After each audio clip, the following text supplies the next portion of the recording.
Yikes! That final boss battle was no joke!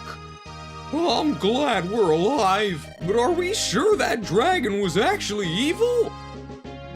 The blue dragons on our side are kinda nice. Well, the one we killed was red! Red means meanie head! So true, friend. Sniff, sniff. Smells like some of your fur might have perished in battle. Fascinating. It's a well-known idiom to equate foul stenches to wet dogs. But our battle here seems to have proven that hot dogs smell quite pleasant. Hey, don't call me an idiom. I've got an S rank in tomes. Rejoice in turns. The world is safe once more. And by an extraordinary stroke of luck, not a single good guy life was lost. There was nothing lucky about it. This victory was paid for in the blood, sweat, and tears you shed in training. With brave heroes like you around, this world is in good hands. I think I've had enough fighting for one lifetime. You and me both, Dorcas. It is with great pride that I can at last say, mission accomplished! It's time to set a course for home. Let's go! Intern! Wait, the portal reopened? Oh, didn't we stop the bad guys? I thought we won! I've got a bad feeling about this. The portal is unstable, the energy emanating from it is. It's not from my home, it's entirely alien.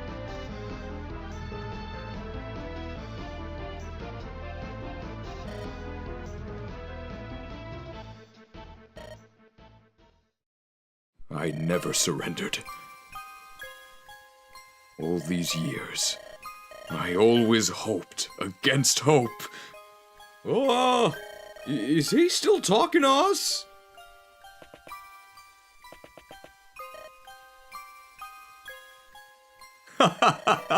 Glad you're doing well.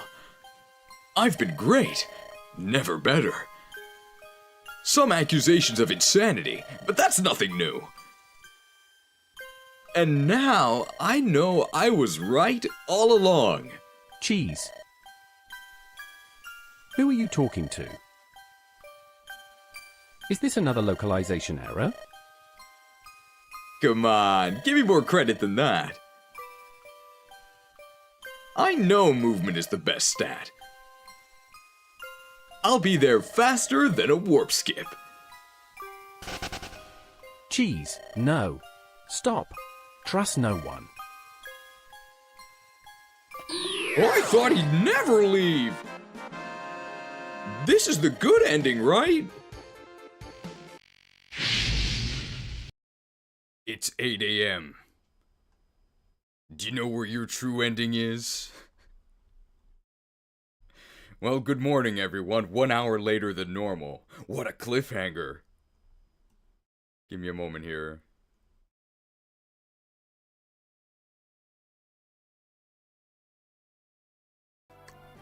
Okay. Should be able to hear me. Should be able to hear the game. Please let me know if the balance is out of whack. I did have to start this 1 hour later because I did get silent staffed for 1 additional hour. Hopefully, I'm not being too loud and disruptive. But 22, so 10 p.m. to 7 a.m. is official quiet hours in Japan, and I got a noise complaint that somebody was speaking loudly between the hours of 5 and 7 a.m., which is, you know, not me. But just in case, we delayed it for an hour. And we're starting our morning off right with a balanced breakfast of 5 poison quails, apparently.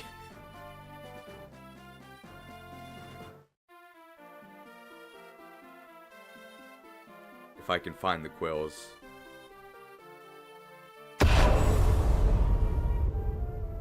Thank you to Fedbab for the 5-hit pin missile. Nice 5-hit pin missile.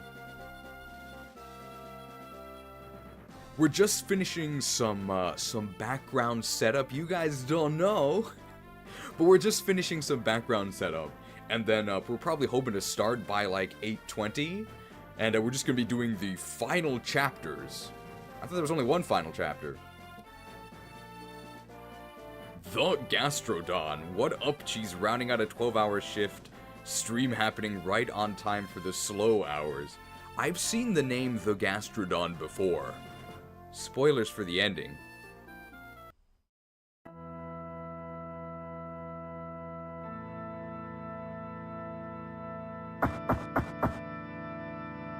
Who are you?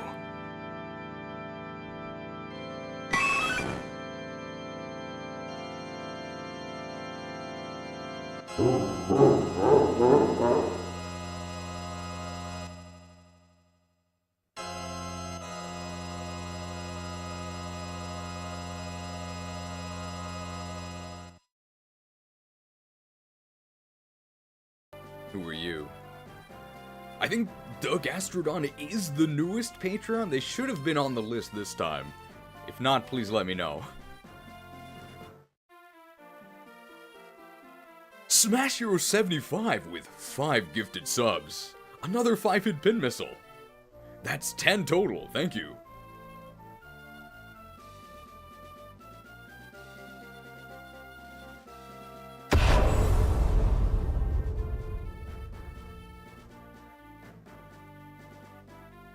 Alright, so our mission today is just to finish the final chapters.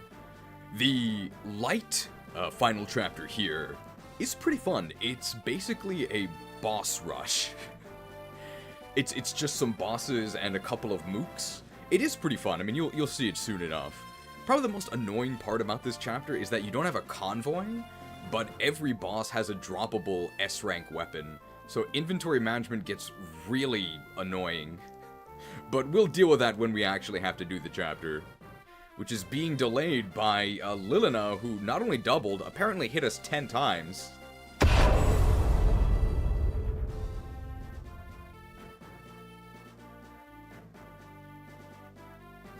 Thank you to FM Towns for the 10-hit pin missile. And at some point, we do expect #1 channel financial supporter, Prometheus. He is paying the res ransom. And the current res ransom, which is equal to every res level that we've gotten so far, I did recalculate it after yesterday's stream, and the total res ransom is, according to 2003 Nintendo Presents, the total res ransom is... Your magic shall not save you. $117. So we've gained 117 levels of res, and it hasn't really done anything, but well, we did get those level ups.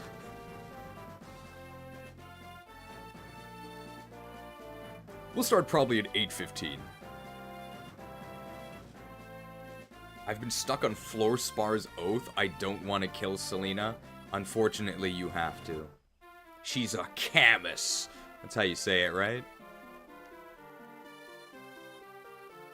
After we finish the game, we are going to have like a really in-depth feedback session. So I've actually written up my thoughts, or the thoughts I want to talk about ahead of time. So I'm gonna go through all of those, and then probably at the end of those, I'll also have a segment where you guys can give your overall thoughts on the legacy changes, what you guys think should be changed, and I'll, read them out, and I'll sort of timestamp that and send that directly to the playtesting Discord. And hopefully the project lead will be able to watch that. If it's not too long, I'm thinking like we're aiming for within 30 minutes. Finally got around to playing FE8. Should I go Erica or Ephraim route? Ephraim, 1000%. It's way better. It's way better. It's a bit more difficult, but you also get better units. So I'd say that it's overall about the same difficulty if you're an experienced player, but Erica route is easier.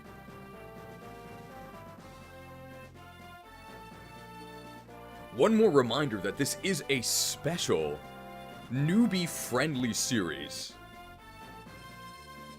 The gates are open. So if you ever have any questions about the mechanics of the game or what I'm doing, even though we're literally playing the finale, you can go ahead and ask me, and I promise I won't be snarky, I will try and answer, but this only applies to Fire Emblem mechanical questions, okay? So if you have a question about what I'm doing, why I'm using certain units, why I'm moving the way that I am, not only do I want you to ask me, I want you to ping me so that I know that you're actually asking me, and I will try my best to answer if I'm not like in the middle of something else. But I do ask that you don't like abuse this, so please actually only ping me to ask me relevant questions. Is Conquest supposed to be this hard? Yes, Conquest is supposed to be the difficult route. It is pretty difficult. Is Noel worth the grind if I'm already using Loot and Arthur? Well, there's a couple layers to that. Noel has unique utility, right? He's the only one who can become a summoner. But even though I usually compare units to each other in similar class lines, that's not actually what you should be doing. Because units don't compete with the ones that are in their niches, they compete with everyone that you can deploy. So you shouldn't compare Noel to Loot and Arthur, you should compare Noel to everyone, not just your casters. And I would say that, honestly, Noel is probably not worth it if you're new enough that you're not sure how summoners work. Because he's a very bad combat unit. Most of his power comes from the fact that he can create summons to then manipulate the enemy, and if you're not going to be doing that, if you just want a caster who can fight and also do summons, you probably shouldn't use Noel, because his combat is god-awful. Do supports even matter? Yes, they're very, very, very powerful. They're extremely powerful.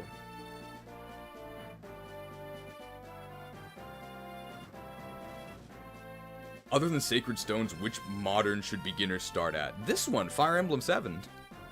Fire Emblem 7 is, I think, the only one that has a tutorial mode. It's the Lin mode. Lin mode is basically just a tutorial. It's super easy, and it walks you through everything. And the game itself, even after Lin mode, is very, very easy. If Swordmaster is your favorite physical class, what's your favorite magical class? Dark Mage. We are doing light today. Yes, we're starting with light.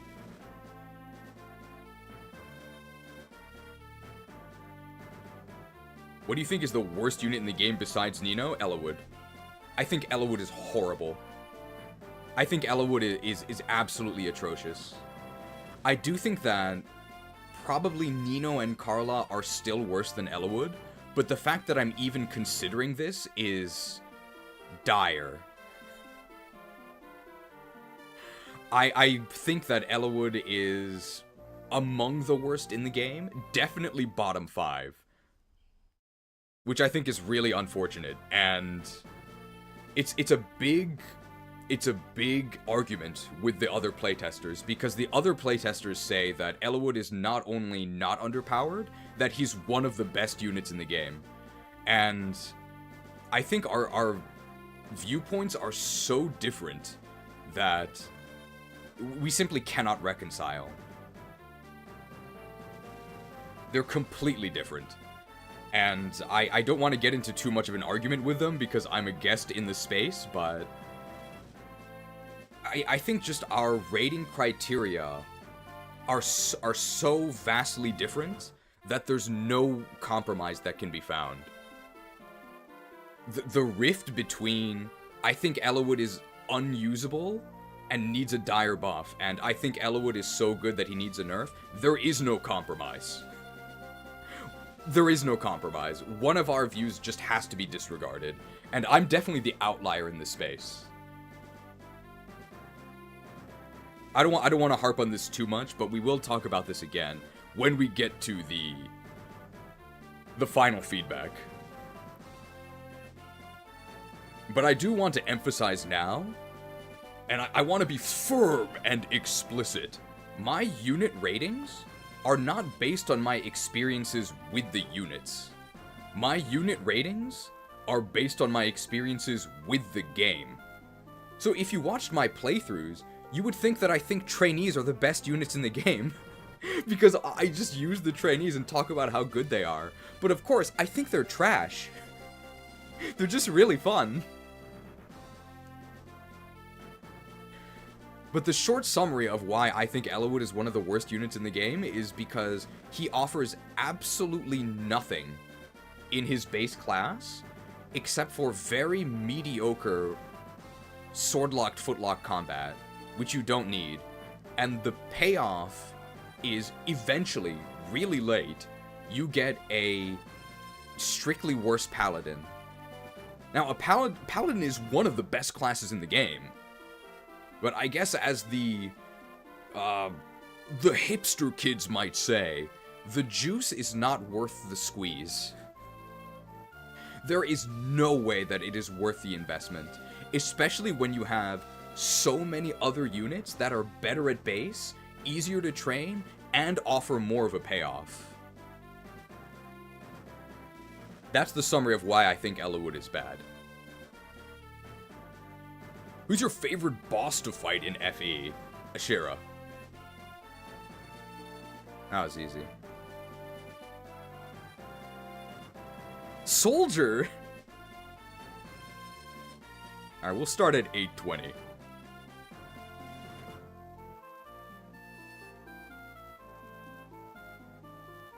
But again, I think it just comes down to our criteria being different. I only care about the hardest difficulty. And not necessarily LTCs or speedruns, right? I don't do those. I do LTCs as in large turn count, right? I would describe myself as a veteran casual. So I play like a casual, right? I'm not using like a bunch of mounts and a bunch of flyers. I'm playing quite slowly, but at the same time, I do think there is a difference in the performance of units, and they should be evaluated as if you were playing efficiently. Because if a unit is good in an efficient context, then they're even better in a casual context. Whereas the reverse is not true. Units that are good in casual, when you actually put them to the screws, I think that's a phrase, or put the screws to them and put them under pressure, under time pressure, under resource pressure, they completely crumble and fall apart. The best units in the game are good without resources, and they only get better when you can give them stat boosters and time and different luxuries. That's my opinion of how you should rate units. Is FE4 Julius among your favorite bosses or no? The actual boss fight kinda sucks. You just kill him with Naga. But it looks cool. Have you ever played the first Fire Emblem? I played Shadow Dragon and I wish I didn't.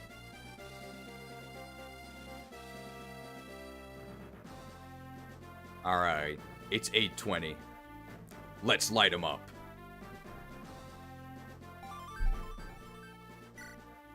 Who's the best unit in this hack in your opinion? Marcus, that was easy.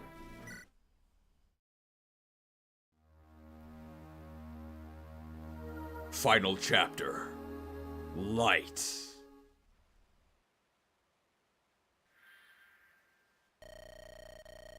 I will bring honor to my father and my kingdom. That black-heart Nergal's back there. I wonder if we should wait for old Greybeard. Oh, he's here. If you're looking for me, I'm right here. Lord Athos. You're late, Greybeard. An hour later than usual. Where were you? Well, were you successful? I was. Use this magic tome. What is it? None of us can use magic. A legendary item, Aureola. The strongest light magic wielded by Saint Elamine herself. With this, we should be able to rend Nergal's dark cloak and do him much harm, especially after they add triple effectiveness. I do think Aureola is actually effective against Nergal. So we'll see how this goes. I'm not expecting it to do that much. And these too have been infused with magic that makes them more effective against, my webcam. 1 second.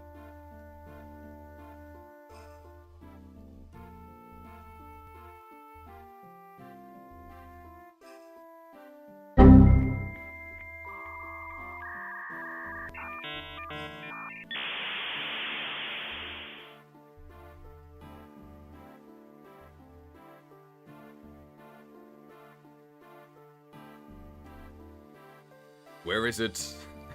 Slight technical difficulties, hold on.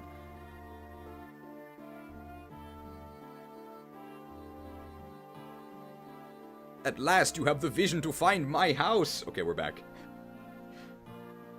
Durandal for Ellawood, the Blazing Blade, the title of this game, but only in Japanese. I actually need to move it this way. It's the other way. Okay. And for Hector, our mods. I can feel it already. Its power is beyond word. It's as if I've gained +5 strength. Incredible! With this, I know I cannot fail. And Lindis, this is for you. What blade is this? This wasn't an FE6, this is total fanfic. A spirit-inhabited sword, the partner of the Manikati. This is the Soul Kati.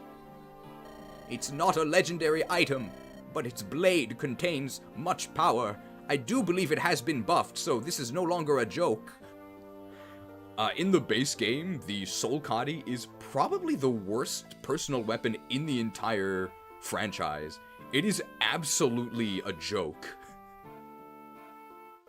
It is, I think, like as strong as a silver sword or something. It might actually be weaker, and it's heavier than the S-rank axe, Basilicos. Like, it's a complete joke, but I think it's been massively buffed. Thank you. Nils, is Nergal back there? I sense tremendous power. What could it be? I feel something really odd. Does he know?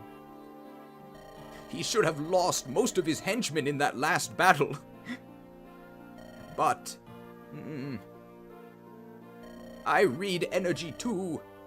If only a little.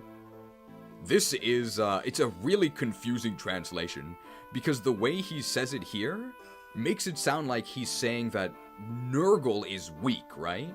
That he only senses a little bit of energy from Nergal. But what he's actually saying is that his ability to read energy is less than Nils. That's what he's actually saying. So he's not actually implying that Nergal is weak. He's saying that he lacks the ability to sense energy efficiently. So this is a bit confusing. Nils is right. The sense of it is different than before. Brace yourselves. He is formidable, even though in this translation I just said he was weak. We understand. Let's go, everyone. Let's go, everyone. Cheese. Now is definitely the last battle. He doesn't know. Like Athos Greybeard said about Nergal. Average people and ordinary weapons won't be enough to oppose him. You've got to choose who goes with us carefully.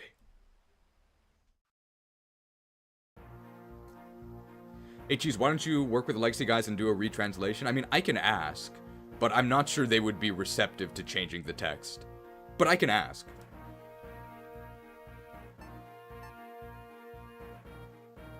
I mean, that is how you would translate. It's confusing, but I don't think it's a total translation disaster like some of the other lines of dialogue. No, it's not a disaster. And it doesn't affect the story or anything, but I would probably say that my ability to sense energy is not as... or I am not as attuned to energy as you are. But even I can detect something formidable. Something like that. Is this hack good? I mean... we'll talk about it at the end. But I'm probably going to be running a poll with 4 options, and I think the options will be regarding whether or not you would play this game. And the options would be yes, as is. Yes, if there were more changes. No, I prefer more radical changes. No, I'm not interested in Fire Emblem. In which case, thanks for watching. And I think probably at the moment, keep in mind this is in the context of having enjoyed this entire playthrough so far, I think at the moment I would probably be option 3. No, I would not play this. I prefer more radical changes, is my stance. Which is not a slight against what the team have done. It's just that I think I mean, I've already played Fire Emblem 7, and I don't think I'm the target audience for this hack. I think the target audience is people who played this game in 2003, and then never again. Whereas I played this game in 2003 and 2 years ago. So the vanilla FE7 experience is fresh in my mind. What I would be interested in is, you know, an overhaul, right? Sort of like the dream FE7, where Ellawood doesn't suck. Where Hector is actually good. Where Lightning Legs Lyn is running around, blowing things up. Where Swordmasters have 30% crit. Basically a radical overhaul is what I'm interested in. But that doesn't mean that this project is a failure or that I think it's bad. It's just not for me. I think Macargo tier changes is what I would be more in line with. The changes to Macargo were my favorite part of Emerald Legacy, and I think that's more than any character has received here. We get 12 units, and there's a bunch of force deploys. Alright, so let's choose our units carefully here. Keep in mind, there is no convoy, and we're going to be getting a bunch of item drops, so we're actually going to need to leave space in our inventory. I mean, we're bringing Nino, right? We are bringing Priscilla. We're bringing the warriors, of course. We're not bringing Farina. We're not bringing Wallace. I'm sorry. I'm thinking Will and Raven. Yeah, there we go. That looks good to me. There's no thieving to be done, so we don't need Matthew here.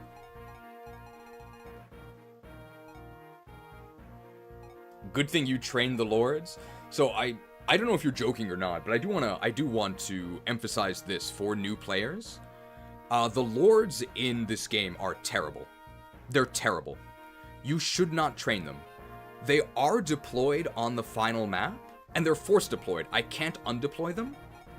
But what you should do is just ignore them. Ignore them the whole game, and yeah, in the final chapter, you don't get to use them, but you don't need them.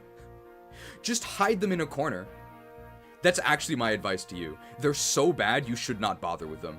You should be funneling your XP into better units that give you more of a payoff. Just ignore them. Training the lords is useful for the dragon fight? No, it's not. You don't need them.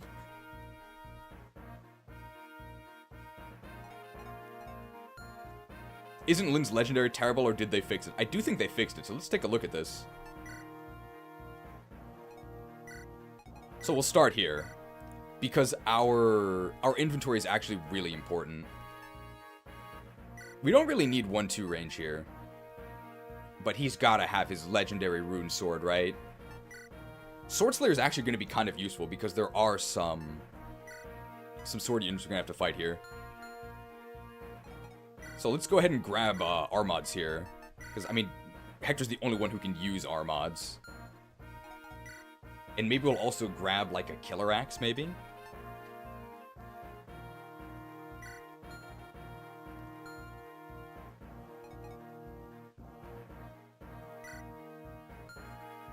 Alright, how is our mods here? Ooh, the lightning charged axe. It doesn't say that it gives you +5 defense, but it does. I think. Might 18, hit 85, weight 13. I don't think we get weight down at all, right? Oh no, looks good to me. Did they buff halberds at all, or do they still suck? I'm not sure, but they're probably buffed. Nils here. Probably gonna be our convoy. I don't think we're gonna be using Ninny's Grace or Thor's Ire. I think we are gonna be using Phyllis Might. Because we're probably gonna try and one-shot the Fire Dragon with Luna, just like for fun. But other than that, I think he's going to be sort of our mobile convoy here. Lin. We don't need the Wind Edge here. We actually might be using the Longbow. We don't need the Monikati. Wodao gives us sick crits. Killer Bow also gives us sick crits. Let's actually just grab a fresh Killer Bow, I guess. And let's check out that Soulcati.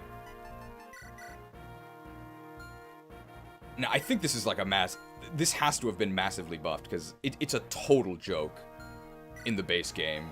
Look at these green numbers. Are we sure she's bad? So let's see. I think somebody posted yes, Delia posted the stats for the vanilla Soulcati, and it's 12 might, 95 hit, weight 14. So she loses 8 speed. Crit 25, range 1. Grants +5 res. Thanks.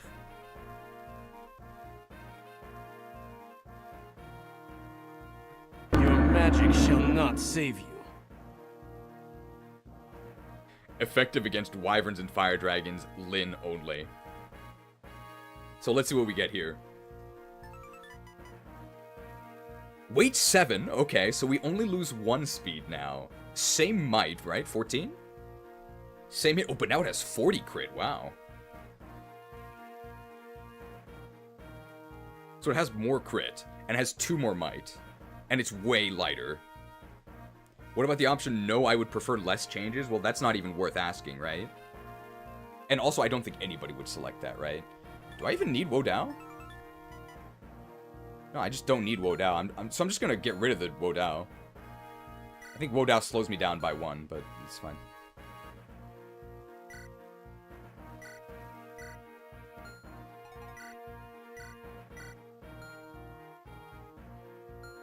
Alright, here's Smellowood.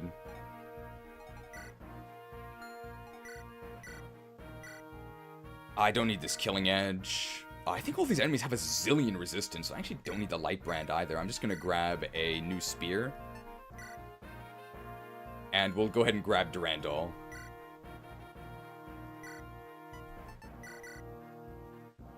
Durandal, I think, has also been buffed. And Durandal is probably the best of the weapons, because it actually gives you +5 strength, which is really nice. And, okay, so let's see. So in the base game, again, Dilly just posted it. Might 17, hit 90, weight 16, so you would lose 5. And I'm hoping it's weight 12, because I think canonically he should be weighed down. Because I think the idea of Durandal is that it is too heavy for its user. But its user is still heroically wielding it anyway. Roland, the little hero, couldn't quite manage it. Had a bit of female unit syndrome. Not enough con. So I'm hoping to see 12 weight here. Perfect. Yeah, it has 12 weight. Very nice. Hit 90. Yeah, sure. Durandal's gonna do big damage. I don't think having a good weapon for one map makes this unit good, though. Oriola, let's actually give it to Lucius, right? Oh, very nice. Nino here. No reason not to just use our best tomes, right? Thimble Ventura does weigh us down, but we're so fast, right? Come on. And we don't need a... Well, okay, we'll deposit Physic. And we'll grab... or we'll deposit Heal. No Luna Tome for Athos? Oh, we'll grab Luna. I think... I might have actually just given it to... Given it to Canas to hold. Yeah, there we go. There's our Luna.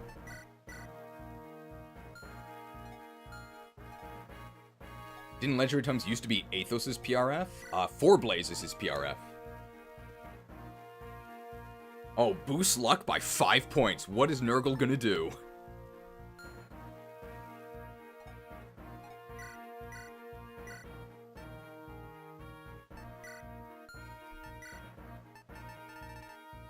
Let's see here. Recover? Do we need Warp? Do we need Berserk? We could Berserk Brandon. We actually don't want to Berserk, though, because they have droppable items. Grab Fortify.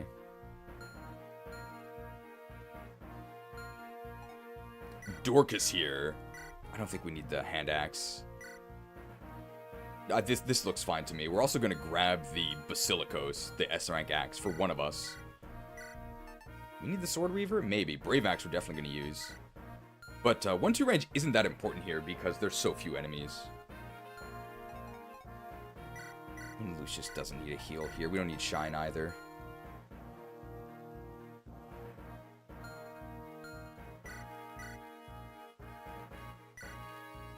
This looks good to me, I think.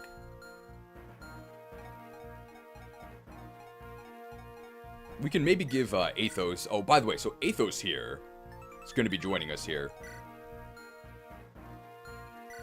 So he's what we call a Goto. That's based on a character in the first game called Goto, who's an old man. And he joins you at the very end of the game, and it's sort of soft lock insurance to make sure that you have a really tough guy able to carry you through the final map in case your other units kind of suck and you're like limping across the finish line. So this guy is the Arc Sage, and yeah. Wow. Unironically, Your magic shall not save you. what is Nergal gonna do? This guy has amazing stats. He is better than it's even possible for your own units to be, right? Like, look at Nino the Noob. I think he beats Nino in almost everything except speed. Like, yeah. He's just better than any unit you can possibly train. And of course, right, he's had a lot of time to study. Look at this. Look at this. Quadruple S rank.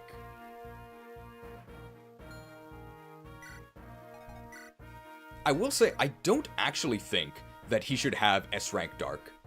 I don't think S-Rank Dark makes sense lore-wise, because isn't Brahmaman the Dark Mage?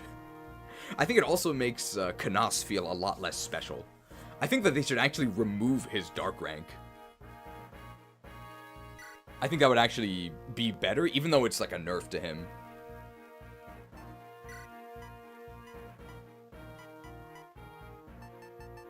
I think there's some status here, so I guess we'll give him a Restorer, and we might actually give him like a Barrier, maybe?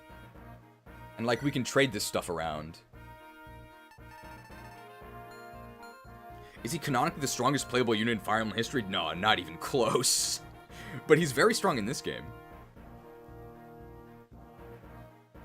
Oh, 10-hit pin missile from Gundy Nepbane. Thank you for the gracious gift of convenience.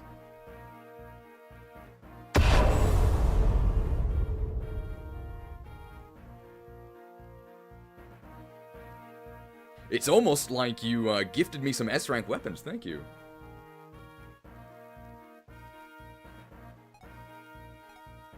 I think this is okay. Healing is not going to be that important on this map because there's not really that much combat. I mean, there is a lot of combat, but it's very, like, localized, and we're all going to be in the same location. So Fortify is going to catch a lot of our units at once. Deployed Will, right? Okay, I just haven't checked his items yet. Oh. We don't need the short bow here. I'll get it correct at some point. Here we go. We don't need the short bow here. So longbow, brave bow, silver bow. That's fine. And we're actually going to pick up the Rheinfletch, I think. The S-rank bow. Is Will 2 stars now? I would actually say Will is 3 stars now. I think Will is a very successful rebalance. He went from a complete joke that you would never field unless you were just trolling to an actual useful unit that has, I think, niche contributions. With the changes to both his bases, his growths, and bows, I think he now offers powerful and accurate chip, and importantly, like longbow usage, being able to attack from 3 range in confined spaces, and also able to man the many ballistas that are throughout the game. I think this guy is actually useful. I don't think he's essential. I don't think he's even...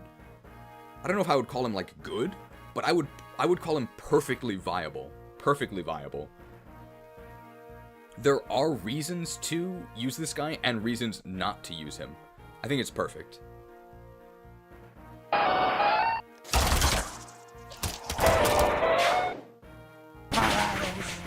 Will blot out the sun. Good job, Will. Rebecca, meanwhile, 1 star. She's probably 2 stars. She'll be fine once you get triple effectiveness. Oh, let's get a fresh rune sword. Gotta renew our RuneScape subscription here. Rune sword. The rune sword. Alright, I think we're set. Let's check the stats of Oriola here. Only weight 9. Might 50. Oh, boost resistance by 5 points. Whoa. Your magic shall not save you. And I think it is actually going to be used against Nergal, who, if nothing else, we know that he's a mage, so this might actually be useful.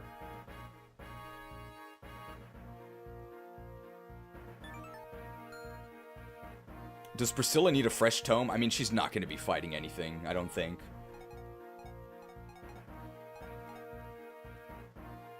Are we using the rune sword as a meme, or is it important? It's not important at all. But in Fire Emblem Engage, one of Hector's engage weapons is the rune sword for some reason, so that's why I gave him the rune sword. It's not actually good.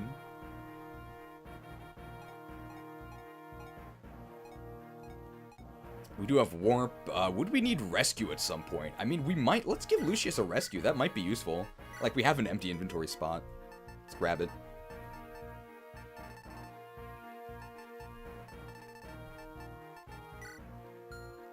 So if Will isn't the worst unit now, who is it?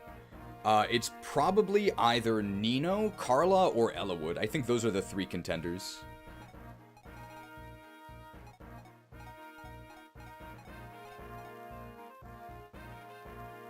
Okay. I think this is good. We can't change our... Oh. A great darkness shrouds the land. The future cannot be foreseen. Oh, okay. Sorry.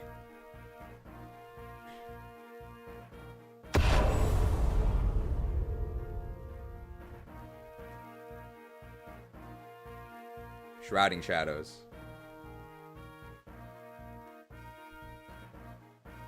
From what I've seen, Carla smells so bad, more like outclassed in every way. They buffed Carla a fair bit. Carla actually seems okay. The issue is that she's not in the game. It used to be that she wasn't in the game and she was terrible. Now it's only the first issue.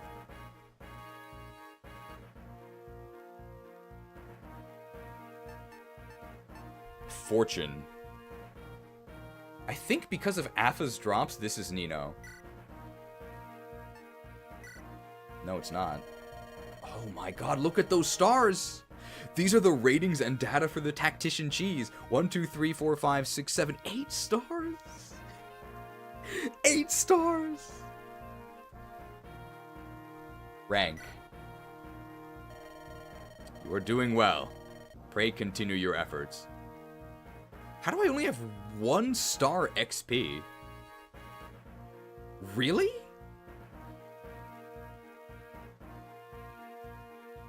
Is that a bug? How is that possible?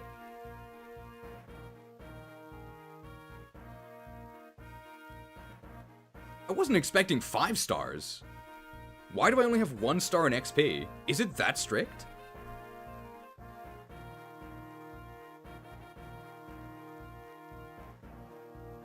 That's crazy. So I can take what you would not give and transfer your unwanted Experience points. to my body. Surely you wouldn't deny an old man a replenishing drink. No, I thought not. My XP. Well, that's what I get for using Marcus. I get 1 star XP. I mean, this doesn't matter at all.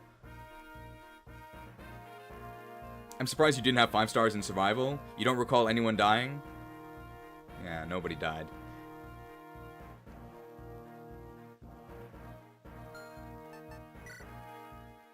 Well, nobody that I remember anyway. Alright, shall we try it? Still less than an hour to make our first, or to begin turn 1. That's not too bad.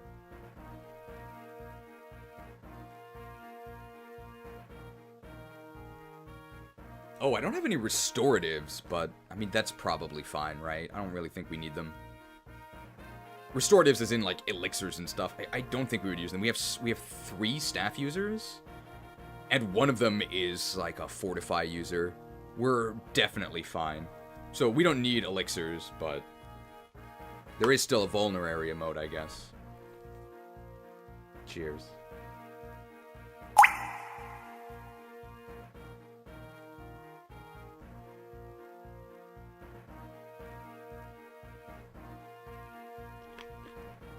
Refreshed. Why did Legault die? So I killed him on purpose. Because there's a pretty funny bug, only in the English version, where even if Legault is dead, he'll show up at the beginning of Four Fanged Offense to give you, I guess, background on the headquarters of the Black Fang. Except, I think a quality of life patch that they applied early in development here fixed that bug, and it also fixed the mind control glitch, which is really unfortunate. I think for me, that's actually a deal breaker. And I'm definitely biased because obviously I care a lot about bugs in games, right? That's the only reason why any of you can even see me now, because I made those videos about green glitches. But the fact that you cannot do the mind control glitch in this game is, for me, a huge deal.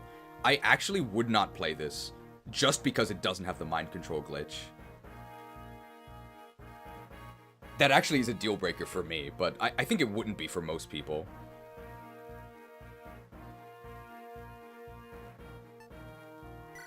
Alright, let's try it.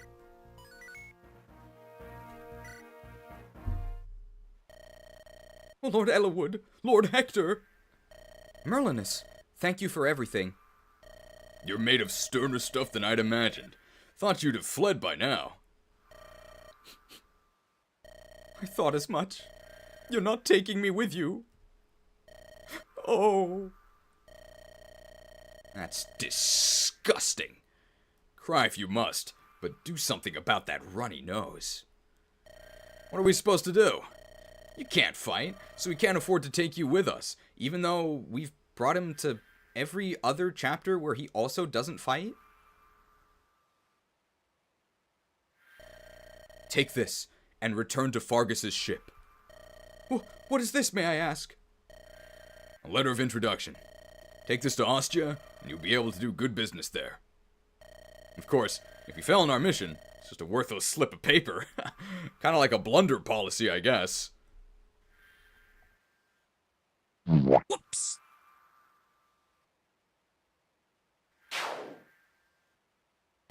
But, oh, I must protest.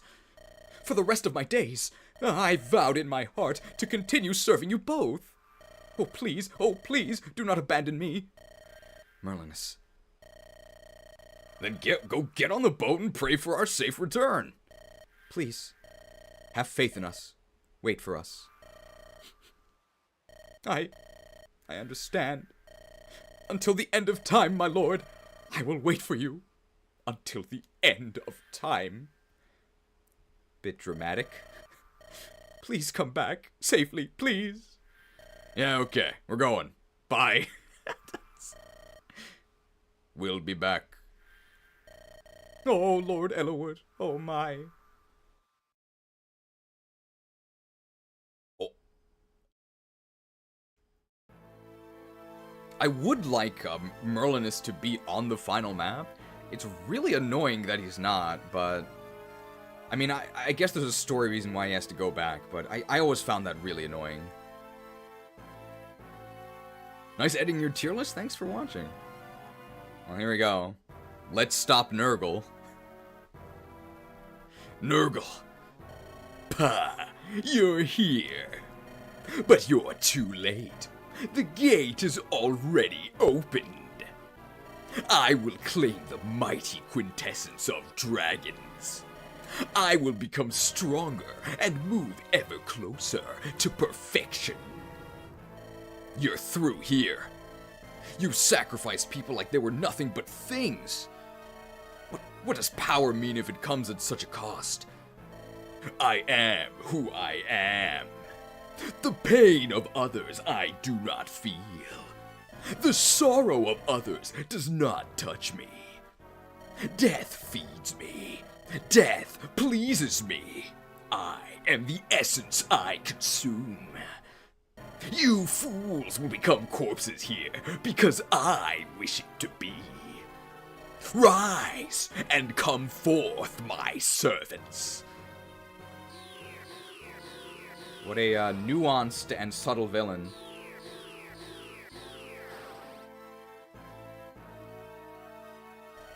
This. You seem impressed with my work. Or perhaps it's just that you've seen a familiar face? 1 second.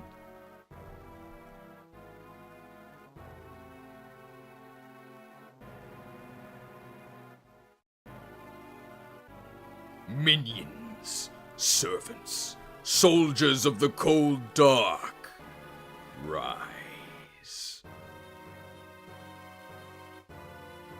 Marquess Laus and the Black Fang knaves. What have you done, Nergal? These morphs you see before you. I've given them the abilities and appearances of the people whose essences I used to craft them. Even though I was low on quintessence, which was keeping me from fulfilling my plans, I was somehow able to spare enough to create these morphs. You understand? I have power. The power to perform miracles. Oh yes, Hector. Your brother, Uther, the Marquess of Ostia. He's dead, is he not? How? If you would like, I could make a morph of your brother, even though I don't have his quintessence. It would be well suited for a fragile human such as you. Perhaps a heartless puppet could ease the longing in your soul. Shut up. A heartless puppet? That's you, monster. Oh! Got him. What? It's too bad that your camera can't handle your performance. Your expressions are so good. Is the camera lagging? To gain power, you think of no one but yourself. You're devoid of emotion, unable to feel pain or suffering. You're the puppet, Nergal.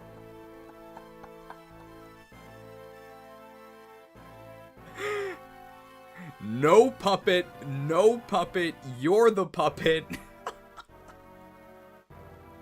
Well, that line hadn't been said by the time this game was made. Pah!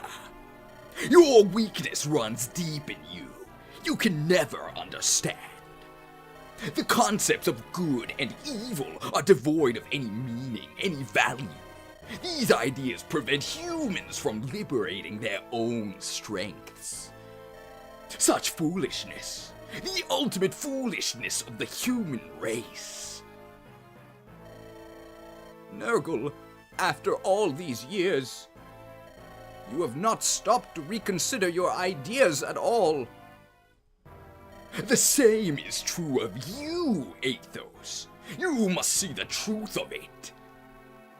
All living creatures take energy from somewhere. We all use it to create, to change it into something better. The knowledge of Arcadia has shown us the road to the ultimate transformation. And yet, you will not take that road. Why do you reject the obvious? I am not opposed to the quest for power, for greater knowledge. However, that quest must be driven from within, to fuel your quest with the stolen lives of others. This brings not wisdom, but abomination.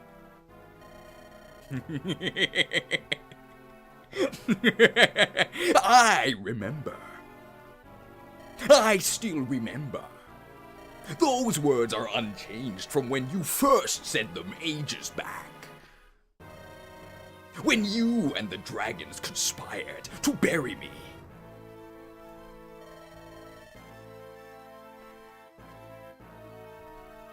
Look at this wound! The wound I took from your magic. It was a mistake.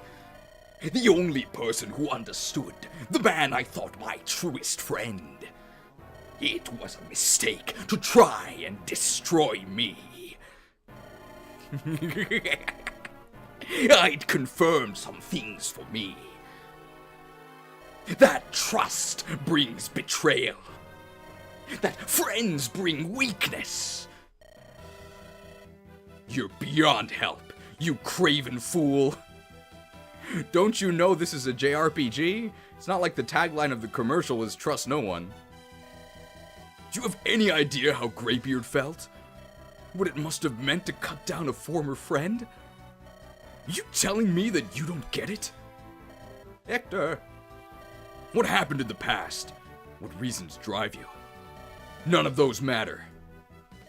I have no compassion or pity for you whatsoever. I hope the Lord in FE9 doesn't have a version of this line that he plagiarized from me. Maybe about sympathy? The crimes you've committed are unforgivable.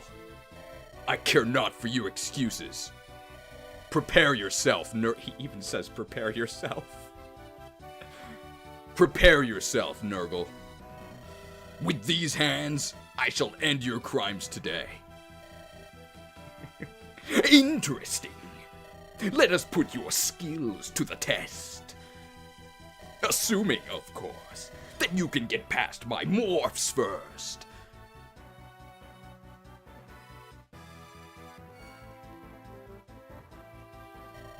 This is my fight. Stand back, everyone. I'll take them on. 6 move at a time. Oh, don't be stupid. We're fighting too. We're not just going to leave you alone, Hector. I'm with you. Before, now, and from here on too. You guys. Oh, don't forget me, Lord Hector. And Ninian. I'm sure she's here as well. Womp womp. Nils. Oh, Cheese. You too? Father, brothers, for all that I've lost, I won't let him get away.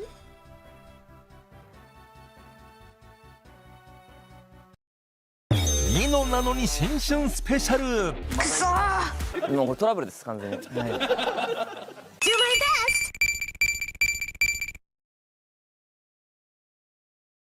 I'll do my best. Oh, I don't want to lose anyone, so I'll fight my strongest. Fight my strongest? Who translated this? Winning this battle means protecting my family. I'm burning up!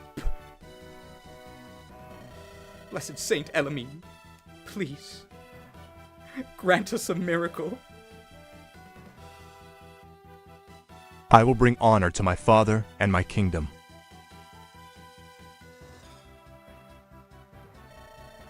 If I die here, so be it.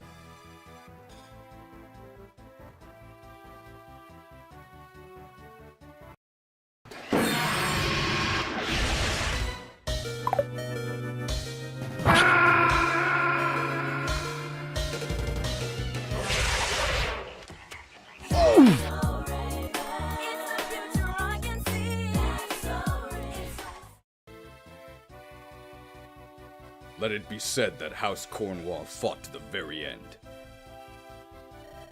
We've made it this far. Let's get out there and win. I will say this really isn't the fault of anybody on the dev team, but man, Will is really boring. Anybody could have said this, right? Thank you for your input, Will.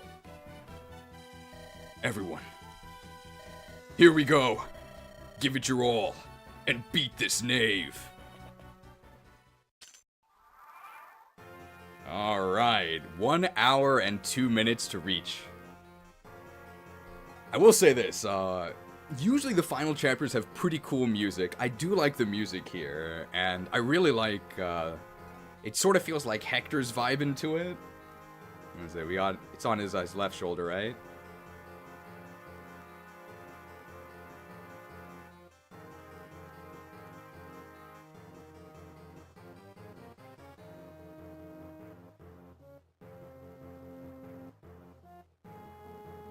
Wish I had 13 con. But that's very fun. And of course, this music is not as good as the music in Xenoblade Chronicles X, of course.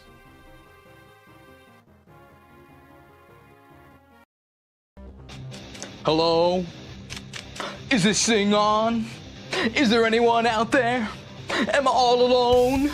I need a bigger axe. Need a bigger axe. Alright, so the way this chapter works is that every turn, another door opens. You can't pick lock these doors. And each one contains 2 support units and a sinister morph, a familiar face that you fought before. And they've been cranked up to the max, so I'm assuming this guy's crazy. Oh yeah. 28 speed, so he's literally impossible to double with any of our units, and he doubles almost all of us, so we've got to be very careful. Next one is over here, I think.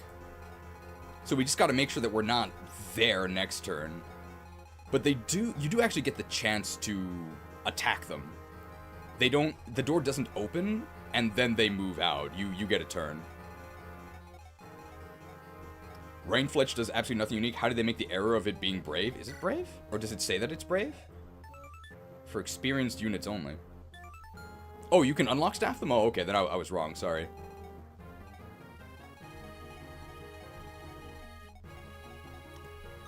Oh, Lynn cannot reach, but she can longbow. That's why I wanted all these. Longbows are very useful here, because you can hit all these guys without them being able to counter.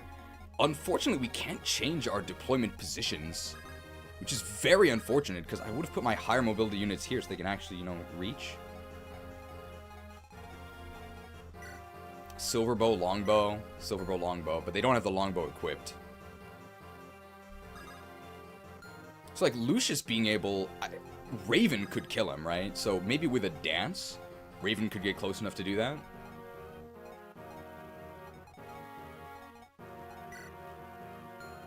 We also want to see all of the new animations, but we can't really reach here.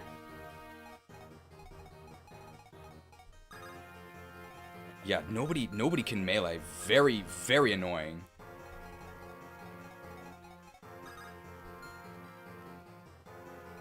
And we need a brave weapon to actually double attack him, because nobody can We can do this. We can... Oh no, Bartray has the... $5 microtransaction from Wings of Shu. Thank you for the microtransaction. Come here, booty! Well, this isn't a C's map, but Nerdgal's friends take D&D cosplay super seriously, and it appears they broke the stereotype mold and are actually in shape. Most of them. Well, these aren't just cosplayers, it's actually them, right? I'm just being very cautious here because... Well, let's just see how we match up. Like, that's not that bad, and we have 25 crit. Our only brave weapon is on Bartray. He has the Brave Axe. Maybe I should have given Ellawood the Brave Lance. That actually would have been good. Okay, let's try this. Oh no, because we also have to... We have Bolting. How does Bolting do? That's actually pretty good. Should we bolt him? Let's do it. It's gonna weaken him a lot.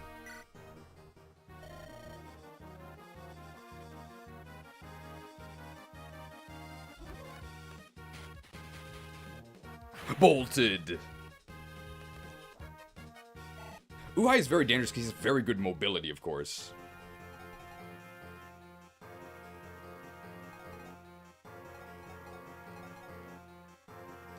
Lynn's gonna have really good crit rate with the Soul Cotty, right? So let's try and make sure that she's in support range. That will be support range. And also Lynn should probably kill him, right? Because it's like she's a Sakayan. If I'm here, I actually do support Lynn, who is 1, 2, 3, right there. So I actually can do this. Sure, I guess. 20 damage. I'm probably gonna have to heal Ellawood after this.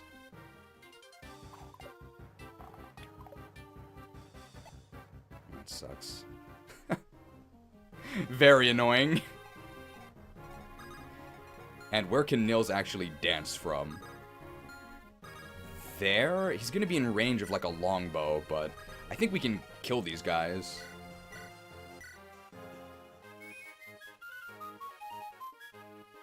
Alright, Soul Cotty crit coming up.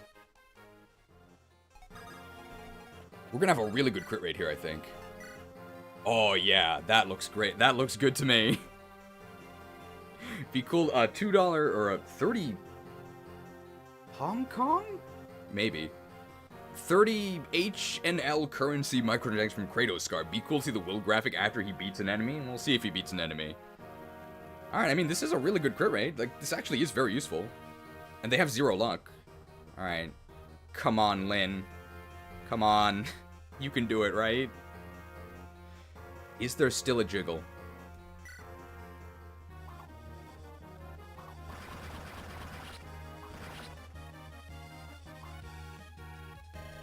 No jiggle.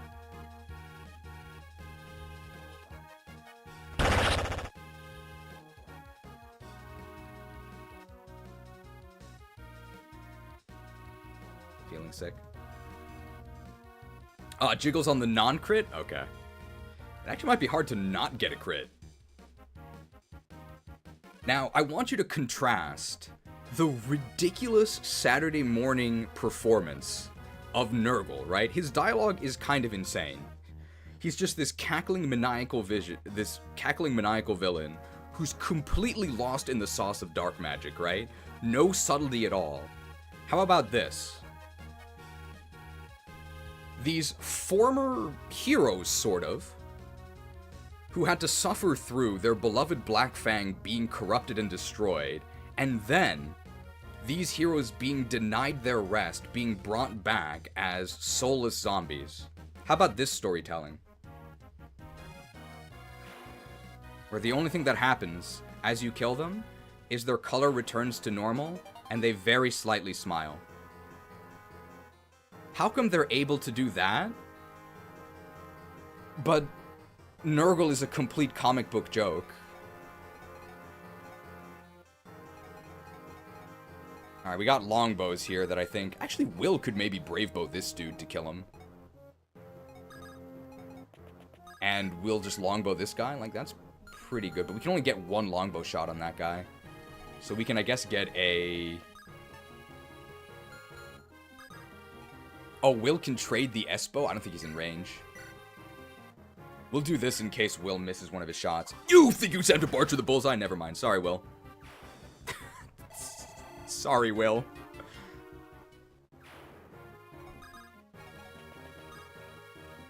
Alright, let's get this shot in. Nope. Will, can you reach? Nope. How fast is this guy? 26 speed, so he doubles, He does double Dorcas, unless he's weighed down. No way he is, no. So we just gotta make sure... I mean, he's blocked in, so... I don't think anybody is actually in danger here. This is gonna be next. We can send Will up there to fight those guys. Raven is going to be pretty important to fight those guys. Raven's going to be good against them because they're all casters. Lucius as well. I guess Athos can fight. He will attack Lynn because no counter? Probably, yeah. Or Hector, and Hector definitely gets doubled. I don't think anybody's going to die to one sniper, but this is not ideal. Yeah, he does attack Lynn because no counter. Wow, 16 hit. Okay, that's fine. Okay. Can we actually reach these guys? Oh, we can reach one. Why does this guy have... Oh, this must be high crit. Oh my god, what are we gonna do? Your magic shall not save you. What a monster.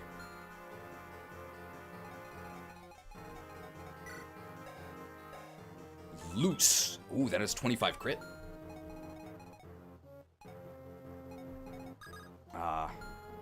Do we just back up and... Wait, hey, this wasn't Ion before. This is new. It's this guy. Oh, and he has a bolting. This is new. This wasn't Ion before. If you want something done right, leave it to a human. Well, at least they didn't bring me back next to that Sakaean fellow. Theodore!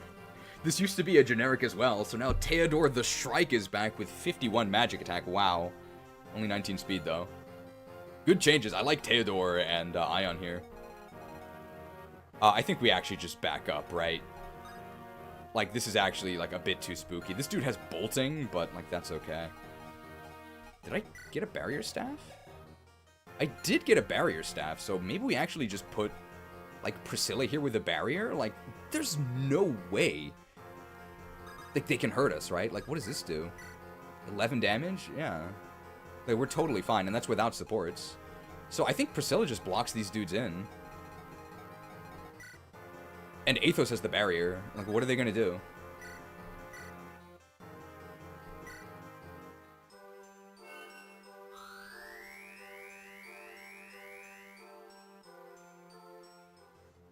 Iron has bolting? That's fine. We can take one bolting. That's no problem. Your magic shall not save you.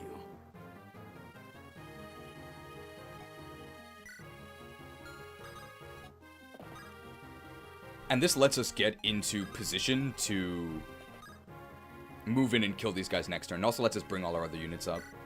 I probably should have brought a light rune. I mean, this is actually called light. So that would have helped a lot.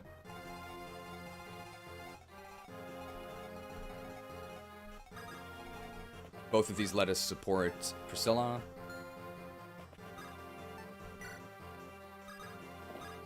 Luce is kind of scary. We have a lot of crit avoid. Look at this. We're fine.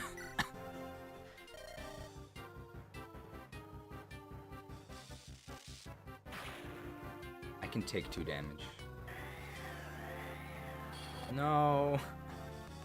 No flyers. We were told to test the lords and the axe fighters, so we don't really have room for flyers, unfortunately. We're definitely gonna brave bow one of these dudes next turn, so we gotta bring Will over. If I'm there, I actually can get attacked, which I don't want. So there, I think, is the closest I can get. I think we'll just move everyone else towards the center. Can't get Armads. We can... Are we out of... I mean, a crit is a kill. Wow. It might be difficult to not see the crit animation.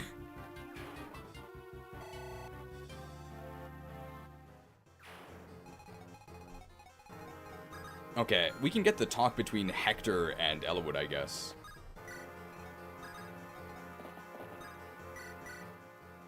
Hector, do you have a minute? It's about my brother, isn't it?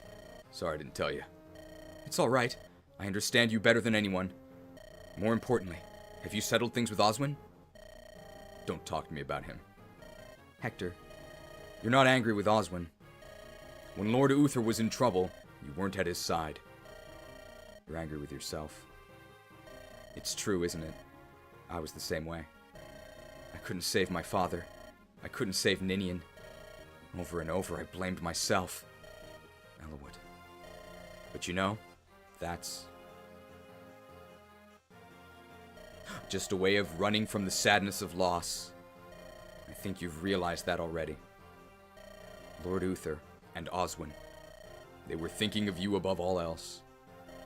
You must see that, but if you continue to pretend you do not, you will lose sight of something terribly valuable. That's all I have to say.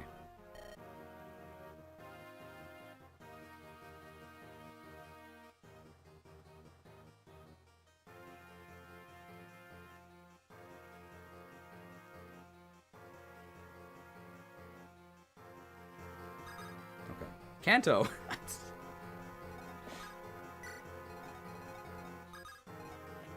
Alright, what's the current res bounty? It is 117 at the moment. Get as much res as you can on this map.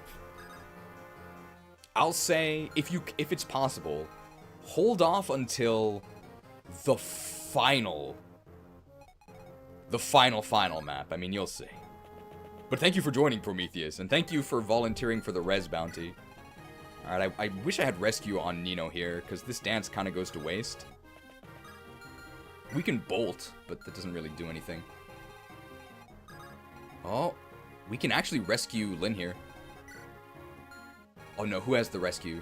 Lucius? Lucius has it. I mean, this does something, right?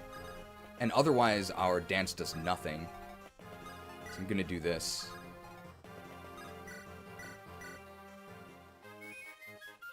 You could dance Lindis? I don't want to put nails in the corner there.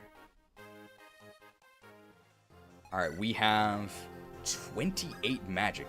Is this enough? Give me that.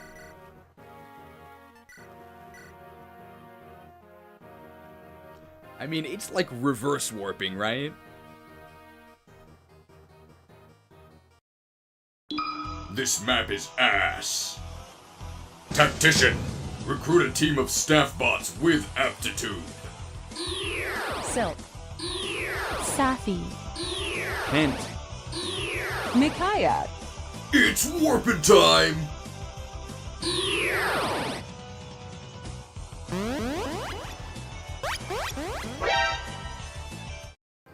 Definitely worth it to train Nino for this.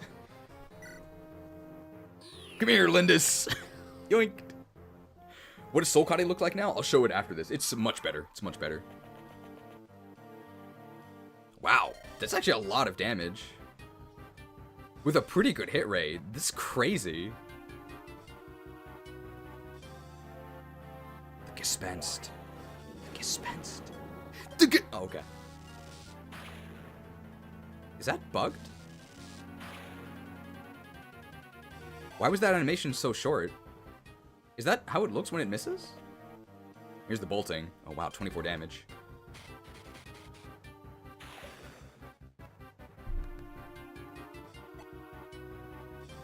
Kenneth with the loose? No, Kenneth just stood there. Okay. Kenneth, please. I think he just couldn't even touch Priscilla, so he just didn't bother. I'm just not realizing the druid in this chapter is the same as the one in 19XX. That's a change. It used to be generic, but now we have Theodore the Shrike. Here's Brendan, right? Oh, it's Brendan. This morph, just has a silver axe, silver bow. Brendan has the Basilicos, right? Oh, yeah. Ooh, 52 attack. Oh, what a monster. What a monster! Does Gespen still have 20 weight? Only 15 weight.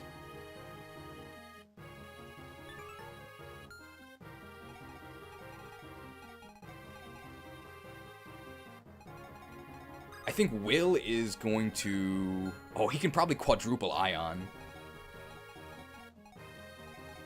Alright, so who actually kills this guy?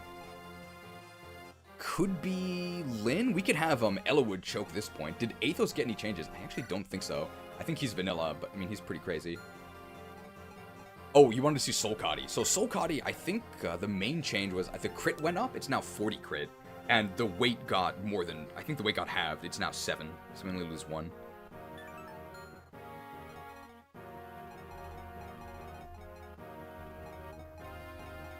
I can't... Well, so here's the thing. If I had given the boots 2 nils, I could actually Brave Bow this guy and then dance him. But I can't, unfortunately. Lynn with the longbow? Definitely... Oh, just Killer Bow. Ooh.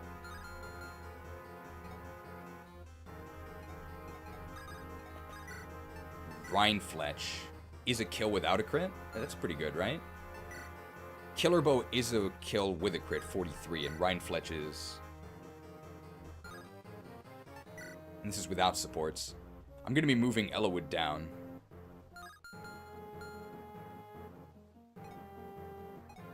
So I think we're going to... Yes? Is this Rhinefletch? We could Rhinefletch here. We don't die in 1 hit, so sure. And let's see if the Gespent animation continues if it hits us. No, it's just very short. Look at that smile. Are we sure this guy was evil? He just wanted to learn about dark magic. See ya, Tio. Captain Lynn! Rez? Robbed. Robbed. Gespensed. Is that Cap Strength?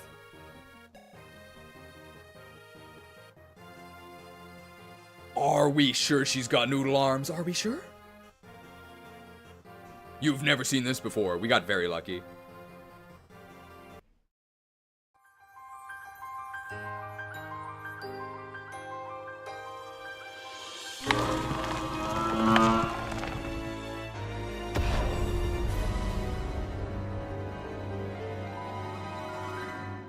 This is with the energy ring, though. So she wouldn't have actually capped without it.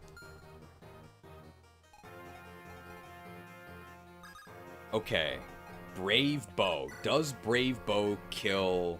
It doesn't. I would need a crit, and I get doubled and killed. Okay, so that's a bad idea. And Ion is not threatening at all. Okay, we've got to make sure we can actually stop this guy. Surely Raven doubles him with, like, the Killer Axe, right? Okay, this is fine. Yeah, alright. Alright, well, here's the Will kill. Only Will could have done this. My Brave Bow uses. Come on, Will. You think you can stand up to Wild Will? That's what you get for hating Cicaeans.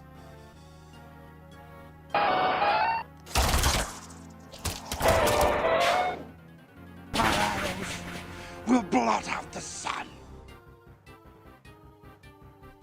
Maximum show off.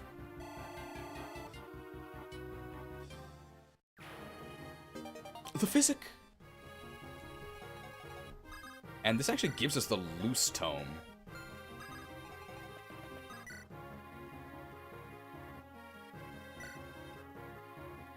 $50-50 to crit this guy and not have to take a counter. So it is possible for us to die here. if we don't crit him and then he both hits and kills us, we do actually die. We could negate this by moving Lucius up closer to us. That also gives us a lot more crit. But then, I mean, am I using Lucius for anything else?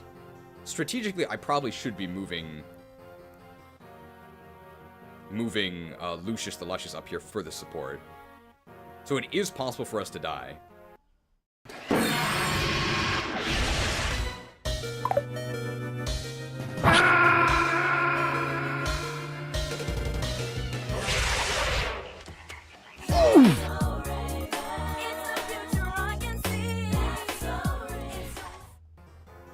Chances are so small. See ya.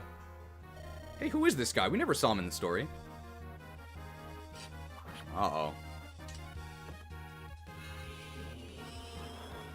Oh, loosed.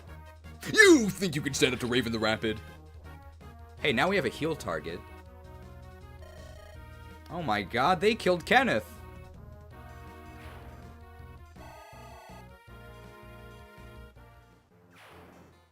The loose. Well, let's just get the loose, and we'll use our physics staff at one range here. It's definitely loose, right? Well, I don't know about definitely. Alright, we can see some sick Durandal animations. Oh, we actually, even with a dance, we could actually get some damage in here. We actually can longbow him. Oh, Brendan's got 69 HP. We even could attack with Ellawood with a dance. I think we actually will do that.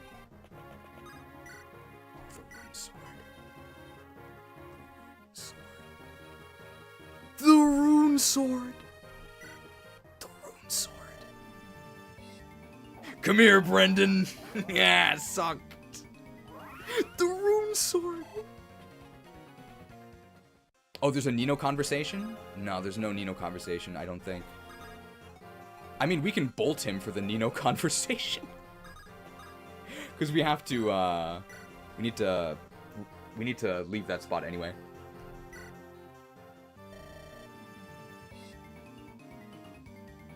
Father. Father. I'll end this. I'm sorry.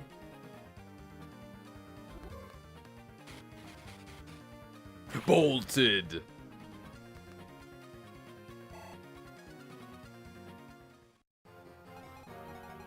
Alright, we do need a dance to actually reach, unfortunately. And I want to kind of keep Nils in the center, so we may as well do this. Because that gets us enough move anyway. Did Hector actually get good? Unfortunately, no. I'm assuming that Ellawood doesn't double and kill this guy. If he does, I will be very happy. Keep in mind, I think we have capped speed. Yeah, we have capped speed. And, I mean, this is a sword unit, and we're against basically the ultimate axe unit. I think we exactly double him. I think so. Assuming he's not weighed down by Basilicos. Weighs 13? No, this guy's huge. He ain't weighed down. I think we exactly double him. Come on.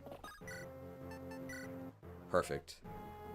Yeah, that looks pretty good. I mean, I think he's still 1 star, but yeah, that looks good. Sick Durandal animations here.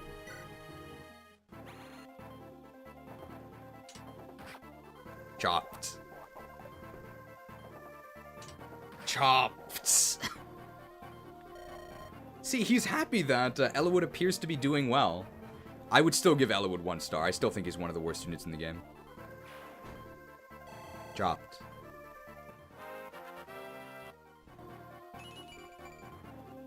'21 defense. The Basilicos. I guess I can longbow this dude. I don't know what else I would do with these guys. How's the Durandal weigh? I think it weighs us down by 1 now.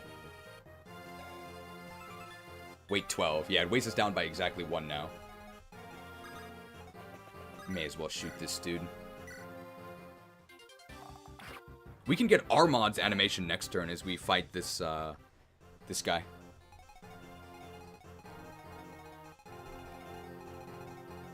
We could rescue someone if we want, but I'm not sure what the next room is. So I think we just move this way. Does anybody need healing? Not really, so I think we're fine. Athos, our super Goto, just kind of stays here. Thanks for joining us, Athos. Oh, he does Silver Bow here. Oh, 22 damage. Ooh, ouch.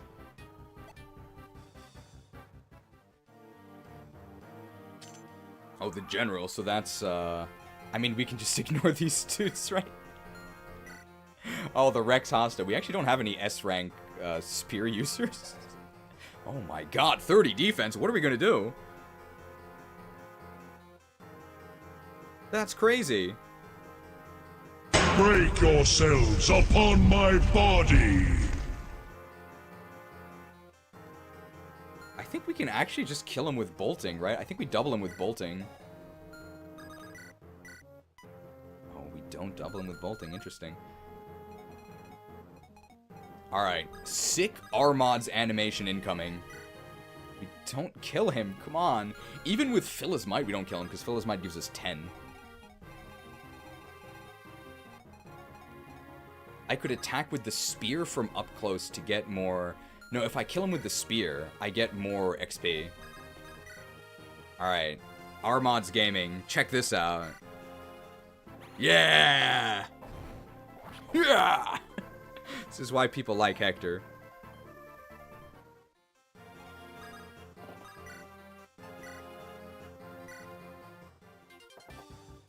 Speared.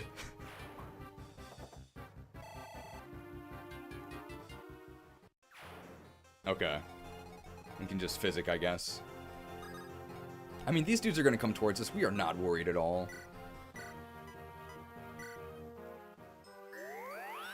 We can have Lucius kill those guys, because Lucius has got some cool magics. Cool-looking magic. Lin Convo option. I thought people liked him because he wasn't Elowood. He's definitely the best of the lords.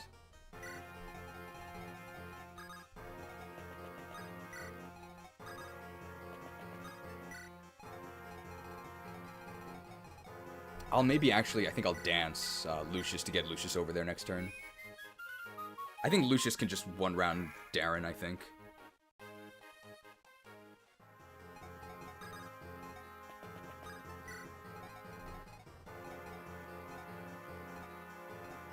Nino can support if she has to. Athos as well, I guess. We're just gonna beat up these generals. Athos sitting around doing nothing as per usual. I mean, he's a cool dude. And he's very useful. It's just I'd rather use our own units here, but Athos is very, very strong. Get the Lin Convo next turn.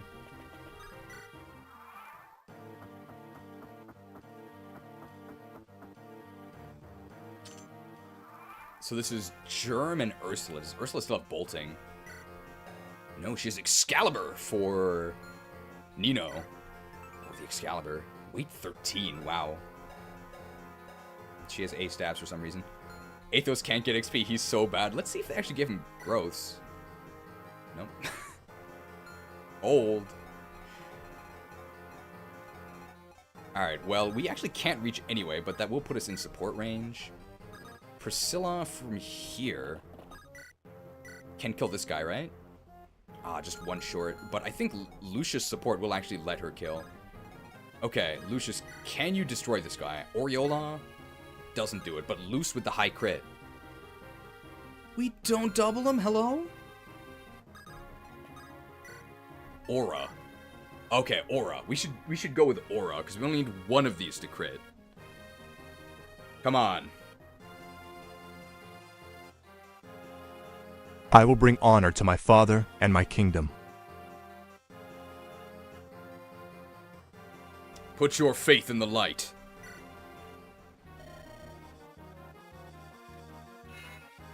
Come on. Come on.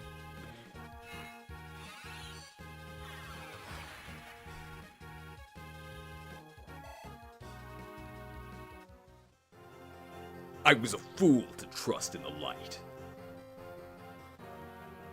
Can Athos build a C support then when? No, Athos has no supports. No, I can't dance either.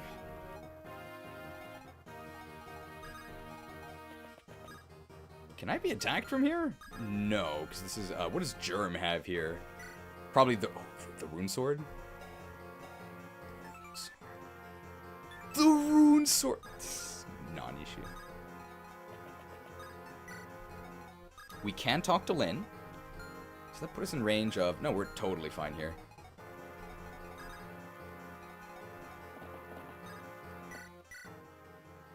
Ellawood, wait! What is it, Lindis? Is it true what Nergal said? You mean about Lord Uther? He said he's dead. When... Did you know Ellawood? Hector's been acting a little strange. So I forced Osmond to tell me. It was the same illness that took his father. The sickness came on suddenly. It took less than a year for the disease to spread. So when we met him at Castle Ostia, he was dying. Yet he didn't want Hector or us to know. He pushed himself too far. I'm sure he was told he shouldn't be moving about. Hector, when did he? Only recently. He figured it out when he saw Lord Uther wasn't at the castle. He pressed Oswin to tell him. After that, so as not to distract us, Hector pretended that nothing was amiss. That's Lindis. Good thing we have Kanto. Oh, we have a lot of options here. We do want 2020 Nino, and we got 4 more to go, so I guess Nino the Nuclear is gonna go ahead and get this one. The Fimble Vetra. So Nino would have just killed this guy. Not too lucky on low percentage crits this run. See ya, Darren.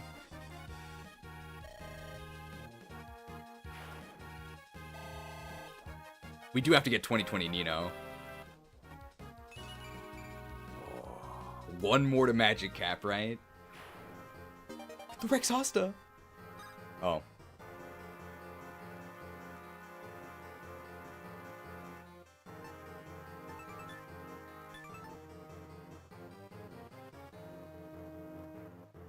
I mean, we don't have an S rank Lance user anyway. I didn't like Xenoblade Chronicles 2. See ya, Rex.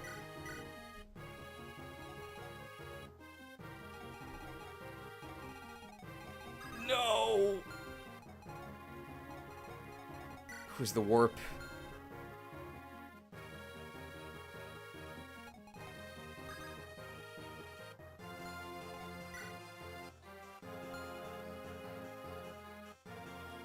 Am I really gonna warp Nils so that I can dance Nino to get 1 kill? No, I'm not gonna do that. I think what I'd rather do is just wall this dude off so that he doesn't get destroyed. Hector would be good at that. So if I dance Hector, he goes 1, 2, 3, 4, 5, 6. Yeah, let's do that. Does that get Nils killed if I put him there? No. Could rescue drop Nino? Yes, we could rescue drop Nino back and then dance her and then have her with the Nikes do that. But this way we get to see more Armods.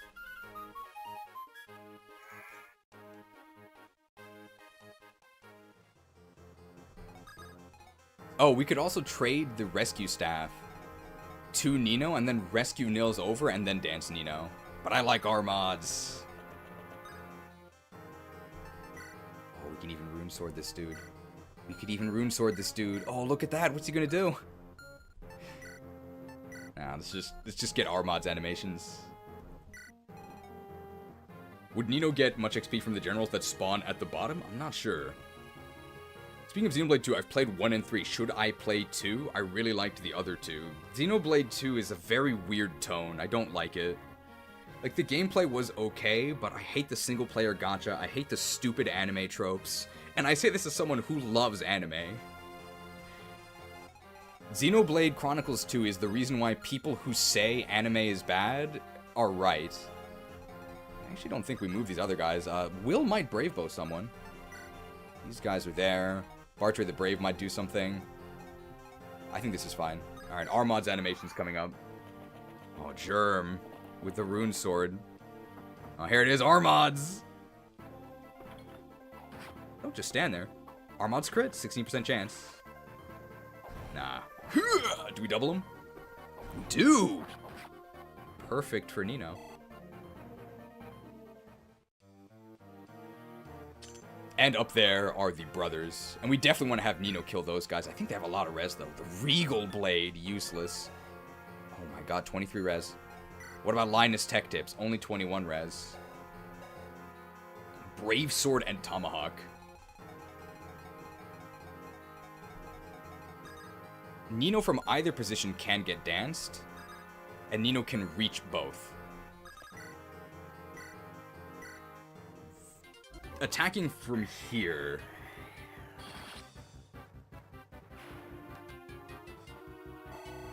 Gets Nils in a better position. Oh, did they make Linus and Lloyd support each other? Oh, cool. Do they do that in base? I thought morphs didn't have feelings.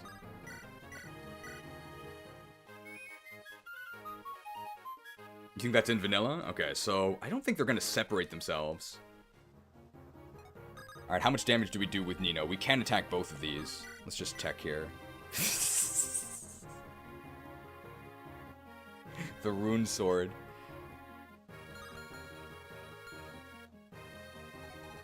If we kill Ursula with Nino, we actually get the Excalibur, which we want. The rune sword.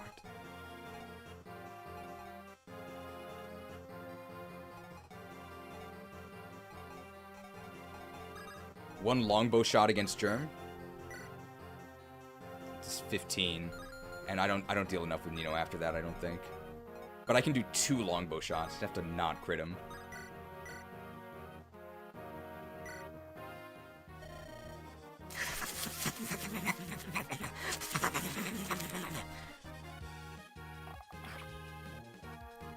Some pretty active ellipses. The rune sword. Please don't crit him. No! You think you can stand up to Dorcas the Deadeye?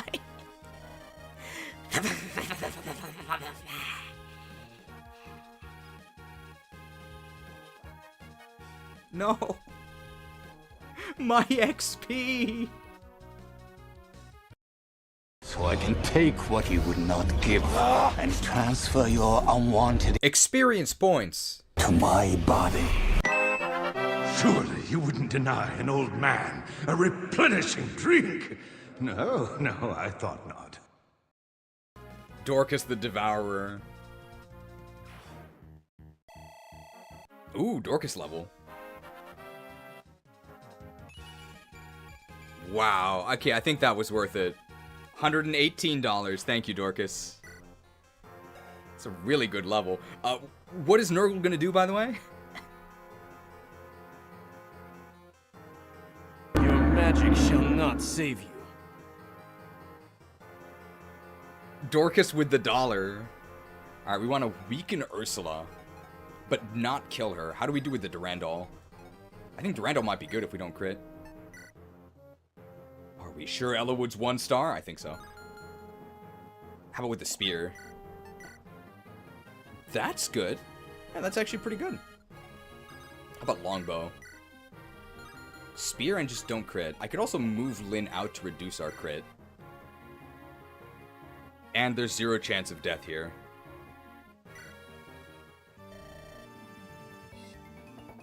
Okay, no crit is...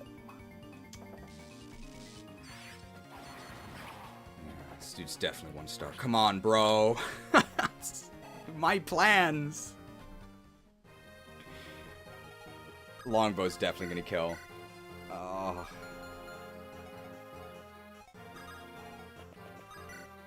Oh, the rune sword. Okay, that doesn't work. Okay, Nino can attack from adjacent. I don't have a throwing axe. I can give him the tomahawk. Then he can tomahawk. He doesn't get doubled, does he? Longbow with Will. Maybe Will doesn't double. Oh, perfect. Can I deal 15 damage? I think I do deal exactly 15. Oh, beautiful. Thank you, Will. Only Will could do it. Finally, a use for Will. He helps you train Nino.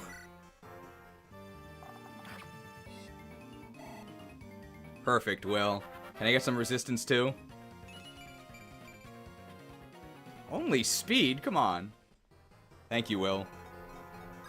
Where there's a will, there's a way to train Nino. This even gives us Excalibur. Pull the tome from the corpse of this lady. Yes. Oh, that's not a lot of XP at all. The Excalibur! No more winter. You know, is this just better than Thimble Vetra? Weight 12. Oh my, it's a little bit heavier, but winter's over. We gotta make sure we're not actually in range of these bros because they're pretty scary.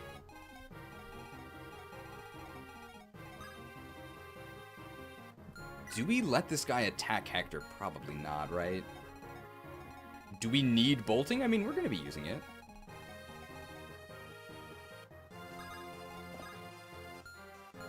I mean, we have 8 fortify uses. It's just fortify. Why is there boss music playing? The final boss of staffing.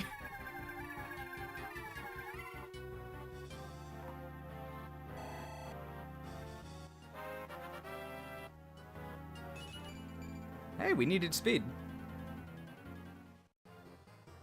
Is Dorcas bulkier than Hector? Yep. 26 defense, 56 HP. 25 defense, 56 HP. I think our Hector is below average on defense, though. I don't actually think we move. I think we kind of just chill here. How much res have we gotten? Only 1. Thanks a lot, Athos. Is there an original Japanese translation reason for Excalibur to be a tome? No idea. Alright, Nina with the Nikes, I think, can actually reach. Yes, and she can get danced.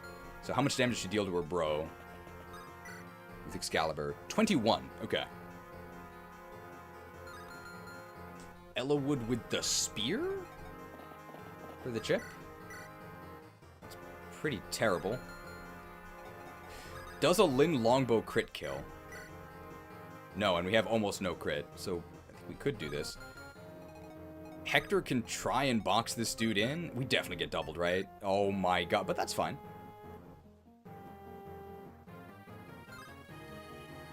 Also, this is what we brought the Sword Slayer for. Armods gives 5 defense. But yeah, let's just equip Armods and just chill here. Maybe I actually should have attacked. Whoops. Yeah, I probably should have attacked there. Sorry. Alright, the spear shots.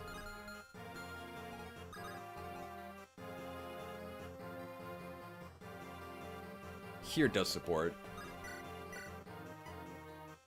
And a crit doesn't kill, so no problem. Critting would actually be good.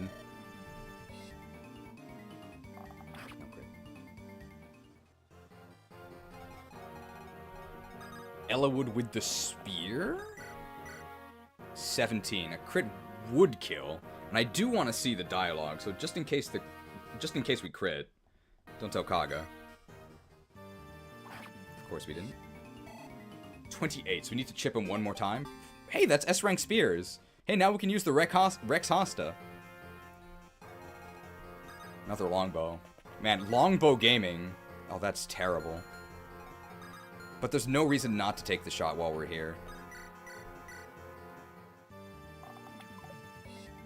Bartray is going to have the support bonus for this shot. Dude, the longbows are so useful. Bartray, please don't crit him. Very nice. Perfect.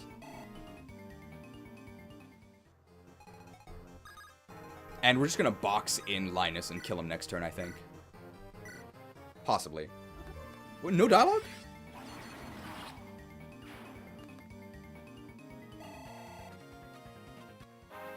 What happened to... Well, I guess she's not a fan of Lloyd Barbecue. That's capped magic. The Regal Blade!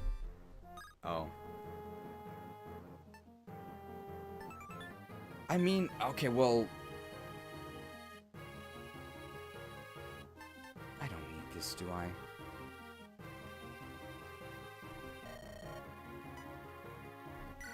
Psychic's a bad type.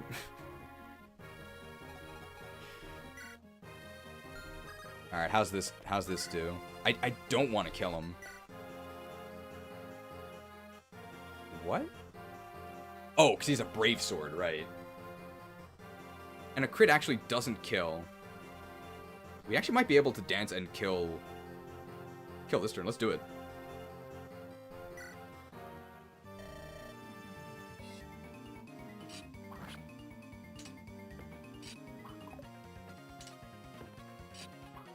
And he does have a tomahawk.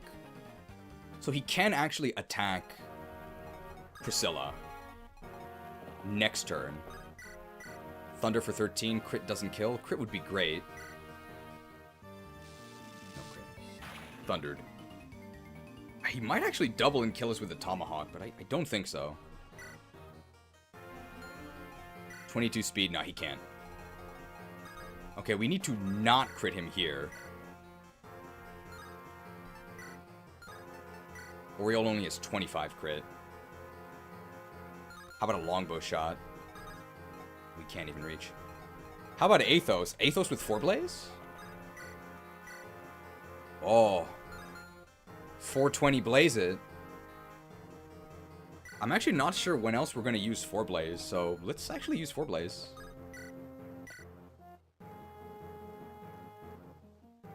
But we got to make sure he doesn't crit. The purest fire.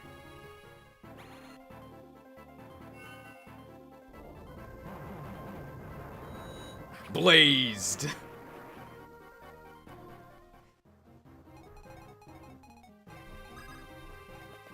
And we still have one spot that Nino can attack from.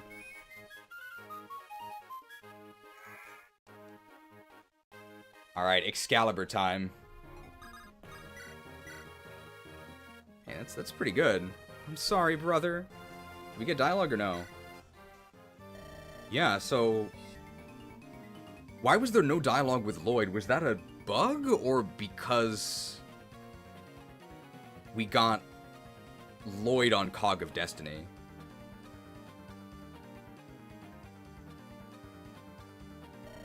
Linus, I'll see you again.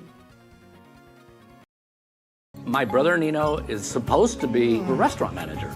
All I can say is he's the worst unit here. He loves to run up the tables and go, "Hi, I'm Nino." Thinks you're in denial. You're refusing to listen to the negative feedback regarding the Est archetype. My honestly feeling it is he doesn't do crap here.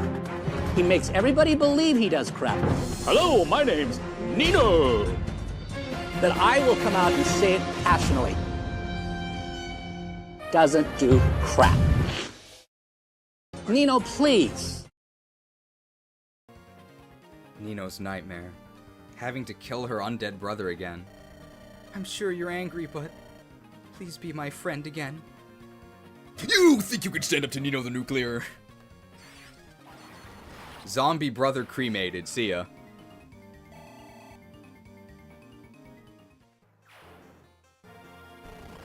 It's Nergal.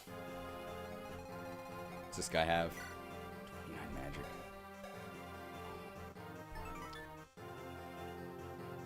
Oh, we do have a restore. What's this guy have? Fortify, that's fine. Alright, who actually has restore? Is it Athos? It's Athos. That was in vanilla? Yeah, I mean, it's fine. We can deal with it. It's just annoying.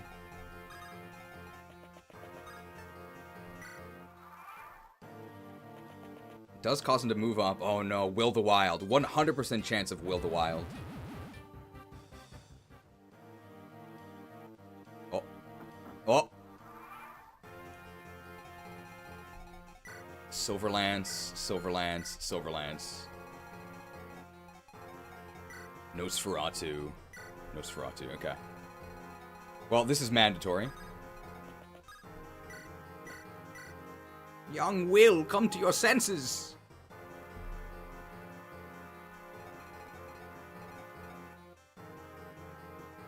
There's probably unique dialogue with all the lords. We should probably have the lords go up there.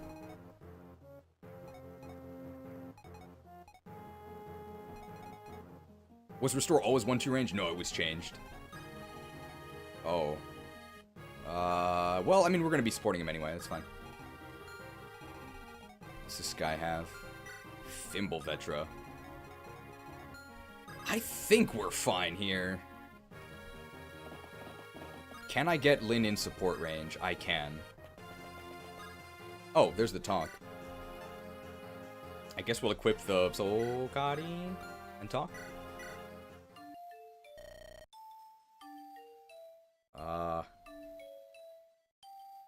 Sad music.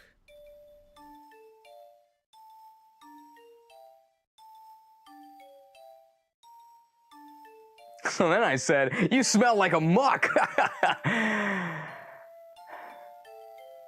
He's right behind me, isn't he?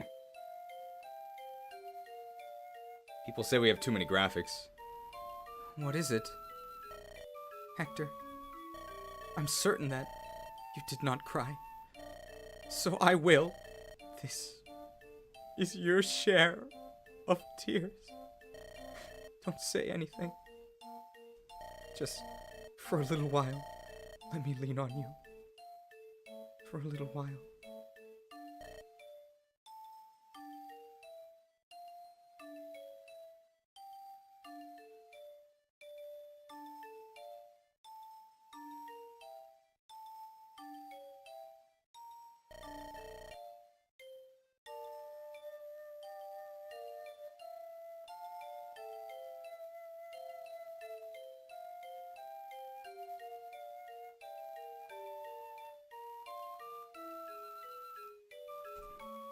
Anyone know the Morse code that she's speaking here?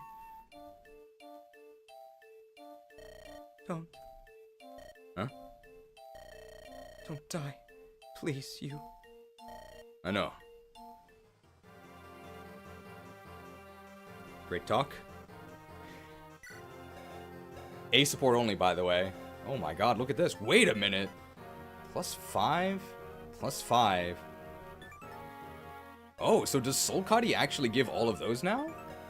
Wow. So it actually gives you 5 skill, 5 luck, and 5 res. So it basically gives you nothing. But that is a buff. It used to only give you +5 res. I think that also just makes it much better than 4-Blaze, right? 4-Blaze only gives you 5 luck. Can 4-Blaze give you magic instead, please? I mean, only Athos can use it.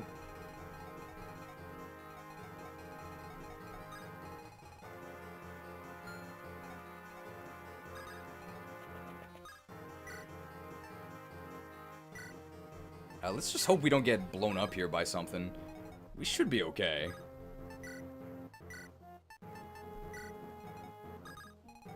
Ellawood up here for some supports. He does have a lot of resistance. Spear for the counters. Nino with the Nikes. We're just gonna move up. We can actually grab the Regal Blade here. In case we want to use that. Nils is really far back, but I don't think his dance does anything. I don't want Will to get killed by some sort of magic here, so we'll just put Will over there. I think that should be fine. We actually can put Lucius up here. Like, he has a zillion res, right? He doesn't care. Just gotta make sure we're not weighed down too much. This is actually our lightest... Aureola is our lightest tome. Just make sure we have the supports here. We're probably fine. Sure. And, I mean, I guess I can... just put on a show for Hector, because he's kind of sad. Be of good cheer. Here you go, Hector. I hope you're feeling better. I don't actually think we... I mean, I guess we can move him forward. It actually might be really bad, though, if we put him in range of these guys. He might actually die. So he's just gonna... I hope that put a smile on his face. That's it. I'm not actually gonna move him. The issue is that restoring means that these generals are going to catch up to us here. That's fine. That's a lot of damage. What? How much res do I have? The Aureola Tome. The Aureola Tome! 21 damage. You think you can stand up to Lucius the Luscious? Crit him on the first hit, please. I don't think that druid can kill me, can he?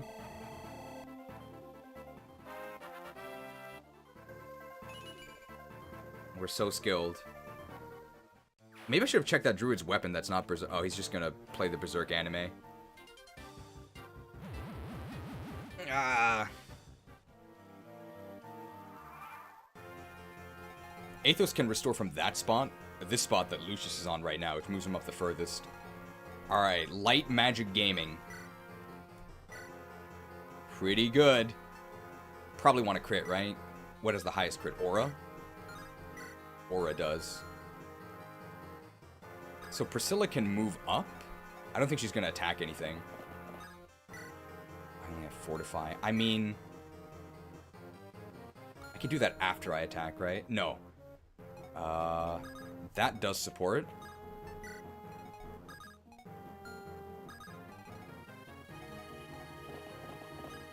I mean, I have 7 Fortify uses. Let's just use it.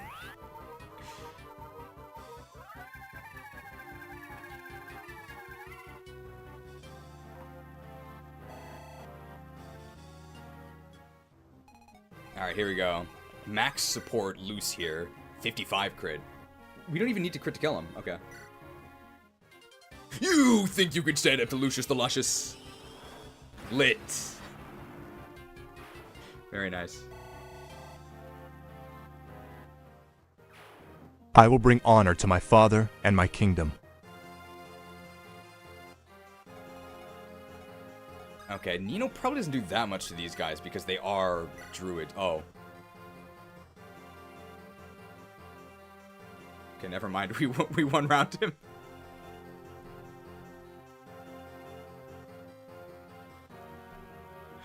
Why did I underestimate Nino? My mistake. Nino なのに新春スペシャル。くそー。もうこれトラブルです完全に。はい。Do my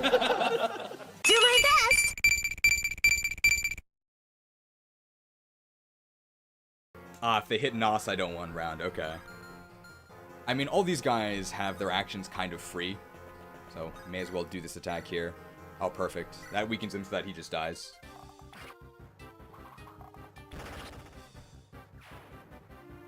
My XP!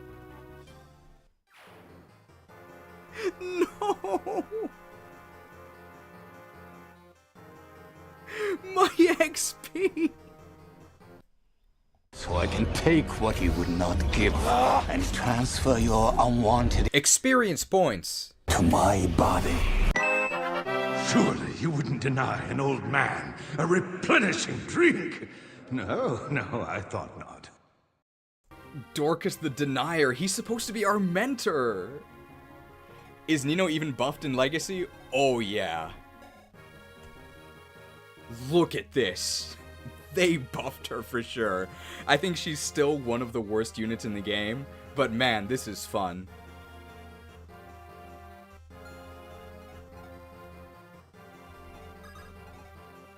Can I longbow this other guy? I know Nino with the Nikes can actually reach. Okay, so I would need a dance. Or Lyn with the longbow can reach here. Don't crit him.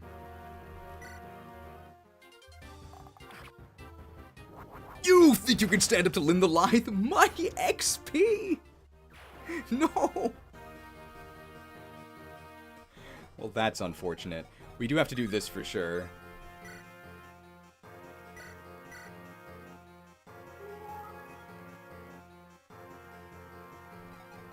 And these guys are coming up towards us. Bartry the Belligerent just moving up. We do want to see all of the unique dialogue between the Lords and Nergal. So we can try and get that.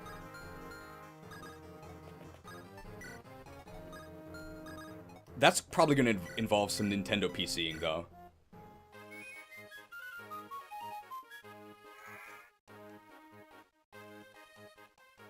Nino can farm the generals, yeah. I mean, getting Nino to 2020, like, it's just fun.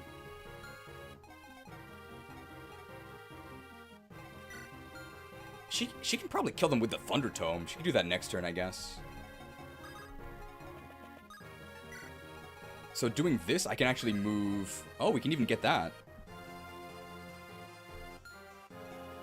Alright, so we are about to engage Nergal and get a whole bunch of battle conversations. However, I think this is true. When you're stressed and excited, the kidneys go into overdrive. What I'm saying is, when you're nervous, you have to pee. So I kind of have to pee. So I'll be right back. In the meantime, please enjoy this spoiler for the end of the game.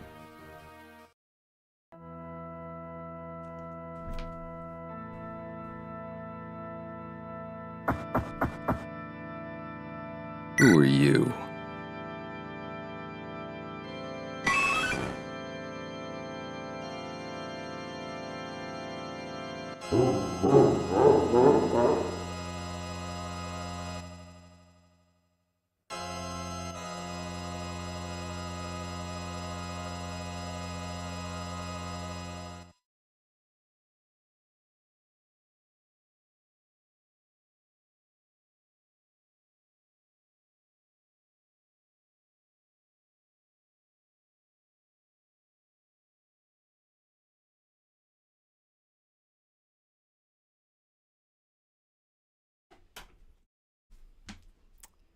Not capped speed. Well, thank you to the mighty Patreons. And Lynn would have been back in record time, because Lynn has 30 speed. Should the Lord PRFs deal effective damage against Nergal? That would help. Is it normal for Ross to get multiple HP only level ups? I'd say you definitely are getting unlucky, but Ross's growths are actually kind of bad. That's why the trainees in Sacred Zones are especially bad. It's because you would think that they would have good growths, right? But they don't. Their growths are some of the worst in the game. It's very weird. Alright, let's get these battle convos. We gotta make sure that we don't actually die during this, so don't tell Kaga. Do we get doubled? Wow, we double him. That's pretty cool.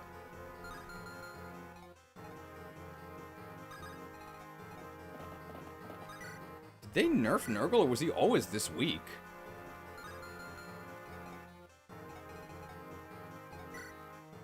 Ooh, Nergal, the Dark Druid. The Ereshkigal. Oh, 20 might, 95 hit, weight 12. Con 10, so he loses 2. He only has 14 speed. What? He's so slow. Oh, look at that res, though. What are we gonna do? What are we gonna do?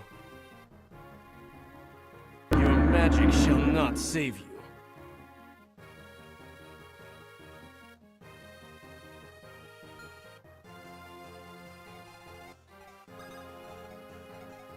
Alright, there's a lot of battle convos we gotta get with him, though. So let's start with the Hector one, I guess. I mean, if we crit him, he dies, which is not good. So I actually want to not damage him. Oh, the Rune Sword. Damn, Killer Axe actually destroys him. Okay, well, I mean, if he dies to an Armad's crit, I mean, we're still going to go back, but it looks cool. Who did I not act with? Oh, Nino the Nuclear. I don't think Nino has... Maybe Nino has battle conversations with him. Nergal. I cannot understand you, Hector of Ostia. Why would you do all of this for Eliwood? Is this miserable thing called friendship worth dying for? I don't expect you to understand. You've forgotten what it means to be human. Nergal, my connection to you, it's over. Okay, what does that mean? Hector has disconnected from the call. I'm finishing everything up right here. The Ereshkigal! The Ereshkigal! Ooh, ouch. Hectorcopter? Nah. No crit. Unfortunate. Level 18! Where's my res? Good thing we got +1 defense. What is this Nergal gonna do? Nino is 1 speed off doubling Nergal with bolting. Do we have capped speed? Yeah, we have capped speed. Does Nino have dialogue with Nergal? I think she does. Okay, she leaves him at 1 HP. Let's just see if she has dialogue with Nergal. I think she does, about how he ruined his life or something.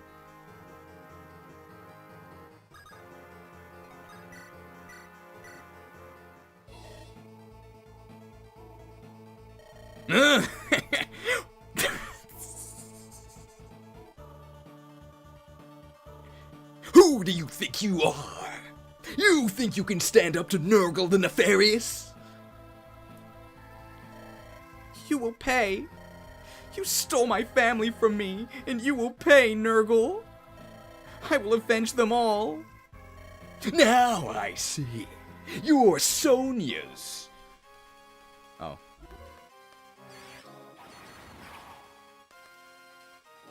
The Ereshkigal. The Ereshkigal!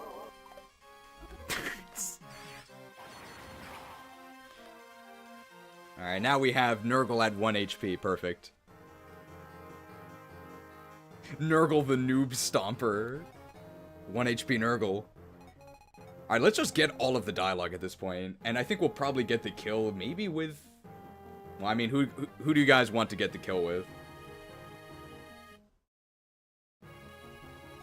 Nergal the Nauseating. Actually, this is kind of bad. It means we actually can't grind these reinforcements. No, we can, because we can back up. Oh my god, Athos will. Smellowood gets the kill. Oh my god.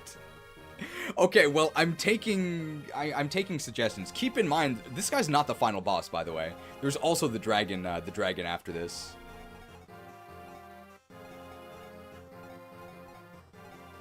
So first of all, let's actually see how much damage. Remember that this special weapon, Oriola, boosts our resistance, and we are supposed to use this against him. So let's see how this does. This should be pretty impressive, otherwise, like, what's the point? I mean, like, that's okay. Like, that's not bad.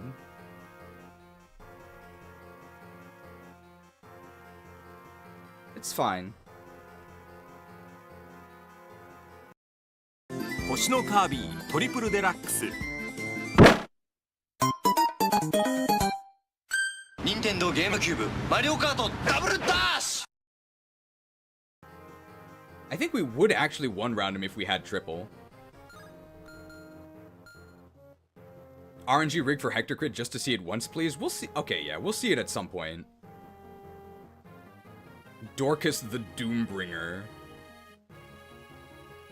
I mean, we can do a poll, I guess.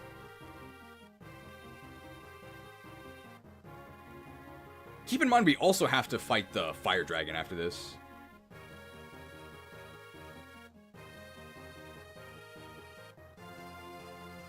Who stops Nergal?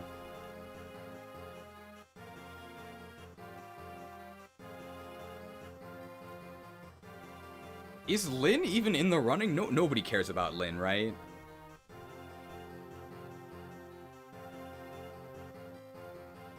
Hector, Ellawood, Dorcas.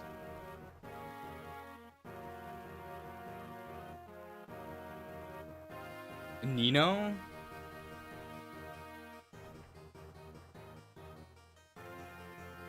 Okay, we'll add option Nino. I think I can only have 4 options. Well, there you go. Well, while the poll is running, we do actually have to, I mean, see the rest of the dialogue. So we got this Ellawood stuff here. I think Ellawood and Lyn have dialogue, and then Athos has dialogue as well. With the Durandal. 0% crit. 4 crit. Did you know, Ellawood? What happened to your friend Hector? What he was thinking as he fought by your side?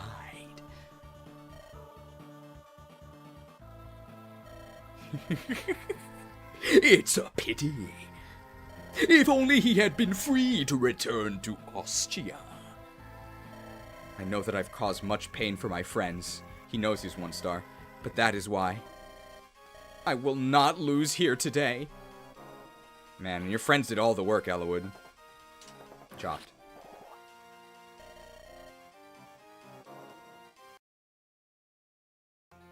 Wait, that's not right.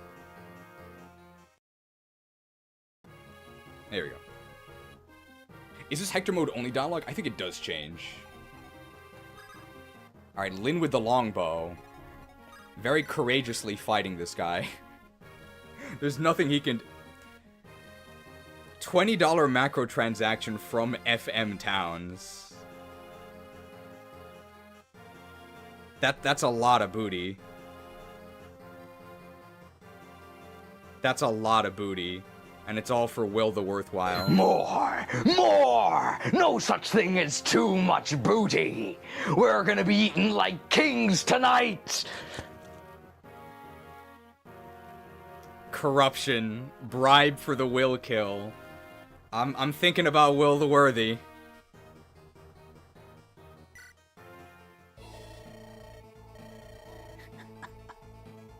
Little girl from Sakai, you do well to vanish. You can't say that. If you want something done right, leave it to a human. Okay, Prometheus. Will's donation getting negated. $20.01 macro transaction in favor of not Will, so that does mean Dorcas is back in the lead. R.I.P. Will. Sorry, Will.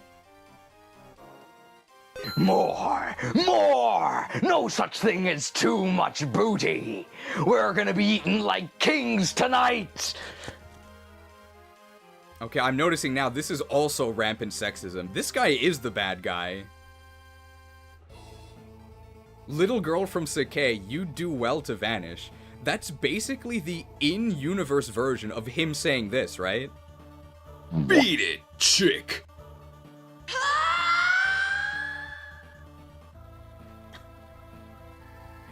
Beat it, chick! One such as you is no match for me. The nomads of the plains do not abandon their fellow tribespeople. Actually, it's called Kindred now. Ellawood and Hector are my dear friends. Their sorrow is my sorrow. Their anger is my anger.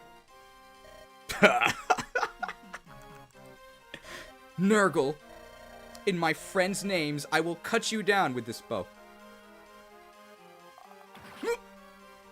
I kind of like her dialogue the best.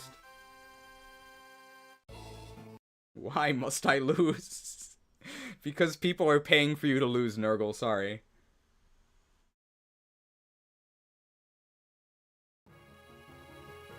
$5.75 microtransaction from Smasher75, bribe for jerk. Well, I won't turn that one down. Thank you for the booty.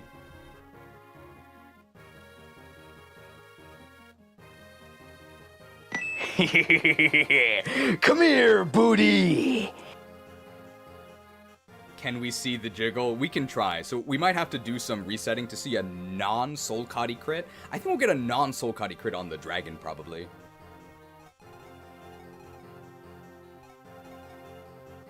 We still have to see the Athos convo. Requires our dance, but I mean, we're just going to reset this anyway.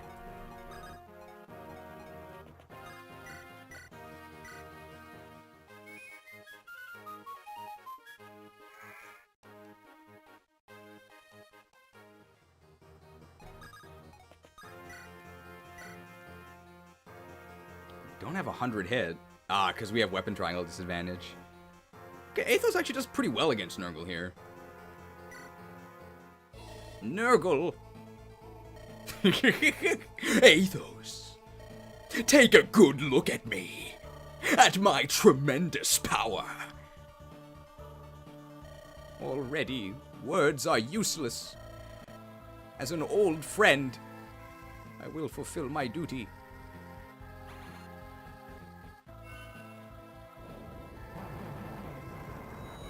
blazed. Okay. $2 microtransaction from Mayor of Hopeville. Rebalance back to Will. Thank you for the microtransaction, but how far back is Will? We'll see. We have 100 votes. That's a pretty good place to stop, right? And we've seen all the dialogue that we want to. 75 HNL. Almost $3 for Will. Thank you for the almost $3 for Will. Will the worthwhile. More! More! No such thing as too much booty. We're gonna be eating like kings tonight. Renault has a convo too. I mean, Renault's not deployed. Does Nil have a convo? I feel like Nils has a convo, right?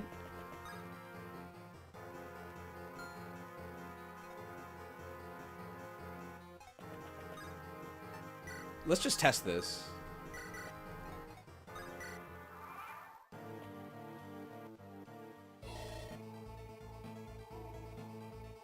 Be prepared for the coup of the century.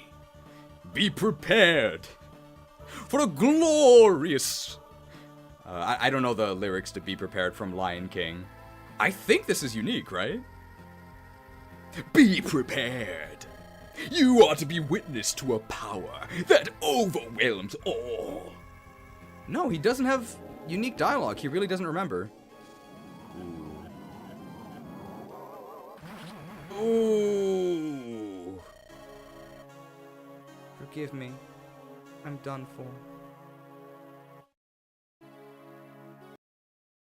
Oh, so he doesn't have dialogue with his son. That's pretty unfortunate.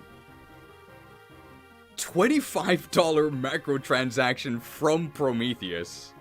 Saying, I was gonna say no to Will, but if I do too many of these, my card is gonna decline. Gotta make sure I can pay for the bounty. This is the last of the Will wars for me. I think Will takes it. But before we just surrender to corruption... that might come up later. Before we just surrender to corruption, let's actually see what the poll results are.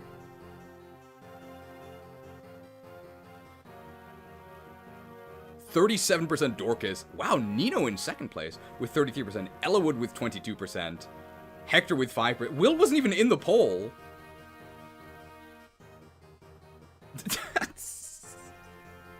I forgot Will wasn't even in it. Well, it's Ninover. Democracy was a failed... Oh, you voted against Will. Okay. So Will is out, which means then Dorcas.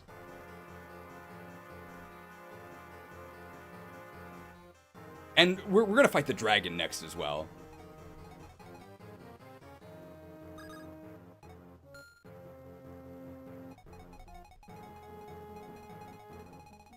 Are we sure Dorcas should kill this guy? Fine. People love Dorcas. Is he gonna kill steal every boss? Dorcas the Democratic. Okay, well, because he gets to be Dorcas the Democratic, sure. Let's, let's check out an Armad's crit, though.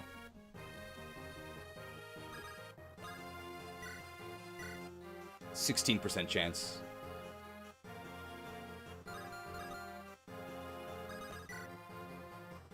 Is there a way to boost that? We would need the crit thing from here, which we don't have. We are in max support range. It's just gonna take a couple attempts.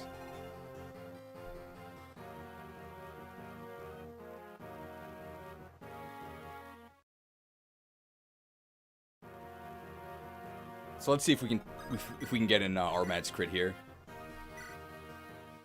16% chance. No, chopped.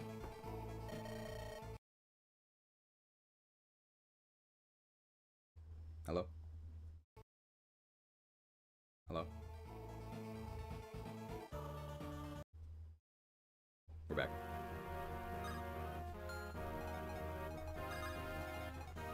Hopefully this works.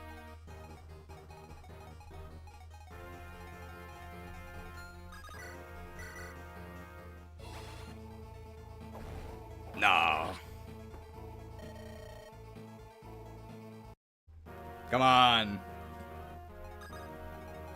We gotta get the awesome R-Mods crits. What do you guys think about getting these legendary weapons a bit earlier? I sort of wish we could use them on victory or death. And that feels kind of appropriate. There's just not enough time to make use of these really cool weapons. Not crit. Come on. I wish we could double attack. Move Lindis and Ellawood to change the RNG. Legendary weapons early would make the game so much better. Dance for him? I don't know if dancing changes anything. I hope these wiggles actually do something. Alright, get him! Come on! Anything we can do to boost our crit rate? I actually don't think so. If only we had the plus 10 crit ring. You have to end the turn to change the odds? No, we don't have to. The wiggles change the RNG. No, the wiggling does advance the RNG. That's why people do it. It's not just placebo. This actually is it. If you do it correctly. I might not be doing it correctly.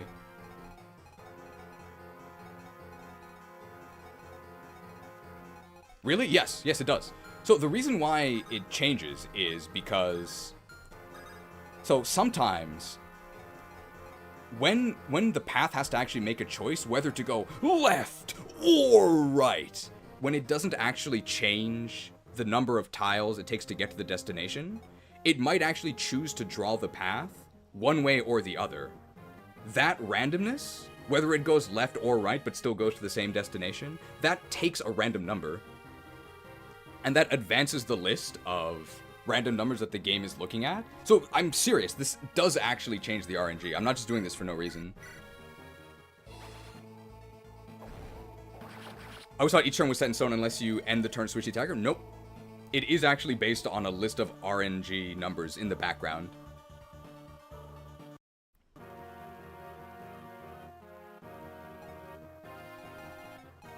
But if you were to say, just quit the game, like suspend, or if one of your units died and you just hard reset your game and then it returns you to the same battle, it'll always be the same. Oh, do we have a save where Nergal is at full life? I think we do. And we just have more chances. Because we'll have 2 attacks. This one, right? Oh yeah, this is actually just... we just get more chances. So this is better. We get 3 chances, I think. Well, Nino with the Nikes has a lot of movement. I don't have Thor's Ire. I put in the Convoy. I shouldn't have put in the Convoy, because I think we also want to Luna crit the final boss. Let's try this. We do get 2 swings here.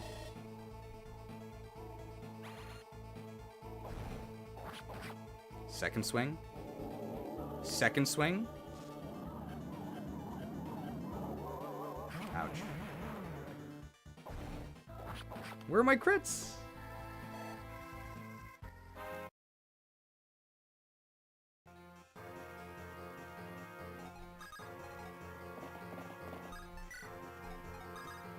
Very unfortunate. It takes so long to try and set this up.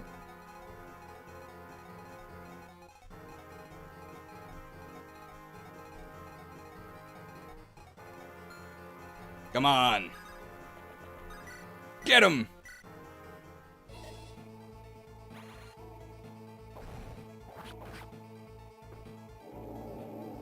The Ereshkigal. Ouch.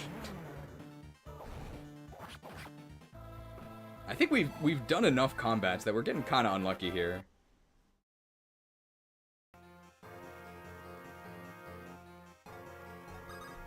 Would like to see more. Would like to see more of just the S rank or super weapons in the game. Can always blast a general with Nino. We could. Is the crit number 2 RN? No, it's actually what you see is what you get. It's possible RNG manipulating that too.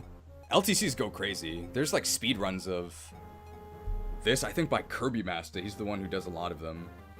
Speedruns usually use RNG manipulation to guarantee like 2% crits at certain points. 6 crits? Come on.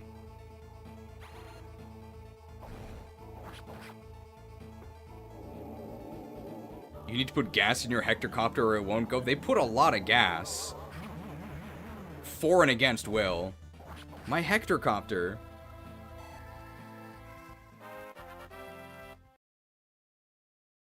This is not going well. Nergal must have the Iron Rune. How hard is it to get 1 crit? We're getting pretty unlucky here. I just want to show the Armod's crit. I might give up on this soon, because we kind of have a bit of a time limit. Not the 12-hour time limit. Hectorcopter? We're getting very unlucky. We've had a lot of swings. Whoa! It's so cool. Why? Why must I lose? Can you see why people like Hector? Give this to us earlier in the game. Give us our mods on victory or death. Alright. Get a non-crit on Lyn. We'll get that against the Fire Dragon, I think. Okay, we're actually going to feed Nino some of these generals back there.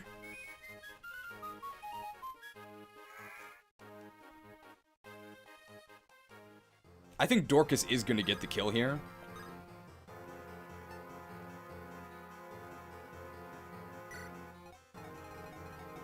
Somebody have Fortify? It's a Lucius, right? Lucius has it. Well, there we go. Physic value. $4.99 microtransaction from a contradiction sandwich. Thanks for teaching me something about Noob about FE. You're my favorite FE streamer, by the way. Dorcas Bros rise up. Thank you, contradiction sandwich. Rez? My faith in the light. Wait a minute. $4.99. Hang on. I know what $4.99 means. It has been a while. $4.99. One of the keys to Apple is Apple's an incredibly collaborative company. I mean, you've really put a big investment in our country. We appreciate it very much, Tim Apple. Applejacks 30% of your donation. Wake up, Mareeple! We've got to have money. Are we sure that Nergal is the bad guy here? Well, thank you for the $4.99 donation. But if you donate from the YouTube app of like an iPhone, Apple steals 30% of your donation. Very scummy that they do that. You still pay the full amount, but the creator doesn't get the full amount, and they don't disclose this anywhere. Thanks a lot, Apple. How do they get away with that? No, sorry, don't feel bad. Thank you for the donation. But just be aware that Apple is doing this. How do they get away with this? Okay, I think we can actually do this, because we want to give her the Thunder Tome.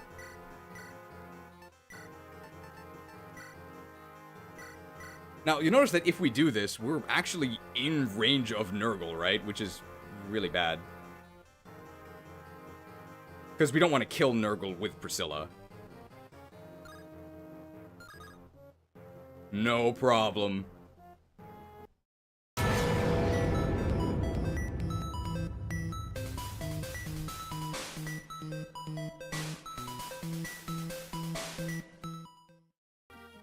Yes, I love the Kanto region.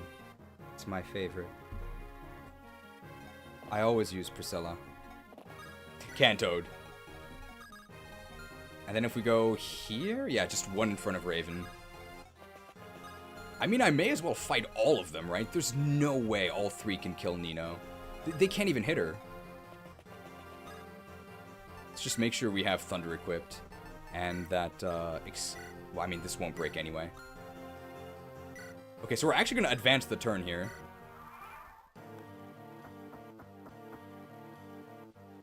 Yeah, that's pathetic.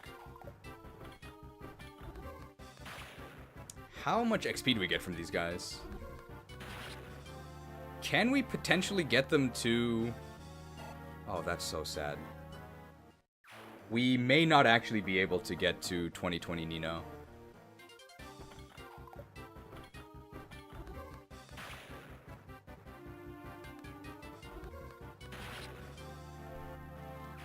Nino was in second place. Does Dorcas the Democratic allow Nino to get the kill to get her to 2020? You think you can send to Nino the Nuclear? I think Dorcas would allow it, right?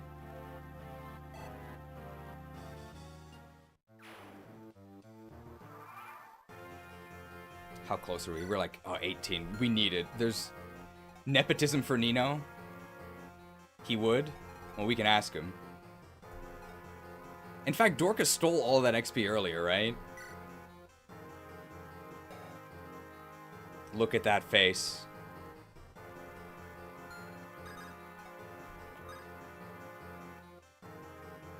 Young child, you fought bravely. Have your vengeance. I'll switch my minus 4501 for Will to be a plus 4501 for Nino. You got it. Alright, Nino the Nuclear.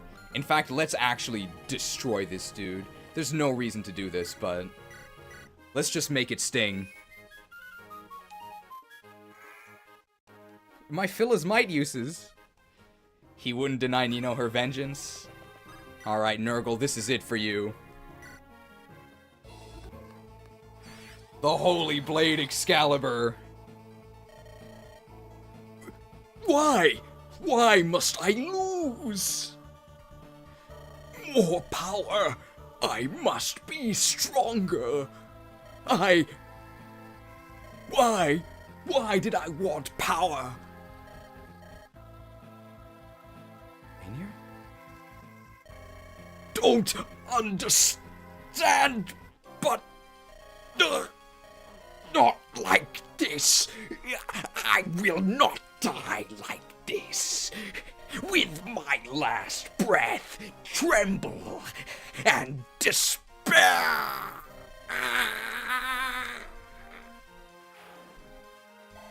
Hey, they fixed the translation. Nino, please.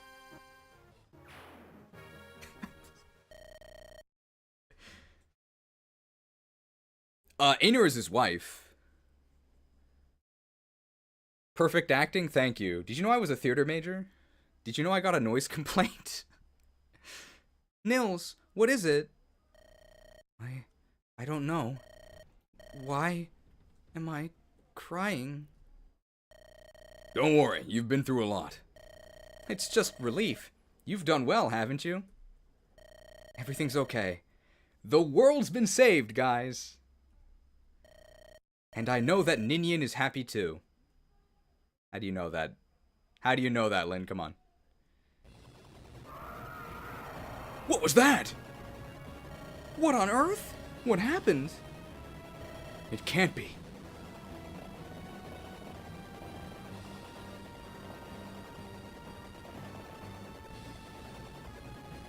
I love dragon types. Ah! Are those vibrating JPEGs? Dragons? Nergal's final warning. This is what he meant. What a calamity!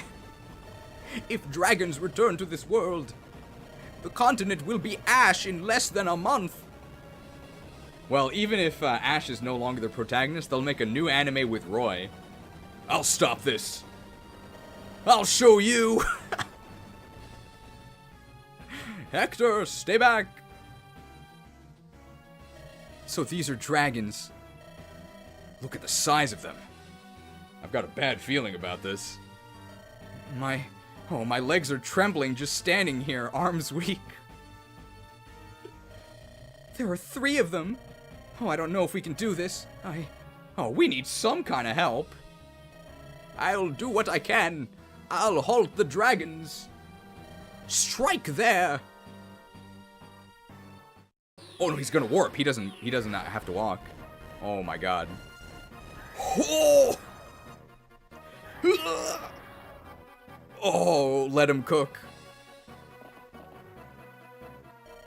Ah, so powerful. Can they be stopped? Lord Athos, flee! The dragons are getting closer. If we can't stop them here, we are lost. Well, who's this? Why does everybody have warp? Bramamund. Preparations took time. Thank you for waiting a week. Okay. I require everyone's strength. Gather here, the legendary power. If you have the human emote, use it now. Otherwise, we can't get this Deus Ex Machina to work. I will bring honor to my father and my kingdom.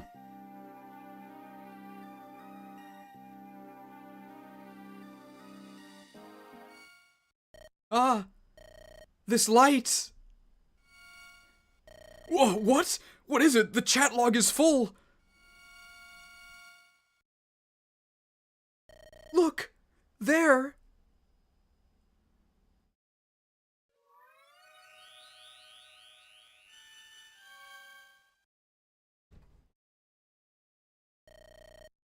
Bring her back. Let the dragon girl's soul be restored.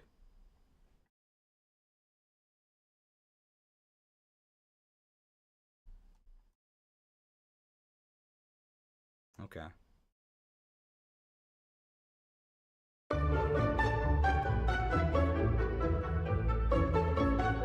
Medic! I need healing. I need healing. Ninian is alive.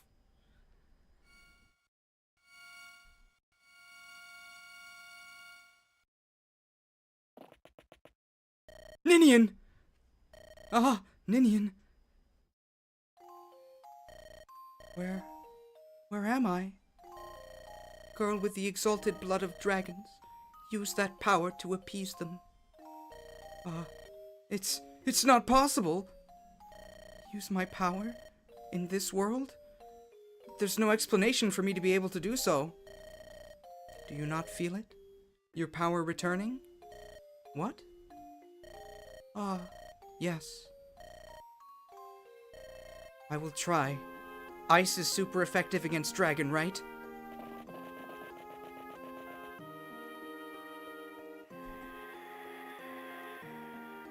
Oh, Gen 1 Blizzard. That's enough. I'm sorry. This is not your fault, but I had to slaughter you anyway. I'm sorry. No. No more.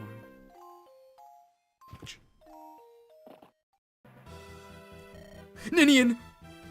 Oh, it's okay. She only fainted. Just bring her to the local Pokemon Center. Thank goodness. Ninian.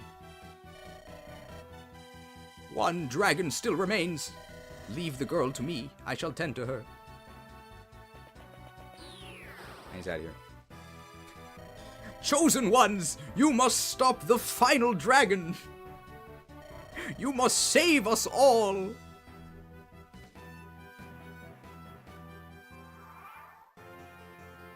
Oh, this is a pretty cool win condition. Kill dragon.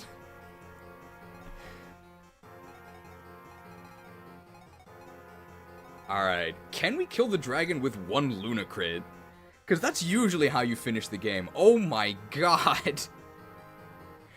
Oh! 21 speed, though. Oh boy. Con 25. The Flame Tongue. Dragon's Breath, which burns all it touches. There is no protection. So the fact that our mods here gives you +5 defense, and the fact that I have 26 defense in the first place, just doesn't matter. Just take 35 damage. It's nothing you can do.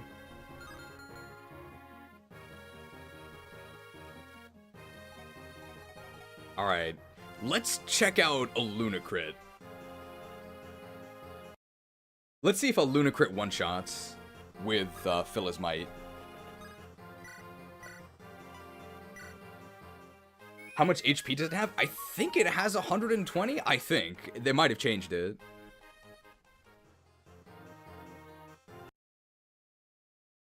Don't tell Kaga. So now it's 30 magic, but we have +10 attack. So it should be 40 and it triples to 120. It's our crit rate. Oh, that's a terrible crit rate. We also get doubled and die and we don't even hit. What? Oh, this is terrible.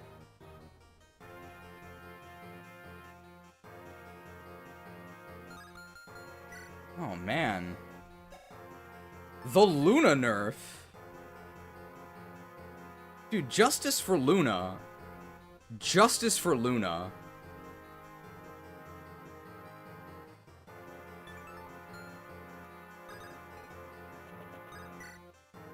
So if... I do have to ask, so hard mode has some bounce around Luna crit strats.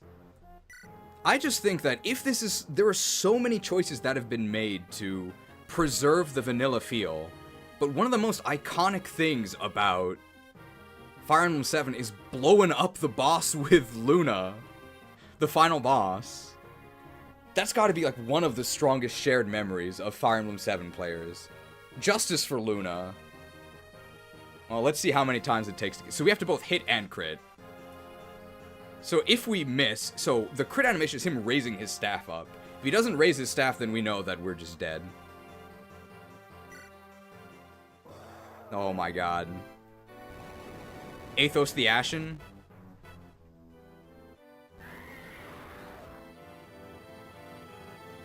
Athos the Ashen, he's dead. Hey, we hit him. Oh!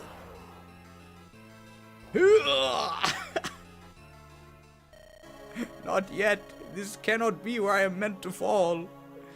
Let him cook. Athos the Ashen. Whoops. This is, I actually don't know how many times we're going to try this. I mean, if he has 120 HP, then we just know that... Like, you gotta show the one-shot, right, of the Fire Dragon. You gotta do it. That's the Fire Emblem 7 experience. Gonna take a couple tries. We're looking for the staff to go up. Raising the staff means we got it.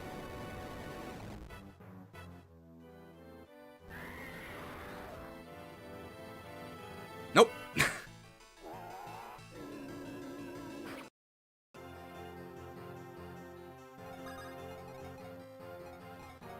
Well, what's the general chat perception of the Luna changes? So I want to make sure I'm not lying about this. I do believe the Luna change was... they reduced the hit rate, right? I think base Luna has 95. But I think the weight and crit are unchanged. I think it's just they reduced the hit by 35. Did Westerners really never just use Lyn and Eliwood to defeat the final boss? They're so bad against the final boss in vanilla.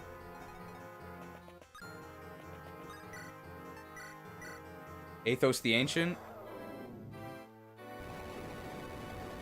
It's the dragon! Welcome, all yo! Athos the Ancient, come on. Nope. Athos the Ashen.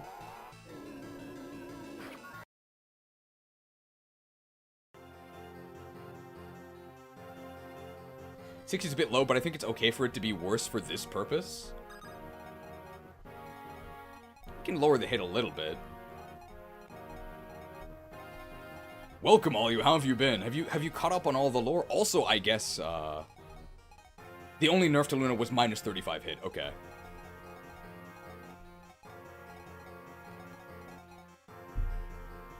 Shared, how are you on time, by the way? Do you have time for me to spend time rigging this crit with Athos? If not, I'll just skip it.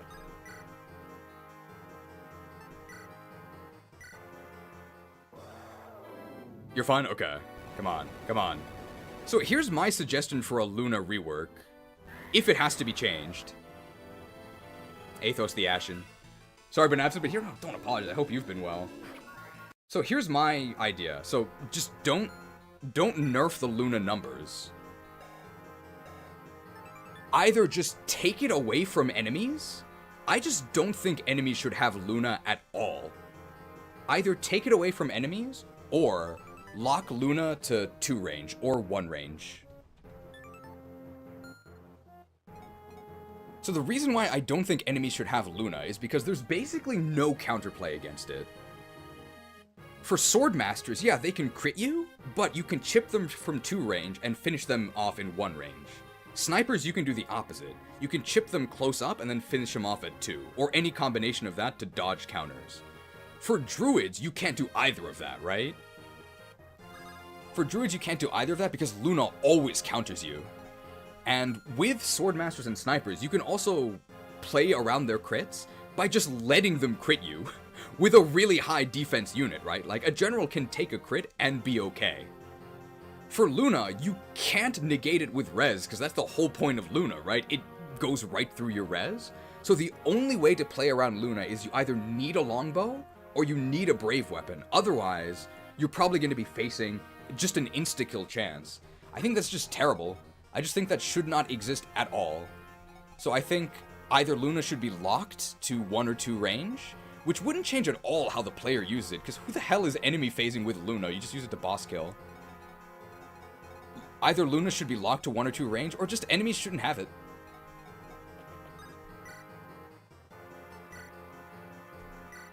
Staff? Staff?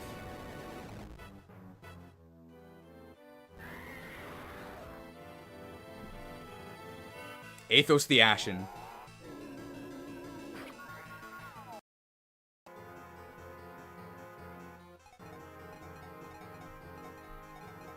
I guess my balance reason for not necessarily nerfing, or for restoring better Luna. So obviously blowing up the final boss in 1 action is pretty imbalanced, right? It's pretty unfair, but usually final boss fights are kind of easy anyway, right? We have so many actions that are better than just blowing this dude up with Luna, even in vanilla. But blowing him up is really fun. It's really fun, and it's something you can only do in FE7. I think that should be in the game still, if the idea is to keep it the same feel as vanilla. This is like one of the most iconic things. Blow him up. Come on, come on, Athos. He's really old. He gets nervous, okay? He gets nervous. He's got a lot of people watching him.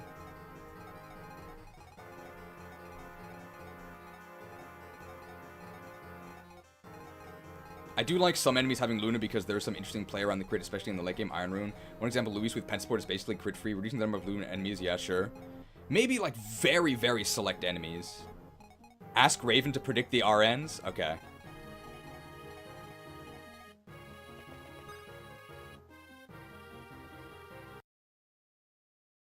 We'll ask Raven to predict the RNs. Raven, what do you think's gonna happen?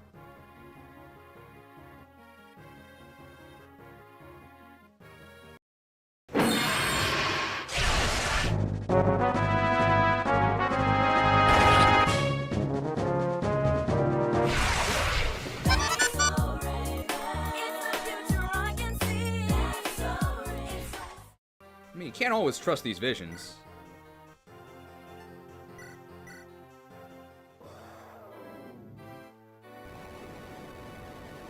Hey, it's that dragon! Raise the staff, Athos, come on.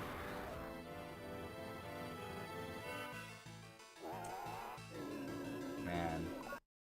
If you could gaze into the future, you might think life would be a breeze. Seeing trouble from a distance? It's not that easy. You convinced me to give this a shot? By this, what do you mean by this? The game as a whole, or just blowing up the final boss? Our final boss is always just a victory lap in Fire Emblem? Yeah, that's one of my main complaints about Fire Emblem final bosses. They tend to be really easy, and usually there's just not much of a final challenge at the end of the game that really, really puts all of your skills to the test. That's, I think, one of the things that Fire Emblem 7 is missing. I really wish there was a way that we could have some sort of just, like, really difficult final challenge.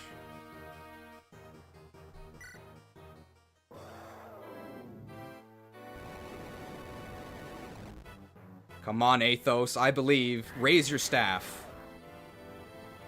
Athos, please.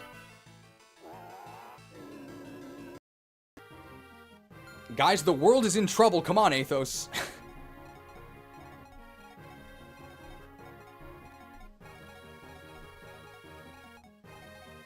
I think probably the most interesting, or not even the most interesting, just the best, well, yeah, actually the most interesting. The best final boss in Fire Emblem history is probably Ashera. And she doesn't even attack you. But Ashera is more like a puzzle than just a straight-up boss fight. All of your units get used, support abilities get used, your stats really, really matter. It's great. I love Ashera.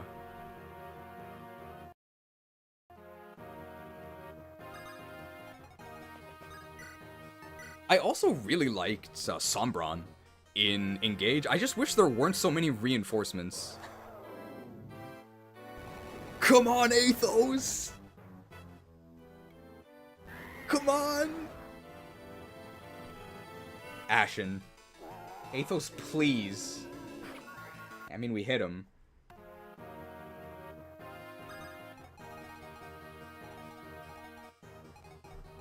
I have to go back and finish Engage. How far did you get? I think Nina with the Nikes might be better just because she has more movement, right?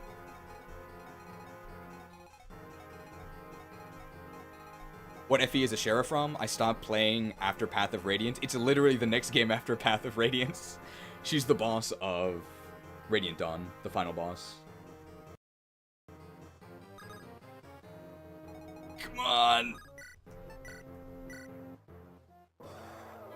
I got all the spirits back, the one recruitable guy, and the older axe woman, so you're almost done. Let's go, Athos. Let's go, Athos. Ashen. The reason why this is so difficult to do is because we both have to roll for the crit, and we have to roll to actually hit him. Because our hit chance is so bad. We could have used the crit boosting ring, but then with the crit boosting ring, we wouldn't actually one-shot.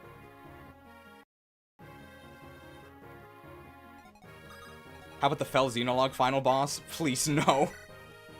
Would have been fun without the insane amounts of reinforcements. That's my thoughts on a lot of Engage's later chapters. Get that staff up, Athos. Come on. Nope.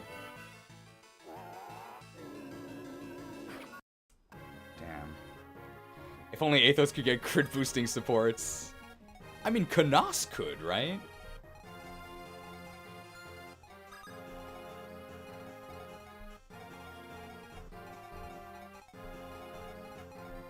So Kanas can never one-shot the boss, though, because Kanas doesn't have enough magic.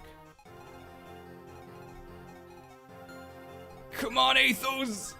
Everybody's cheering for Athos! Come on! I don't even know if we're below average on attempts, right? I think we crit him on average in 20 attempts. Nope.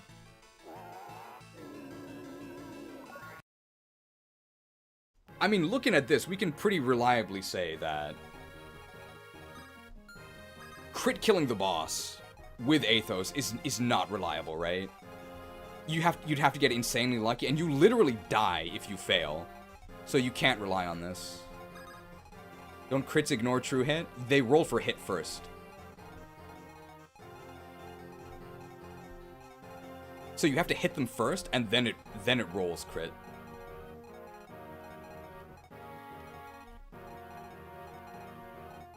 This is the Fire Emblem experience, just a bunch of RNG wiggling.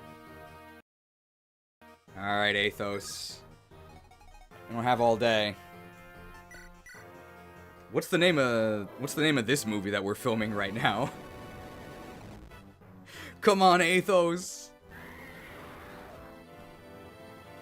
Nope.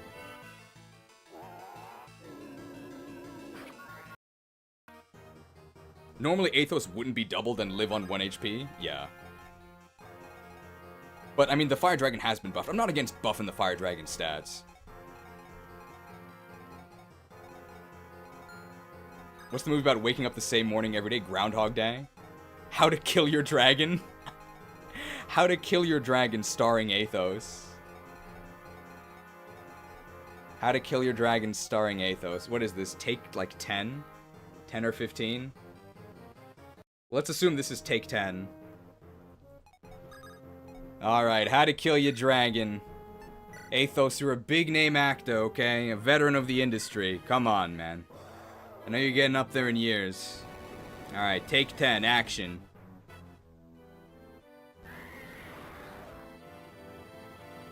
Cut! Didn't they replace the actor for... They replaced the actor for Dumbledore throughout the Harry Potter filming, right? Because he died? Hopefully we don't have to actually get a replacement for this guy. There were a lot of people that wanted Luna to not be the solution to the Fire Dragon, hence Athos getting doubled with Luna. I'm fine with it being difficult to blow up the dragon with Luna, but... And I could just be biased here, but... I feel like one of the strongest experiences people have with Fire Emblem 7 is destroying the final boss with Luna. And the final bosses are usually easy anyway. I'm fine with increasing the stats. I just think Luna shouldn't have been nerfed itself. Alright. How to Kill Your Dragon. Final scene. Take 11. Action. Cut.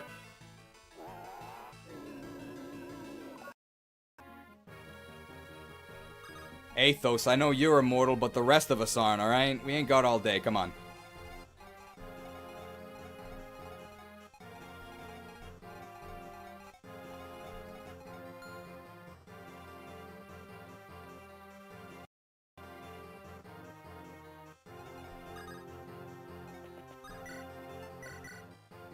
Alright. How to Kill Your Dragon, final scene, actors Athos and the Fire Dragon, take 12, action.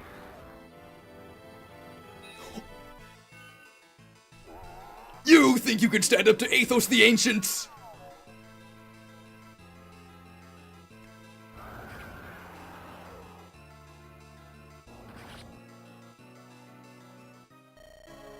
Cut!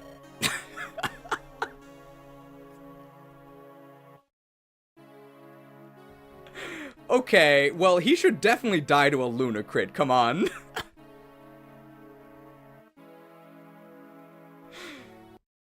Okay, accident on set.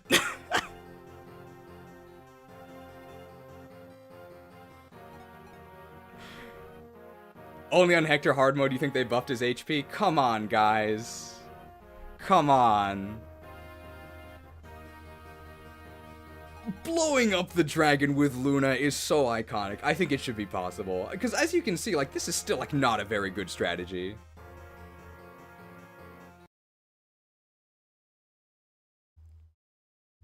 But it should at least be possible. Last patch he still had 120 HP, so it was intentional. Okay. This is perfect, no more Luna cheesing? Come on, we should be able to cheese with Luna. So they specifically uncapped the 120 HP limit just to screw you over if you try to Luna crit him with Athos and fill his might. I gotta say, I'm very biased though, because I was one of those people who, when I first played this, I blew the final boss up with Canas and Luna.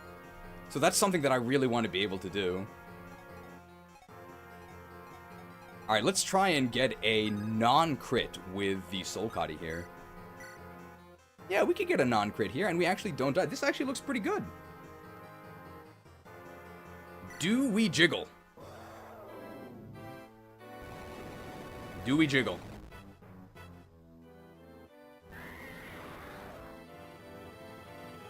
Okay, that's not a crit. We do jiggle. The jiggle is still there. Let her cook. Ouch.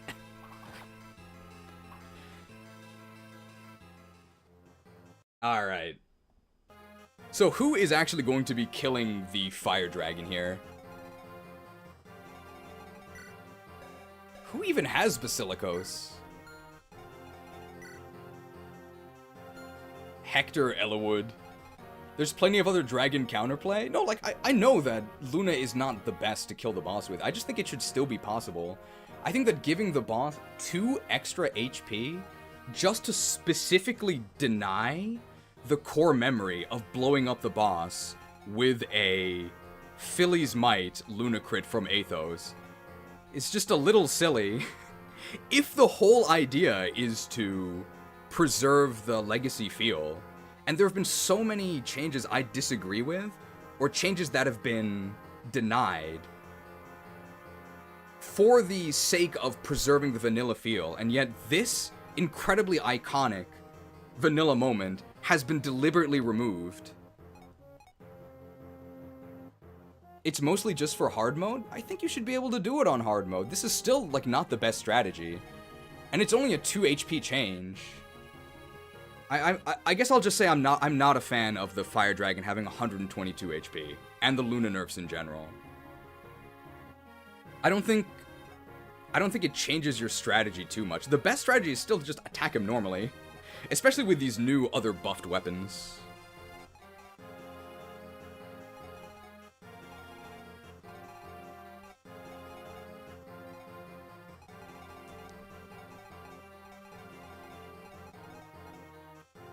So let's see, the first one who attacks actually doesn't get the support here. Dorcas won the Nergal vote, let him do it. Yeah, we can let Dorcas get this one, right? Oh my goodness. I think we're gonna fortify after this. This is where fortify is most useful.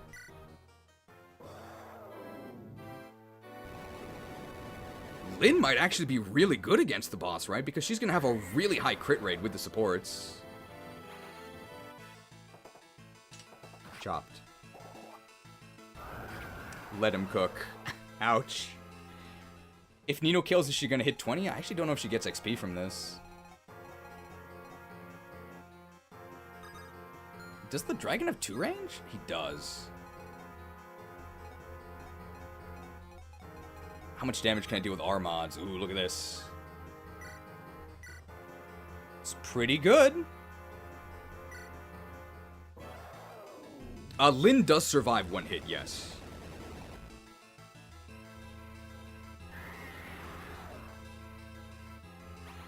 The R mods. Yeah. Let him cook. I think Lynn actually just kills here if she gets a crit. No.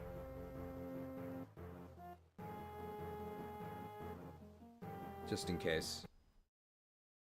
I guess my summation of giving the dragon 122 HP is I think it's just a strictly anti-fun change. I don't think it changes the best strategy, which was never to actually Luna crit them. Can we have a vote on the best and worst changes? We can do that at the end when we actually get into the, like, super feedback portion. She needs to double crit? We could fill as might her and she would kill. I'm glad the lords are actually good against the fire dragon here, but they're still terrible for the rest of the game, so I'm not sold on their viability, but I'm glad they're good here.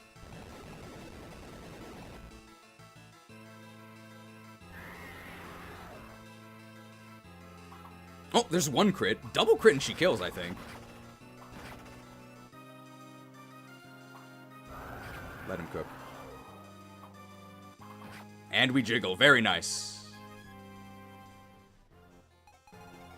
Thoughts on giving Lynn bows from the start? I would like to see that. Best and worst changes. So I think my favorite change is probably maybe like the most impactful change. Probably the... It's not really... There weren't really any mechanical changes. Maybe just higher deployment limits. It's like a very simple change, but it makes it a lot more fun to simply have more deploys. And overall, bows being a lot better. I would say my least favorite change, I don't even think it's one they deliberately made, but it's the fact that the mind glitch is gone. I really don't like that the mind glitch is gone. I know they didn't actually do it on purpose. But the fact that this is a definitive or improved version of FE7, I say improved here not to make fun of them calling it improved. I think it is actually improved. But if it's being sold as an improvement, and it takes out two of, in my opinion, the most iconic things about FE7, the mind glitch, and the fact that you can blow up the final boss, that to me is a huge minus, even if it's not intentional. But knowing that this Fire Dragon change is intentional actually does make me kind of sad. Who has Fortify?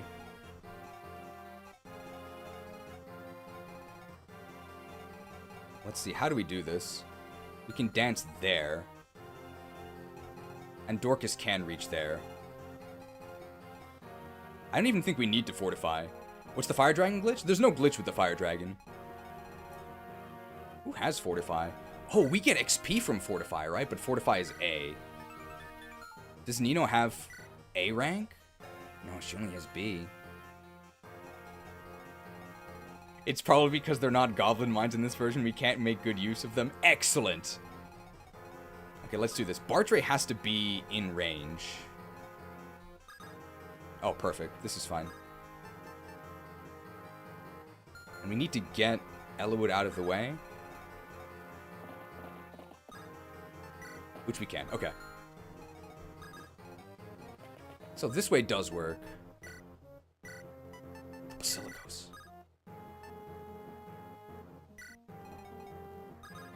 We get Ellawood out of here. Can Nino bolt the enemies for XP? She can. I don't think we're going to be reaching 2020 Nino, sadly. Because we only have that much. Like, we do kill them, but... Oh, we do have the rescue staff as well.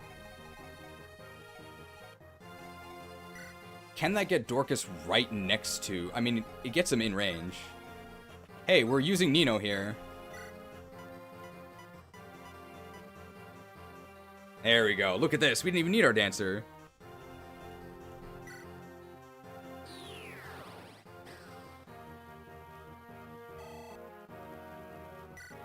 Oh, we're level 19.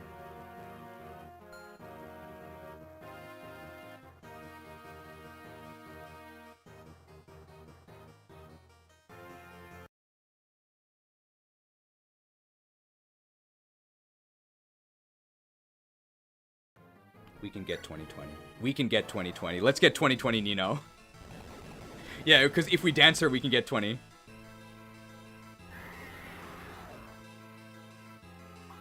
I think 2 rescues and we'll do it.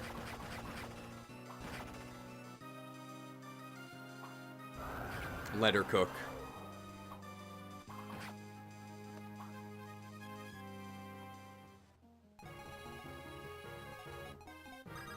Okay. So you'll have to do those other trades.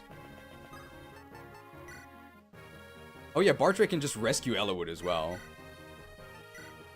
And that works. Now, Bartray giga dies if the Fire Dragon acts, but...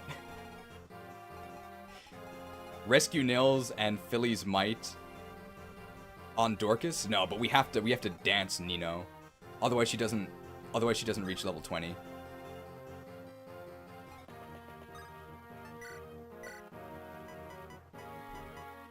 Alright. Come here, Nils! Yoink!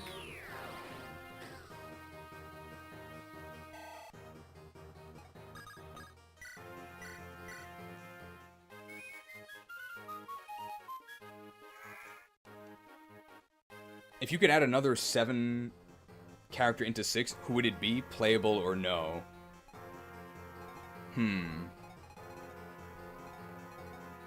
I mean, Dorcas. This is kind of a meme answer, but... I'm not quite sure. Nino would be fun. If we do this and block this spot, then I think that means that Dorcas gets warped right next to the dragon. Probably going to be our last warp staff use of, or movement manipulation of this this run, so it's warping time. This map is ass. Tactician, recruit a team of staff bots with aptitude. Silk. Safi. Hint. Micaiah. It's warping time!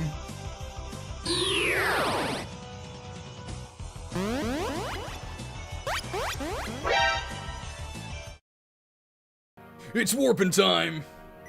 And a level 20 Dorcas. And he's right there.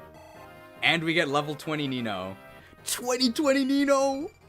How can you be so lucky?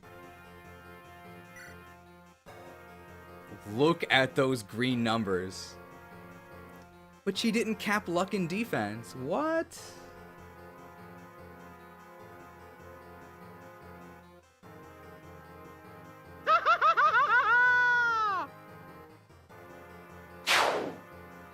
One star. So much green. Alright. Hey, Dorcas! It's been a long road here. Hey man, I picked up this sick axe. Here you go, do it for Natalie. But, if you ever see that Carla chick again, hey, tell her I killed the dragon, alright? Go get him, champ.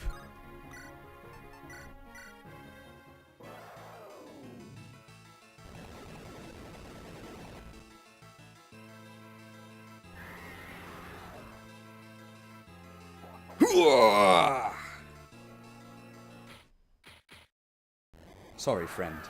It's nothing personnel. Dorcas the Dragon Slayer.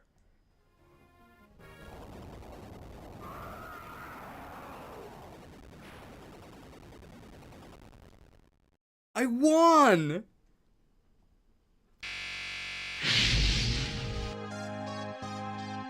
Yikes! That final boss battle was no joke! Well, I'm glad we're alive, but are we sure that dragon was actually evil?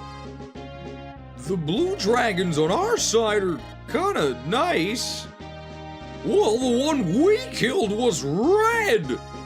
Red means meanie head! So true, friend. Sniff, sniff.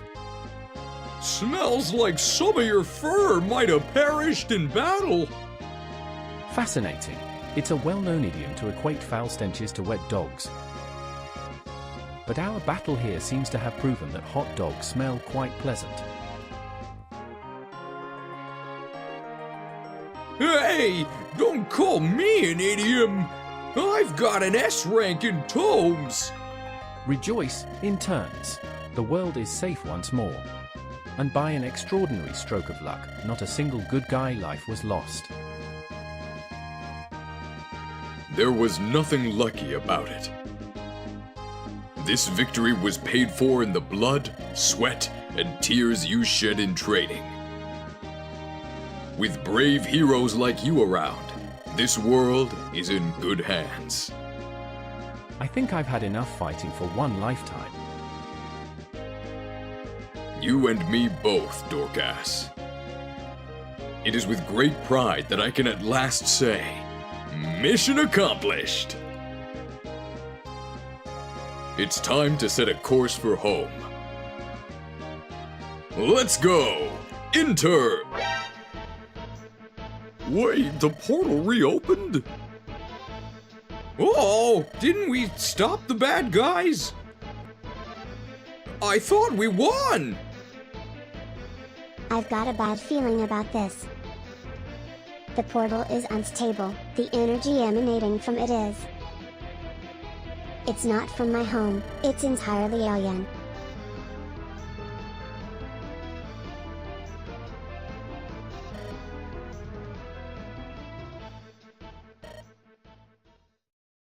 I never surrendered. All these years, I always hoped against hope. Oh, is he still talking to us?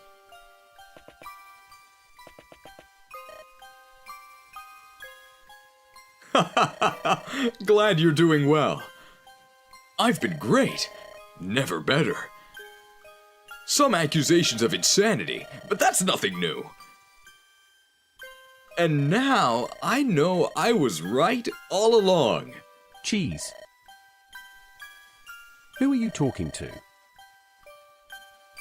Is this another localization error? Come on, give me more credit than that. I know movement is the best stat. I'll be there faster than a warp skip. Cheese, no. Stop. Trust no one. I thought he'd never leave. This is the good ending, right? Bad dog.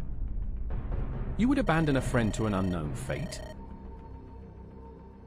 Conquest, birthright, or revelations? There's a 2 in 3 chance he's doomed. Whoa! No one deserves that! This is a rescue mission,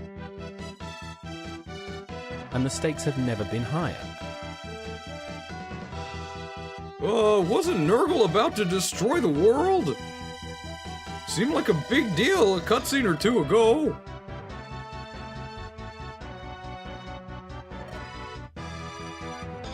I'm afraid Lindis' Legion is a poor fit for this mission. Lightning legs are welcome, but the only doors Noodle Arms can open are the doorways to defeat.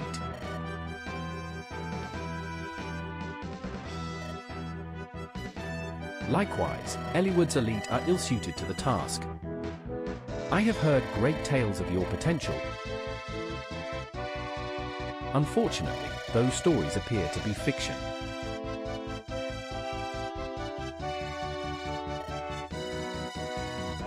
And finally, Hector's Hurricanes. Just stay here. You're the best at that. There is only one army I trust. The illustrious Interns. The hour of reckoning is at hand. Let's go, Interns. Wait for me!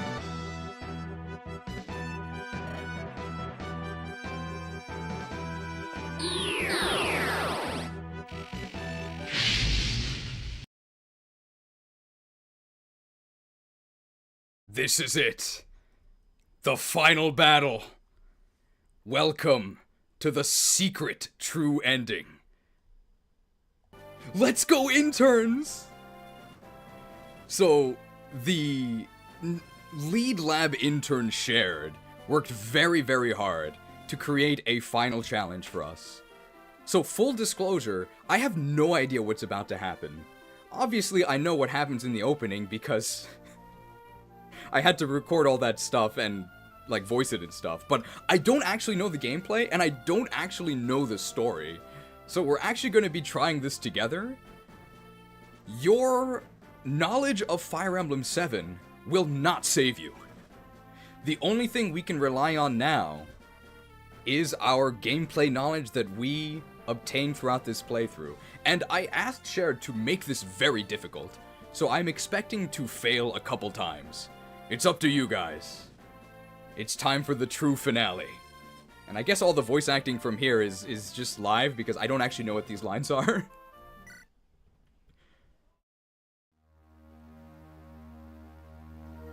Finale.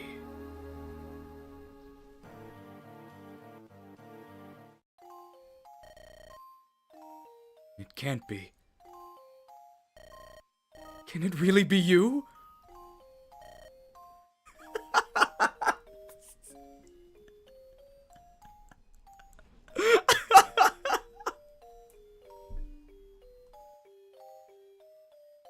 No way!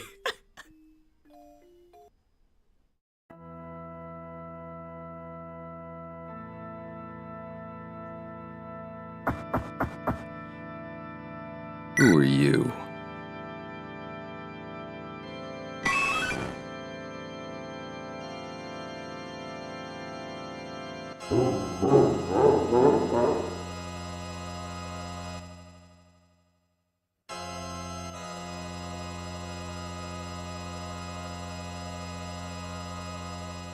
Well, thank you to the mighty Patreons for waiting all these years past the gate. It's as if they never left.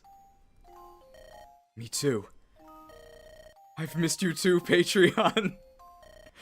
Patreon. What? What do they do with their mobile phones? Oh, this world truly is lost. Disgusting.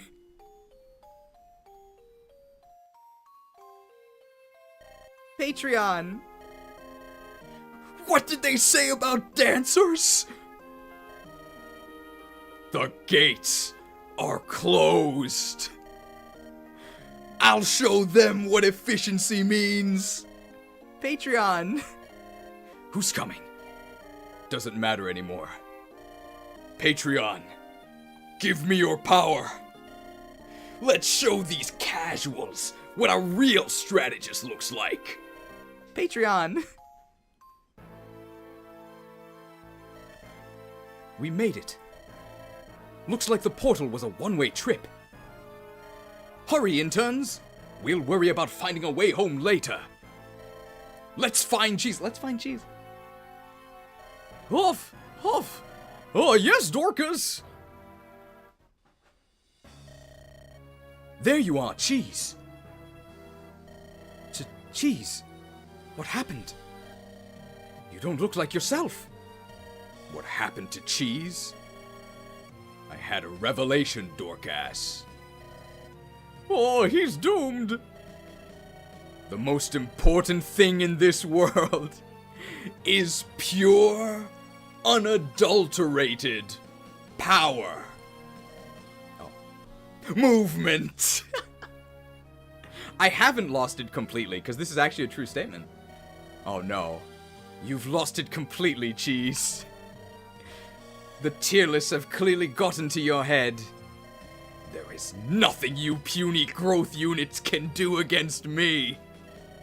Why would I waste my time and resources allowing you to grow? While there are some perfectly good and ready soldiers right here. Do I have pre-promoted allies? Rise. Oh, the Dead Lords.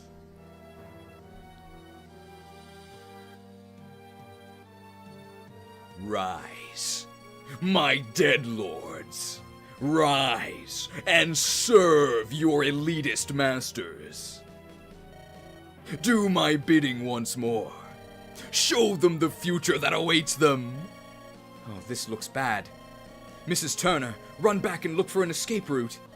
I'll hold them off. Oh no, Dorcas! This is where we fight. Is this where they die?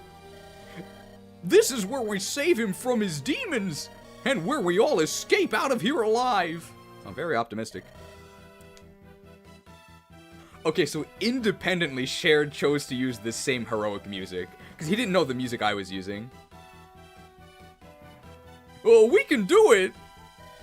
This guy's toast! Let's show him the might of us interns!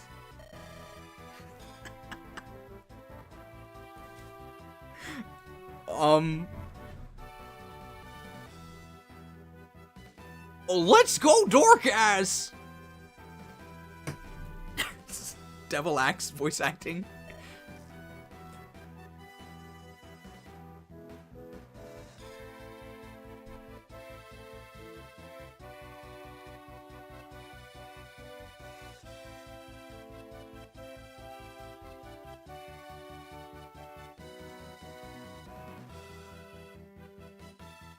Well, I'll do my best. I thank you, interns. Let's do this.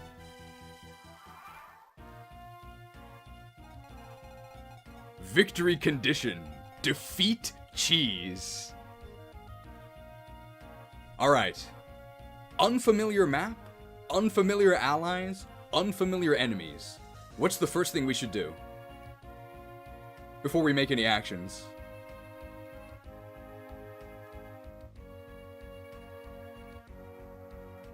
I'll be following your directions here. Check stats. Perfect. Good idea. Review our units. Yes. 60 HP Dorcas here. Oh, capped strength. 26 defense. Con 17. He's got the Devil Axe. Might injure its wielder. Has a Killer Bow, has a Brave Axe. He has a Talisman. A man from a small village in Bern fights for his wife. He actually has 31 crit with the Devil Axe. It's pretty good. So does he have a crit bonus himself? No, he gets the crit bonus from his supports with the Interns. Looks like we have a dancer from the YTC Institute. Only has 15 HP though. Apparently it's the Drinks Boy. The latest recruit from the YTC. Refreshed! He refreshes our units!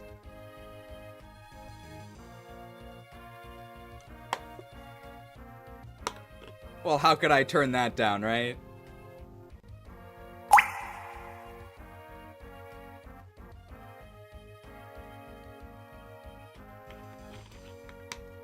Refreshed. How are his stats? His stats are probably horrible, right? We only have 15 HP. Oh my god. He's got all the drinks, so we actually might want to distribute these drinks beforehand. It's actually very good because he's a dancer, right? So he can actually give them the drinks and then dance for them. So we can share all of these drinks without actually losing actions. The Drinks Boy. We have this intern. Oh, very heroic. Oh, the hero intern. He's level 15. He's got a Lance Reaver. He's got a Silver Blade. He's got a Killing Edge. A newborn hero from the YTC. YTC, by the way, stands for YouTube Comments. An honorific bestowed upon famed mercenary masters. I'm not sure if they have growths, but we'll check. Oh my god! This guy's the hero! Nah, we can't check their stats. Or growths. This guy's really... So he's got 26 speed, so keep in mind that he has 26 speed and 11 con. He does get weighed down by Silver Blade. So Silver Blade, we lose attack speed. Killing Edge, we don't. Lance Reaver, we don't. So only the Silver Blade changes our attack speed. Intern question mark. Ooh. Probably a contractor. Doesn't talk much. I don't know if we trust this guy. He's an assassin. He has a slim sword, okay. But he also has a brave sword, but the brave sword weighs 12. And he only has 6 con. So he loses 6 speed from the brave sword if he chooses to use it. But he can keep all of his speed with the slim sword, and also, let's see, Lance Reaver is 9. He also gets weighed down by that. But he's got a lot of crit with the slim sword. Slim sword only has 5 crit, though. I'm not sure how useful this guy's going to be. We could give him the brave sword from the hero. Or we can give the brave sword to the hero. Or, because this guy attacks so often, that gives him a lot of chances to assassinate, even if he doesn't really do that much damage. We do have a mage intern, the Sage. Oh, he can steal and has crit bonus and Kanto. Okay. Thunder Fimble Vetra heal. Oh, we actually do have a heal on our Sage here. A scholar and a novice student of ancient magics. Thunder Fimble Vetra and Elfire. 6 con. Oh, capped magic. Capped magic. A support with another intern. Oh, they all like support each other. So we probably want to keep these guys together. He's got S in Anima, but only a C in Stabs. 6 con means that we don't get weighed down by Thunder at all, but we are weighed down. We lose 6 from Fimble Vetra, and we lose 4 from Elfire. Oh, and Mrs. Turner. Mrs. Turner here, wow, she has Warp, she has Rescue, she has Restore, and she has Recover, but she does not have Physic. So none of our units have Physic. A youth from the YTC, very helpful and bright. She's a Valkyrie. Wow, she's very dodgy and she has 28 res.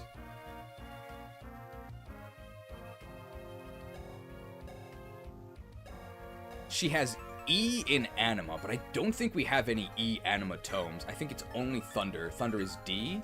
So the Water Boy can use it, but he only has 5 magic. What staff rank does the Sage have?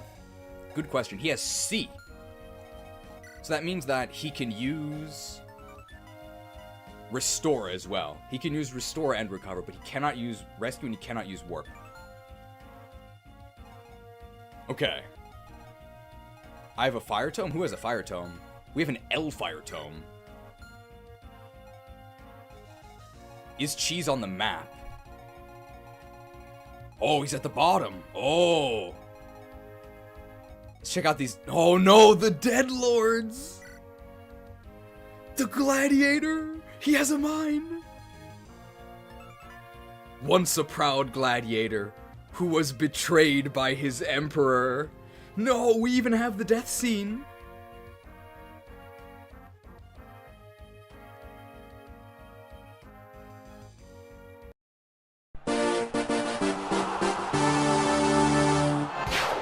I have fought bravely, and I have triumphed. Have I not earned my rest?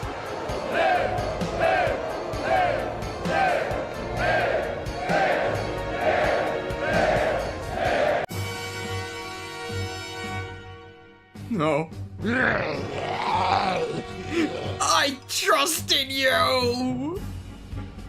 Light, save my soul. Sweet dreams.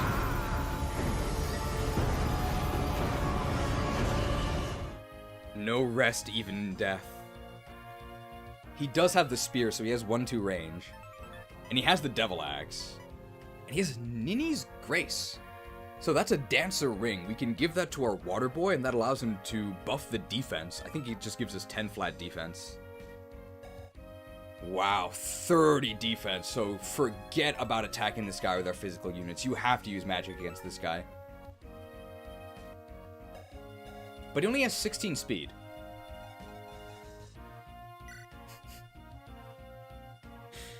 It's not quite Legalt, it's Legaun. 20 strength, 30 speed. Very, very fast.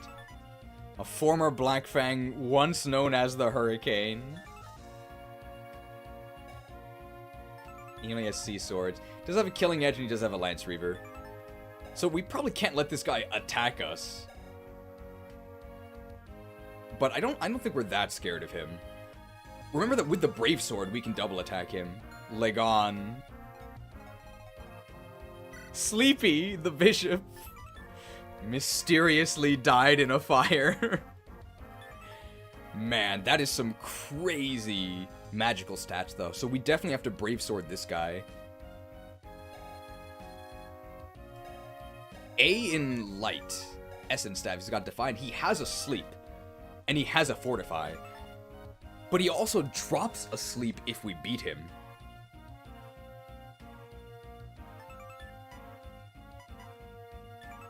We have to keep in mind that if we leave an enemy damaged, the Bishop can just heal them with Fortify. So we should probably kill them in 1 turn. We do have a Restore, and our Sage can use Restore as well. We do have the rank to use Restore. Of course. Ilana is back, and she has Volflame. Might 30. Oh my god. And she can heal as well. And she has the Phyllis Might. Don't ask about the Javelin. Only 20 speed though. She's kind of slow. She is kind of slow. So we might have to Brave Sword or assassinate her in some way. This is extremely scary. Very, very scary. 525 microtransaction from John on my randomly but perfectly timed tribute to my liege on behalf of the Big Evolution Party.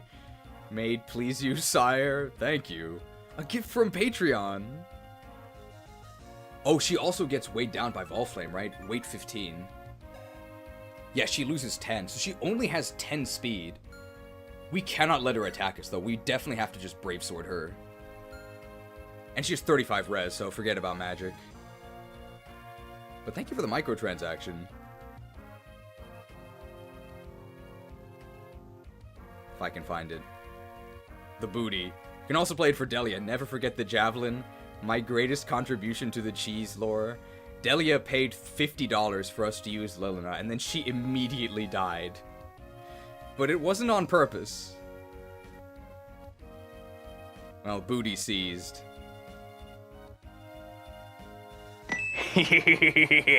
Come here, booty! Who's this Wyvern Lord? Is it my mom? The Messenger. Ah, the Messenger.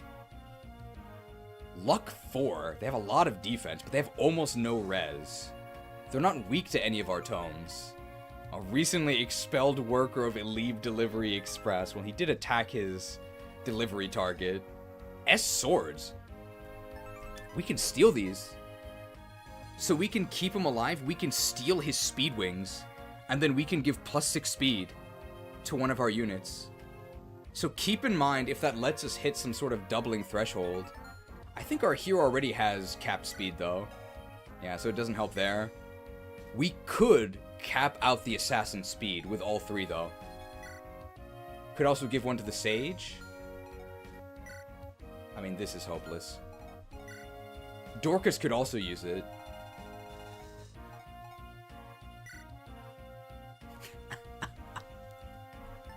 Small cheese.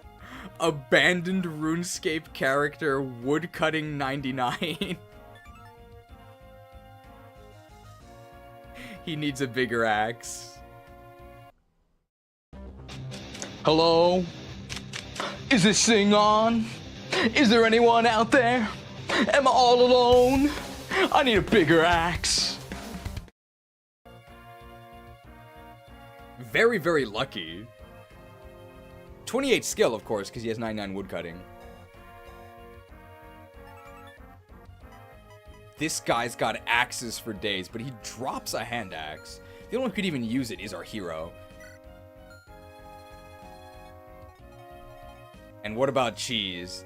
All we have to do is defeat Cheese. We don't actually have to kill all these minions. Oh no.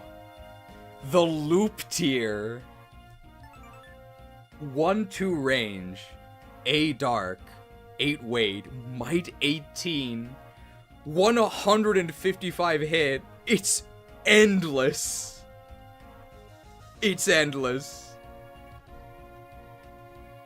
Don't even try and dodge this.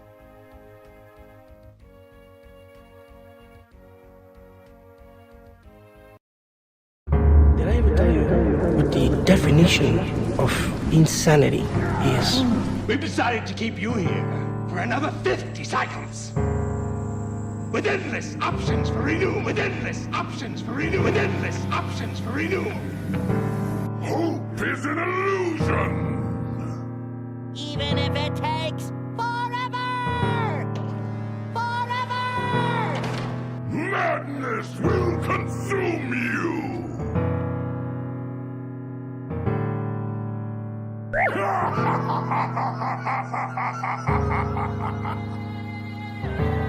Oh my goodness, this is awful!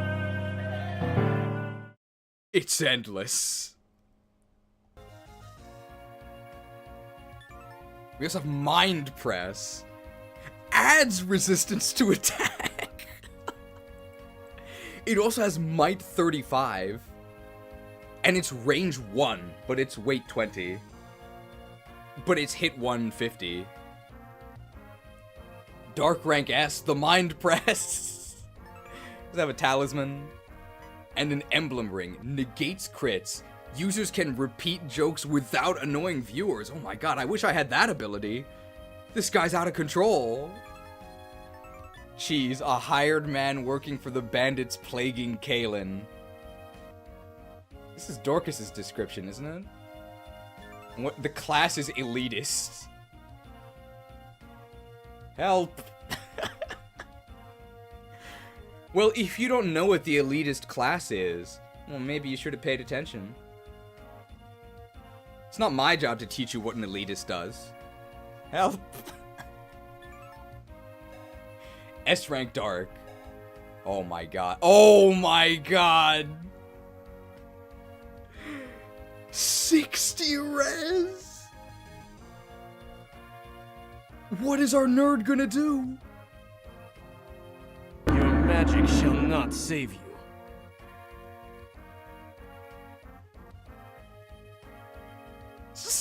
Res.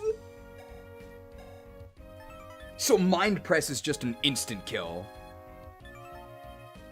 There's no way you can survive Mind Press.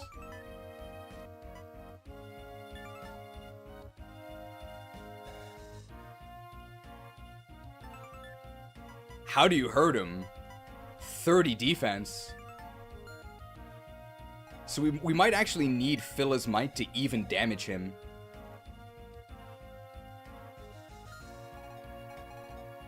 Does Cheese move? Looks like he does, but not very far. Oh my goodness. We could assassinate him. He only has 2 luck, it's true. We might have to assassinate him. We can also steal this mine, can't we? So that's one of our ways out.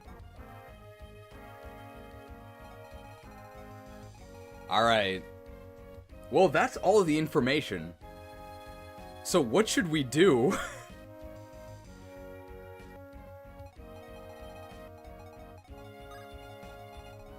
I think it is possible for us to move into range here. We can't let anybody take an attack from Jeigan. Because Jeigan is just going to kill us, right? He has Assassinate. So we cannot step into here. But we can step into here, right? What if we wait and see what happens? Check lose condition. I don't know if we have the lose condition. I think any unit dying is a game over. Lose condition is Dorcas dying, thank you. Well, don't tell Shared. So what do you guys think we should do? Keep in mind also, we do have Warp. We have Warp and we have Rescue.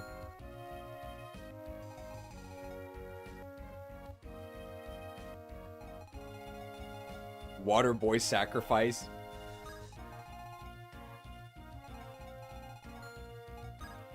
None of these guys have... Decide who to pick off first. None of these guys have... Hand out refreshments. Steal some items and distribute our drinks. Testing enemy movement should be first. Get a Sage into general spear range. The Sage? Sure. Let's try that. I'll take a dance to do that. Oh, he's red!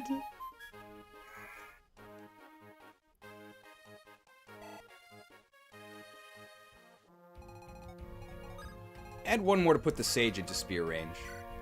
Let's see if that works. This is where we hold them. This is where we fight.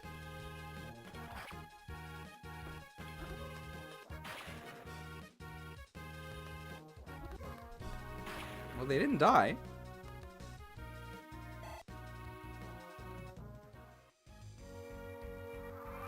And they just stayed there.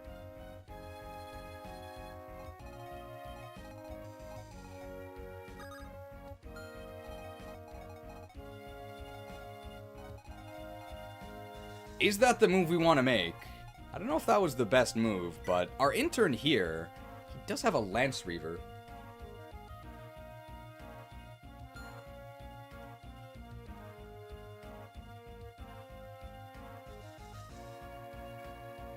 Should we continue in this timeline?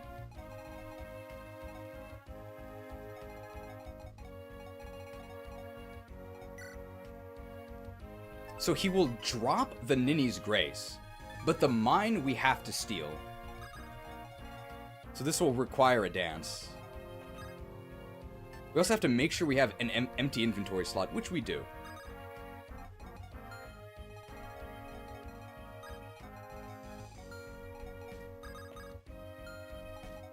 Steal the mine? That sounds like a good idea.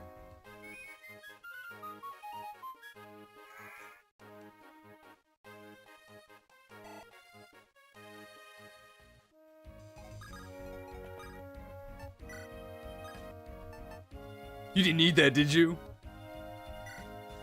Yoink! We've got the mine! And we should probably back up, right? The Kanto region.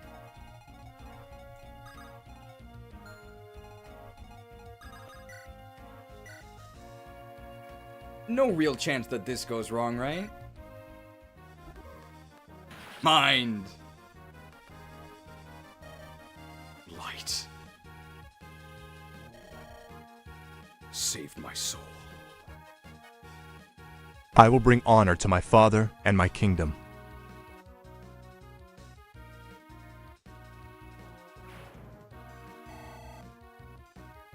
The interns can actually gain experience.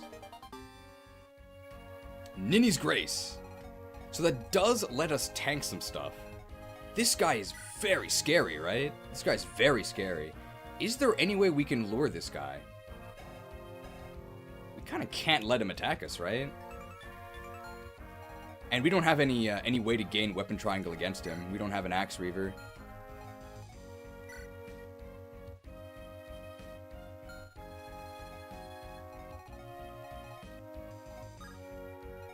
Sacrifice? So let's see. Is there an overlap in their ranges? There isn't. So we could lure this guy and look. Oh, they have a sleep staff. Enemy thieves don't trip mines. Silencer can activate on 0 damage. Yes, you can get silenced.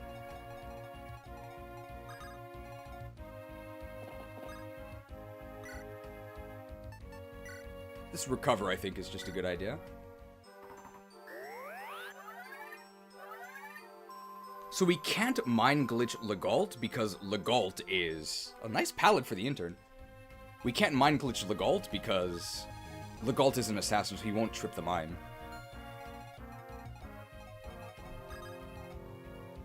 How much defense does the hero have? Would it be possible to tank with the hero plus Ninny's Grace? Well, we actually have 25 defense. So we could actually have the hero tank this. What do we think of that? I think that's a pretty good idea. We just have to not get silenced.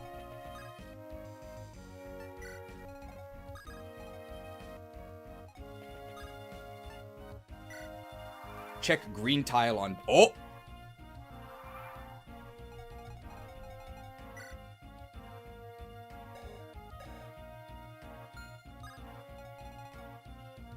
I mean, we gotta get out of here, right?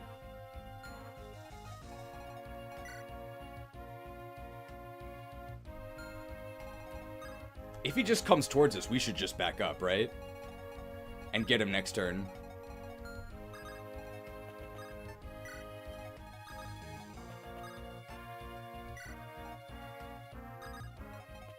Spooky. What? Okay, I might have just messed up there. But we gotta get some of this stuff out of this water boy's inventory. We did heal the sage. Keep in mind, we do have supports between our units. Oh! Oh! Dot, dot, dot. Huh? What?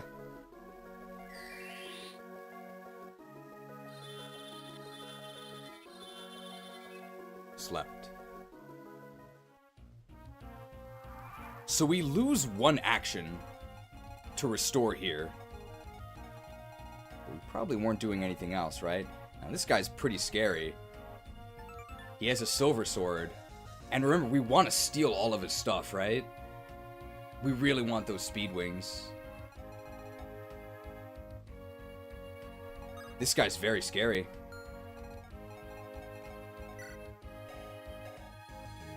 We both have to deal with this guy who's attacking us. And we're gonna need at least 2 turns to get all of those speed wings, because even with a dance, you want to sleep the messenger if possible. That's a good idea, but we don't have the sleep staff. It's over here.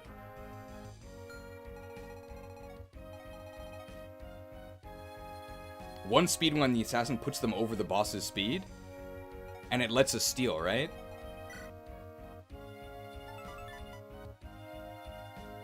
That's true. So we can dodge the crit rate from this guy. Dorcas can tank him, right? We can put Dorcas there to block him. We do have to kill this guy, though. And this guy counters everyone because he has a hand axe. This is almost certainly a brave sword, right?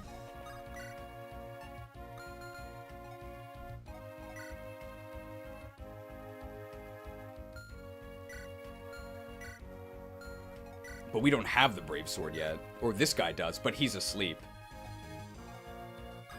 If we restore from back here... I'm watching with undivided attention, but I don't want a backseat. No, please don't backseat.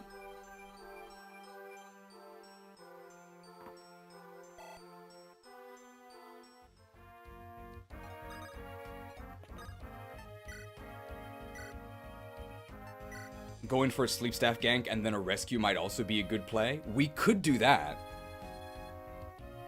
We could kill him and then rescue back out.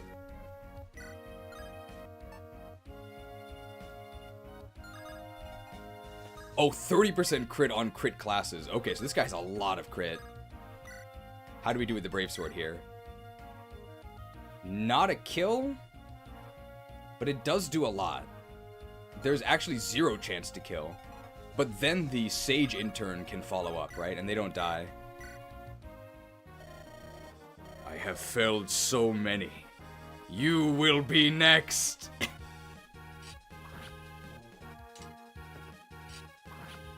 We could get crit and killed here.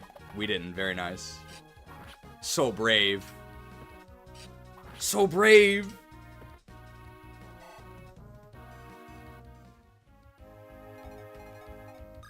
And attack from back here. Wow, that's a lot of damage. I think we actually just would have one-rounded him with this intern. The issue is that we face almost a 50% chance to die. So the Sage Intern can't attack first. Back to agility training I go. The Dead Lords! They didn't deserve this.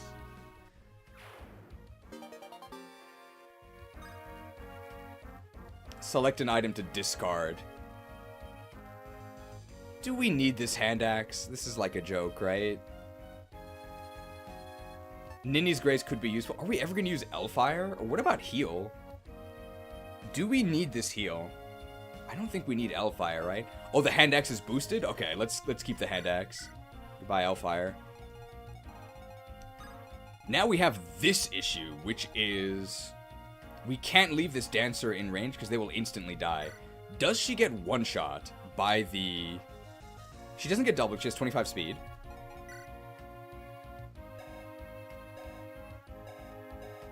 And with the Silver Sword, he has 40 attack.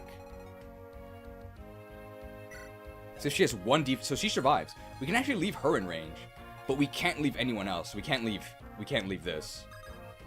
The dancer in range.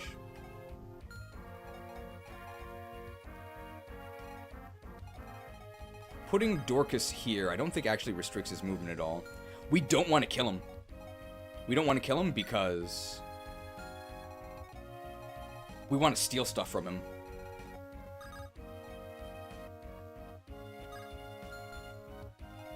I don't think anybody gets one shot, so I think we actually just... hide our... we just want to hide our dancer. I don't really think it matters who we dance, because I don't think our action is that important. Does our Sage get one shot? He has 8 defense, 35 HP, and they have 40 attack. So no, he doesn't die. Dance Assassin to steal 1. Unfortunately, we're not close enough.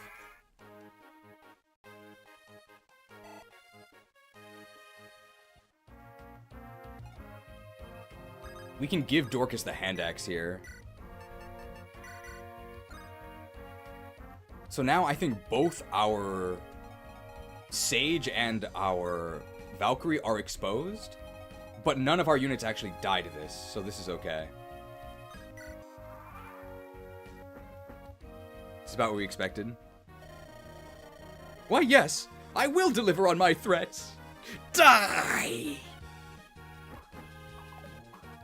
Hey, we didn't die.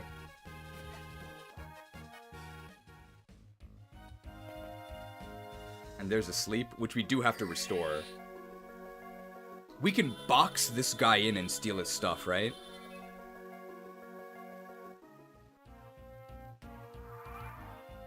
And we have one more turn before we actually lose sleep uses.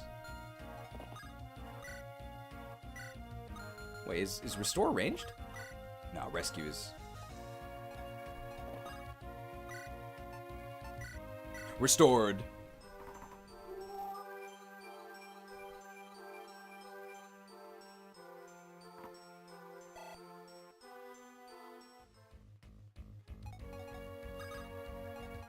Gotta make sure that we dance after this, and that we have room. We do have room to steal everything.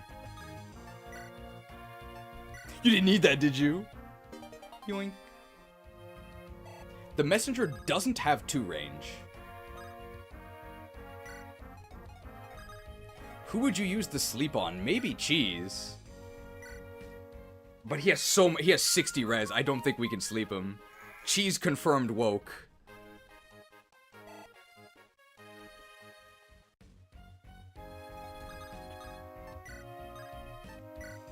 Yoink!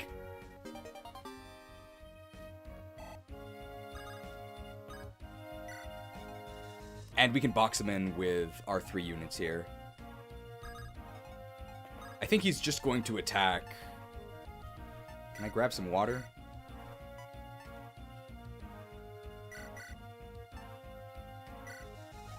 We could sleep Legault, because Legault is very scary. We could also Ninny's Grace this intern.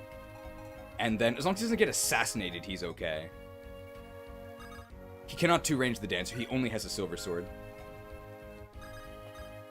We could equip a bow. I don't think he's going to attack us anyway. And this intern we can equip... if we equip... Lance Reaver's like our weakest. I think he's just going to attack the Sage. Oh, that's fine.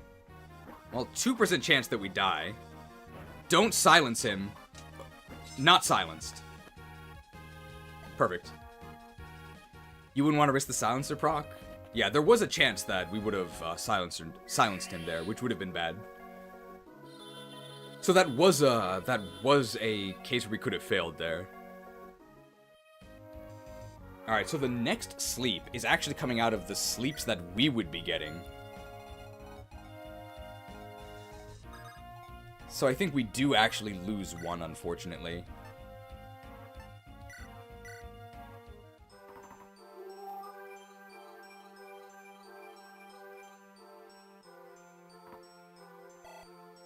We just steal here.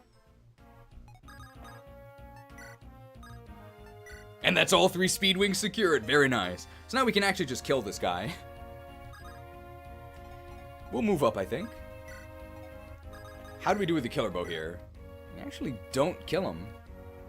But we have a 50-50 to kill him. And we have plenty of contingencies. Is this still 2x? Well, a 50-50, right? Let's call it.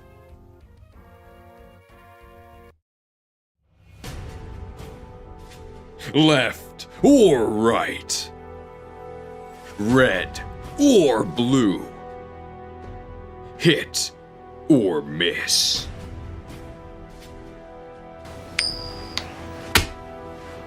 Call it. Heads? You think you'd send to Dorcas the Deadeye? Have you seen Bartra the Brave?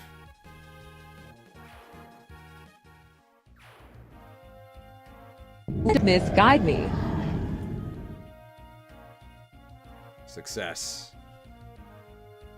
So I think let's get ready to do a warp heist next turn. Warp and rescue. It's gotta be the Brave Sword, right? Does the hero need any speed? We're already capped. So who gets these speed wings?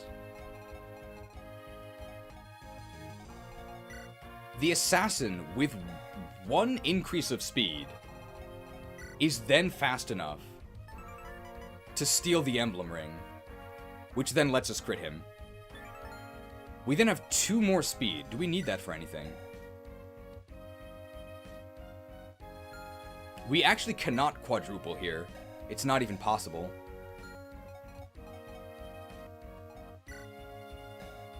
Ilena is weighed down, and this assassin has 30 speed. So at least 1 on the assassin for sure.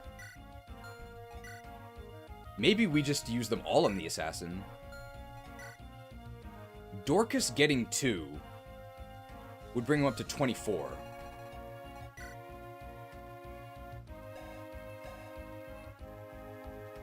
So currently, what's my con? I have 9 con. So Loop Tier, at the moment, does actually double Dorcas.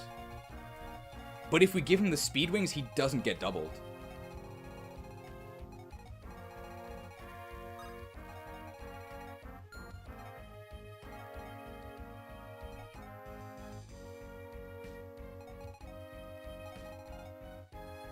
Does anybody need healing? The intern actually, 1 intern does actually need healing. We can do this. Using 1 on Dorcas makes so that Cheese doesn't double. So 1 on Dorcas means we no longer get doubled, and we can actually survive a round of combat. That could be very useful.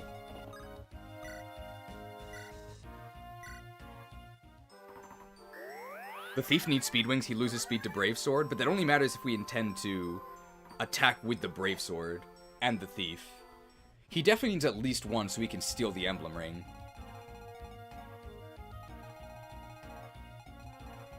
We can actually grab the Restore Staff here, right? Because we're not going to be attacking. And we maybe need both of our Interns' actions to actually warp, right? So we need warp and we need rescue. We can even go in range, but I don't think that's a good idea. Oh, he's all the way over there. It's really annoying.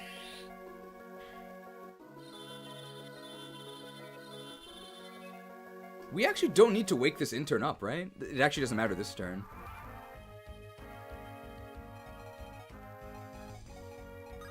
Okay, so is it warping time? Gotta make sure that we still have...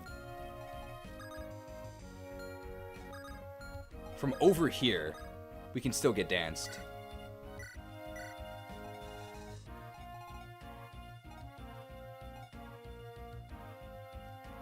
Warp, then rescue. Let's try this.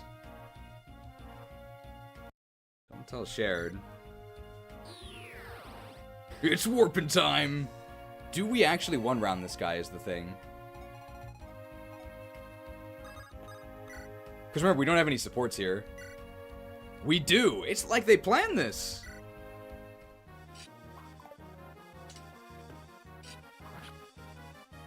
It's a disaster. It's a disaster. Well, no, we can just rescue him out. Back to my ash pile. Good night. So you can actually warp in, kill him, and grab the sleep staff. Nerd slain. Alright, well, let's get him out of there, right? Want to make sure that we don't rescue into range of the assassin, right?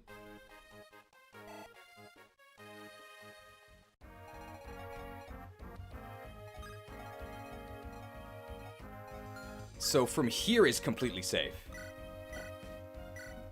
Get back here! Very nice. Mission accomplished. Now we do have the sleep staff. We can sleep Legault and make it safer.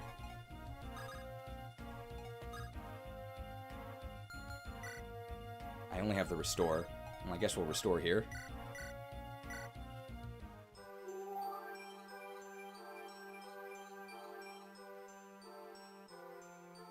How are we gonna negate Loop Tier without the Nagatome? Let's see, we actually have 28 magic here, but Mrs. Turner only has 20. Sleep is... B.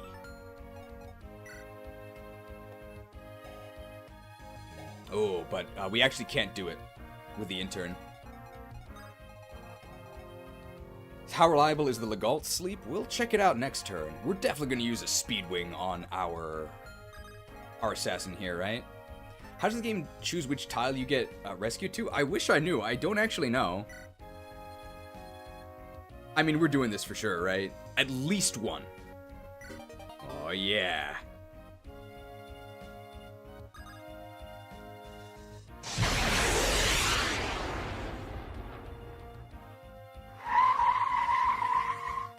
You're too slow!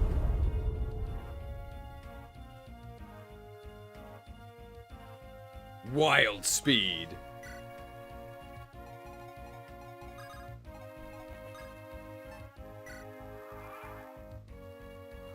Alright, let's sleep this dude, right? Let's see what our sleep hit chance is.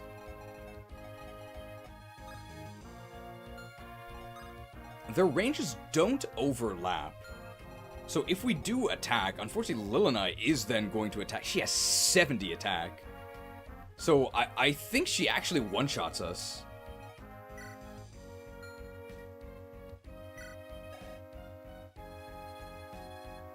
If Dorcas uses the talisman, he no longer gets one-shot by Volflame.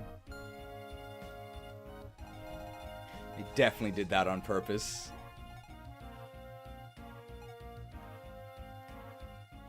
What's our hit rate here? So if we go right next to him in Sleep Staff. Who has the Sleep Staff? This intern does.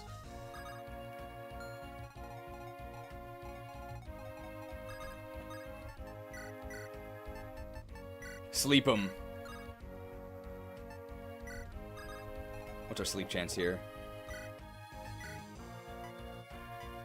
100. Perfect. It's like they planned this. Long time no see.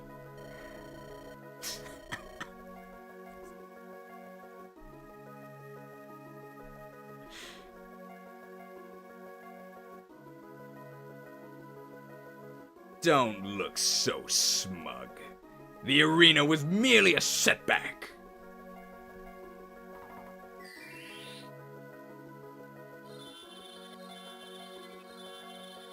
Well, welcome back to the arena. Does she die in one hit? She actually might. 28 res. Oh, she actually... Does she survive on one? 39 plus 28.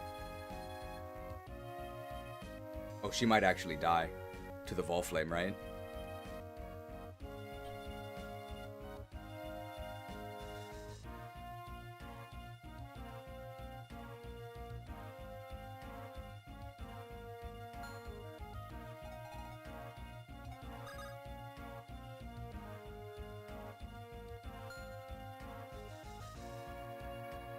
But Dorcas... Lilina only has 10 speed, right? She only has 10 speed because she gets weighed down. What about this? What about this? We rescue her. No, we have to do this. We have to do this. We use the talisman. We dance. Then we rescue her. Because we don't get doubled. Even if we have our speed. I think this works, and she can't reach anyone else.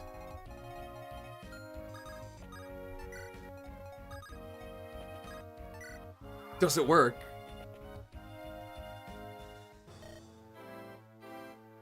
Oh, we actually get the Fire Dragon music here.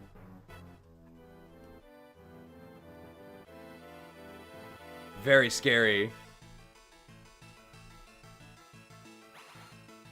Oh god, the Volflame. Oh! Okay, we actually would have survived without the talisman. But still. Your magic shall not save you. Mrs. Turner saved.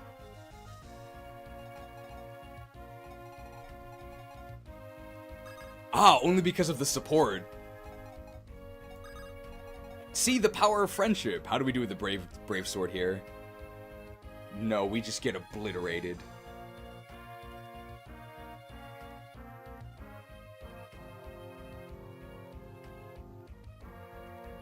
Phila's might and she dies, right? But she has Phila's might.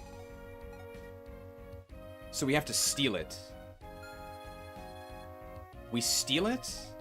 But then we have to get it to the dancer. We could also just try and assassinate her. Which is a horrible chance, and we die. Oh, Lilna has a Roy support? No.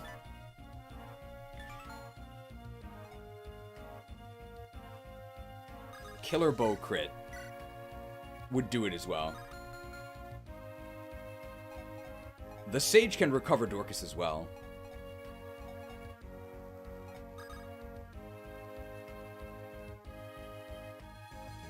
So let's see, we can actually steal Kanto back 1?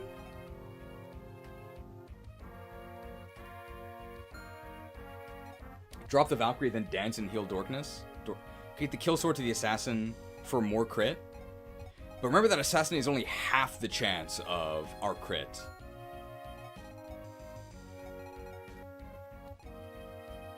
Is it possible to Philly's might here?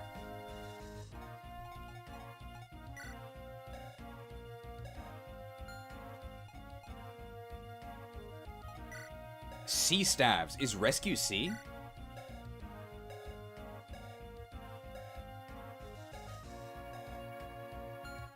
We can actually check here.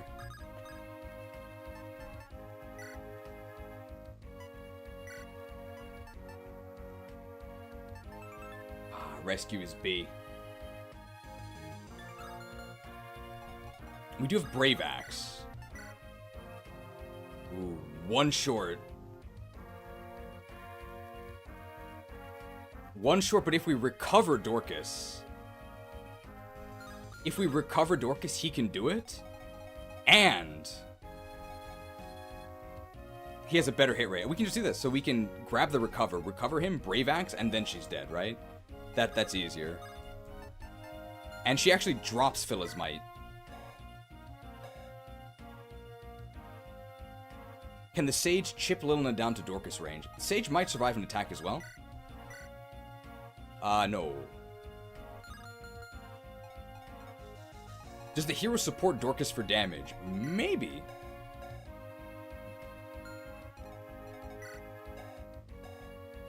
It could be. If we drop the intern, we still have our dance. So we can do this. Let's grab the recover.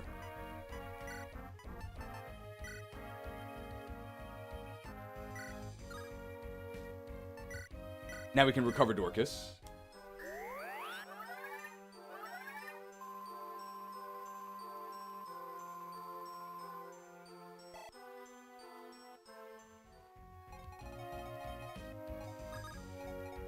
I think the support is with this intern.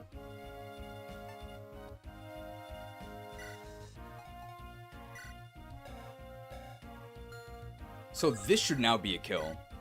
It is. We just have to hit both. Our skill is currently halved.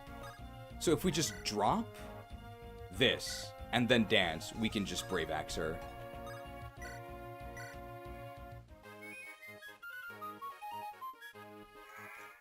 Do you know the buffs on the dropped hand axe? We can check them out.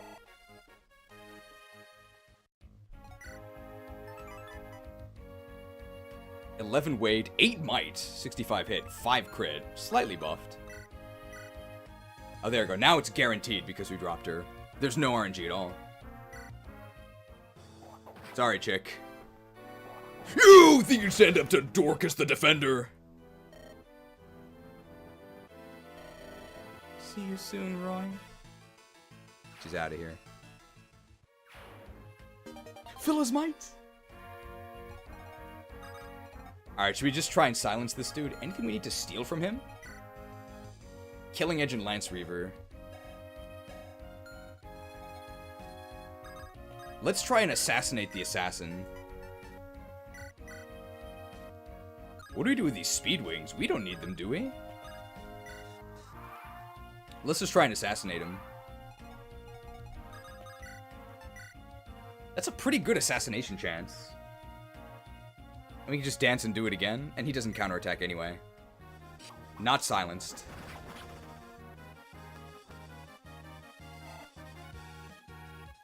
Give one to Dorcas so he doesn't get doubled? Sure.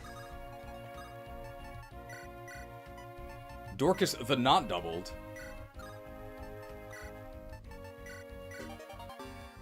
Just Slim Sword him now. Does he wake up this turn or the next?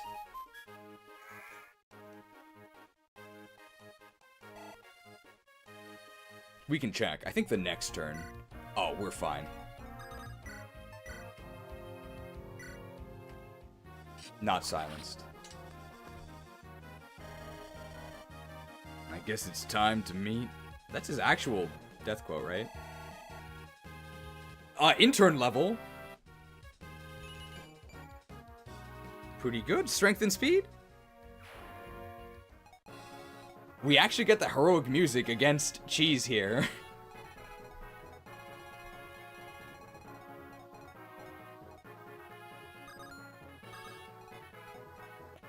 Let's make sure... Let's see. Okay. That tile is safe. I don't know if Cheese moves. This is it, Luigi. We're all healed up. We've got our supports. So how do we take on Cheese?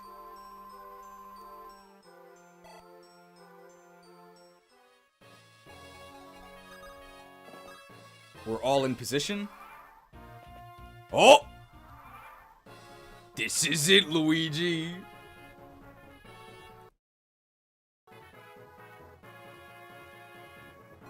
We gotta steal, yeah. Ooh, but we need inventory space. And we have to rescue out, otherwise we're gonna die. We do have Kanto to escape as well.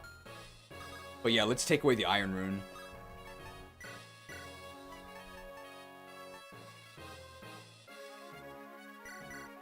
Can you please quiet down? I'm trying to sleep. Bade used to be believable. We can only Kanto back 2 after this, so I think we actually are in danger. We can also steal the talisman for even more res. You didn't need that, did you? Yoink! I think we do actually have to... Yeah, because we're gonna get blown up. Does discarding an item use your action? I think so, yes. I don't think you can just discard and... We also could just do this, right? Like, actually just rescue. And rescue drop.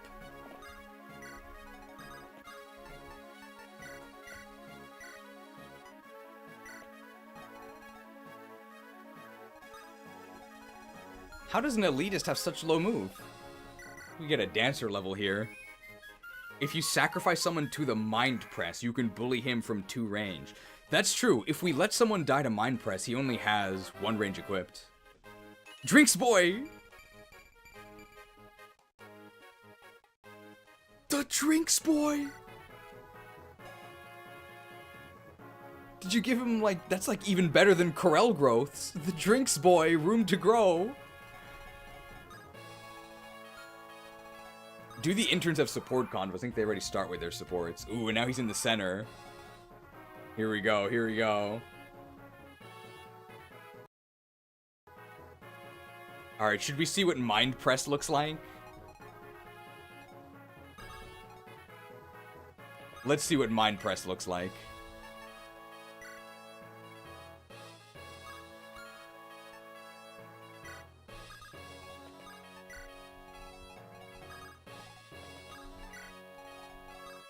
He's gonna press us. Oh, he didn't Mind Press us. Come, casuals. Come and marvel at this optimized stat line. Not pressed. Oh, the loop tier, it's endless. Oh.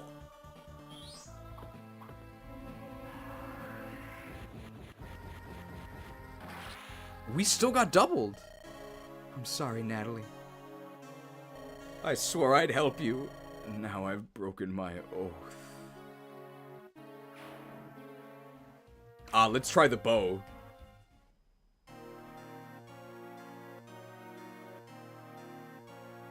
Because the Devil Axe slowed us down. We gotta get mind pressed. Bow for sure.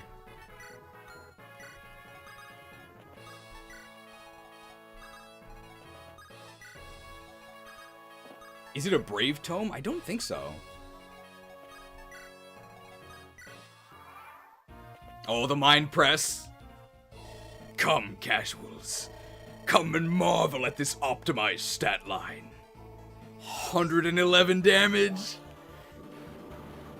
Oh, pressed. Pressed.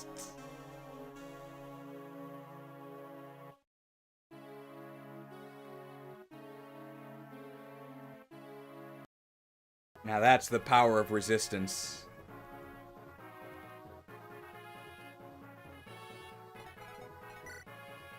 Alright, so he has 30 defense, but he has 60 resistance.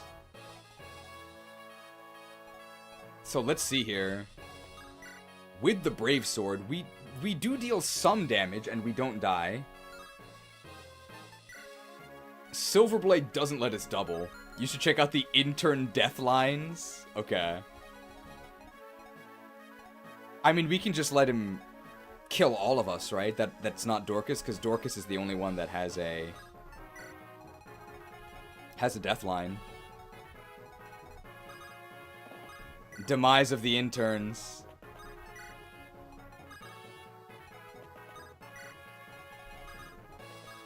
We're gonna get pressed here. And once he has Mind Press equipped, we can just attack to kill ourselves. That's a pretty good silencer chance. Pressed.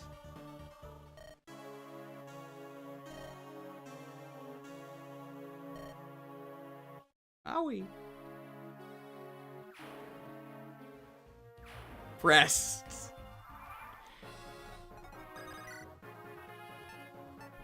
Oh, you'll pay for that!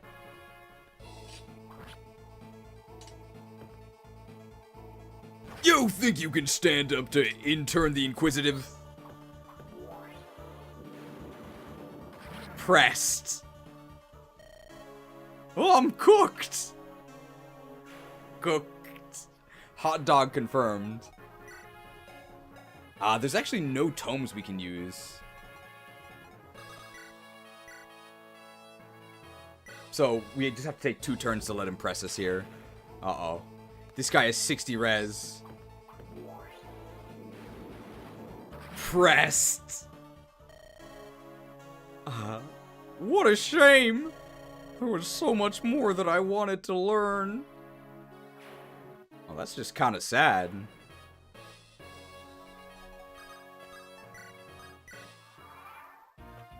Wow, he actually 2-ranged us for some reason. Why didn't he just press? He doesn't even kill. Very strange.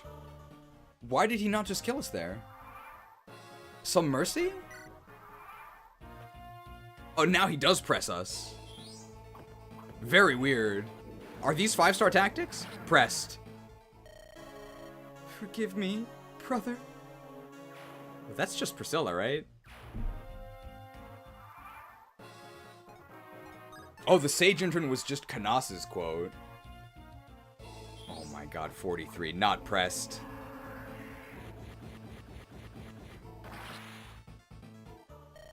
The drinks. Who will deliver them now? Always dutiful, always dutiful. Okay. So let's see, how much do we actually deal with the Devil Axe? Or with the Brave Axe? That's actually pretty good. This intern is actually just useless, but we have to kill him in 1 turn.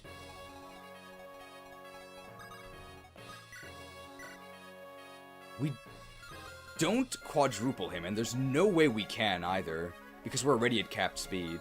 So even with Phila's Might, this is only 30. But that's pretty good.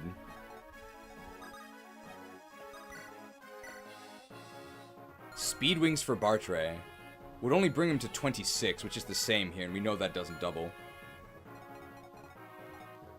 How much HP does this guy have? Support boost from the interns would help. Intern here, silencing is probably the best play, right? We have to kill him in one turn, otherwise we die.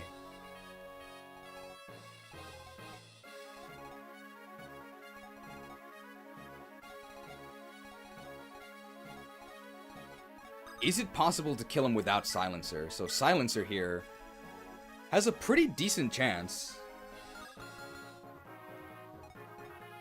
I thought Silencer procs don't work on bosses. What do we do with the... You don't have to kill him in one turn? If we don't kill him in one turn, he mind presses us, right? We could rescue out after attacking. That might be the only thing we can do. We can fill his might and then rescue out.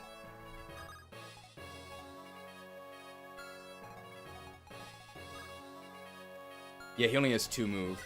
I think we have to fill his might and rescue out.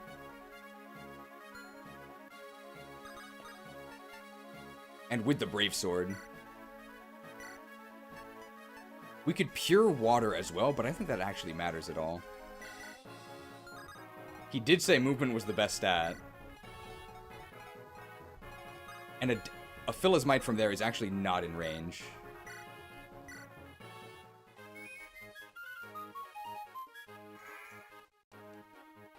Mine does a percentage of max HP. Is that true? So let's see here. I'm not sure who we support. I do think Dorcas is one of our supports. Oh no, this guy doesn't have any supports. But this is pretty strong. Yeah. We only have a 1% chance to die. Don't even need the talisman. We even have a pretty good crit chance here. Come, casuals. Come and marvel at this optimized stat line. You think you can stand up to Intern the Illustrious? Very nice. That's a lot of damage.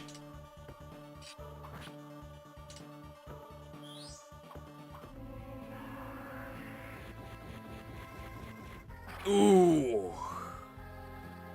And we can just rescue out and take drop, right? Hop on!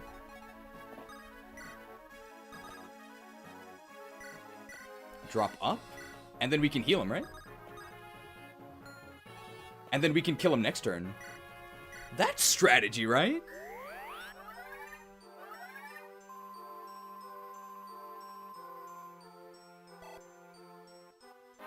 Brave Axe, then Brave Sword. Well, obviously, we gotta get the last hit with... Oh, nice speed and defense.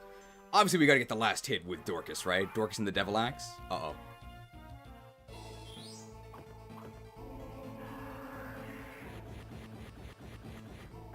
We get doubled. The Speed Wings. The Speed Wings, no problem.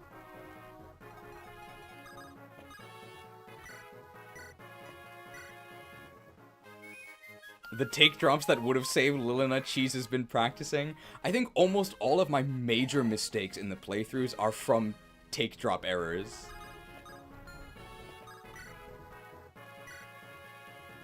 Do we kill him with a crit here? We should have had the hand axe for the counter. Some blunders there. You think you said to Intern the Illustrious? No!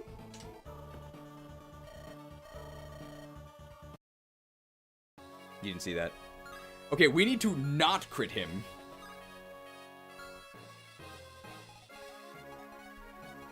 So we gotta get the last hit with Dorcas.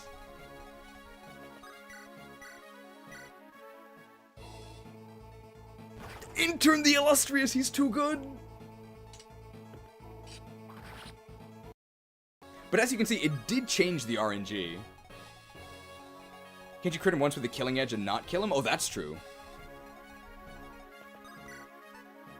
Silverblade, we don't double. Okay, that's good. Don't crit, don't crit. Beautiful, perfect. You think it'd be fitting if the interns got the final hit?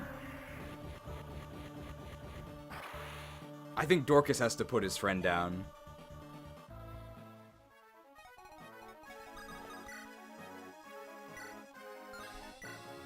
Devil Axe doesn't even kill him. Devil Axe doesn't even kill him. Can the intern do any damage? Uh-oh.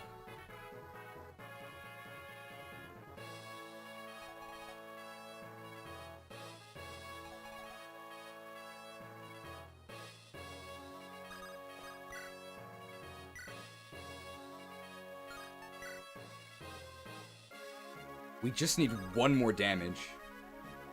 But are we already in range of supports?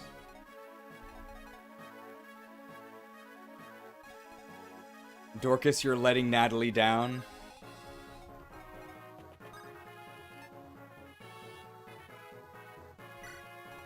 What's the attack range? If I pick up here, he's no longer in range. And I can take drop here.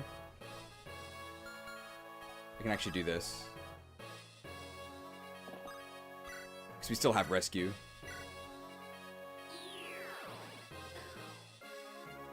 Retreat!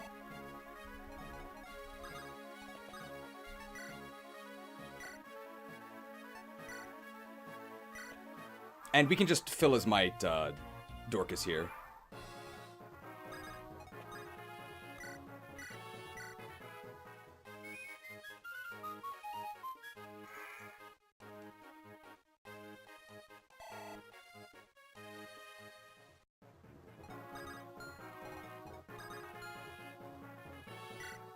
This guy doesn't have any supports, right? What's our hit rate with the Devil Axe? We do kill him. Who are our supports? The Light Intern and the Fire Intern. So this one. And the other one is...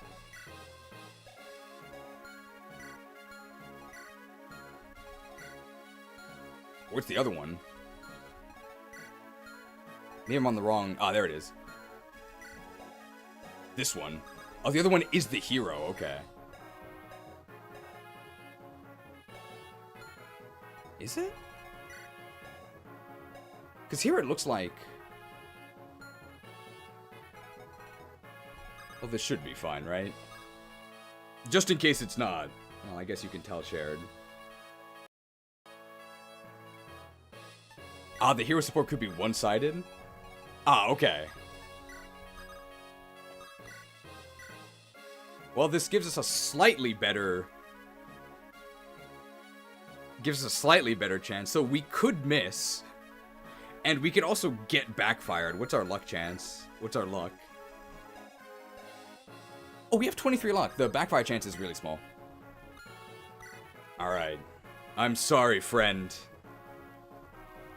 There's no way this goes wrong.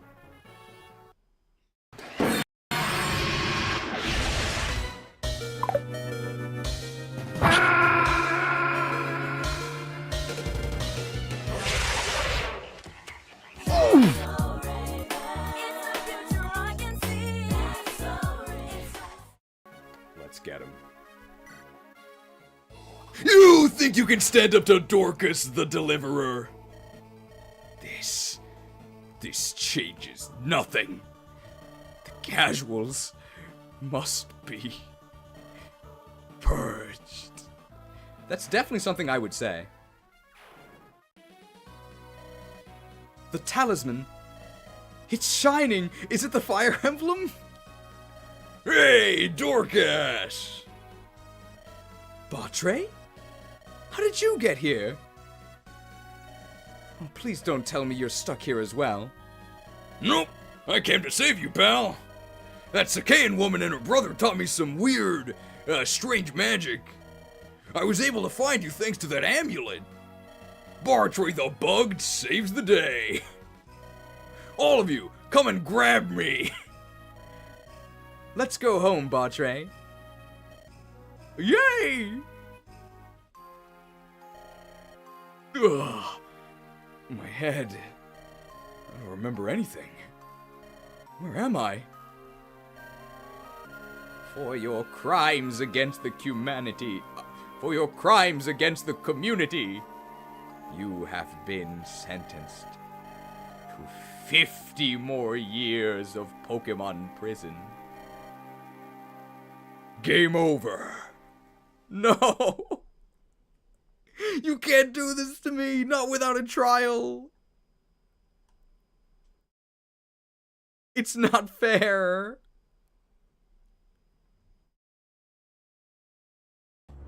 So begins the trial of Bandit Lord Omar the Ogre. What say you in your defense? Go a few days without jerking your belly and see how civilized you act. Do your worst. So be it. For your crimes against the kingdom and her people, we sentence you to Pokemon prison. No. No, please, anything but that. No. No. No. I'm sorry. Game over. No. No. No.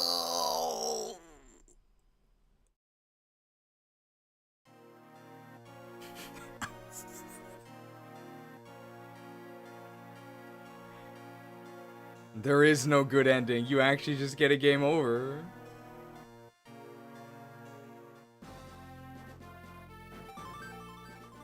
Unfortunate. Well, thanks a zillion to Shared for that amazing final challenge. What'd you guys think of that? A bit more involved than Luna critting the fire dragon, right? That was a very fun challenge. The fact that you have to, like, kite the boss back to not get instantly mind-pressed. Seems like there were a lot of solutions. Very, very fun. Very, very fun. Lots of stuff we could have done. Probably first turn I should have optimized my inventory. We can warp in to take the sleep staff and then warp back out. And then if you steal the speed wings and then use them on the assassin, you can then steal the emblem ring, which allows you to actually critical the boss. Very, very fun to have to kite him back. That was really, really fun. I really enjoyed it. Thanks a zillion share. I think this took him like 2 weeks. I think the final res total is 118 is the final res. Not counting this guy, of course.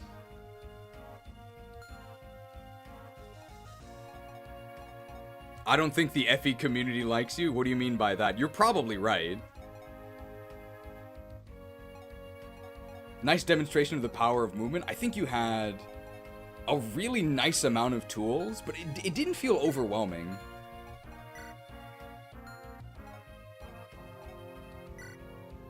I really liked all of the thieving you had to do with this, though. You receive res on the bard when you level up? I mean, we're not gonna count that. That's not fair. Oh, the mine glitch isn't patched here?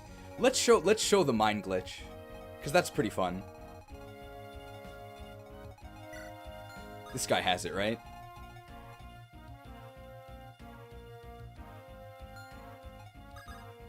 I think we can do this as early as turn 2.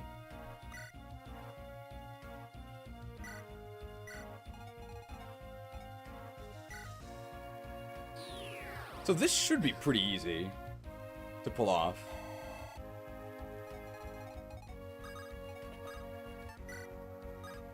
You didn't need that, did you? Yoink!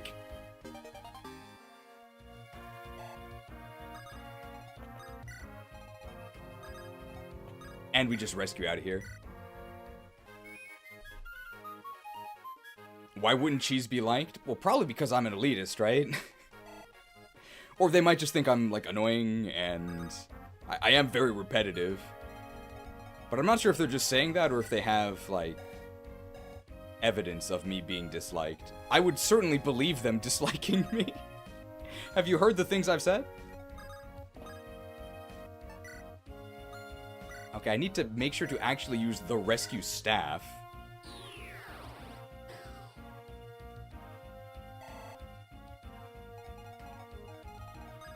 And let's show off the mind glitch, because the mind glitch is really fun.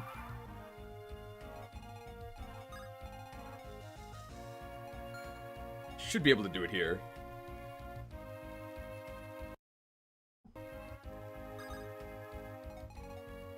If I put it there...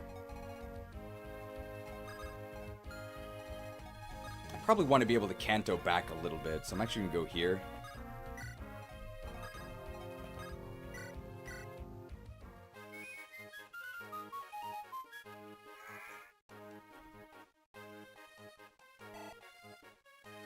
And do this. So we have to make sure he actually walks into it.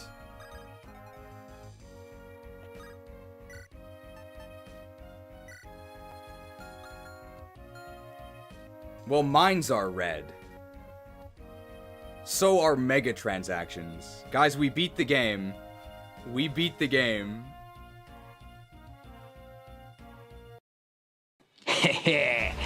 Great work, boys. Mutton's on me tonight. Victory screech! Victory screech! 118 mega transaction from Prometheus. Oath fulfilled. He pledged to prove that resistance is not the worst stat. How valuable is the resistance stat? Well, if a very generous donor gives you $1 for every resistance level, well, it's worth $118. So the actual line, your magic will not save you. I misread that, sorry. Your magic shall not save you. Your magic shall not save you. If res is such a bad stat, why do you have 60 of it, and why is it worth 23.6% of a Nintendo Switch 2? Curious. We may never know. Oath fulfilled. You now will not become a ghost, cursed to wander this earth until Viggo Mortensen releases you. Thank you for the macro transaction. What's the character in the sorcery negated image? You've never played Warcraft 3? It's the Spellbreaker. Thank you for the very generous macro transaction. See, guys, res isn't worthless. Res isn't worthless. It's literally worth money. Alright, let's try this. This should work. First we mine, then we craft. What happened to my Kanto ability? Alright, that might be an issue. That didn't work. Well, we can actually test now if it works on flying units.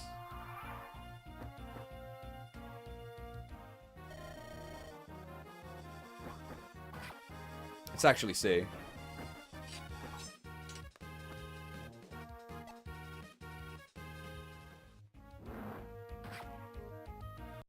That should do it.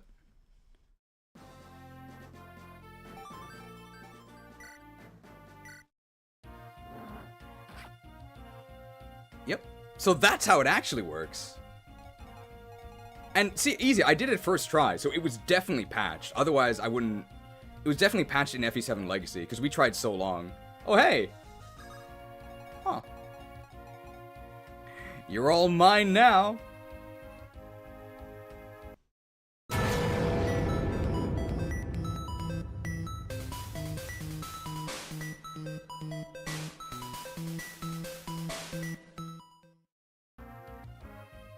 And now you can just control all the enemies. Now you don't need that, do you? I think we can wait, can we even give ourselves Volflame? Because they drop their last item, right? I think we can make her drop the Volflame. That should be possible, right? If we give it to this guy, because this guy can't even attack.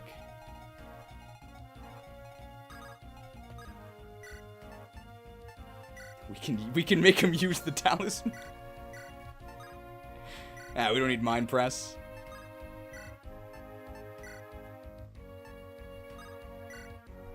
Oh! Wait! My res! No, my res went down. My rest! Your magic shall not save you.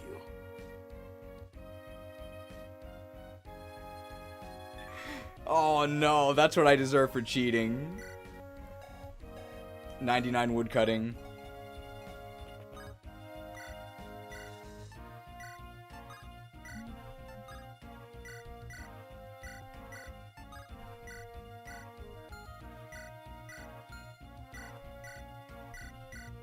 Just gotta toss all our axes. It's like those random events where you could lose your weapons before. Like, this should make us drop Volflame, right?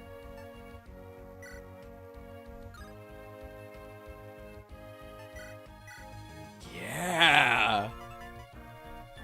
Bro, we can kill Cheese with the Volflame because we also reduced his res. Is this the developer intended strategy?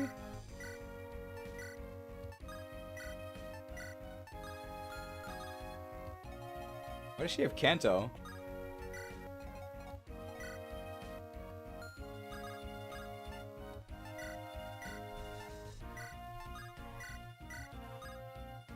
That's what mines are for, right? As you can see here, I think the mine glitch is just a ton. It's just a ton of fun.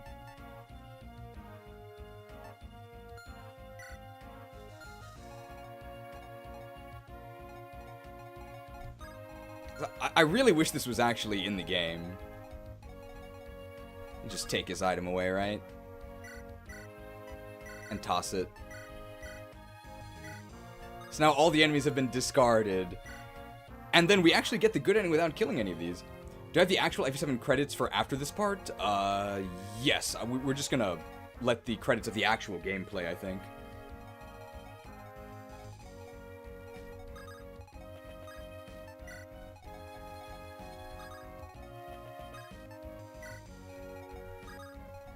So we can see the stats? Yeah.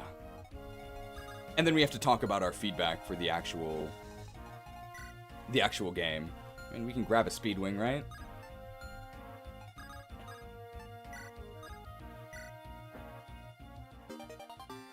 Sad, I wouldn't mind something like this requiring Mind Glitch or something to win, but still big effort. I mean, I'm glad that it's possible without the Mind Glitch. Like, the Mind Glitch is really fun for, like, some super cheese. But it should never be a required strategy. I'm glad that it's an option, though.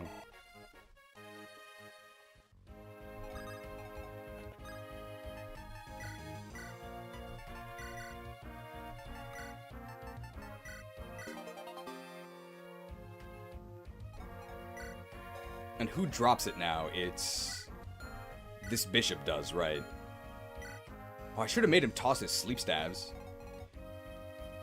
I put it in for fun since you knew I wouldn't do it first. You were correct.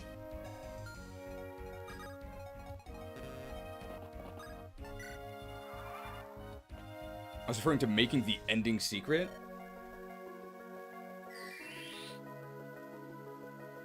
I'm not sure what that means.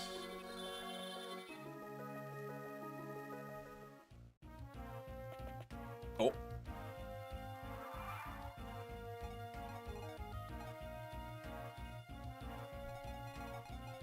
Brave sword. Who has the brave sword? It's actually...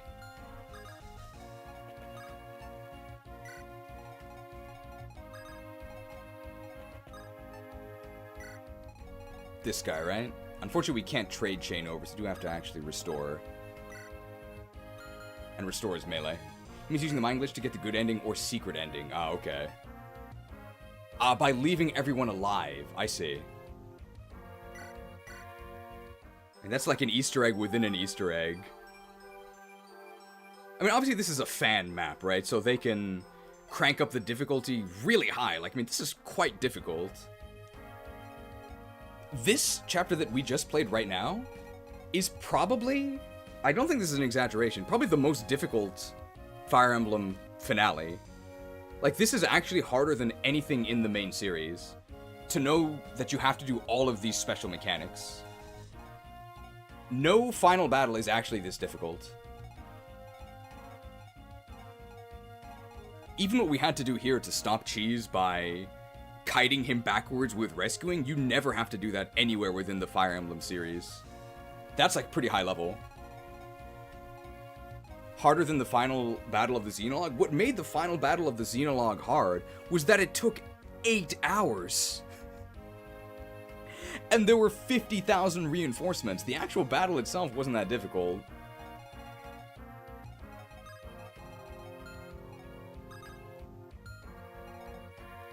Conquest versus Takumi is also pretty difficult.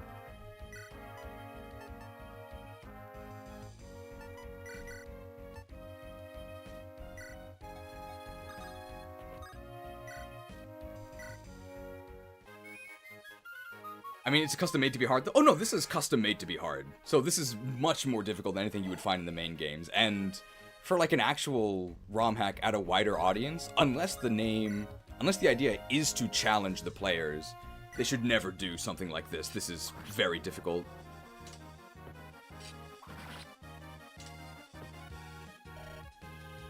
What Takumi chapter? The wall one or the final chapter? I was thinking the final chapter. The final chapter is really hard unless you cheese it. The Fall Flame. The Fall Flame.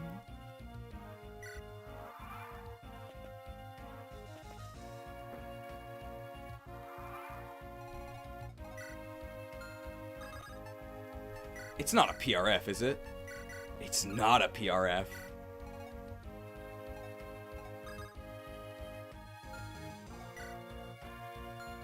We can just steal that.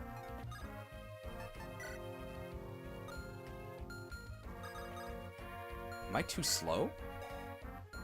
Or do I have full inventory? No. Well, I guess I can't actually get... I can't get Phyllis Might without killing her. Ah, you can't steal bands. Okay. But I can damage this guy with Volflame. Wow, I do 41 damage with Volflame because I reduced his res by using the talisman.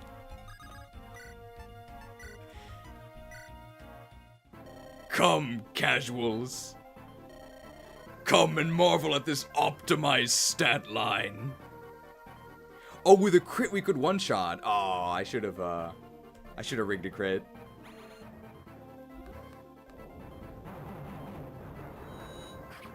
Ooh. Let's rig a crit. Let's rig a crit. The Fall Flame.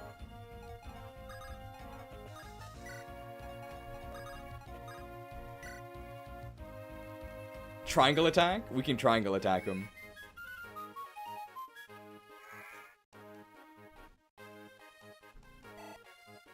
I'm gonna assume this is not the developer-intended solution. Did you intend for Volflame to be obtainable? Alright, intern triangle attack.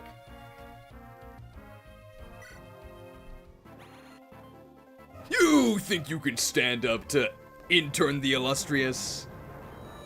Purged. Take that, elitist. This changes nothing. The casuals must be purged. I knew it was in the cards the second I gave the gladiator a mine. Here's the Sigurd cosplay. Destroying the main character with a Volflame crit. Beat it, elitist. Hey, we got a level up.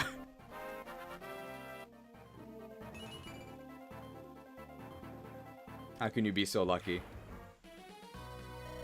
The talisman. Alright, huge thanks to Shared for this very, very fun bonus challenge. What do I think of the Bartrade glitch plot device? I'm a fan. Nice reincorporation of the talisman. That Sakaean lady's got some weird techniques.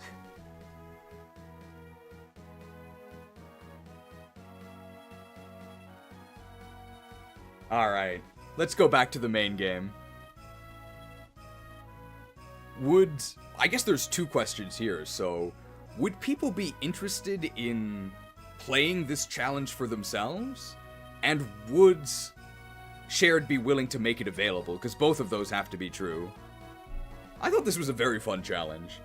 We explored a lot of the ways you could beat it. I wonder if you could beat it in one turn. It's probably possible. Well, maybe like 2.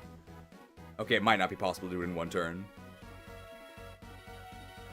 You can make a patch for it? It would have to be a patch, because at the moment he sent me a compiled version, and I can't actually make the compiled version available, because the compiled version would actually be like super illegal. You actually cannot do that. But just a patch would probably be okay, because then you would need a legal version of the game on your own, and then that's actually... そこまでだこそ。我ら任天堂忍者登場。 I mean, this is an unofficial challenge that really sullies the FE7 experience. So it's full of in-jokes that nobody will get. It's blatantly unfair, right? There's so many ways to go.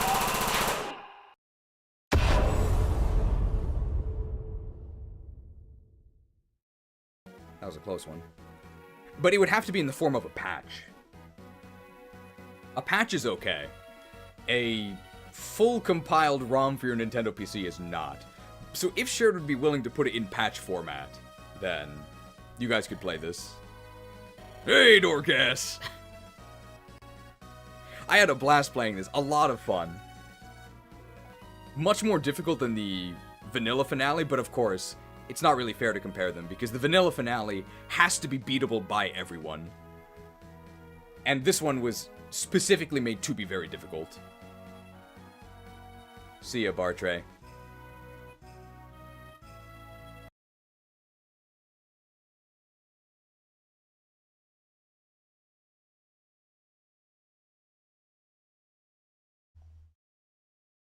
And we're back.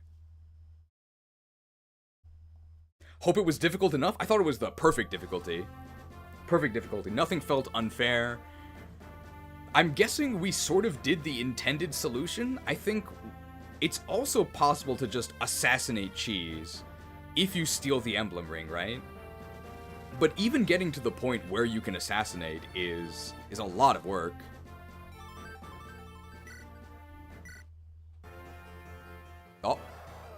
Oh, hey, it starts us right off at the other ending that we got.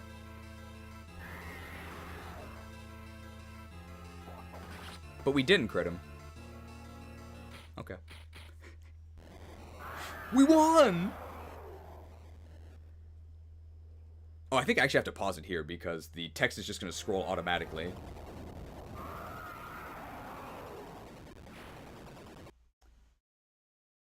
So we're actually going to start a poll here because we are going to be giving feedback, some serious feedback, after this. And I am going to be locking the document kind of soonish.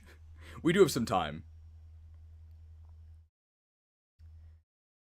But I'd like to get your guys' opinion on whether or not you would play this ROMhack when it's complete. I'm talking about FE7 Legacy.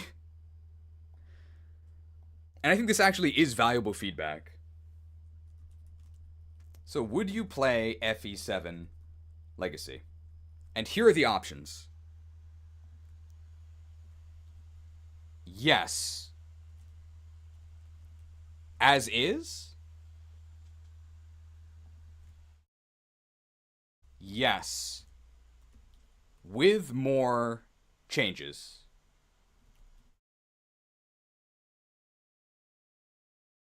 No. I want a fresh experience. And final option, no. I don't like Fire Emblem.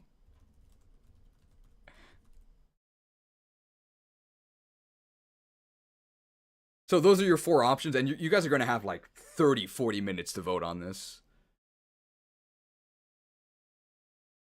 And I'm also going to, after we end the poll, I'm going to sort of have like a viewer forum where we can actually just like read your opinions out, and I'll be submitting all of this directly to the FE7 Legacy devs. So you have a lot of time to work on this. And you have a lot of time to think about the changes you would like, or what you would like to say. But what I'm going to be asking from you guys is, I'd like to know if you have messages for the dev team.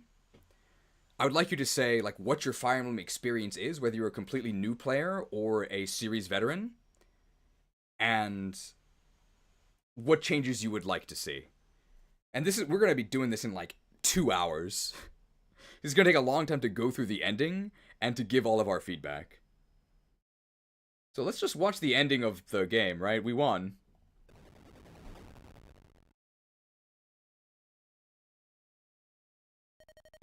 Ellawood, are you alright?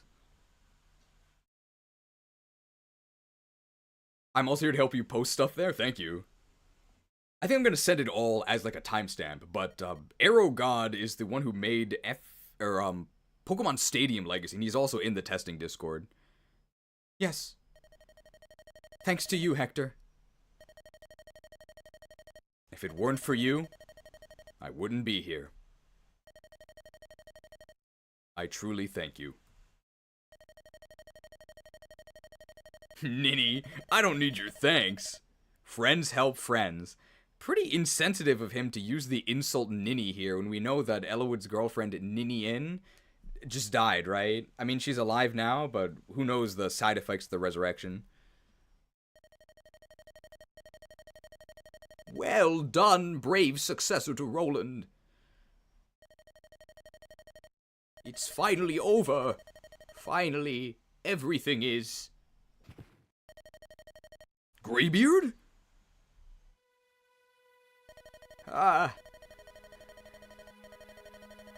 Looks like I've exhausted my strength. I'll die before you, friend. I may well follow you soon. For now, I will sleep again. Ellawood, Hector, Lynn. I've lived a long, long time, but now I'm done. Do not grieve. Soon I will be with long-absent friends. I have no regrets. Lord Athos! Now, my friends, my family, let me give you a parting gift. As I lay dying, I see many things. I see the future. Oh, why is this not now? Neither Brammerman nor I will be here to help a land in need. What? What do you see? An evil star rises in burn. All of Elebe will be once again awash in blood.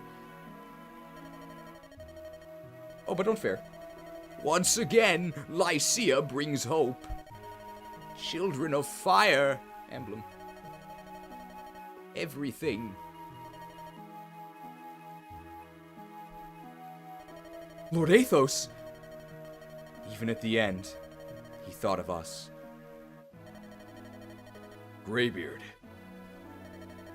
Look, both of you. Lord Athos. It's almost as though he's smiling right after telling us we're all about to be awash in blood. Oh, this world will once again be enveloped by darkness. But at the end, a saving light shall rise. Ninian! Lord Ellawood.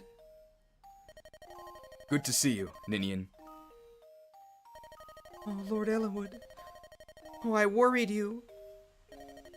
I wish to apologize. What? What do you mean? I was the cause for all of this. It was my weakness that invited this tragedy. Ninian? Here on Elebe, we were nurtured for ages in the land of our birth. Even after humans invaded, and drove us out. Not a day passed that I did not think of it. Memories of my mother and my father, of my home. I yearned to see it once again, our homeland. Those children, the fire dragons, they were like me. Hey, why did we kill them? We knew that it was forbidden. And yet, we answered Nergal's call and opened the gate. We didn't intend to stay long, just to see home one last time. But Nergal captured us and it led to this. We humans, we took control of the continent like it was our right. We never considered who or what we drove away. Ninian, Nils, the blame for this was never yours alone. While we can claim ignorance, we still bear some responsibility. Lord Ellawood, do you truly believe that? I do. If my father were here, he would say the same thing. Let's work together and think about the future. If the entire continent were made a place where dragons and humans could live together, like the hidden city Lord Athos spoke of, Arcadia. What a wonderful world that would be. But that's certainly something that won't happen for a long, long time. So we can't stay here. The gate is still open. If it remains so, other dragons will certainly pass through. Before that happens, we must return to our world. We must regain our power and seal the gate. From that side. Is this Kingdom Hearts? Are you saying I'll never see you again? That can't be. I don't even have a C support with you. Lord Ellawood, I am truly blessed that I've had the chance to meet you. I mean, we never really talked and you literally killed me. Please, please, don't forget me. Ninian. Come, Nils. Let us go. Let's go, Nils. We must return to our world. Lord Ellawood. Lord Hector. Lady Lynn. Thank you. My opinion of humans has changed since meeting all of you. Even though I was never shown to actually hate humans. There are humans in the world we're returning to, too. Finding a way to live together may be hard, but we're going to try. Okay, good luck. I'll miss you. Take care, both of you. Thank you. Be well, everyone. I really don't know why they do this thing with the auto-scrolling. It's sort of the worst of both worlds, where you can't take your time to read it, but it's also too slow. Oh, Daybreak. I think that's a hack for Radiant Dawn. Beautiful, isn't it? The start of another day. Let's go home. To Lycia. Come here, Lynn. I won. Well, there we go.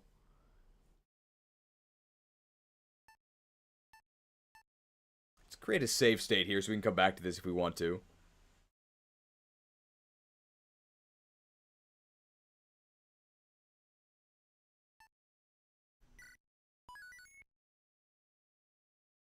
One year later, I hope nothing spooky happens. Oh, jeez. You made it. Come, relax. He was speaking to Shared. Good night, Shared. Thank you for your work.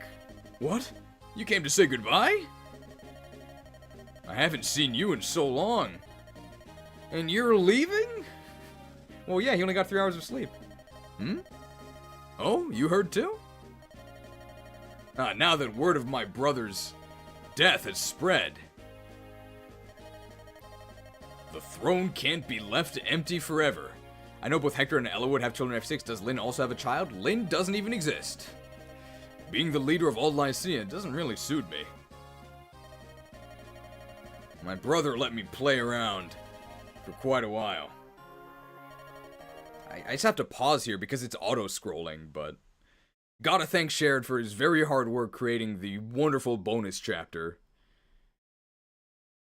No beds burning here. Nothing but light. I will bring honor to my father and my kingdom. Good night. Thank you for your service, Shared.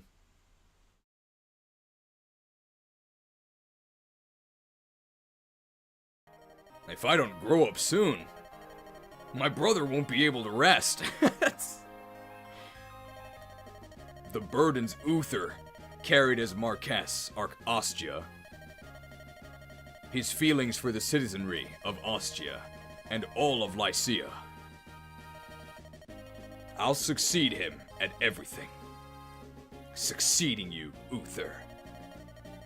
Easy to say, but I'm sure it's gonna be difficult. Hector! Oh, well, if it isn't cheese, it's been a long time front-facing Lynn. Ah, but Cheese is not here for long, though. Some friend, eh? Oh, that's too bad. Oh yes, Cheese. We've a favor to ask of you. It's a little bit premature, but... would you be our first child's godparent? You are the patron to our romance, after all. The Patreon is here in the ending. Name? We've already decided on that. We're gonna name him Uther, after my brother. Oh, I beg your pardon. Oh, what if it's a girl? What's my child? It'll be a boy. What? You can't say that. Beat it, chick!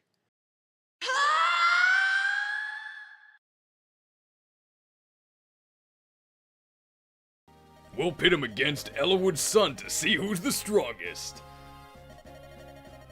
This is all he ever talks about.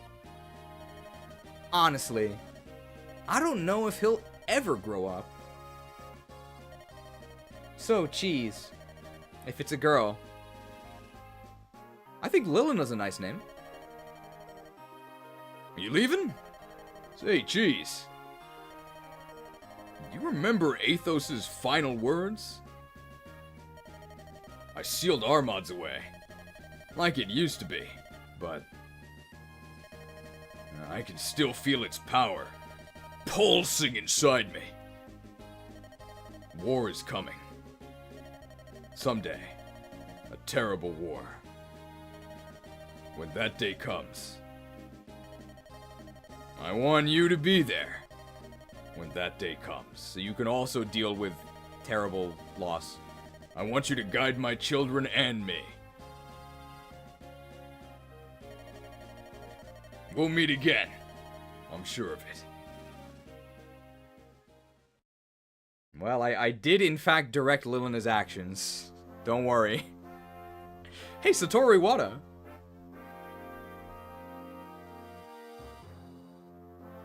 Alright, we made it to the credits. AI program? I didn't know they used AI in this game.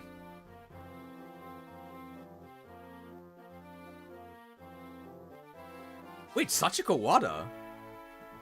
I feel like I've seen that name somewhere else. Cheese, you aren't a very good godparent? I mean, look how famous Lilane is because she had an accident.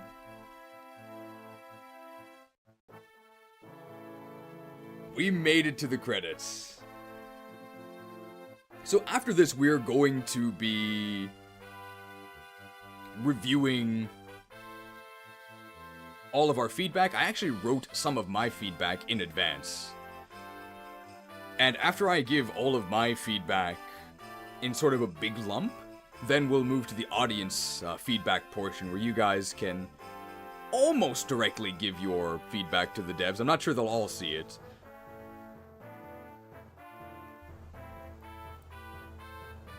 Pretty short credit sequence.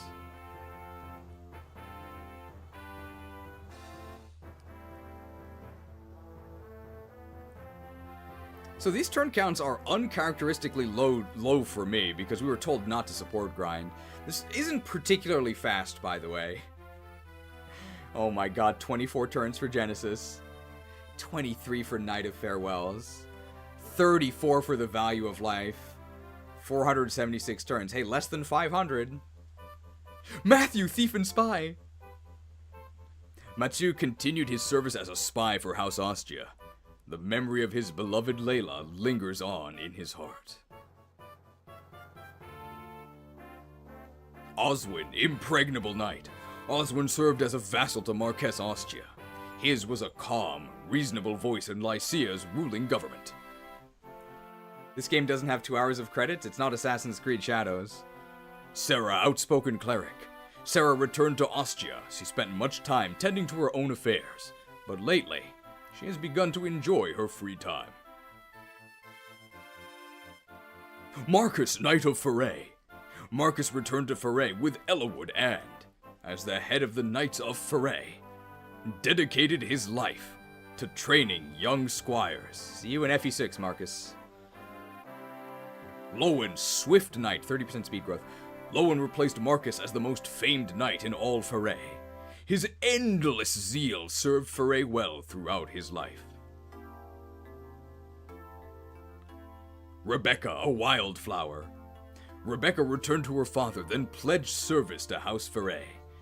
She has formed a family, and yet, she still serves Foray well. Dorcas, Serene Warrior. Dorcas returned to Foray and used the money he earned to buy medicine for Natalie, his wife. She recovers rapidly.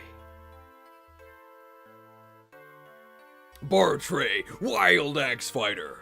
Bartray continued his quest from country to country. Rumors say that he fell in love with his own mortal enemy. Just a rumor, though. Guy, Promising Swordsman. Oh, they changed the title.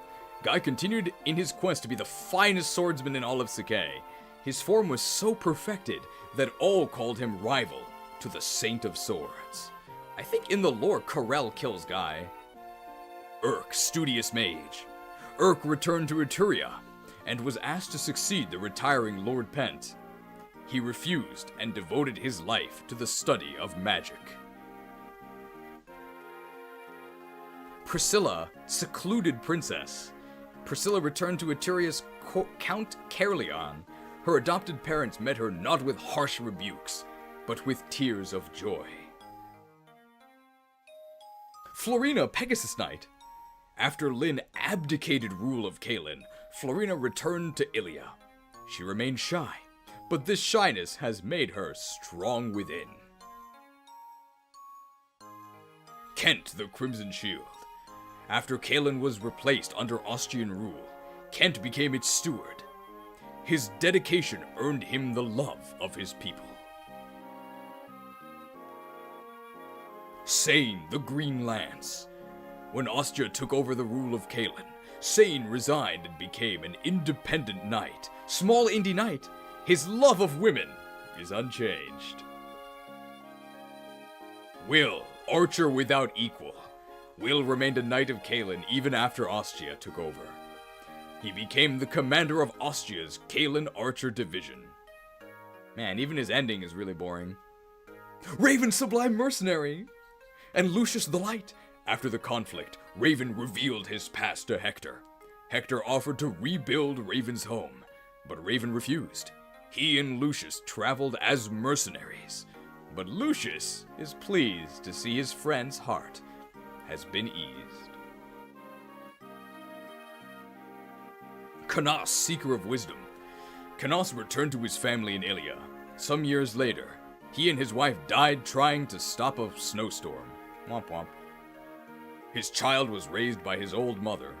See you in FE6. Dart, Baden's commando.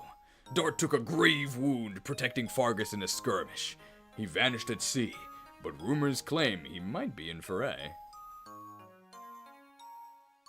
Fiora, Wingborn Warrior. Fiora flew many missions as the head of a mercenary company. Her donation saved many poor families in Ilia from destitution. What a nice girl! She must be a generous viewer. Legault the Hurricane died at New Resolve. Whoops! Sorry. Nils, Child of Destiny, or Ninian, Child of Destiny. After these dragonkin bid farewell to the land of their birth, they returned to their new world. Meeting Eliwood warmed the hearts of these ice dragons, with the hope that man and dragon could live in peace. I'm sure that'll happen. See you in FE6. Isadora, Escort of Foray. As a knight of the Imperial Guard, Isadora served as guard to Lady Eleonora. She continued to study to be a lady up until she wed. Heath, Wandering Knight. Heath moved to Ilia and became a mercenary, knight of some fame. He fought not for country, but for people in need. What a nice guy. Wrath, Wolf of Suke. Wrath returned to his tribe in Suke. His deeds earned him warm greetings from his father, the famed Silver Wolf. Hawkeye, Desert Guardian. Hawkeye returned to Nabata and lived peacefully in Arcadia with his daughter, whom he trains to be guardian of the desert, even though neither of them have desert movement. Wallace, Crag of Kalen. Wallace intended to return to Kalen, but he got lost and ended up in Ilia. He now spends his days tilling the frozen soil, 99 farming. Farina, the Great Wing. Farina far surpassed her duties as commander of the Pegasus Knights of Ilia. Her skill earned her fame, as well as high prices. And this is the first exclamation point we've seen in the credits. Pent the Mage General, Luis, Lady of Violets. When Athos died, Pent took over his research. To focus on his studies, Pent resigned as Mage General of Eturia. This action set the palace in an uproar, but Pent and Luis endured. Yeah, I'll let my country fall into chaos, but I'm kinda tired. Corel, Saint of Swords. Once, Corel was known as the Sword Demon. Now he bears a new name. What prompted this change, he will not say. Nino, Pious Mage! At Eliwood's invitation, she started a quiet life in a small village in Foray. She plans to return to Bern to visit a certain cemetery. Jafar, Angel of Death. Jafar vanished in the final moments of the last battle. He still avoids the bounty hunters who seek out the famed Angel of Death. Vida, Flying Fang. Some rumors say that Vida died at the hands of Bern forces. Others say she now serves Bern's Prince Zephiel. Well, which is it? Carla, Sword Vassal. After the conflict, Carla became involved with a warrior she met. She died of an illness several years later. Well, no great loss. Renault, Burdened Bishop. No one knew the old him. No one knows what became of him. He vanished, as though he never existed. Well, that's what you get for only being in 2 chapters. Archsage Athos! Athos died in a foreign land. Those who saw his face said that he seemed as though he had at last found true peace, even though his last words were a dire warning of a coming calamity. Merlin is Cheery Merchant. Merlin has opened a shop in Austria, but it was forced to close. He plans on reopening with some aid from Lord Elwood himself. He needs the bailouts. Elwood, Knight of Lycia. Elwood succeeded his father as the Marquess of Ferret. His sincerity and his clear guidance made him his father's equal in all eyes. Hector, General of Austria. Lynn, noblewoman of Sake. Hector succeeded his brother as the Marquess of Austria, but the pain of his brother's death weighed heavily on him. His beloved Lynn gave him comfort and helped him become an enlightened leader. See how little information Lynn gets? Aw, she was a good wife. She's famed genius! The tactician vanished after the final battle. Bern, Lycia, and Etruria all sought those famed skills, but none ever found the tactician. Have you checked Pokemon Prison? Wait, what's this? Castle Austria? Thanks for coming, Elwood. You know he's old because he has facial hair. Hector! Long time no see. First time since my brother's funeral. 15 years now. They didn't meet for 15 years? And look at us. We've both grown older, haven't we? Uh-huh. Time certainly does speed right by. My father's disappearance, his death, the fight with Nergal, those fire dragons. The memories are so vivid. It might have happened yesterday, or even today. Nergal. What a blackheart he was. I've had enough of battles like that. Huh? Is that your son over there? Hey, who's his mom? I've been wanting to introduce you, but there's been no chance. Roy! It's Roy! Come here! Oh, did you need something, Father? Say hello to Marquess Austria. Yes, sir. Pleasure to meet you, Lord Hector. My name's Roy. Roy, is it? Nice to meet you, lad. Well, I guess that means I should introduce my daughter, then. Lilina! She's got the headband. What? You being shy? You don't have to be nervous. This is your father's old friend, and his son.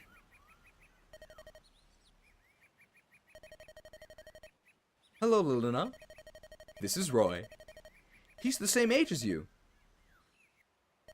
Nice to meet you. Lilina? Oh, let's be friends. We can play over there. It's okay. Go on. Just don't play with any sticks, okay? Oh, what a cute child. Good thing she took after her mother. What? She looks just like me, doesn't she? See her hair color? Huh, you're a sarcastic one, Marquess Austria. Come on! Now you're the one putting on airs. Marquess Ferret. The only thing older about you is your appearance. Don't tell me you still behave like that even now that you're the Marquess. I'm always on top of my duties as Marquess. But when I'm around you, I want to relax, so please. Hector. By the way, I heard that the King of Bern died. It was fairly sudden, too. I can't be certain, but according to one of our spies, he was killed in an assassination. attempt on Prince Zephyr.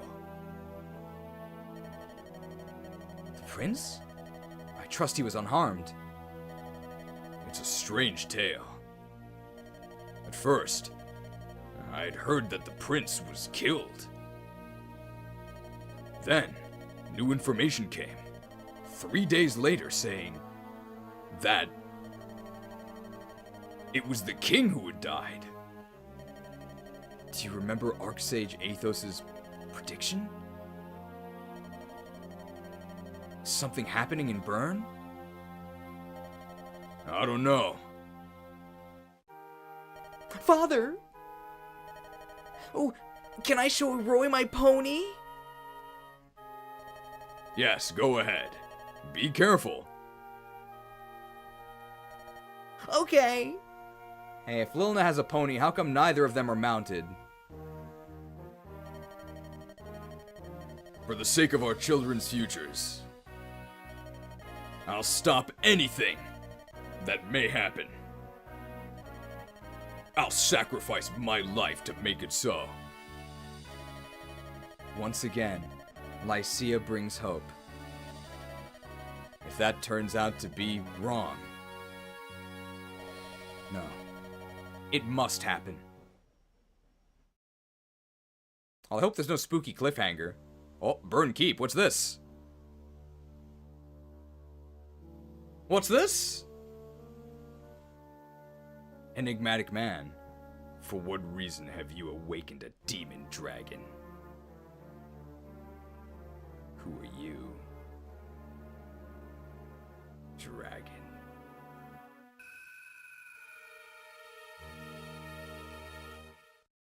What?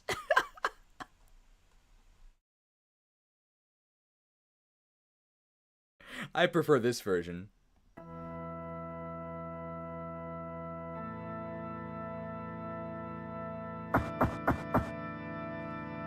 Who are you?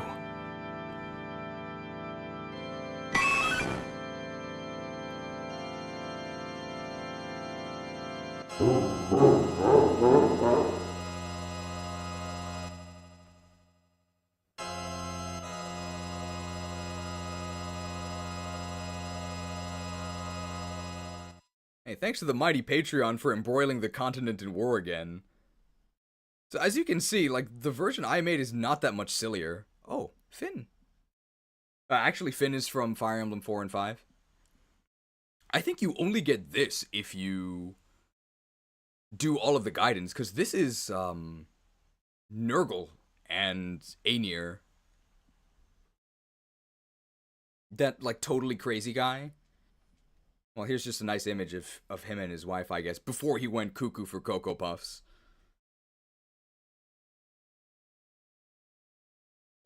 Hey, and that's the game. There was a $5 microtransaction from Wings of Shu who said, Lilna has nothing to worry about. Roy and Ella would have bad bases and growth. They literally can't harm a fly. True. Don't worry. You'll be safe, Lilna. And a 5-hit pin missile from Smash Hero 75. I think they're 5-hit pin missile. 5 more infections.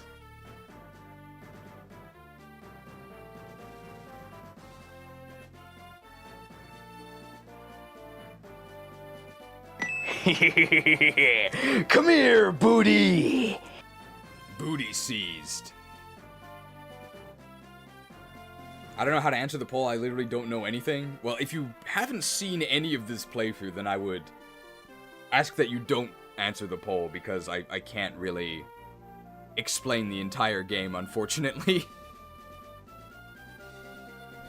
Alright, so I think I am gonna lock the document here, unless somebody is actively adding things to the memes. Otherwise, I'm gonna go ahead and lock it. We're gonna give all of our feedback on the game. And after that, we'll go ahead and check out the memes. We definitely have time to actually visit the mall today. I think that's our plan. So, first ever not 12-hour stream.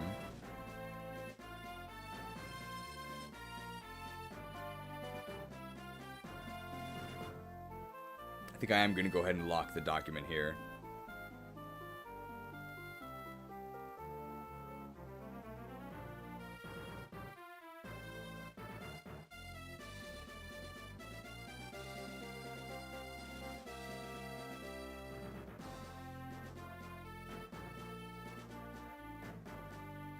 Locked.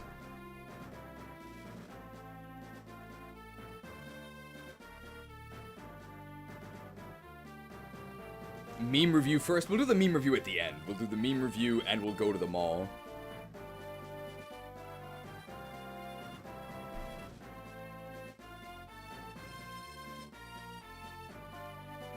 Alright, we are gonna need a lot of music. Was the Lin Jiggle 5 stars? Unfortunately not. Silenced.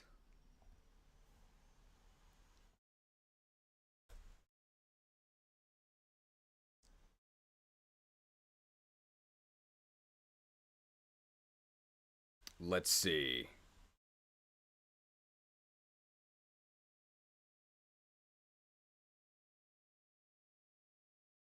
Probably should be Fire Emblem music, right? Let me know if it's too loud or too quiet.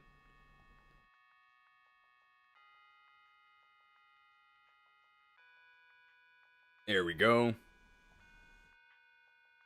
It's probably gonna be a little bit quiet here. It's gonna get louder, don't worry.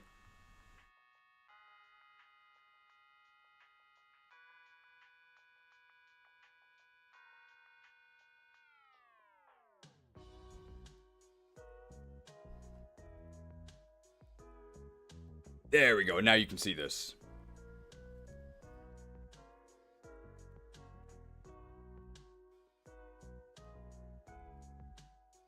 The Lin Jiggle made the whole hack ROM worth it. Well, she has that in vanilla too.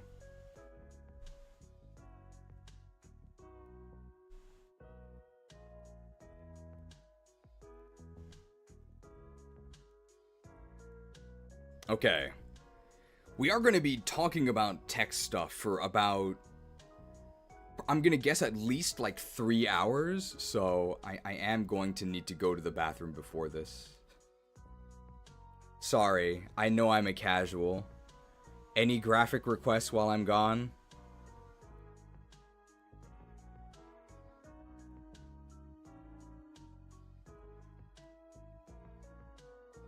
Hotline? The hotline's a good one. We can go to the hotline. Well, thank you for asking. I have to find it first. I did find it.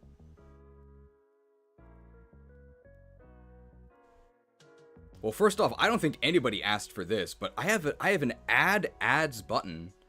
So I actually just press a button and it spawns an ambush ad. That's crazy. Ambushed.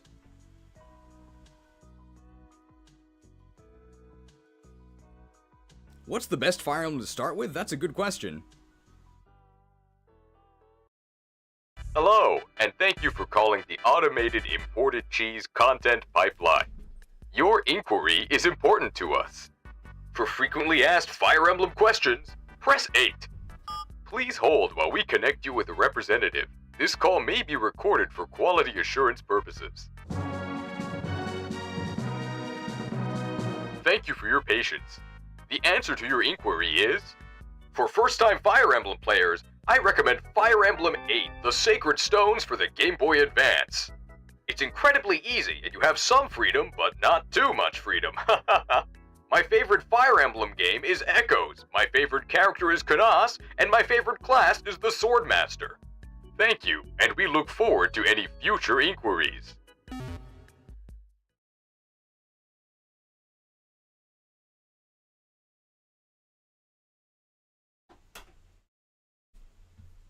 Not capped speed. To answer your question, I hope so. I'm never fast enough.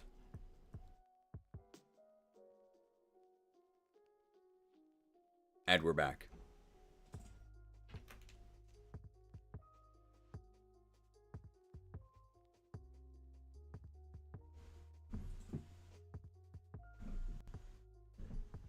Alright, so I think there is actually a final... There's actually a final unit check we have to do.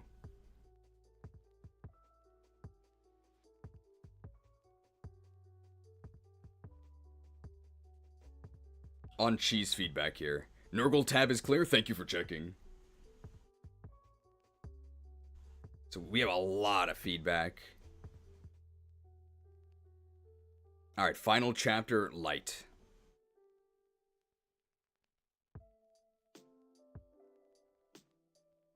So what did we think of the final chapter, light? I like the new morphs. There were 2 new morphs, right? I like the new Ion and Theodore morphs.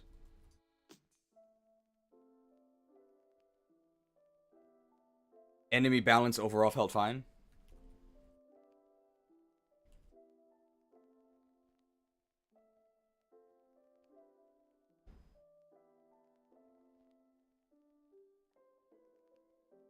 Oh yeah. Buffed Lord PRFs all also felt fine. But buffed Soulcati bonuses make 4Blaze look really sad.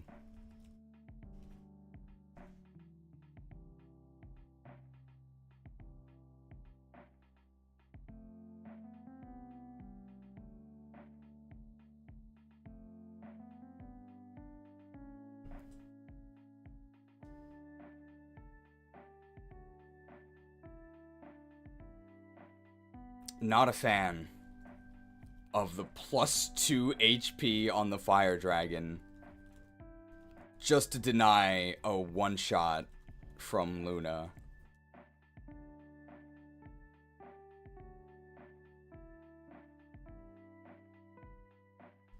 Wrecking the dragon with Luna is a highlight of FE7, and we're going to talk about this again soon.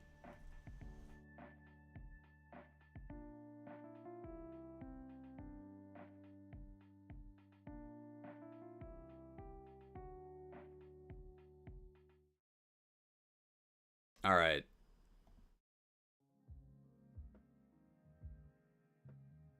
Nergal did feel weirdly weak for the final boss. Oh, yeah.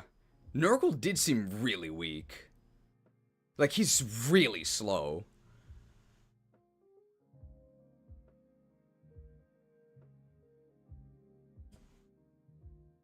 Nergal was kind of a joke. I know he's not the real final boss.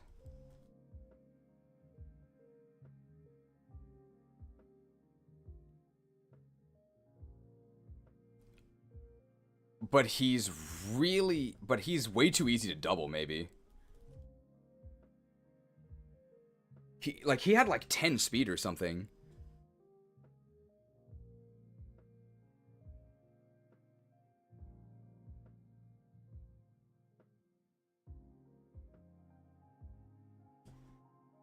I'd really like to be able to use the S rank and legendary weapons earlier.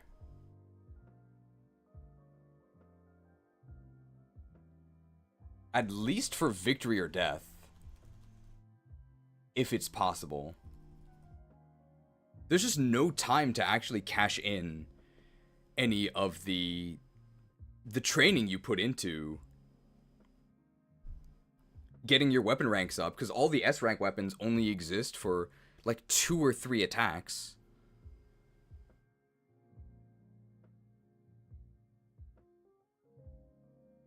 Alright, final unit checks. So I guess we'll give our thoughts on the units that we used, how we felt they held up.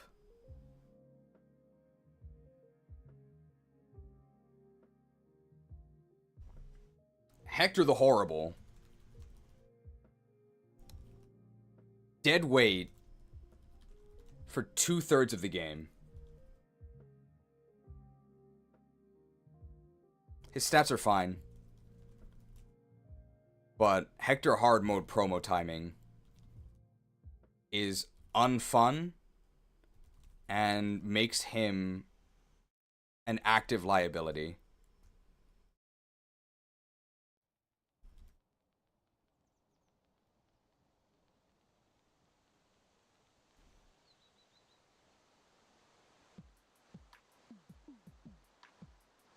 Lynn feels okay. The new Solkadi helps a lot on the final chapter. I'm going to be talking more about the Lords again soon, so I have more to say. I'm leaving it for a bit later.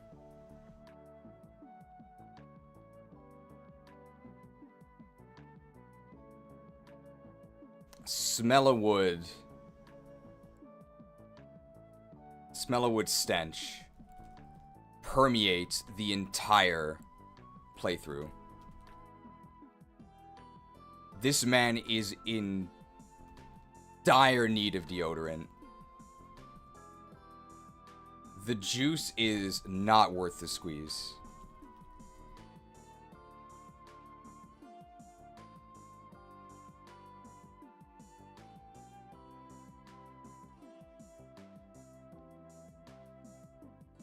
Arguably the worst unit in the game, I'll put this in.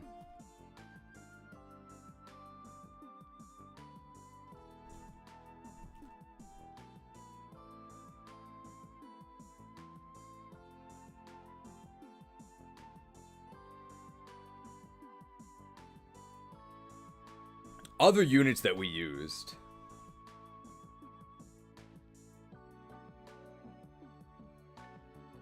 Matthew's new rogue utility was great.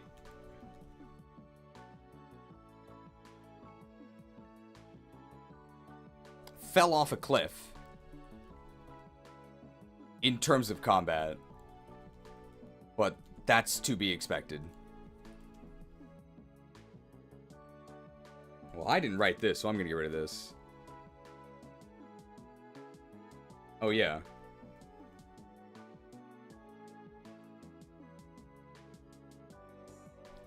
Mark is still insanely overpowered.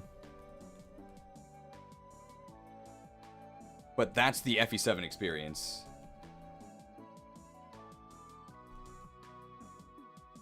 No complaints here. I don't think they nerfed Marcus at all. And the enemies aren't that much stronger, so... I'm not sure, because I was told that Marcus still falls off. I wasn't seeing that at all. Ours did get some pretty good levels, but just based on what I was seeing, like, he still would have been perfectly fine to go to the endgame. Even if he had average levels. Because we weren't really giving him resources, we weren't supporting him with anything, we were treating him like a short-term unit. We didn't use Marcus because we didn't want to, not because he was falling off.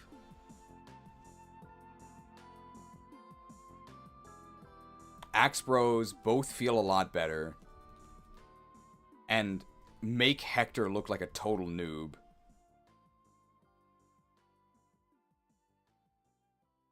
I don't think they need to be nerfed. I think Hector needs to be reworked. Marcus is untouched. The promoted enemies become a threat once they start doubling him? Okay.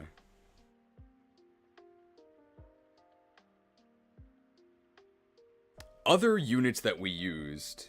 I'm trying to keep them roughly in recruitment order. It doesn't have to be that way, but that's just how I'm thinking about it to try and remember it. Was Will next? Will the Worthwhile.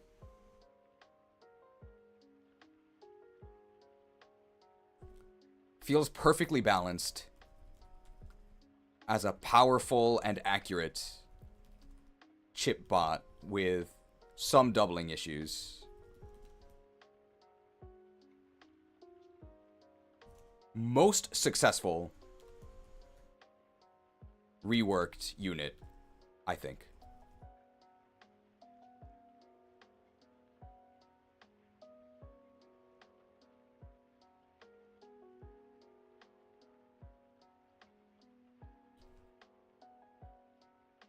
With 3 range options and some doubling issues. Thought Will was good. We did use Guy a little bit. Guy is really sad. He's just a bad Lin who is already just a bad nomad trooper. Swordmasters need help. I'll talk more about that later as well.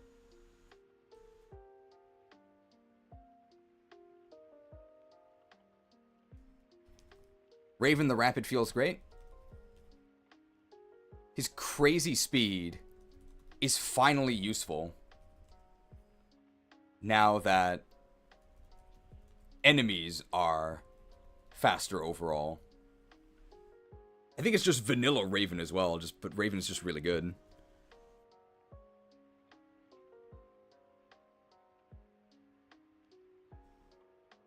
Priscilla so far eclipses.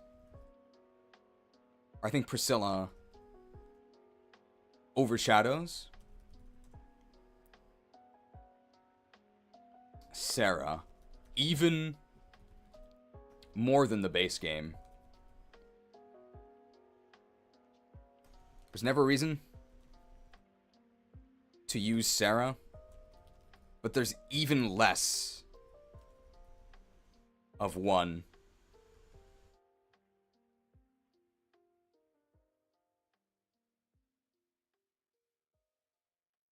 But it feels even more imbalanced here.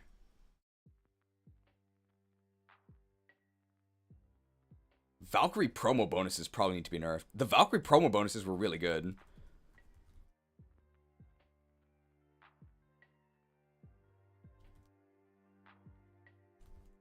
I think did they make the Valkyrie promo bonuses better?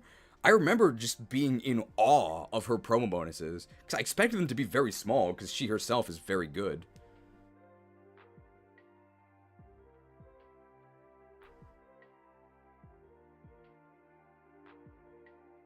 Lucius was a very competent mage, but the slightly higher crit of light magic never seemed to matter.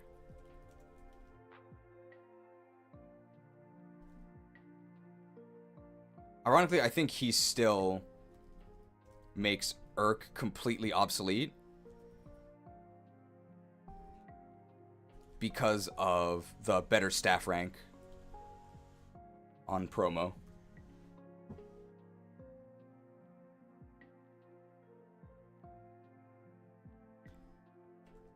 Glad Wallace the Wall is no longer a complete joke. I still wouldn't use him.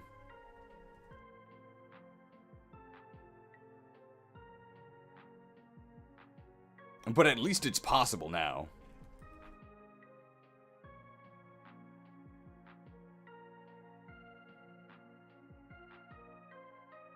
Valkyrie's +1 magic and +2 speed over vanilla promo bonuses? Why was that decision made? So Neil Logtenberg is actually one of the playtesters. So he has some more insight into this than I do. And he was there for, I think, well, if not the entire playtesting process.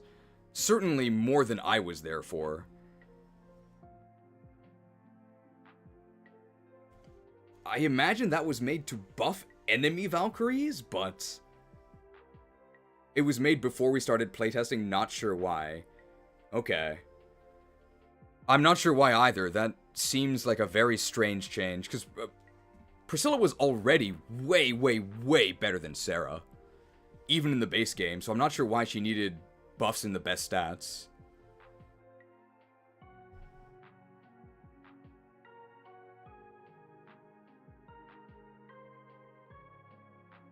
It only buffs Priscilla. Okay, it doesn't buff enemy Valkyries. Very strange.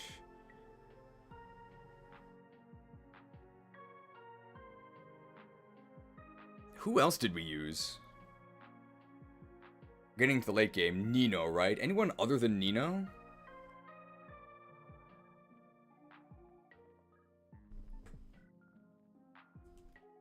Love the new Nino the Nuclear. Still a trash can unit. That's not worth the effort.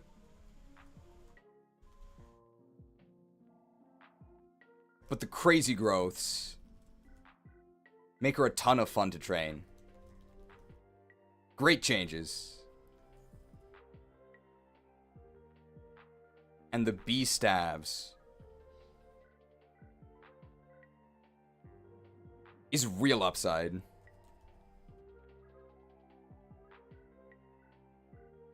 Actually, keeping +1 speed since in vanilla it's +0, but +2 magic from vanilla didn't need the buff.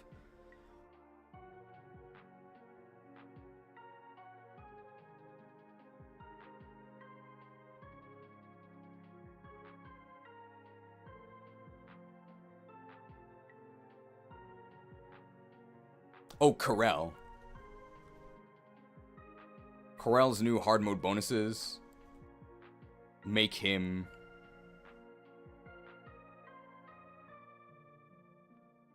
a lot more viable.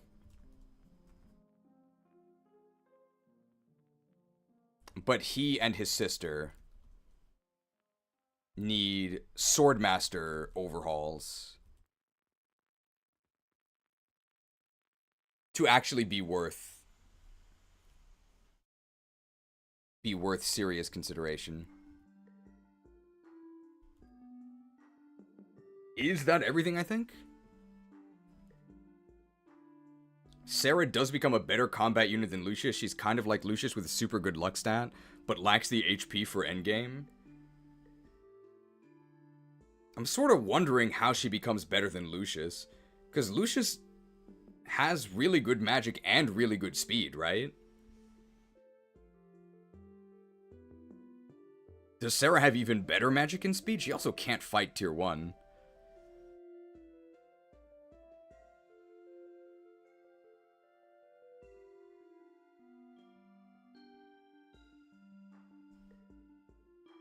Don't forget Jafar, Vida, and Athos. Oh yeah. Thanks for reminding me. 50% magic, 50% speed growth, and better magic cap. Does the magic cap actually matter, though? What are Lucius's growths? They're close to that, right? And I think Lucius has better base magic? I know they buffed Sarah's magic a lot.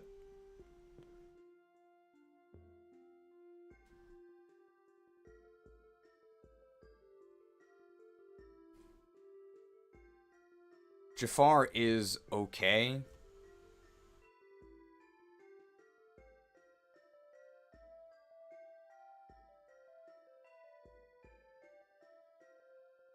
Is it necessary to prevent him from stealing?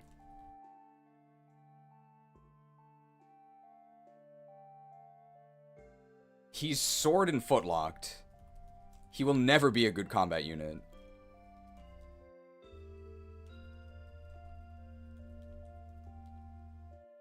Even a crit bonus wouldn't help.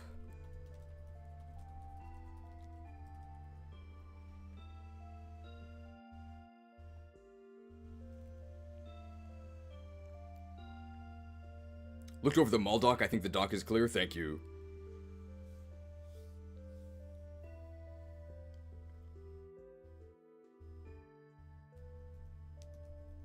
Vida is still great. No surprises there. I don't even think any changes were made. Just Vida the Viable, like she's fine. She's a promoted Draco Knight with good stats. She's good.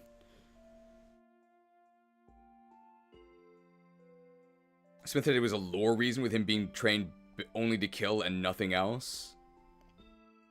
Like, it does make sense that he can't steal. Lucius 6% magic, 40% speed. Sarah averages the same magic as Lucius at the same level. But obviously Lucius should grow faster.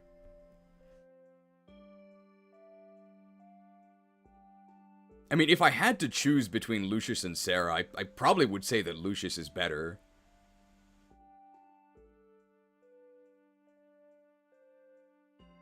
Although there is the new buff to healing XP.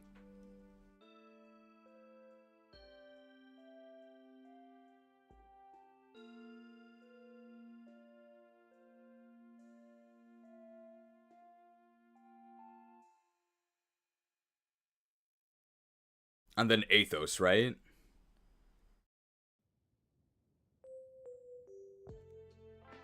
What about Isidore? We didn't really use her.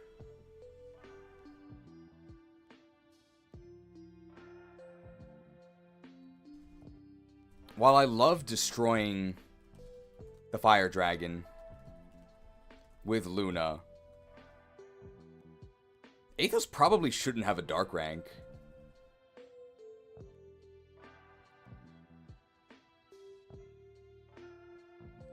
Dark or light rank. Aren't Bramimund and Saint Elamine the other magic masters? Athos makes your own mages feel so outclassed and lame.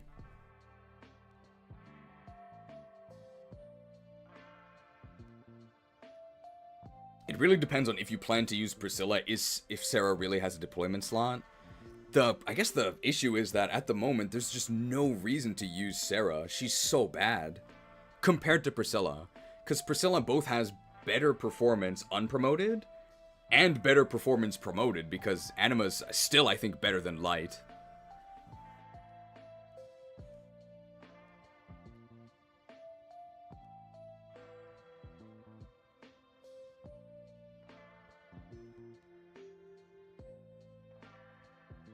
Isn't the point of Athos that he's an emergency backup in case all the other units die and you can't otherwise clear the final chapter? Well, if you can reach the final chapter, you probably don't need Athos. He's just a nice failsafe, and he can do that even without dark and light ranks.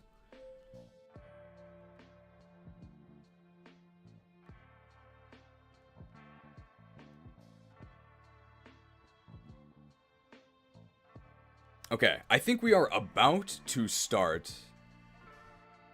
Disagree with that feedback. Athos outclassing is okay. It's just one chapter he fights. I mean, you can disagree with that. That's fine. You are allowed to disagree with me. I just don't like that he makes the units I trained all game feel kind of weak. That's fine, though. I mean, he's like 1,000 years old. Of course he's better.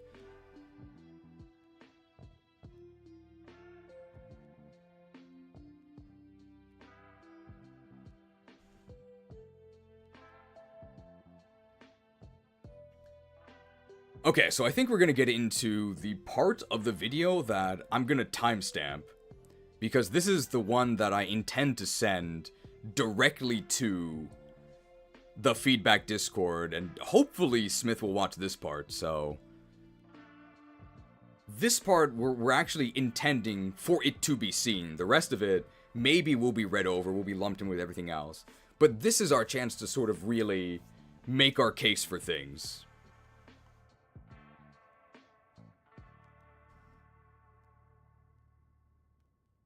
So before we actually start that,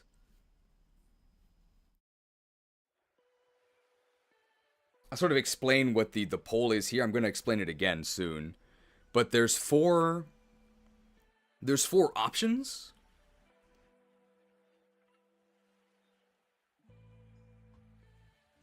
On the poll. So would you play Fire Emblem 7 Legacy, which is the game we just played? Yes, as is. Yes, with more changes. No, I want a fresh experience. Or no, I don't like Fire Emblem.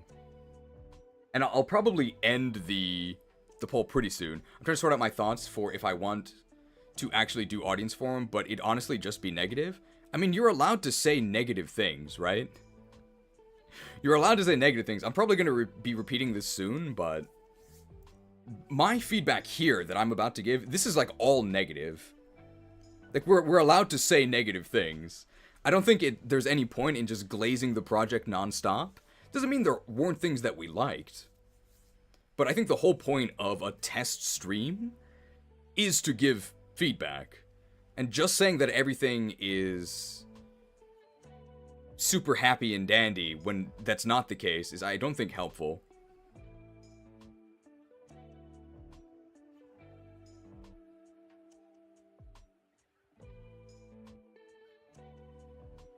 Alright. So I'll explain to you guys before I sort of formally begin reading these things, but all of these are... I've written things here, but I've hidden them. And then we're going to reveal them by removing the fill, and then I'll just talk about what they are. So it just makes it a bit more dramatic.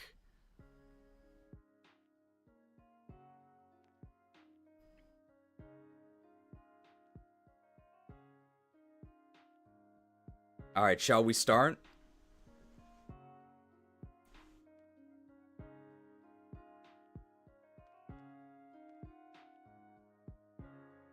Will we see Office Awards? No Office Awards here.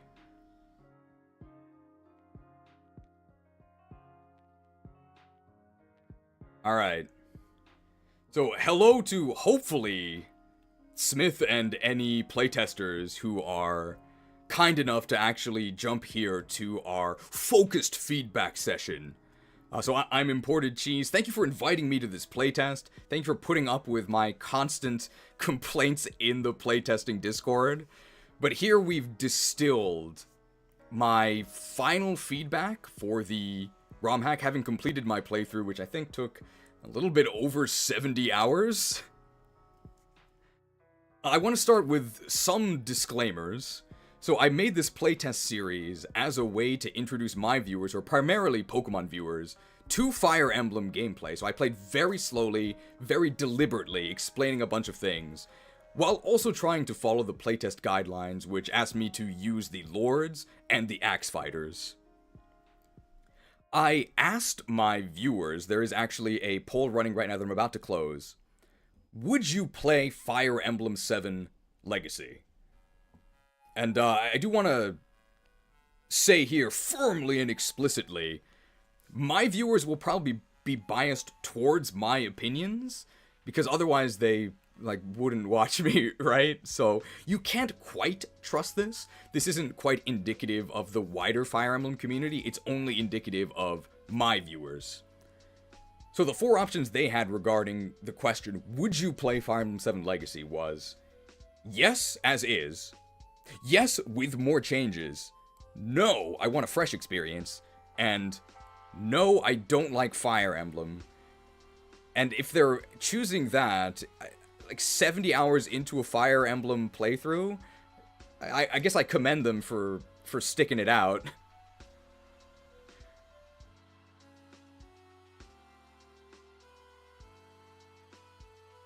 And here we have 64% say yes with more changes, 15% say yes as is, 14% say no, I want a fresh experience, and 5% say no, I don't like Fire Emblem. So very small sample size, only 138 votes. And again, that's probably skewed towards my opinions. So first, my overall thoughts on Fire Emblem 7 Legacy, before I get into some of the more granular and pointed feedback that I've written here. And I've sort of spoilered it, so we kind of reveal it as we go through. But my overall thoughts on Fire Emblem 7 Legacy, hopefully it's clear that I did really enjoy it. If I didn't like it, I wouldn't have played it for 70 hours. I'm not that good of an actor. I did really enjoy the playthrough overall, and I want to sort of preempt all of my oncoming deluge of negative feedback, because all of this stuff is negative, with sort of the warning that if I'm not saying something negative about it, it's because I liked it.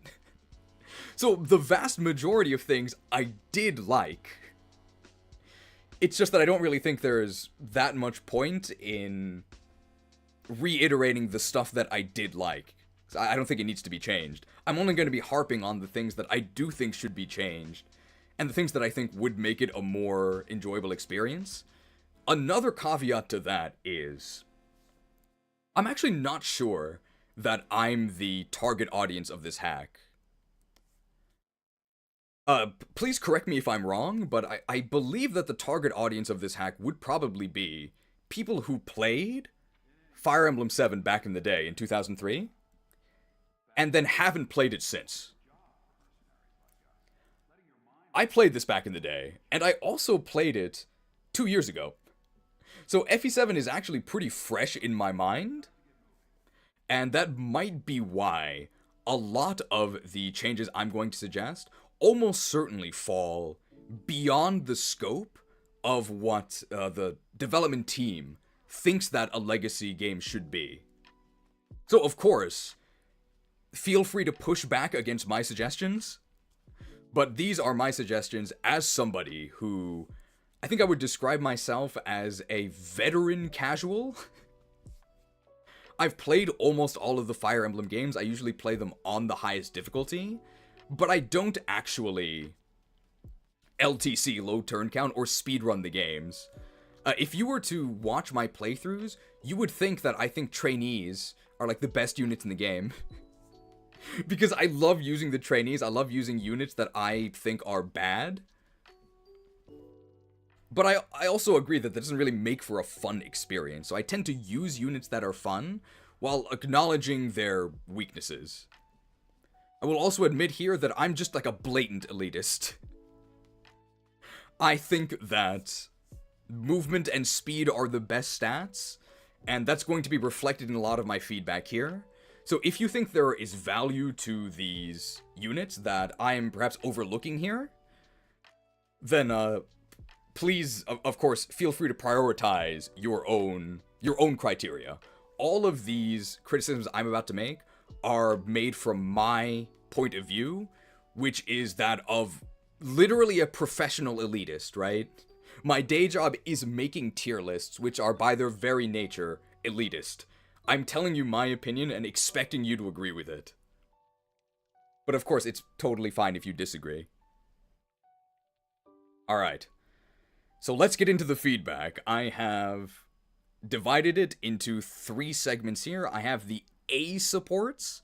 So these are changes I feel very, very strongly about. And I would not be... I suppose I don't see a strong reason not to include these changes. From my framework. From the point of view that I'm looking at. Then we have B supports. I would like to see these changes, but I absolutely understand why they might not happen. Either because they go against the philosophy of the game, or they might just, like, technically be impossible. And then C supports, where it's just... I thought I would mention these. But I don't expect these changes to happen.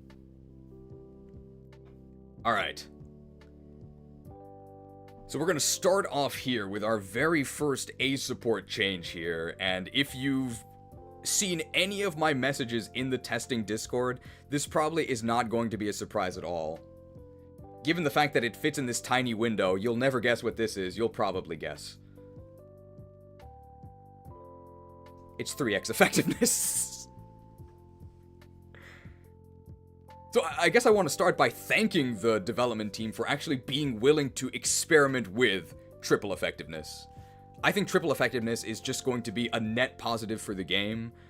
I did create a Reddit post that I did share in the Discord to try and feel out the Fire Emblem community's opinion on 2x versus 3x. I tried to make sure that it wasn't a leading question. The forum post wasn't like, man guys, 2x sucks, right? Isn't 3x much better? And I just tried to explain what 2x and 3x were like. I understand there are advantages to a 2x system. It's much easier on newer players because you get punished much less for walking into an effective weapon if you only take 2x damage. But of course, the flip side of that is you also are less rewarded for landing a 3x hit. And I think throughout my playthrough, and I don't think this is a lie, I don't think I ever took an effective hit. Because I think when you know the game, it just doesn't happen. You simply do not allow your units to take effective hits.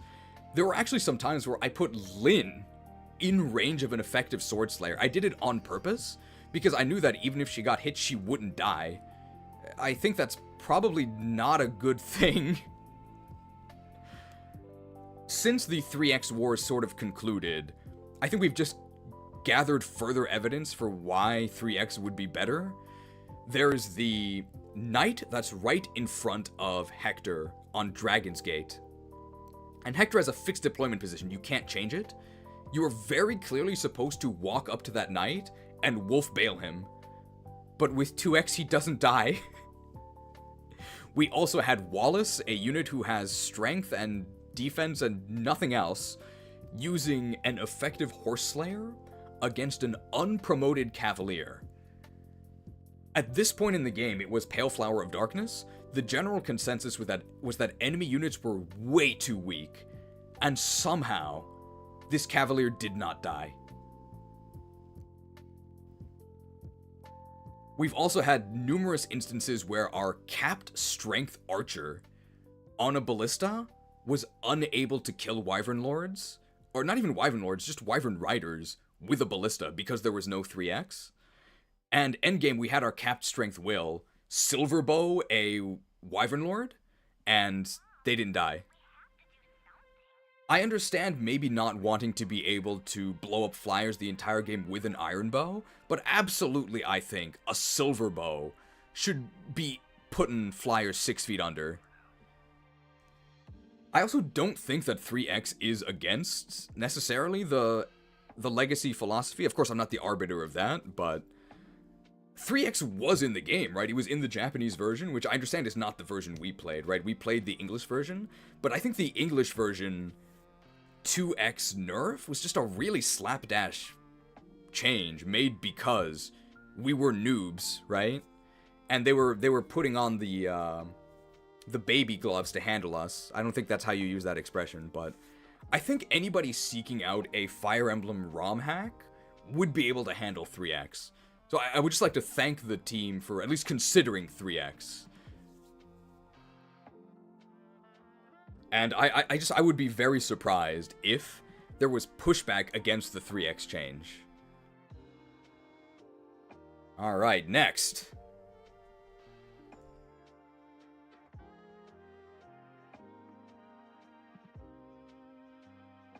It's the lame lords. All 3 lords are very outclassed and very weak. Very weak. If I wasn't specifically ordered or directed to try and test the lords, I would have benched all of them. I think all of them are horrible. All of them do not have any reason to be deployed, unless you like them, which, I mean, is a valid reason, right? It's your playthrough. But I think objectively, in terms of their stats and their performance, all 3 of them are borderline unusable. I'm going to talk more about why.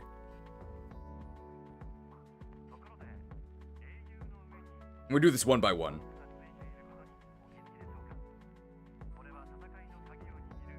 I guess I'll start also by saying, I do understand that in the base game of FE7, all 3 of the lords are terrible. And all of the FE7 Legacy lords have been significantly buffed. They are all stronger than their vanilla versions. And in particular, I would say their final map performance was actually fine. They actually felt okay. It more has to do with their promotion timings and just sort of their qualities as units. And I do understand that having the lords be fairly weak is indeed the vanilla experience, right? That is what the original FE7 was like, and this is a very personal thing for me. I'm sort of realizing through this playthrough, I don't want to play a Fire Emblem 7 like that. I don't want to play a version of the game where the main story characters, the ones that are in all of the cutscenes, are just active liabilities and drags on your army.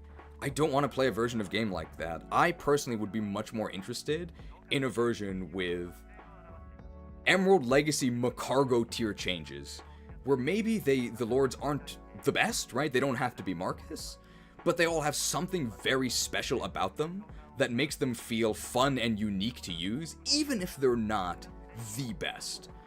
And I feel like 2/3 of the lords at the moment lack that quality.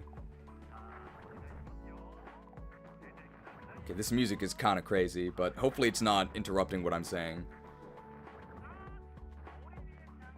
Alright, first up, Lyn the Limp. So what did I write here? Lyn is okay, and I think there's 2 ways you could look at her current performance in the game. You could either see her as an actually much better Swordmaster, because she's pretty much just strictly better than Swordmasters, right? She has 1 additional move over them. She has the same crit bonus. She can still use the Wind Edge and the Wo Dao, which are Swordmaster and Myrmidon exclusive, except she can also use the new buffed bows. So you could say that she's just a better Swordmaster, but you could also view it the way I think I do, which is that she's a worse Nomad Trooper. She's actually just a worse Nomad Trooper, because the Nomad Trooper has 8 move, has swords and bows, And yeah, they don't have a crit bonus, but 15% crit bonus is not very much. It's basically negligible. You wouldn't actually be banking on a crit just because you have 15% crit from your class. It does help, right? It's not nothing, but it's not really that much of an incentive. I would much rather have the +1 additional move and the ability to Kanto over 15% crit. You can't even say that Lyn has an advantage as a 7-move infantry, because infantry take lesser penalties through terrain, but the nomads have super ponies. The nomads also take reduced penalty, terrain penalty, from moving through forests. So she really is, in my opinion, just a bad nomad trooper. That being said, I think Lyn is actually fine. Like, it's okay that Lyn is not that good. She is really fast. I think the only thing she really needs is that she needs a starting bulk buff. She is just way, way too frail at base. She literally gets 1 shot. And she should probably be getting, like, 2 shot. I think this is mostly being fixed because the boss of her chapter, Noble Lady of Kalen, is being given an Axe Reaver. And she'll also be helped out by triple effectiveness on the Manikadi. I think Lyn is probably fine.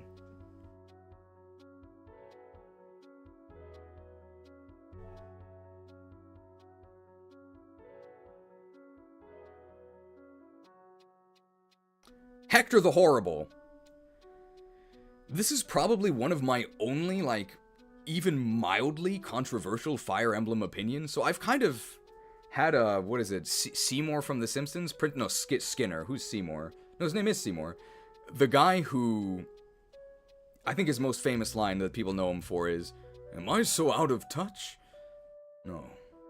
It's the children who are wrong. I thought that I was mostly in line with the Fire Emblem community, but the playtesting server has certainly been a wake-up call for me. Because I think that I'm definitely in the minority in the playtesting server on my opinions. I thought it was very commonly accepted that speed and movement were the best stats, that Hector was vastly overrated and actually mediocre to bad, and that Ellawood was unacceptable. Basically one of the worst units in the game. And all 3 of those assertions have been vehemently fought against in the playtesting server. I'm not insisting that I'm right, I'm just trying to reiterate that I had a major just like mental disconnect, because I thought I was in line with the Fire Emblem community, but I was told that the playtesters are in line with the Fire Emblem community, so I could be in the wrong here. In fact, I think I am. So keep in mind that my feedback on the Lords being bad is based on me thinking that they're bad based on the criteria that I'm using, which is basically that mounts vastly outclass infantry, and there's basically no reason to use them. So Hector in this version, he does get +1 move upon promotion, so he starts as just a bad axe fighter. He is worse than either Dorcas or Bartre, who I don't think are particularly good. Dorcas and Bartre have the same move at 5. They actually, I think, effectively have more bulk because they have way more HP. And with Dorcas's buff defense, I think his defense is actually comparable to Hector's as well.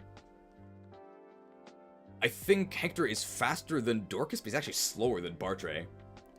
And of course, what really kills Hector, especially on Hector hard mode, is the fixed position, the fixed deployment position, and his late promo. His late promo absolutely kills him. So he's a bad axe fighter who promotes really late into, in this version, a bad hero, because he does actually gain 6 movement.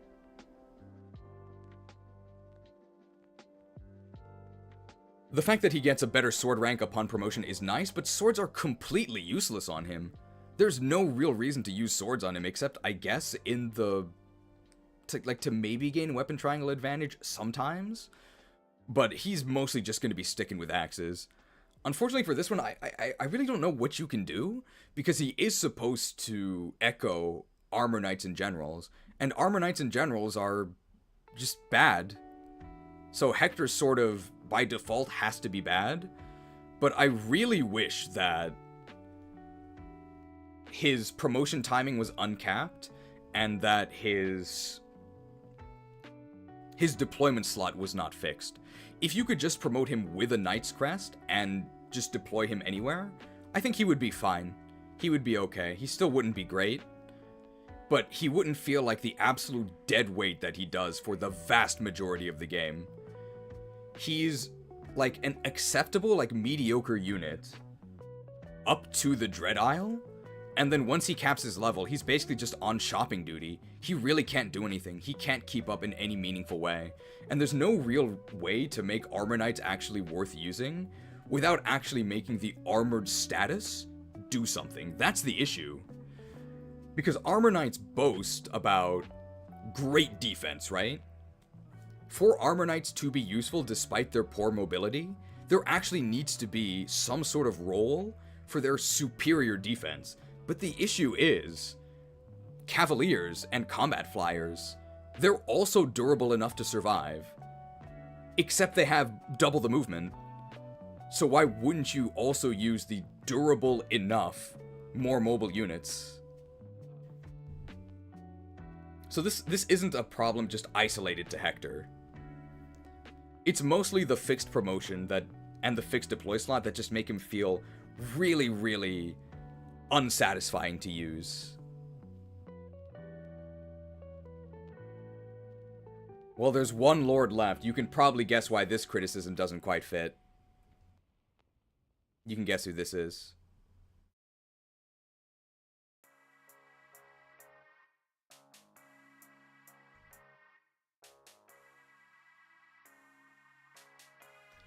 Oh boy. Smell of wood. The stench is unbearable. Ellawood is horrific. I think he's a contender for worst unit in the game. The only one I can think is worse is, like, maybe Carla, and that's just because she's not in the game. And Nino is also really, really bad, but I'm gonna be honest, I think Nino, the new Nino, might actually be better than Ellawood. Maybe. The fact that I'm even considering this is crazy. So Ellawood is horrible. He's really in the pits of hell, where he's not fun to use, and he's bad. Both. I think he desperately needs something unique. Something. It's probably going to be... Probably the only thing that would be in line with the Legacy philosophy would be doing something crazy to his rapier. So, if the rapier could maybe have a Reaver effect, that would help a lot. One of the issues with using Ellawood early is he just makes me feel like an idiot. He has this weapon where you're supposed to use it against Cavaliers and Knights, right? Except Cavaliers and Knights almost always use lances. So you're always going to be facing weapon triangle advantage. You stab them, you do maybe half their health, then they stab you back and do even more damage. They have the green arrow, you have the red arrow. You just feel like a total moron. It just feels awful. And the thing is that there's just no reason to use this guy. So his traits are, he's sword locked, and he's foot locked, and he has a really late promotion. He doesn't offer you anything that another unit doesn't do better for less effort with a better payoff. His promotion is pretty much the only good thing about him, and his promotion has been buffed here. He now does actually get 8 move, and he gets B rank lances upon promotion. But that's still just bad Paladin. Now I understand that Paladin itself is one of the best classes in the game, so the fact that he promotes into bad Paladin is actually overall very good, but it's just really insulting, almost, that this guy, who is so much worse than the Cavaliers at base, also has a worse promotion. And I want to reiterate this here, that I don't base my unit ratings on my experience with the units themselves. I base my unit ratings on my experience with the game. So when I was discussing this with the playtesters, I would say that, like, Ellawood is really bad. There's nothing that this guy offers that other units don't do better. I think he really needs a buff. and for the rebuttals to that to be just screenshots of his stats, to be told that the fact that his strength cap is 27 as opposed to Paladin's strength cap being 25, the issue isn't Eliwood's stats, it's everything else. I just think that his traits, just as a unit, are currently completely unsalvageable. There is no reason to use this guy, other than the fact that he's in the cutscenes. He is so bad. He is so outclassed. I think the only things that could make him, like, actually worth using would be, you could give him lances. Just make him Lance Eliwood. I understand that's a very big change. That is absolutely not the vanilla experience. But the vanilla experience is, I'm sorry, unpleasant. The vanilla experience is very, very unfun. I think Lance Eliwood alone would probably change my opinion on this hack from wouldn't play, I would like to see more radical changes, to I would play it just to try out Lance Eliwood. You don't have to change his stats at all, just give him lances. And I think that would be enough to get me interested in the game. You could even give him swords and lances at base, because I understand that literally the title of the game is Blazing Blade, right? And he uses Durandal. But you could give him lances and swords at base, and he would still be basically a bad cavalier, right? Because he would still have 2 fewer move, and he would still have no Canto, and he would still have an insanely late promotion. Like, these buffs I'm proposing for Eliwood are really radical, and he would still be bad. Do you think Eliwood starting mounted, even if still sword-locked, would be a redeeming change? It would be a huge change, and it would make him a lot better. And he would still seem like kind of a loser compared to the Cavaliers. I think this is more an issue of the Cavaliers and Paladins being really overpowered. I also wouldn't be opposed to literally making his promotion Master Knight. His base is so bad, and his performance is so lackluster for so long, that his promotion should be better than Paladin, not worse. He should literally be a Master Knight. Because right now, it's like a Magikarp that evolves into like a Go-Goat. You have a bad start, you put in the work, but you don't get Gyarados. You just get a worse version of someone else, and that just feels really, really, really bad. Explain to this noob what Master Knight is. So there's a character in Fire Emblem 4 called Leaf, who is sort of a parallel to Eliwood. He's literally in the Lord class, and he's pretty underwhelming. He's okay, but he mostly runs around just kind of stabbing stuff with his sword. His promotion is absolutely crazy. His promotion is Gyarados. His promotion is Magikarp to Gyarados. He goes from being this dude running around with a little dinky sword to having a horse with incredible movement and using almost every weapon in the game. Like, when they say Master Knight, they mean it. They mean it. You could sort of distill my Eliwood criticism down to, even if he's not meant to be super viable, even if he's not meant to sweep the game, I currently think that the playtesting group are vastly overrating his good qualities and underrating his bad qualities. I think if I was to look at this from a new player perspective, I would also just say that he's very, very unfun to use. Like, Nino is terrible, but Nino is very, very fun to use.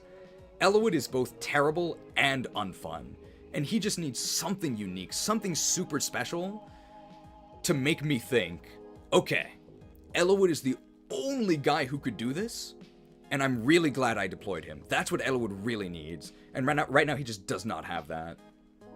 You could go really crazy and make his rapier actually align with the mistranslation of effective versus infantry.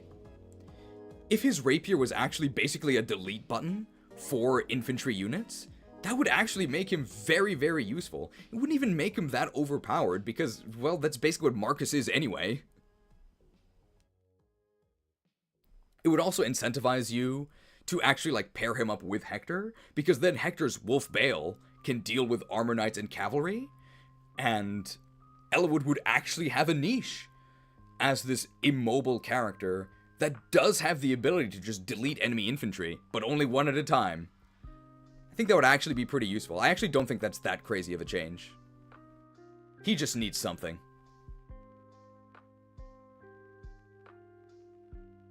Next.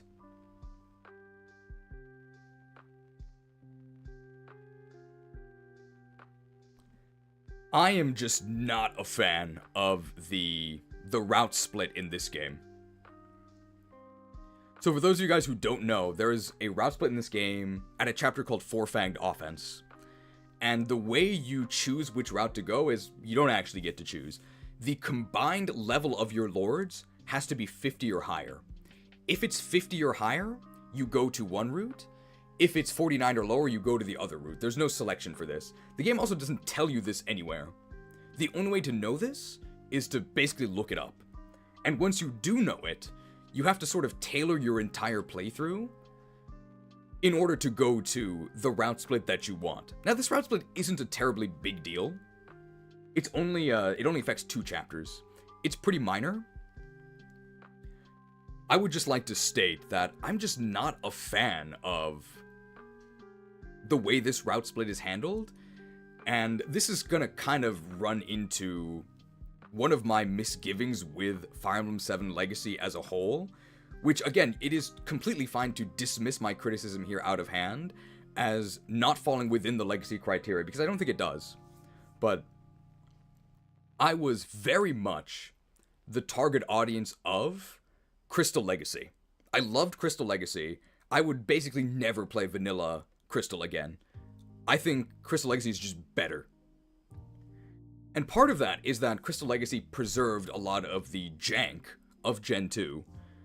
I think even Gen 1, that argument is even stronger, because Gen 1 has a lot of insane jank that is very much inseparable from Gen 1, and also part of the charm. The jank in Gen 1 is completely nuts. It makes you do things like, oh, I need to keep withdraw on Blastoise because it's my only boosting move, and if I boost my defense on Blastoise because of the badge boost glitch, it also boosts all of my stats. I gotta use Electrode in Gen 1 because I get 30% crit because my speed is crazy. I can't use Focus Energy because the description is a total lie, and it actually stops me from critting.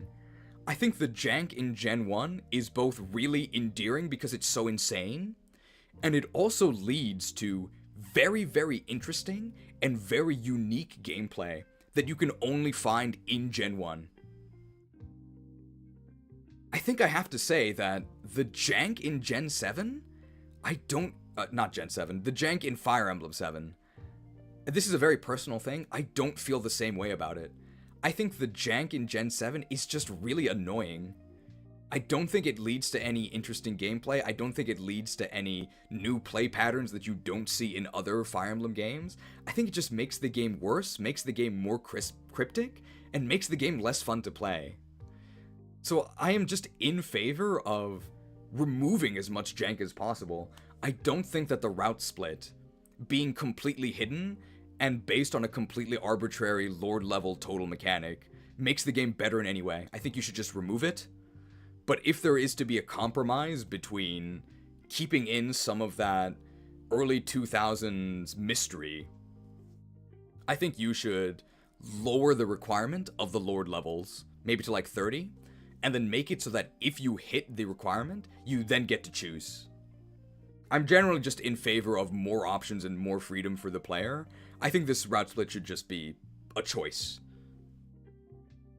The arguments I've heard for keeping it super hidden and cryptic would be that a new player might be surprised on their next playthrough to find that they're suddenly going to a different map. My arguments against that would be that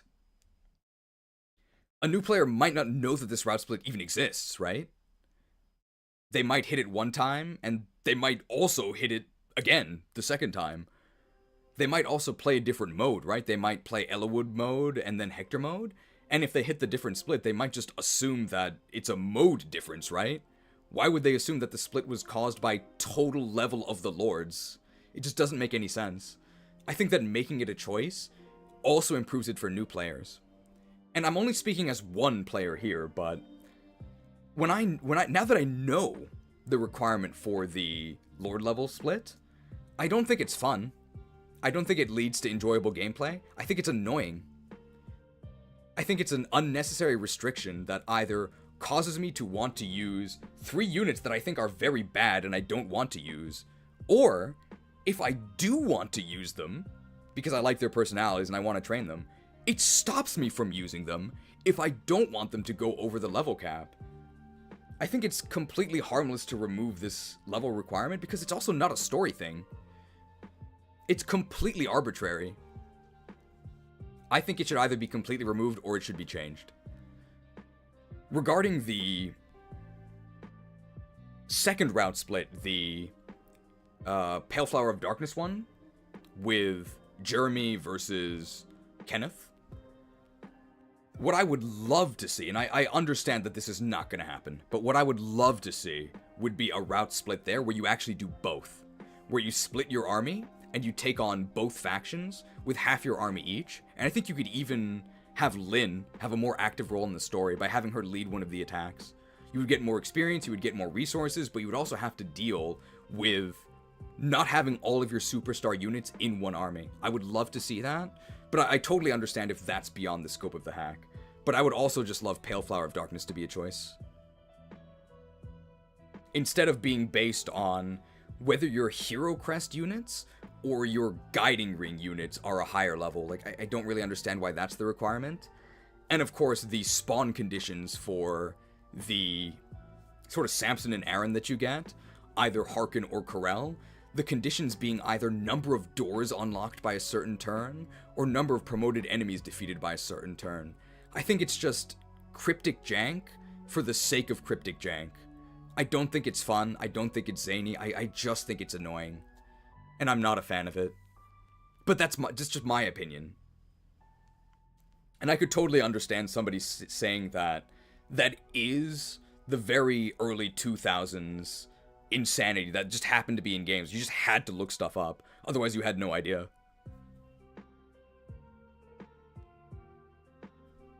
And last A support.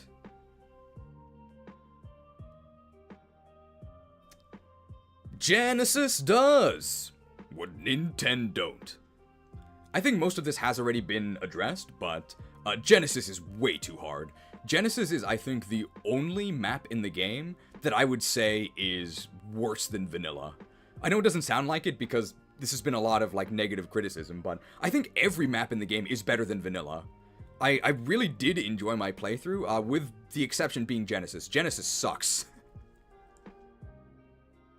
Genesis sucks, but I think it has actually been fixed. The main issue with Genesis is the enemies were just way too strong, I think by accident, which led to things like my one restore user being coin flip silenced from halfway across the map. And I think the magic stats of the enemies have been reduced, and there's also a droppable restore staff.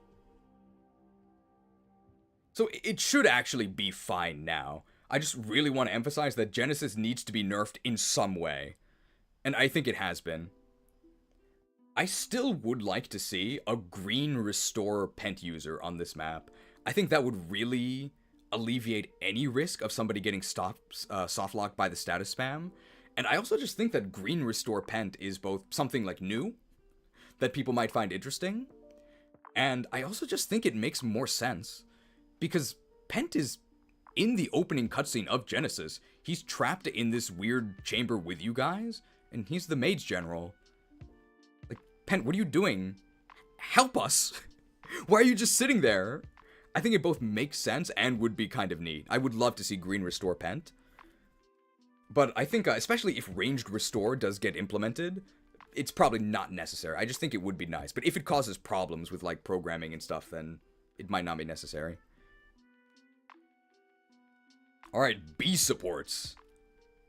Changes I would like to see, but I'm much more understanding of these not happening.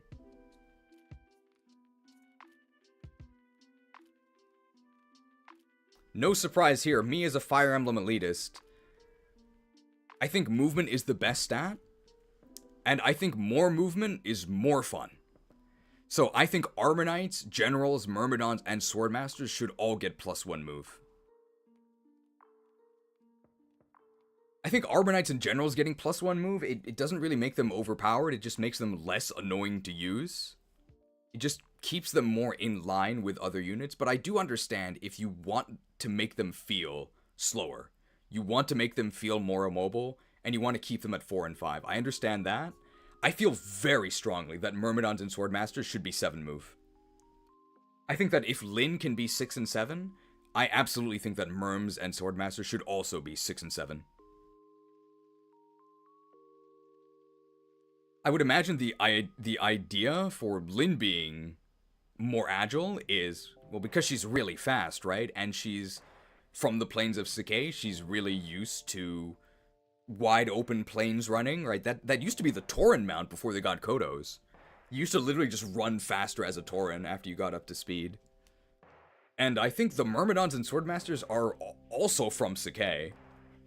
So the same reasoning that would let Lyn be faster would also let the Myrms and Swordmasters be faster. I think they should have +1 move.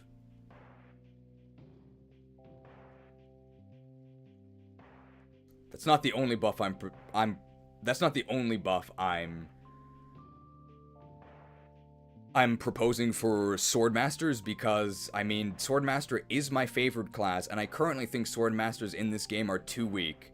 You'll never guess what my next suggestion is. You'll probably guess.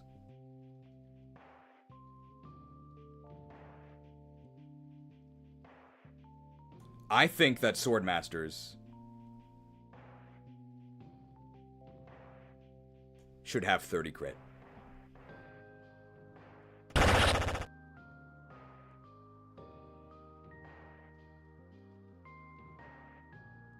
I know that it's possible for Rutger, the last 30% critter, to have literally over 100% crit, but I think it's really fun.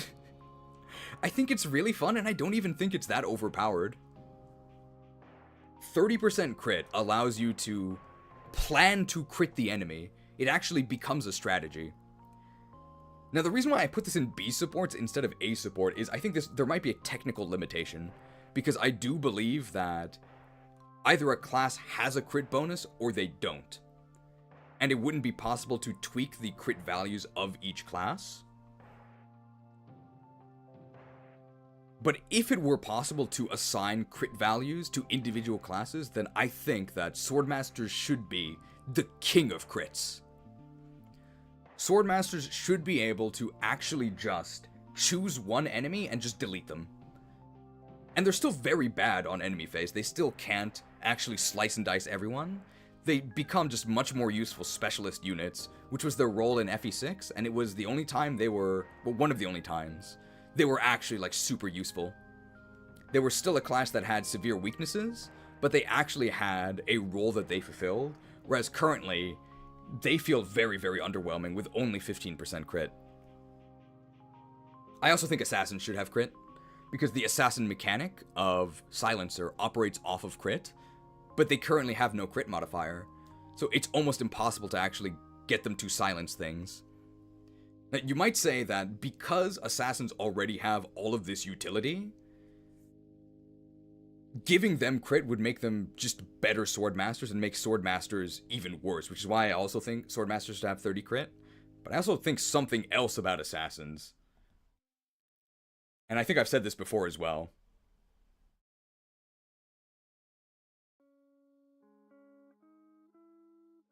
I really like the new Assassin traits, where they have one additional move, they have Canto, and they can still steal. However, they're not really Assassins, right? They're basically rogues. I really like their new functionality. Now, rogues aren't actually in Fire Emblem 7. They were introduced in Fire Emblem 8. But I do think it is possible to backport classes this is a pretty big change, right? Adding in a class that was not in Fire Emblem 7 is a very big change, so I understand pushback against this. But they're basically rogues already. They're really mobile, they have a lot of utility, but they're really bad at combat. That's a rogue, not an assassin, right? And I feel like if we can functionally make them rogues, I don't know why we can't literally make them rogues. This also means you can then give Jafar crit, but not give Legault and Matthew crit. And then it also makes more sense that Matthew and Legault can steal, but Jafar can't. Because Matthew and Legault are rogues, but Jafar is an assassin. I think a middle ground between literally importing rogues would also be to just change Matthew and Legault's promoted class to be named rogue. Because I currently think it's actually very confusing that Matthew and Legault can steal, but Jafar can't, even though they're the same class.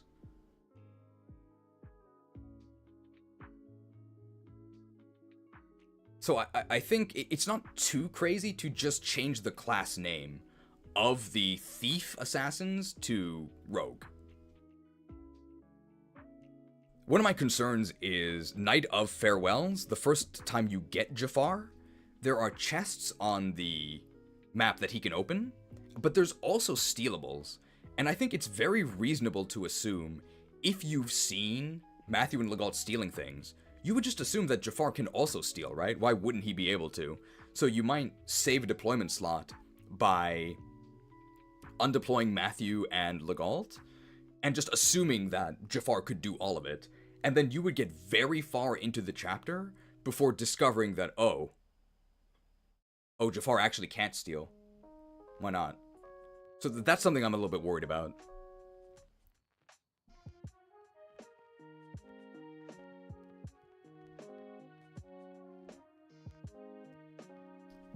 This is a very straightforward suggestion here. Dorcas the Defender is probably too strong. He's probably too strong. I do like his new identity as a bulkier axe fighter, but he's just immediately so much better than Hector. I think he was getting like 5-hit KO'd by enemy axe fighters on his join chapter. I like the idea of him as like a really meaty, hard to take down unit. I just think he's a little bit too invincible. So I'm not even saying nerf him. I think he should just be a little bit rebalanced. So I'm proposing just -2 base defense and then +1 speed. So that makes him less invincible, but also less susceptible to speed screw, which feels really bad. I think this is just a pretty non-controversial change. I like this suggestion.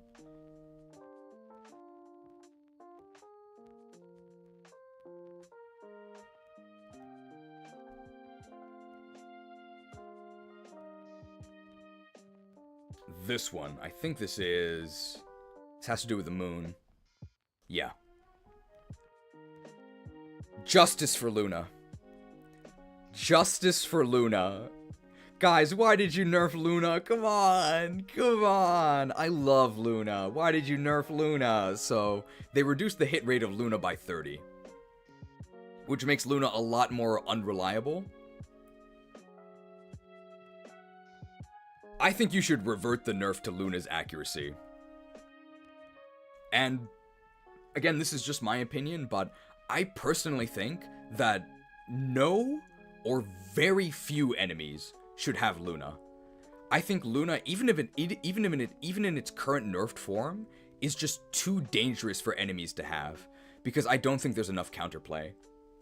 So enemy swordmasters are very dangerous because they can crit you, but you can chip them from range and then finish them off up close.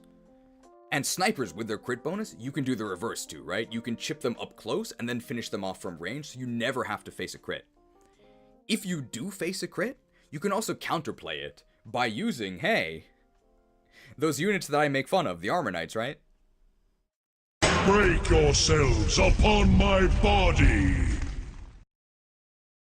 One of the niches of super high defense units is being able to lure snipers and swordmasters, these units that have a very scary crit chance, but if they're multiplying 0 damage, well, it doesn't actually matter if you get crit, or if they're multiplying 2 or 3. You can survive that. So, luring these sort of noodle arm, but high crit units is actually a niche for armor units. It's not really that useful, but it is a niche. The issue with Luna is that there is just too little counterplay. You cannot do... You can't lure a Luna attack, because you're just gonna die, because the whole point of Luna is that it ignores your resistance. So a high-res unit can't actually lure it, because they face a chance of instant death. Because Luna is 1-2 range, the only way to chip it is like a Siege Tome, or a longbow shot from a bow-capable unit, or a Brave Weapon that never gives the Druid a chance to counterattack. If you don't have one of those very, very specific counterplay options, then you will always be facing just a chance of instant death. And I think that's just too narrow in terms of options against Luna. So I think you should either take it away from enemies, or what you can do is you can lock it to either 1 or 2 range, so that you can do the same thing that you can do against enemy swordmasters or archers. And I don't think that nerfs player usage of Luna at all, because the only thing you use Luna to do as a player is blow up bosses, and whether it's 1 or 2 range, that doesn't actually matter. It wouldn't change how you use it. If you have Luna equipped on enemy phase, that's just 1-star tactics. That's just a very bad idea. So justice for Luna.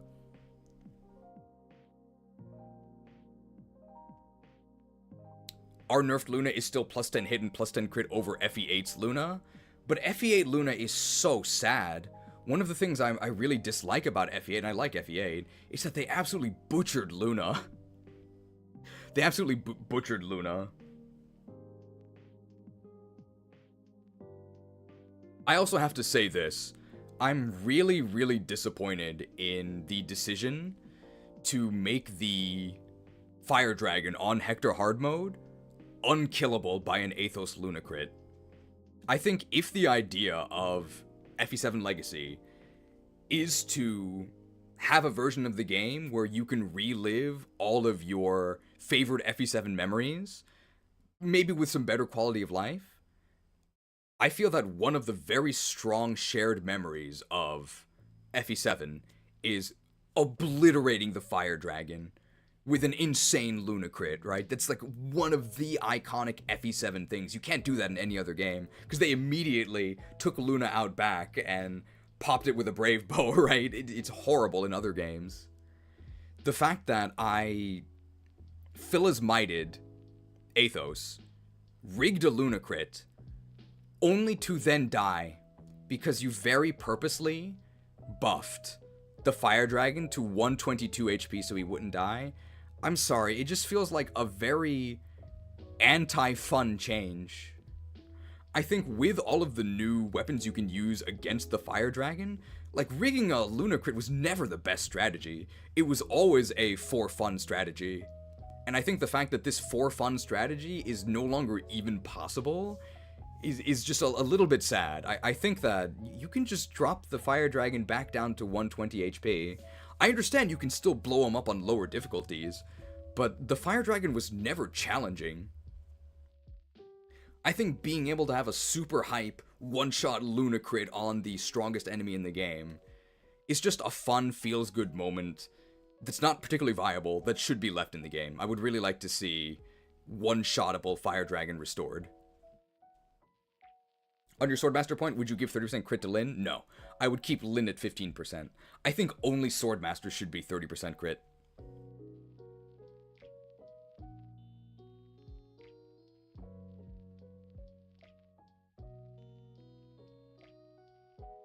C supports. These are just things I thought I would mention.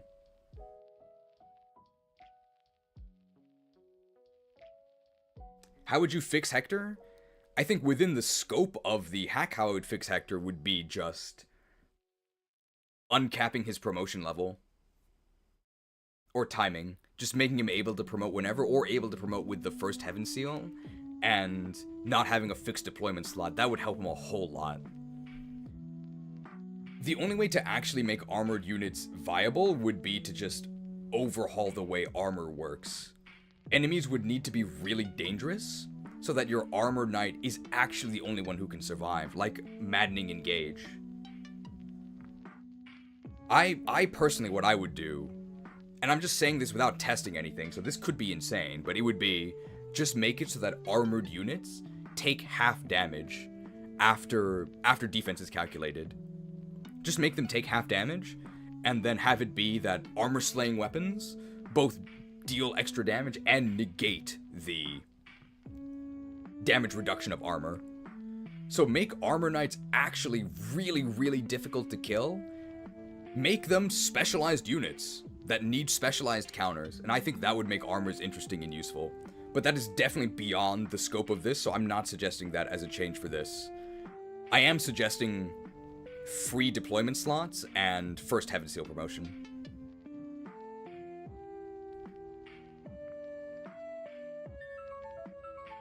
My crazy buff would be 1-2 Wolf Bale. The only thing is that doesn't change any of his issues. He's already fine at combat. That's not the issue.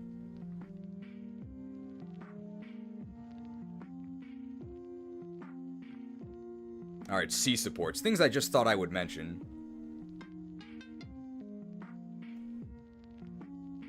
Keeping bugged Mathieu the Merciless with accidental extra levels, like, there's not really an argument for keeping in... I think he got like 5 extra auto levels. Like, I mean, it's just a bug. I totally understand reverting this, but we had a lot of fun specifically because he had weirdly high stats to start with, and we wouldn't have used him otherwise. We still got problem. Big problem. Right behind you. But Matthew's performance in our run was also mostly carried by very, very, very lucky level ups. The bugged levels on him, I think they gave him like 3 extra speed, but he capped speed anyway in tier 1. And I think he got +1 strength and defense, which is not nothing. It is significant, but most of his insane beef came from just very lucky level ups, which were not a bug. I think you could actually keep this bugged Matthew, and it really wouldn't change anything. But also it is a bug, so I don't mind changing this. Armor should have a skill that doubles their defense, so one defense is basically 2 points. I think the issue with that is then they become literally invincible against physical. Like, I think that's a bit too much. I think it should be halved after defense. Because let's say the enemy had 10 attack and you had 5 defense. The way I'm proposing, the enemy would deal 5 damage to you, but then that would get halved to 2. Maybe it rounds down or rounds up. It'd either be 2 or 3. The way you're proposing it, where they get doubled defense, the enemy would actually deal 0 damage. So I think actually doubling their defense is too much. It should be reduced damage after defense.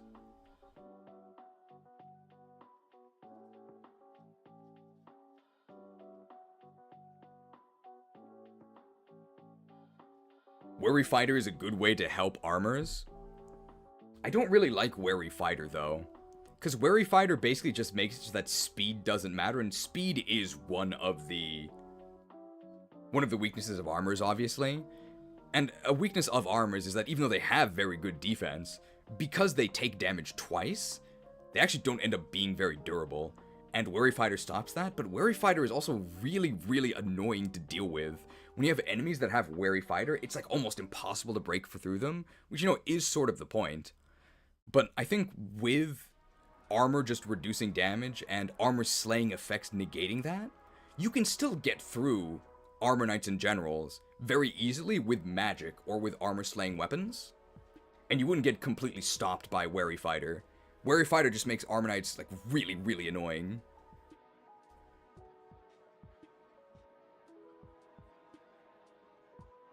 Do armors need buffs as a group? There's only 2 of them and Osmond is already solid enough. Maybe his stats don't keep up with this buff from his hack, but maybe just give him some buffs too. I mean, Osmond is fine. What does Wary Fighter do? Wary Fighter is a skill in Fates. And what the skill says is neither combatant can double. But come on. You're a general, right? You were never doubling anyway. So what Wary Fighter really does is prevents you from being doubled.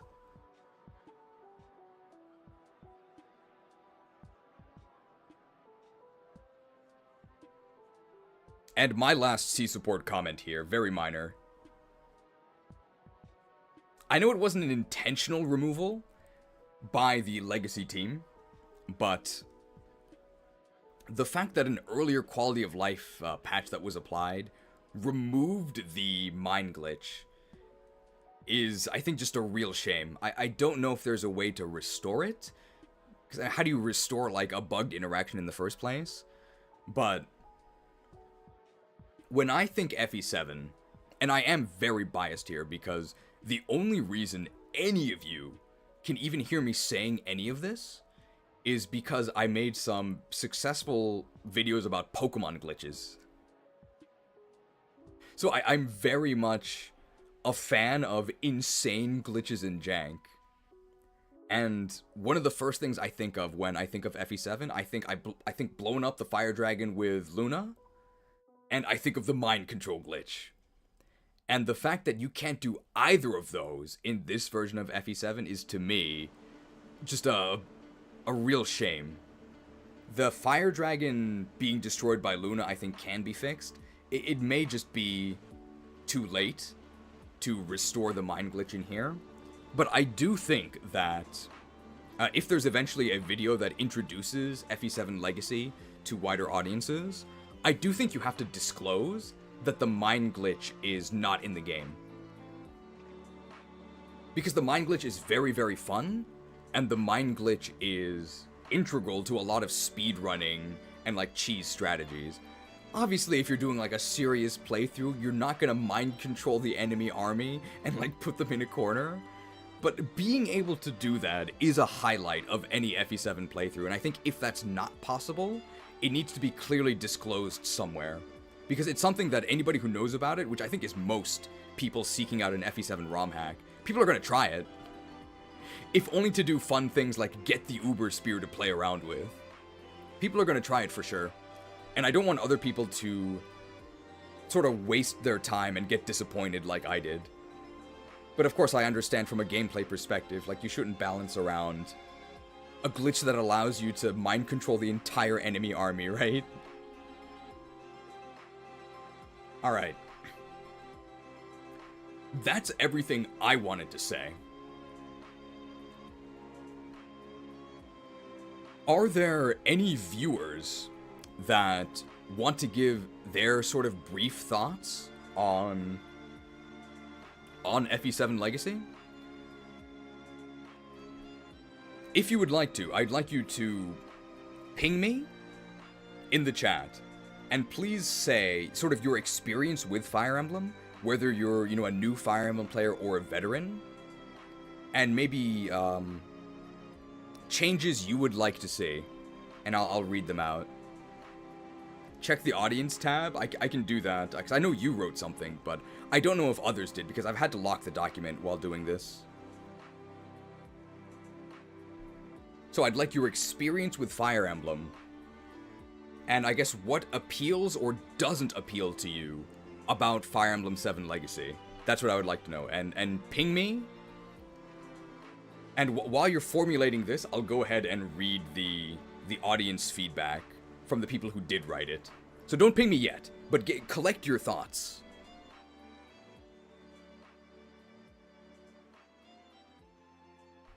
So let's see, audience feedback at the bottom here. Beat it, chick, we need a harder final boss. Here we go, so it would be here. So this is feedback from the viewers, not from me directly.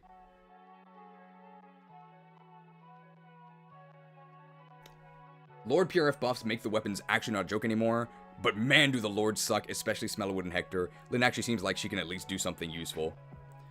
Would be nice to have legendary weapons earlier. Perhaps give them a normal main lord promo time and give the main lord an earlier promotion. Fire Dragon buffs are a little much since it invalidates almost any other strategy besides Luna. I think I disagree with this one. I think the Fire Dragon actually felt fine. It was just the really troll HP. Please buff Smellwood, he just seems so bad throughout. Also 3x effectiveness, please. UI quality of life related. Makes it clearer or make it clearer? Makes it clear what effective weapons like Rapier are effective against. Like during combat menu, have an exclamation closer to the Rapier icon. Of course, I get not changing effective against infantry because it's a really funny mistranslation, but new players will definitely be misled by that, so a way to check that would be nice. I absolutely think effective against infantry should be changed. I understand that it's like funny, but it's really, really confusing. I think it should be changed to effective against cavaliers and knights. I don't think that translation should stay. If the dragon is going to get its HP buffed, nerfing Luna is unnecessary and just veers into slapping players who remember it in the face. I wouldn't say I was slapped in the face, but I do think it was unfun. Is this about preserving the feel of FE7 or trying to change the game balance? If it's the latter, why not do other changes people outside the playtesters would enjoy? Well, I guess we're trying to gather here what changes just the viewers would like to see. I do think that it's very unfun to just have the fire dragon be unkillable by a Luna crit. I think it's funny that Cheese played FE7, but then a lot of people played FE8 instead. Well, I was literally telling people to play FE8. I think FE8 is the best. Is the best beginner game. But FE7 is also a good one. If I told people to play FE7, then they would be less interested in FE7 Legacy. And I want them to play FE7 Legacy, so that's why I told them to go play FE8. Beat it, chick! This is, I think, beta Torchic. Final map was very acceptable. Final boss is still bad because of true damage. I feel very weirdly about the Fire Dragon dealing true damage. The fact that the Fire Dragon deals true damage makes the fact that the Lord PRFs give you defense and resistance feel really silly. Because it doesn't do anything. It also makes Hector in particular feel very bad, because his whole thing is that he's super beefy, right, and tough to take down, but he just gets roasted. A dragon's breath that burns all in its path. There is no protection.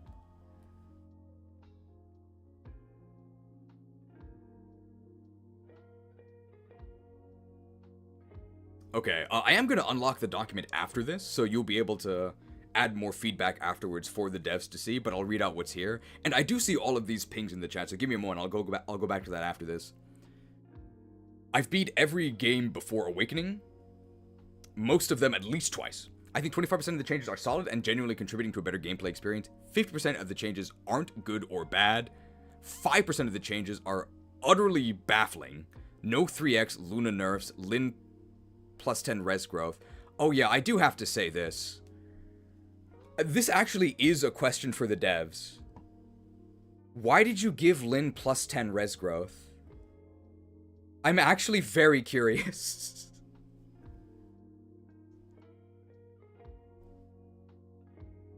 I'm actually very curious. Your magic shall not save you.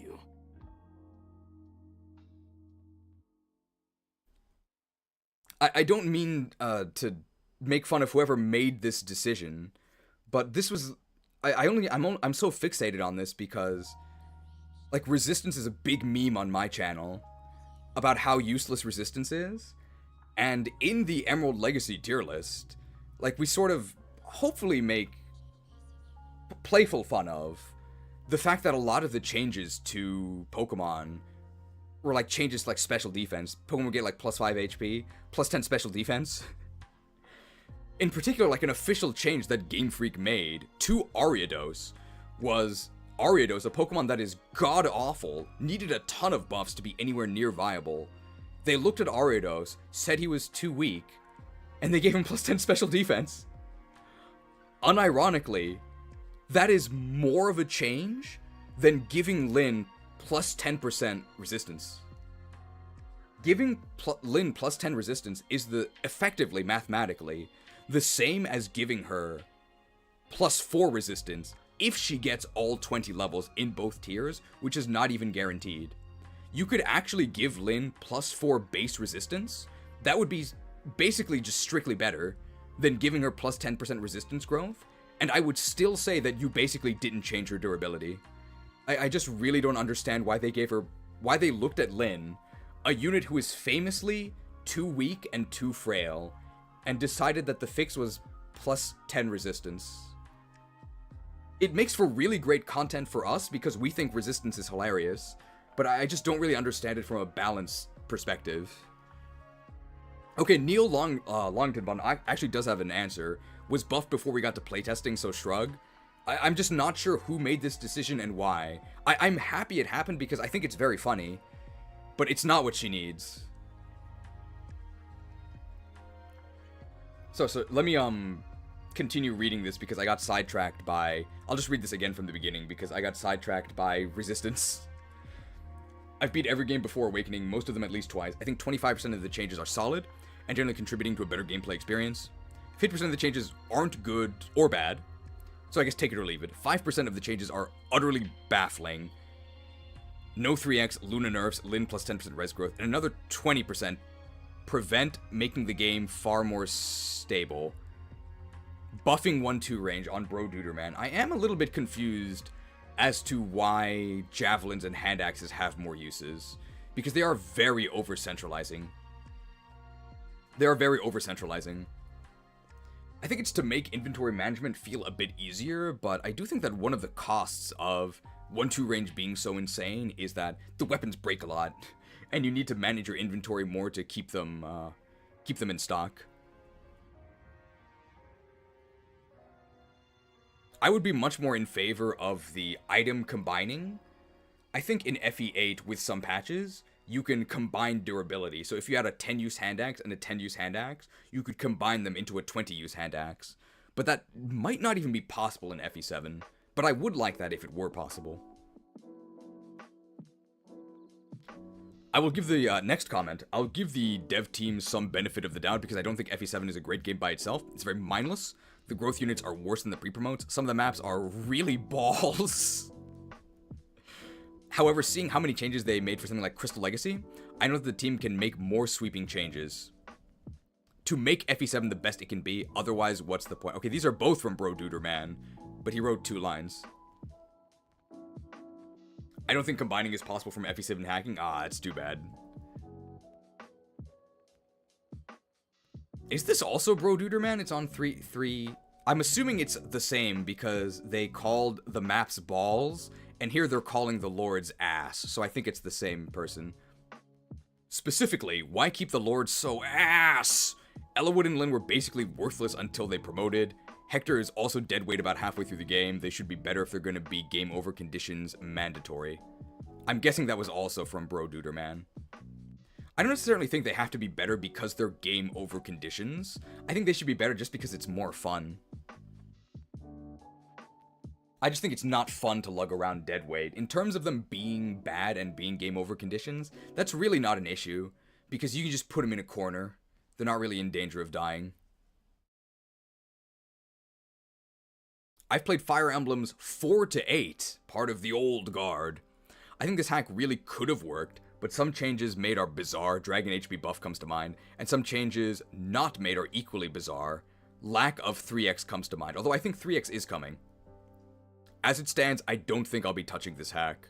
It just makes all the wrong decisions and not nearly enough right ones. Lord buffs would have been hugely appreciated. Rogues also would have been nice. Justice for rogues. This is by Cyan. Doritos are awesome.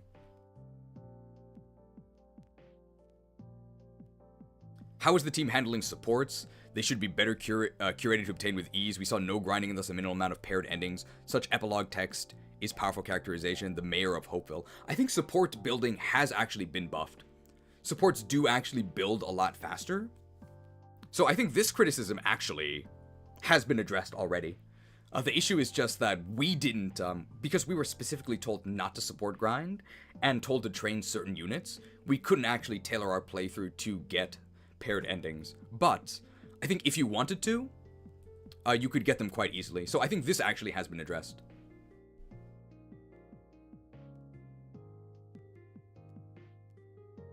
Alright, so after the stream ends, I'll unlock the document, and you guys can also write in additional feedback. But now I'm going to go back and, I see all of your pings in the chat, so I'm going to go ahead and read these out.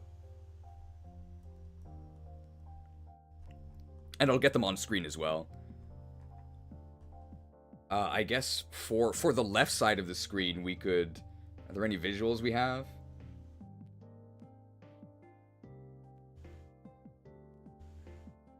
Lord Brother, sure. Oh, can we get these dancing sprites?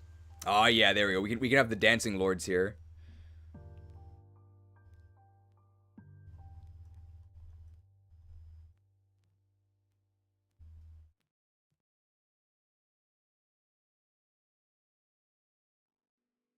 Where's the chat? Where's the chat? There we go. Only thorns left on this rose. Alright, so I'm sort of dying here. I need a water boy, because I've been talking, like, really extensively, non-stop. Give me a second.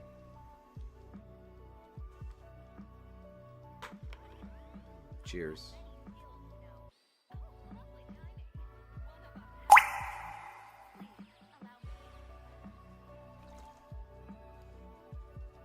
Refreshed. Alright, I'm gonna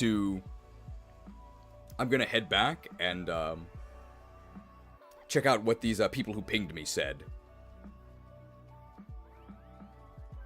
So, feel free to keep sending in these messages that I'll read out.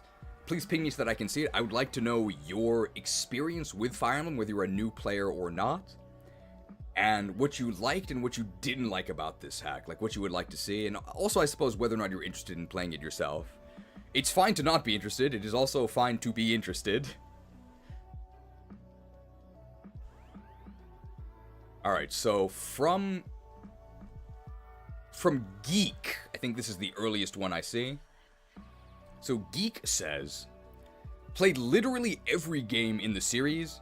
Mid-game when your units are promoting and enemies haven't promoted is a total slog. More early promoted units in the mid-game. That would be nice, I would agree with that. I think that once we got past Dragon's Gate, the difficulty ramped up and was a lot of fun. I think my favorite chapter in the game to play was actually the Eubens one, the Defend one. I think it's not New Resolve, Kinship's Bond. Kinship's Bond was really, really fun and felt perfectly balanced. That was actually my favorite map in the game to play. And then it sort of got a little bit too easy afterwards. Jeremy Rossi, I think, had two messages here, so I'm going to read them together. I'm a somewhat new player. I've played a bit of FE8. My big recommendation for FE7 Legacy would be writing and language checks. The sentence structure is abysmal and the story is whack. I get that FE7's identity, part of FE7's identity is the awful translation, but please fix the most awful examples at minimum. That is a question that we do have to kind of grapple with. Like, do we touch up the translation? Some of the jank is kind of charming, but some of it is genuinely very confusing.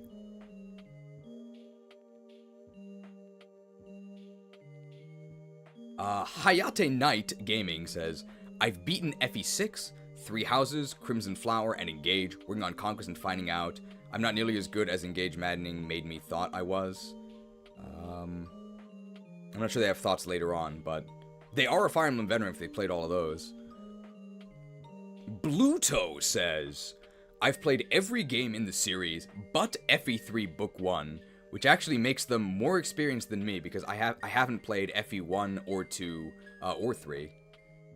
I love the idea of an FE7 rebalance, but I don't think it goes far enough. To stuff like Bad Lords and No 3X are just really unfun. Boxed Fox with a loot profile picture says, I'm pretty new to Fire Emblem, I'll be beating FE8 later this week. FE7 Legacy is appealing to me as a potentially better game with less jank as someone who hasn't played FE7 before. Yeah, great! That sounds like the target audience. I'm glad you'll be giving this a try once it's out. Icarus Avery says, I've only beaten FE7, and I'm currently playing FE8. FE7 Legacy is really interesting, but there's just not enough here to make it feel distinct enough to give it another playthrough. I think I do feel the same, but again, I also played this game 2 years ago, and not 20 years ago. Alexander Ractizis, I hope I said that right, says, played every game 4 and later. This hack seems fun. But I think this hack just needs to be more ambitious in what it changes they'll make, and what changes they'll make to make the experience worthwhile. Jet Black J, they do have a volcano badge. They're a very long-term viewer, but also be careful because they think dancers are bad. As a veteran FE player, a simple buff to Armor Knights is their speed. They don't need a lot of move. They need to not get doubled, and dancers can make armors move twice. Okay, I said that thing about dancers before I actually read their comment. They're just saying buff the speed of Armor Knights. I mean, I wouldn't be opposed to that. I think Armor Knights are very weak.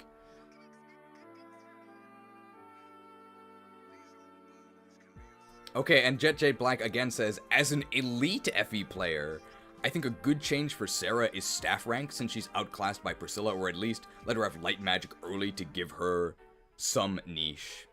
I think her staff rank was buffed, right? And also, weapon experience is buffed. I'm not sure what higher staff rank would do for her, because you also don't get the good staves until much later, and by then you'll definitely have enough staff rank. And if you just give her light magic earlier, then she's just better than Lucius, right?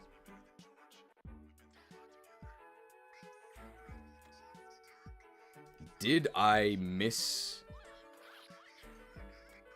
anything? Mayor of Hopeville says, addendum, my Ellawood charisma stat idea now sounds like a wash. What was the charisma idea? I'm afraid I don't know that one. Alexander Kostin says, one reason not to give Lynn more significant buffs is that it could break tutorial scripting. As much as we mock Rez, the fact it's not relevant in Lynn mode keeps things from breaking. When you say break tutorial scripting, do you mean that she would just be too strong in the tutorial? Or would it actually cause events to break? I think if the tutorial is too easy, that's probably fine.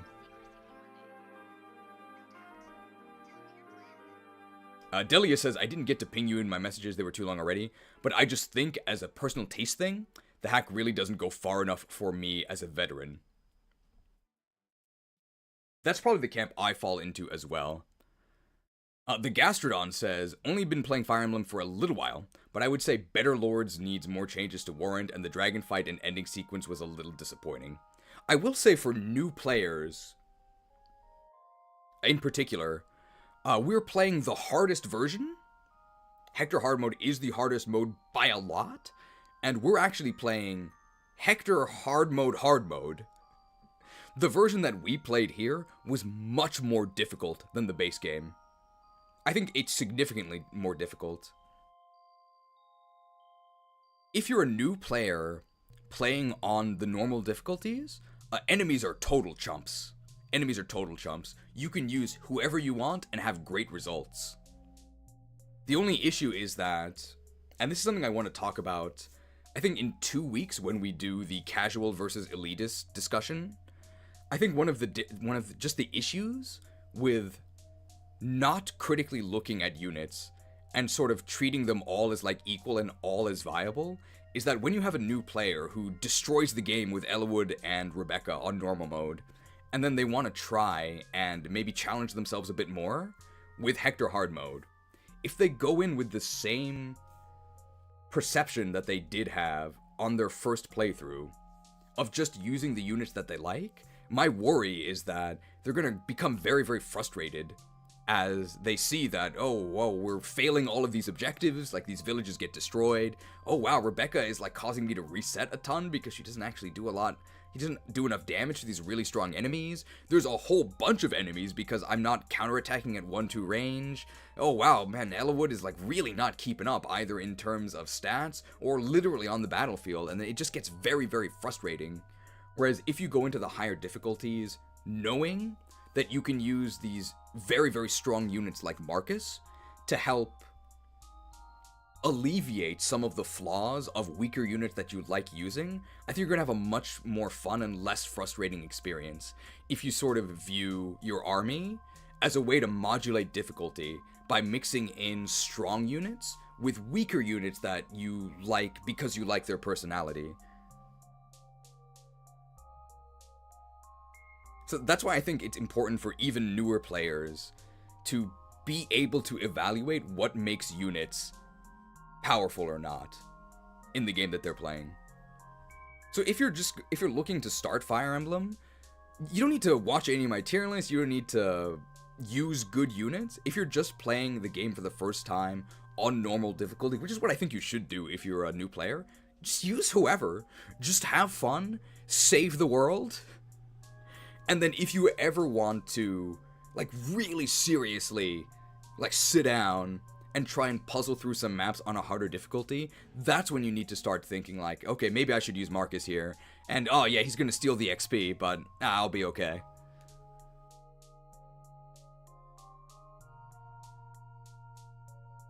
Okay, I'm gonna sort of read through a chain of Delia's messages here, because I think they do all go together. I didn't get to ping you in my messages, they were too long already, but I just think that as a personal tasting, the hack really doesn't go far enough for me as a veteran. I'll add that I also literally have spent months playtesting a separate, much more radically different FE7 project, FE7 Lex. I thought Lex was from FE4. I'd much rather play an experimental take on FE7 than this. And as for experience, I've played 1 through 4, 6 through 8, and 13 through 11. So most of the games outside Tellius and DSFA. Why didn't you play Shadow Dragon? What's wrong with that game? A lot of the units are impacted by jank and general FE7 design flaws. The Lunar reworks are a major feels bad, and even if that's the legacy of FE7, it's not a legacy worth keeping. I guess I just sort of feel like there's a bit of a double standard between what is and is not legacy enough to be changed. Sorry for being so wordy, I have a lot of thoughts all at once, and it's a bit hard to condense them. That was pretty condensed. Did you see how long I ranted for? I think you were a lot more concise than I was.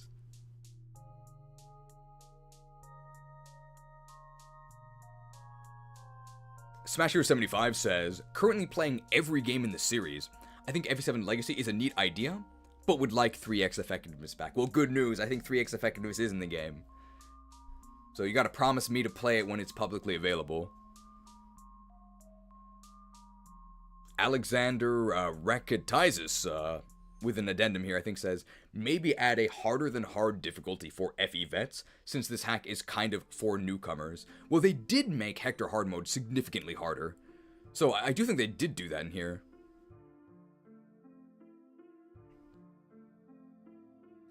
Hatanat Gaming says, for criticisms of the hack, mid-game is more promoted enemies, and lords are kind of depressing to watch. I do think the lords are too weak.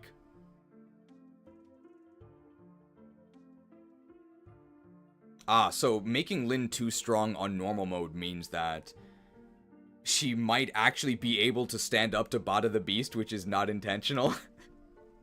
I see, okay. But you could also just buff her only on Lyn hard mode or in Hector hard mode, and you could leave her vanilla in the tutorial, right? I think that's possible. We definitely want people to get the intended experience facing Bada the Beast. It's iconic.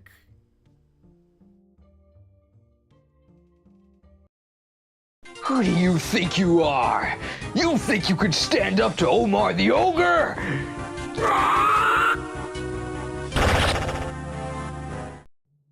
You think you could stand up to Omar the Ogre?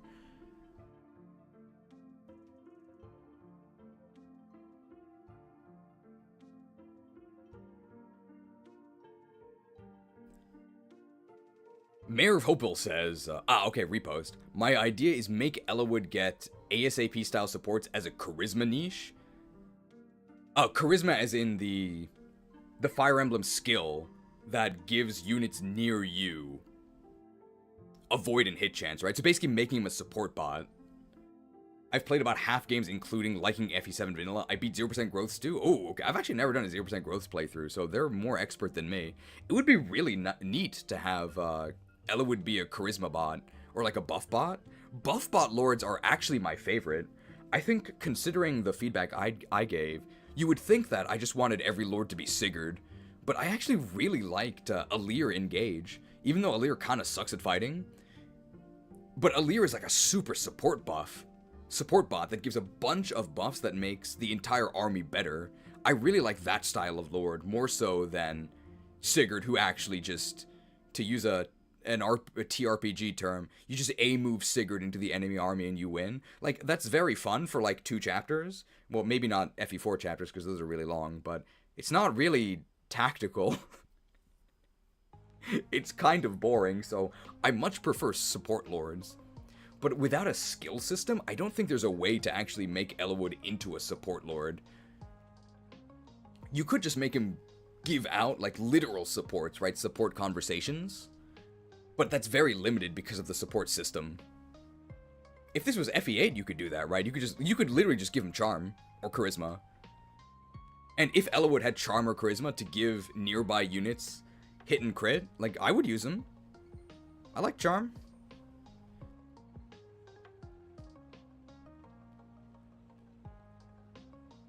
What if Eliwood learns from Ninian, and what if Eliwood gets some fleet feet, and Eliwood becomes a dancer? How about that? Don't do that.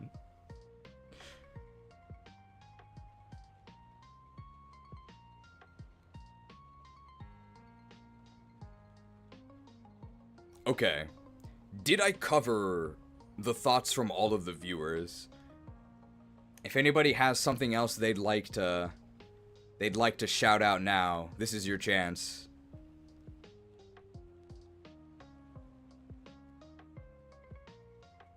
As an FE Pro, I think the Tactician Star should have a bigger boost in their effects, because it genuinely... Oh, I missed yours from earlier, Lab Agent Ash? Oh, sorry, let me scroll up.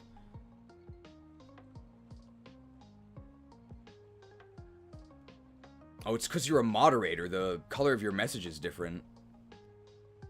Here it is. So, Agent Ash 98 says, as someone with NSO, Miyamoto is very proud of you. I don't think I see enough changes at the moment to warrant playing Legacy over the NSO port with the convenient rewind feature. Ooh, that's true. I mean, the Nintendo PC rewind, it's actually less convenient than the NSO rewind. That's interesting. So you would actually say that the NSO rewind feature is actually worth more than all of the changes you saw here? Interesting. I think I would rather take the changes here than NSO rewind, but I also literally don't have the ability to play the NSO, so I might be biased.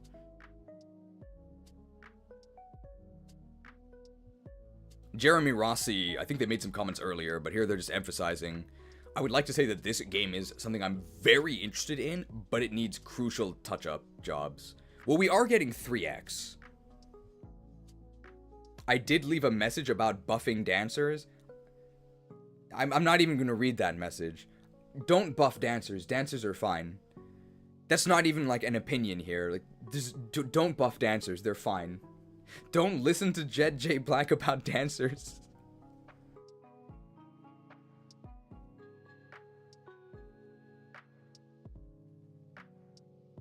I guess question for the viewers here before we wrap up our feedback here and move into just the memes would be, does anybody think that... Well, I'll read Man in the Trenchcoats thing here. I'll ask this and then I'll read their comment.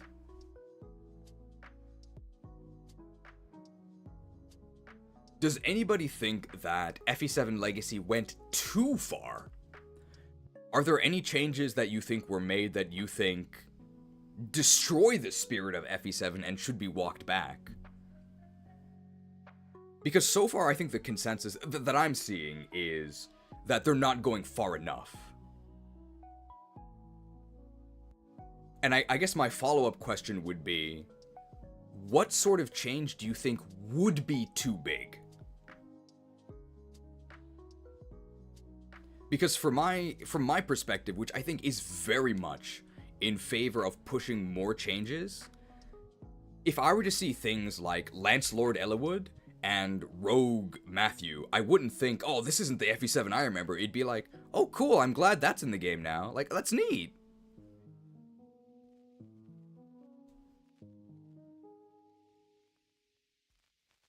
So far, I'm not seeing anybody saying that the changes were too far. The only things they did that were too far were the buffing of 1-2 range weapons. That's ridiculous.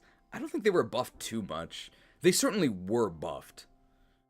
They might be a little bit too convenient. I think the inconvenience of them breaking was part of balancing them, if you could call it that, because they're obviously not balanced. They're very strong.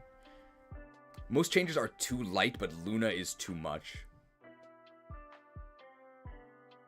I think overall they need to be more ambitious. Maybe some buffs should be slightly walked back. Really? Okay. Did they change effectiveness damage back to JP? They will be doing it in the next patch. We complained for about 40 hours, and they agreed to change it, which I'm very appreciative of. I think 3x is going to make it a lot more fun. Who is the spirit of FE7? I think it's Bramamond. Maybe it's Athos now that he's dead.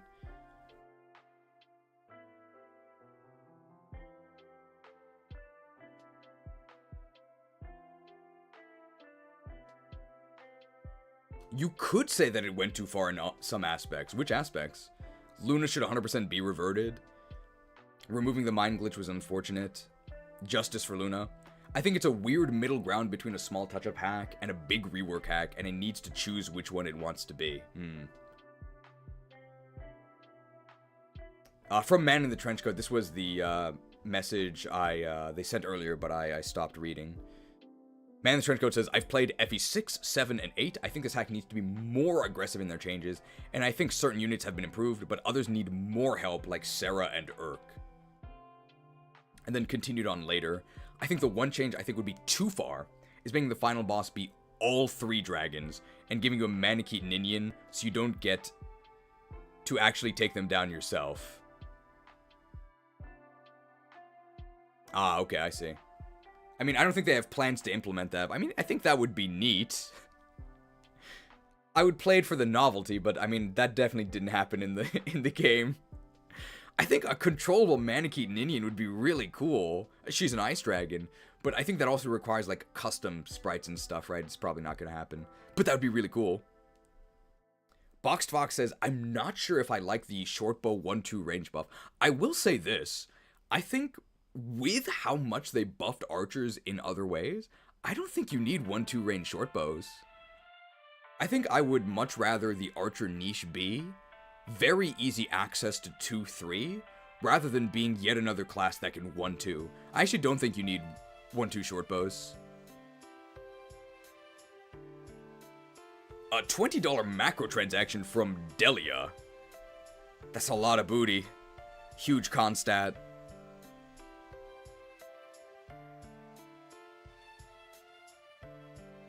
Where are my bandits? More! More! No such thing as too much booty! We're gonna be eating like kings tonight! Big booty, and they said... I said this in my messages, and this isn't really about legacy changes. I'm just gonna pay to hopefully get a little visibility onto 7 Lex. It's made a solo dev that's receptive to feedback. If you want a big rework, try it. How far along is it? They're up to like Pale Flower of Darkness, right? Oh, my point was more of an example of what a too far change would be. Manakete Ninian fighting all 3 dragons? Okay. I mean, I personally think that would be really neat, but I also do agree that would be a huge change. But I'm, of course, in favor of just bigger changes.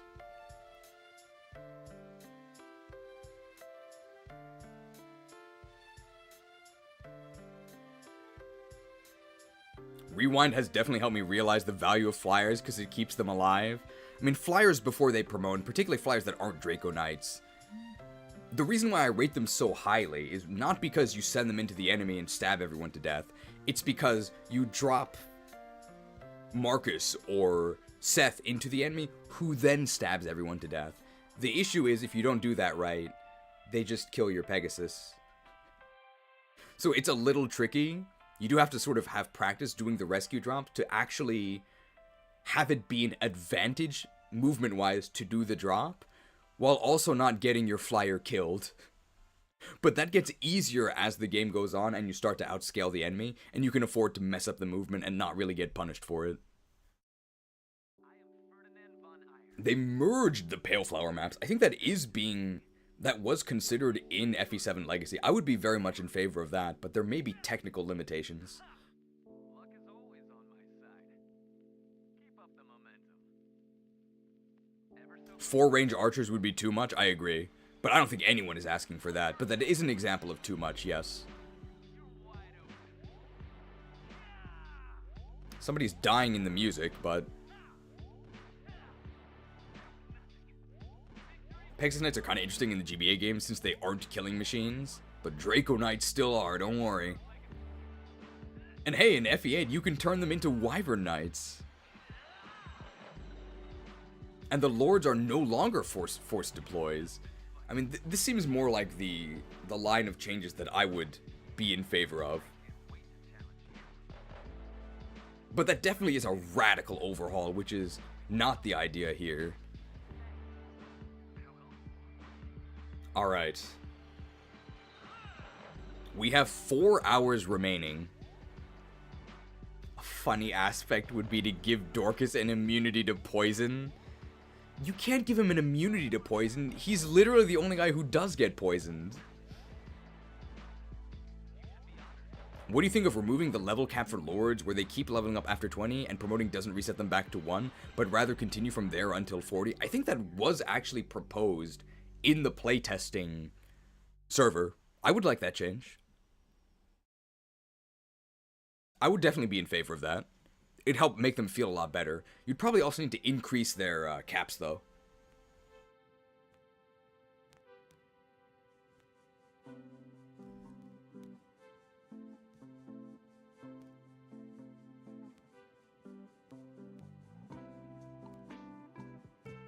Alright.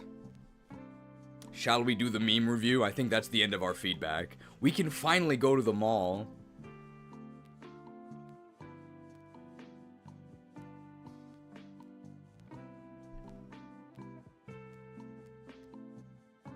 I think that's all of our feedback for now. I'm not sure when this hack is going to be complete or when it'll be publicly available.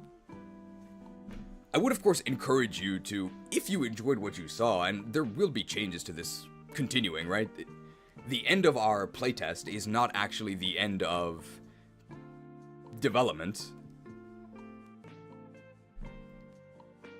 Hopefully when the ROMhack comes out, if you are interested, I would hope that you would give it a try and share it around, because I had a great time playing it.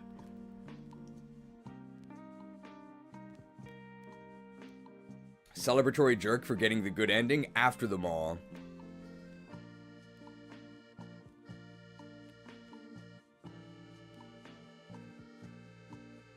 Alright, let's stop Nergal.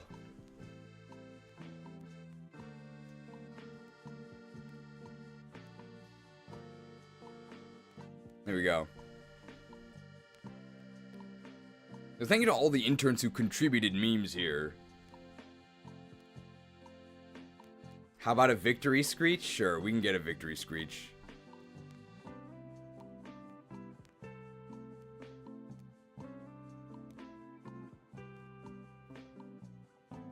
If I can find the victory screech.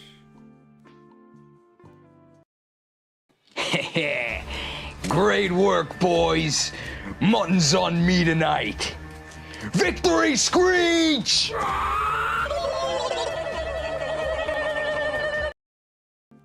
Victory screech!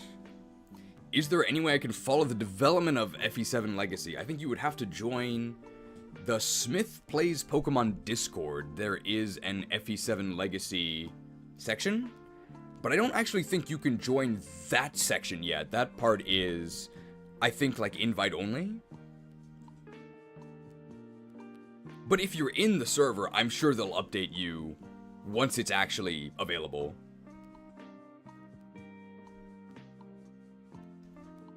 Let's stop Nergal. This was a real line by... This is a real line by Nails. It's not edited. He does actually say this.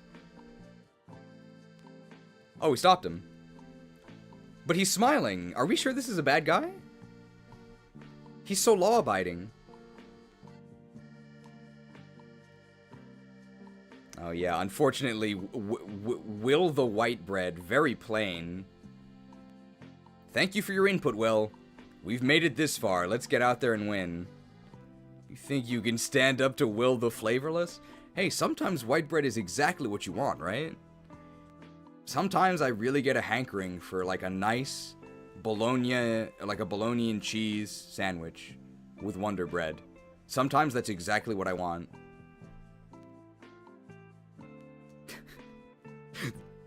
feel pain or suffering. You're the puppet, Nergal.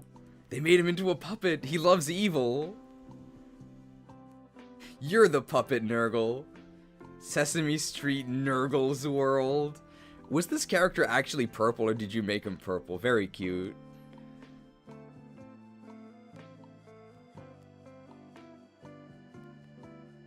I guess he's also a puppet here as well. I sort of wish Nergal wasn't such a cartoon villain. I mean, it is fun, but it makes the story, like, kind of ridiculous. The Hall of Fame, Eleb's Finest. Side 1 and then side 2, I see. Can I fit this all? Maybe I can, like, scroll out. Oh, here we go. Okay, now they fit here. Oh, the music ended, hang on. You edited the Elmo. It was Elmo and you corrupted him with dark magic to be purple by Lab Agent Ash. Hang on here.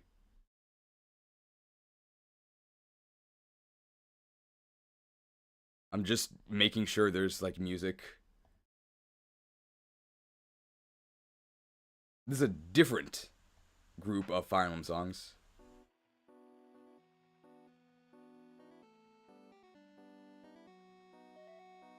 Okay, the Hall of Fame, Eleb's Finest. Hector the Horrible. Are we sure he's always got R mods? Smellowood, we never actually got a Durandal crit, because we just have such little time with the legendary weapons. Lynn the Lithe, with Lithe spelled correctly. Priscilla the Princess, that is the ongoing critical animation. Machu the Merciless, even in his assassin costume. Bartre the Bowman, and Dorcas the Defender. We did actually end up using bows a lot. Bows were actually very useful. I was happy with bows here. Wall S, and he's got the lance there. That's so Raven. Apparently he went back to a mercenary. Nino the Nuclear, with the actual nuclear symbol, and it aligns with her cape and her glove and her dress. Very nice. I think Will is Wild Will is riding Wallace's spear, right? Die! Very cute. Who drew this? Does it say? I'm not sure, but if they're here, they can make themselves known. Very cute. Oh, it was Bro Duderman, who also wrote the first 3 lines of feedback. Very cute. Oh, this is Lucius, right? Lucius the Luscious is here as well.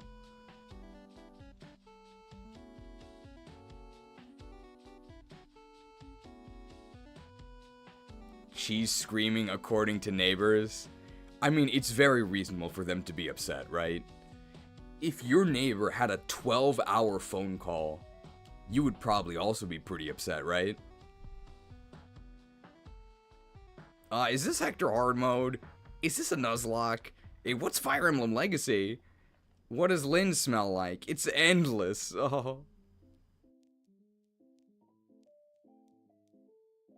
Fire Emblem Ostia 980. But they left the Japanese that just says Fire Emblem. Very good. Goodbye, Fire Emblem 7. We've got Raven. Apparently he's the main lord. This is Old Ellawood? Or, yeah, this is Old Ellawood. We've got Priscilla. Dorcas is here. Old Hector is here. Lucius is here. Hey, somebody invited Lynn. And there's Bartre, of course. I'm assuming these comments go with Fire Emblem Ostia 980. So this is so epic. Critic ratings. 7 out of 10 brings... I can zoom in a little bit. 7 out of 10 brings a cool story to the table, but a lot of errors and oddities. This is supposed to be a prequel to Fire Emblem Foray 1000. Dorcas and Bartre were standout characters despite being made into comic relief. Lynn was kinda useless, suffers from damsel syndrome, not present in source material. Hector had more depth to him than people caught out. Stands out compared to Ellawood and Lindis. Controversial. Raven and Priscilla subplot censored in Western release. How could they? There was also the Raven and Lucius subplot in the love triangle between them and Priscilla. And they're very prominent characters here. Heath was cool, but he didn't do anything. Oh yeah, Heath is there in the background. Athos was lame, has so much untapped potential. Ninian died for no real reason, was needlessly convoluted. Nergal was also very lame. They try to make him nuanced, but he's too insane to do so. If Burn was prophesized to wash the land in blood, why didn't they try to protect the realm? They just sat on their ass for 15 years. What's the Rotten Tomatoes score? We don't know. I mean, 7 out of 10 would be certified fresh, right? Uh-oh. Which cheese ranking shall be the canon one? So these are, I think, the real endings that you can get. And it's based on your tactician rating. So Cheese Superb Mind, a tactician whose brilliance changed the course of history. Burn and Eteria so desired this skilled mind that they went to war. Cheese Famed Genius, this is the one that we actually got. The tactician vanished after the battle. Burn, Lycia, and Eteria all sought those famed skills, but none ever found the tactician. And Cheese Suspect Mind. This is the real text of the ending, by the way. To this day, historians look back and wonder how these, I think, baffling strategies ever led to victory. They don't literally say 1 star, but they say, like, baffling strategies. Which I think it's unintentional, but it makes it sound like the historians are just dumb, right? They just don't understand how these tactics worked. Because they did work. We did win. Historians just can't understand it.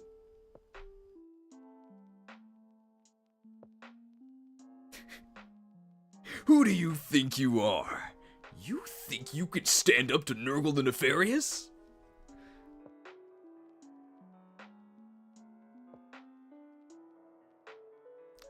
Is this FE14? The Lords versus the Dreadworm Kyle. The final verse is sung. This is Final Fantasy XIV, right? Sick Lyn cosplay. I guess this is Hector the Hurricane. And Elowood's there, I guess. Gotta make sure not to have his face showing. Great cosplay. Who did this? They even have you even have their faces. Man, Hector's huge. Look at that constat. I think left to right, right? Hector, where are we? I don't see Nergal anymore. Why are you asking me? I thought we were following you. Following Elowood? But I thought this was Hector hard mode. It was made by Icarus Avery. Great cosplays. The hair colors are all correct. I'm guessing Lyn is a samurai. Hector's definitely a warrior. And Elowood is a paladin, but he forgot his shield. Hector's neck is massive. Is he a Rogadin? He's huge. It does look really cool, though. Great scenario here. Elowood is a paladin with the Emperor's new shield. Okay, so it just doesn't show up, right? Can you equip a sword but no shield? You could back in my day. You heard of Legalt Lego my ego, but what about Legalt the Dead Alt? He's unfortunately not here. Athos the Ashen. This was pretty sad. Oh, they're all hearers. Elowood and Lyn are midlanders, but Hector's a Highlander. Okay, so Highlanders are just bigger. My character was a midlander.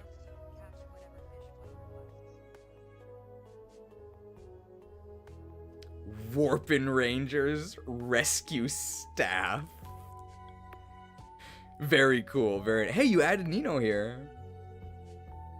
This map is ass, says Kaga. Mighty Warpin Rangers Rescue Squad. Oh, Daybreak. Hey, did they ever finish Legends Arceus? You can only do it with old gear from the 2.0 era. Almost all later Paladin gear comes as a sword and board pair. Oh, okay.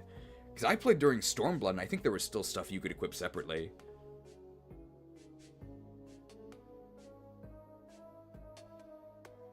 If Kaga thought the maps were ass, why didn't he change them? Because they fired him. The only thing he can do now is submit anonymous supports between Raven and Priscilla and I guess hire warp skippers for people to skip the maps you didn't make.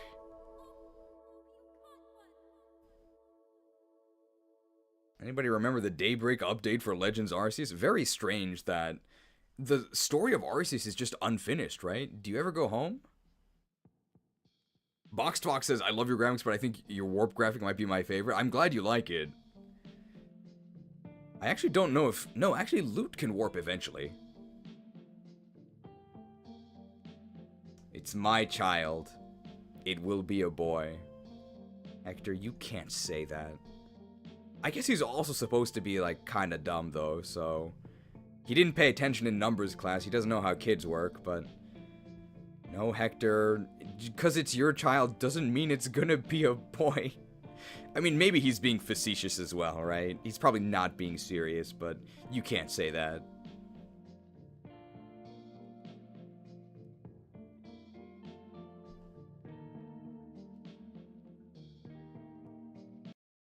Beat it, chick! Maybe fake news, but I haven't kept up with FF14 after the Dawn Trail disaster. I've heard Dawn Trail is very divisive. I don't know if it's a disaster, but I haven't played since Stormblood, so I'm not sure. I'm guessing this no fun allowed goes with Athos the Ashen, right? I mean, it was funny that we crit him and then we still got doubled and killed, but I do think Phyllis might crit should just kill. Oh, this is like, this gotta be all you're right. I don't want to spoil it. I don't want to spoil it. I don't want to look yet. I don't want to look yet. We'll look at that last. Unless Olio is here and has to go, in which case we'll look at it now.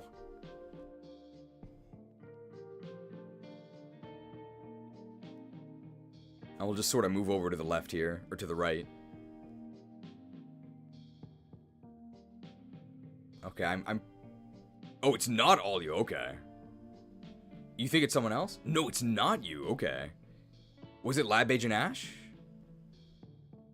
I think it's Lab Agent Ash, right? It was Lab Agent Ash. Should we look at it now, or should we look at it later? It's up to you, Ash. I think we are going to be going to the mall today. So if you can stick around, we'll look at it later. Otherwise, we'll look at it now. Later, okay. Alright, well, I know how to read this. Found you, faker. Faker! I think you're the fake dark mage around here. You're comparing yourself to me? Ha! You're not even good enough to be my I'll make you eat those words! What sorcery is this? I do think the Dark Druid sprite is really sick. I sort of just wish Dark Druid had a cooler title. In Japanese, he's called Wazawayo Manakumono, Calamity Caller, which is a lot cooler, but I think it just doesn't fit. Oh, I see. Nice thing I brought my stool so I could fit in this robe. Very cute. Yeah, how is he so big? Reminds me of, if you've played Dark Cloud 2, Emperor Griffin. It's like Emperor Griffin is this like super spooky villain throughout the entire game who's like destroying the past from the future, like very, very scary. And he's this very imposing figure, you know, like giant guy voiced by Mark Hamill, you know, six-pack abs, big wings, big swords, and then, I mean, I don't want to spoil it, but he might not actually, that might not be his true form. And then I think one of the main character, Monica, I think, when she finds out, I think her actual line is, "You must be joking. You're Emperor Griffin?" It's quite funny. Fawful and Cacletta are better dark mages than these losers. I have Chortles, I have Fury, Mario RPG someday, guys. Mario RPG is very funny. Mario RPG, just all of the Mario RPGs in general, including Paper Mario, usually you don't... You play games because they're fun, right? Very rarely are games funny, but the Mario RPGs are actually just hilarious. They're so funny. I would say it's maybe one of the only game series where, in addition to having, you know, just fun gameplay, it's actually just very, very funny. You'll actually just laugh out loud playing it. Maybe some of the humor is a bit outdated by now, but back in the day when you're playing Super Paper Mario, you break a vase and you're forced into, like, indentured servitude, like doing menial prison labor, earning rupees. And of course, the other people that are also, they've also been trapped in this indentured servitude, like, they don't even know what rupees are. It's very funny.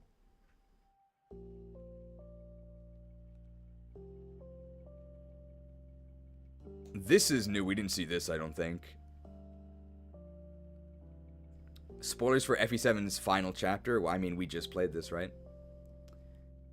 I learned today that Nergal's battle sprite in FE7 is actually incorrect. Shoutouts to Corrupt Druid on SerenesForest.net. Well, Corrupt Druid would know about the Dark Druid trivia, right? Oh, the Glitz Pit in Thousand Year Door with the Great Gonzalez, also very funny. The colors you see in-game are the class default palette, but Nergal has a unique palette. The reason most people don't know this is because you only fight Nergal once, and as this class. Also, there are no other Dark Druids in the game since it's Nergal's unique class. Due to developer oversight, his palette was incorrectly set, and only functions when he's in an unpromoted class, which clearly doesn't make any sense gameplay-wise. It feels so weird to me that so many people have played this game not knowing the final boss doesn't look like how they're supposed to. I mean, his sprite doesn't look like his character portrait anyway, but that's besides the point. The trivia was just right up my alley, as, you know, Corrupt Druid. I was intrigued enough by this info that I decided to hack the game with Nightmare and assign Nergal his rightful personal color palette. Here's an Imgur post showing the intended sprite compared to the one we see in-game. I like the way the one we see in-game fades from red and orange yellow, but overall I like the intended palette better. Is this the intended palette or his in-game one? This kind of looks like his in-game one, right? Yeah, that looks like his in-game one. You think you can stand up to Matthew the Malware? Well, don't click on this link. I didn't know that his sprite was incorrect. Let's see, are there other things? Oh, this is new, right? Let's just go all the way to the right. And then I think we'll have seen everything, right? Theodore. See, he is a nice guy. He's here to help. Help.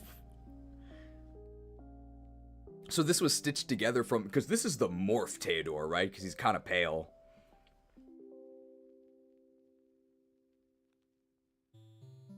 And then there was a bugged item earlier. He was, I think, supposed to drop a Fenrir, but it was not correct, and instead he just dropped a zero-use nameless item, and the description was just help. Oh, I saw this post on, it was both on the Fire Emblem subreddit, like the normal one, and on Shitpost Emblem. And hey, this is no longer the case in Legacy. I think the lords did feel appropriately useful on the final map. I did like the power level of the lords on the final map. I really liked that Lyn actually did very significant damage to the fire dragon, which was not the case in the base game. I think in the base game, we literally did 2 damage to the fire dragon. It was really sad.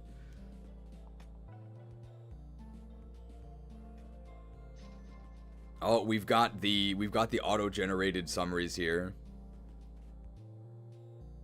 Chat summary. Viewers are discussing Fire Emblem, the Sacred Stones, specifically character growths and stat levels. It's news to me. I thought we were playing FE7. Viewers are excitedly reacting to a live stream of the video game Fire Emblem 6. They're discussing the ongoing battle between Nergal and Dorcas. Remember that iconic battle from Fire Emblem 6? Nergal versus Dorcas? How could you forget? Lyn, the laughably bad drawing? This is cute. However, I think she has too much con, right? She's a bit too wide. But she's definitely not weighed down by the sword, because the sword is very skinny. This is cute, although maybe the green background is a little hard to see. She stole the boots, apparently. She's got boots. Huh? Alright, this was the "Who do you think you are" dialogue. Oh, it's like a green screen, that's right. It's different enough from her hair that you could actually key the green out.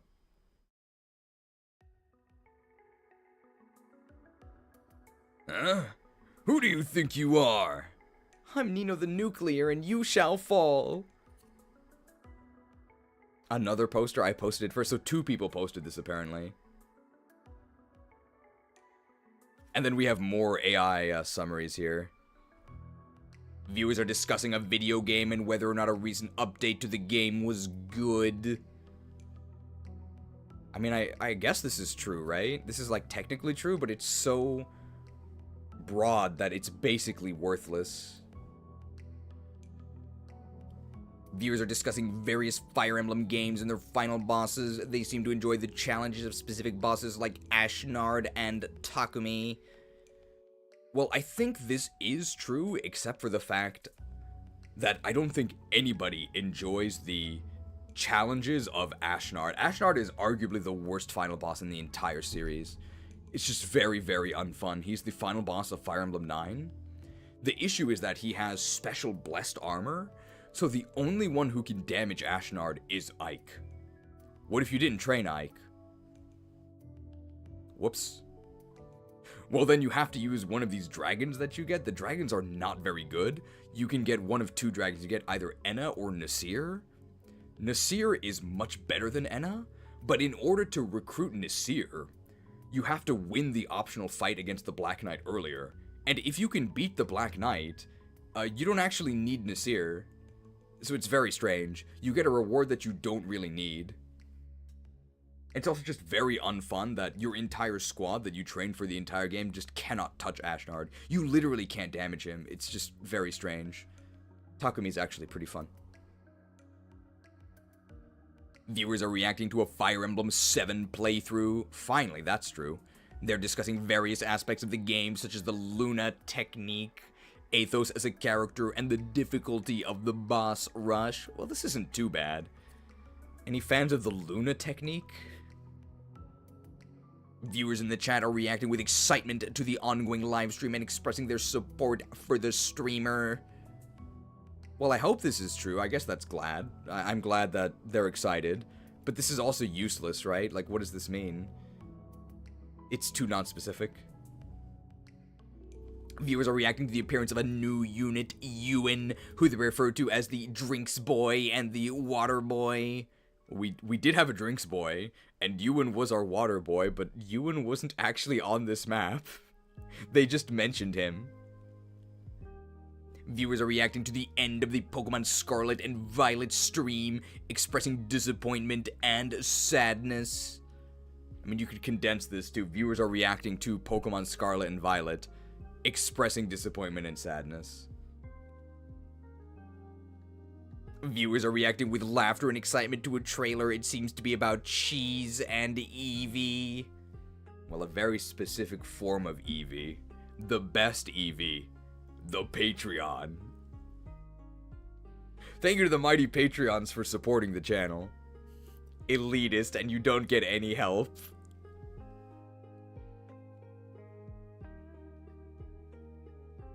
I guess my class would be elitist. It was a good title.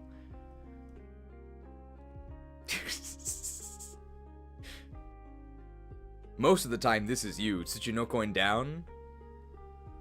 But sometimes you feel the rush, you hit the jackpot.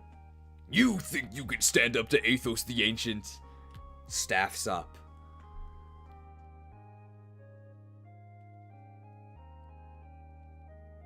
I thought Follow Me was an FE7 song. I'm not sure what this means.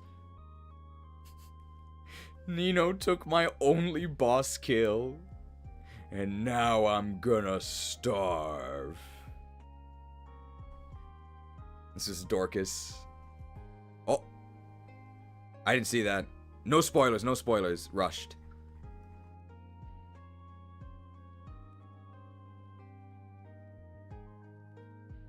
is this? The gates to the mall? How prestigious. Well, we are actually going to the mall today. Well, there's an armor knight here.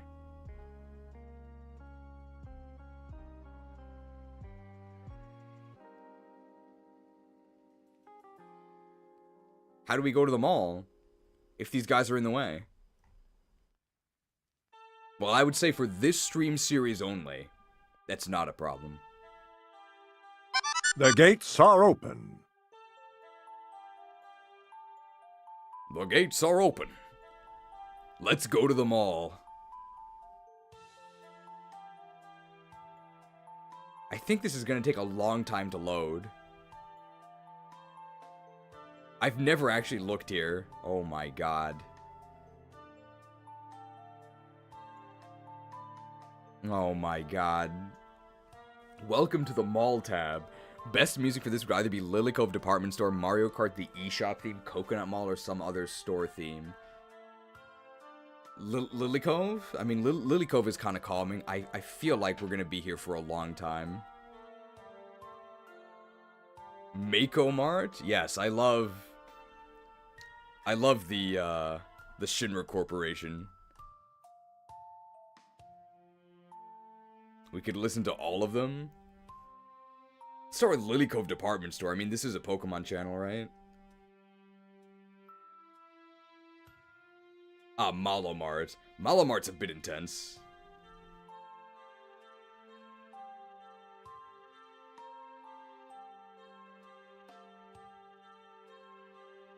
Oh, Mako Mart is a thing? From Splatoon? Oh, okay. Well, let's see here. We want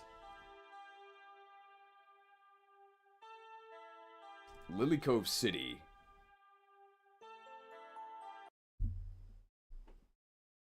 $30 minutes, but like, we're gonna be here for more than 30 minutes, right?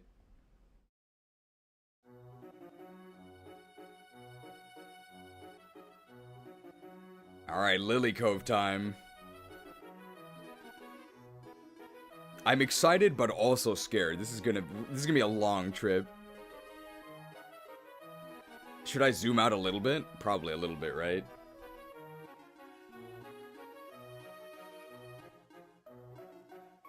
Are we already in the mall? Oh, we can just play Anna's shop theme, yeah. Well, okay, once this 30-minute song ends, we'll go to Anna's shop theme. There's an entrance. Okay, so I'm not actually at... Oh my god. I've got to find the entrance. There's so many floors.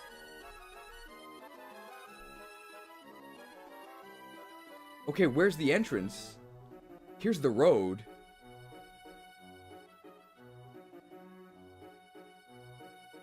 There's underground part. I missed it?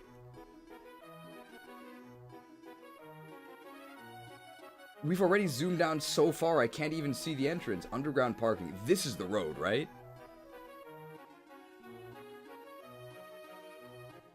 Is this the entrance?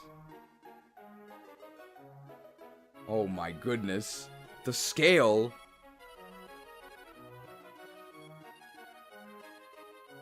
Go up 2 floors.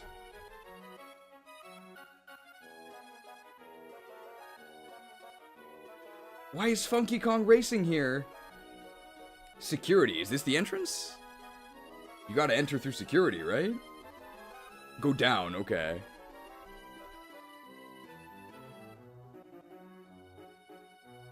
Does it keep going? This is the entrance, right? How do you get into this place? Oh, this is it. No! Somehow I'm at a food court. Here, this is it, right?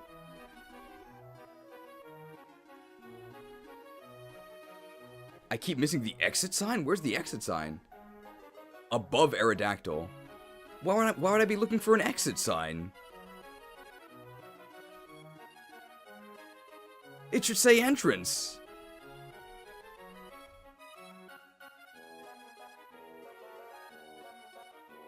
Okay, is this it? This is probably the correct scale, I think. Up above this floor. Oh, here it is. Oh, it's just a door. Okay, here we are. Okay, so we've entered the mall. And there's even a directory. I'm sorry, I wasn't looking. Oh, it's the Hilton. Okay, I pressed the wrong key. Here we go. Here's the entrance.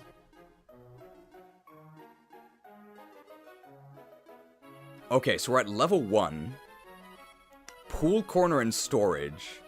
Level 2 is educational entertainment. Level 3 is just convenience. 4 is Weeb Wonders. 5 is Nino Retail and Intern 11. 6 is the food court and apparel. And if we were to go down, we have Basement 1, the Battle Zone, and Place.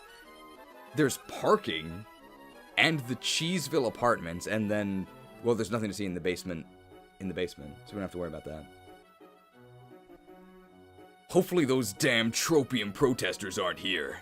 I want those dumb people who want Nintendo to...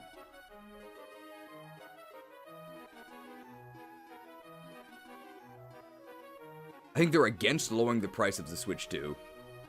Time to get some games!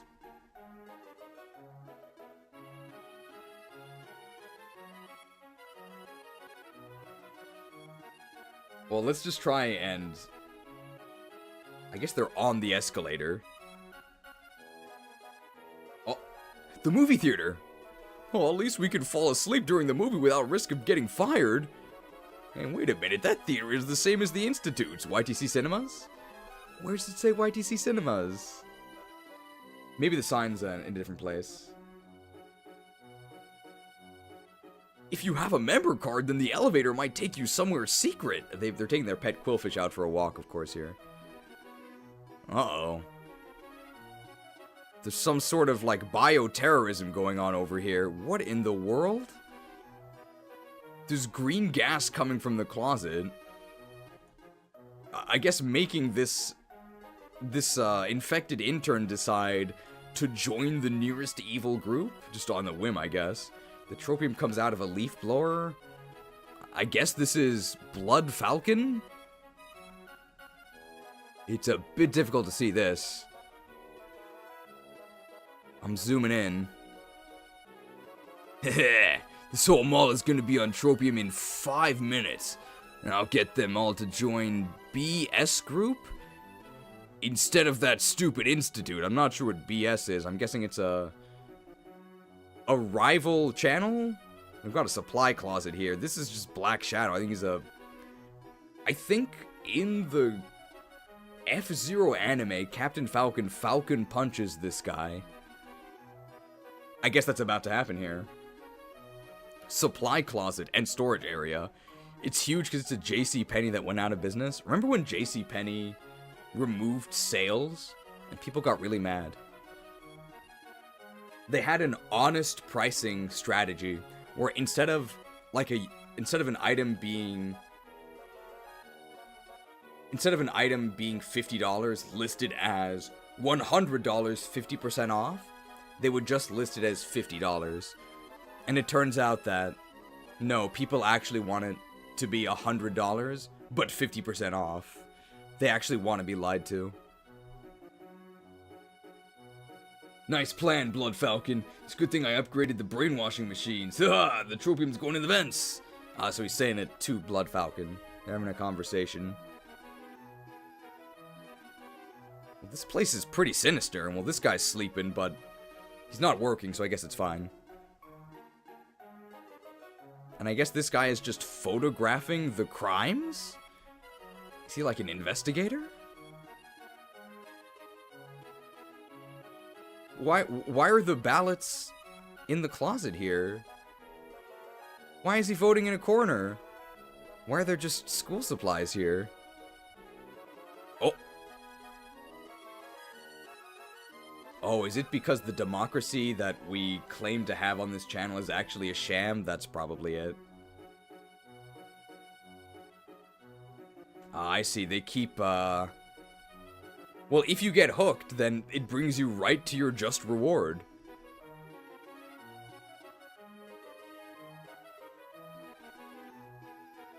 It's really hard to see. I'm not sure. Maybe I should zoom out more. Maybe I'm too zoomed in. It would make sense to see one... Oh.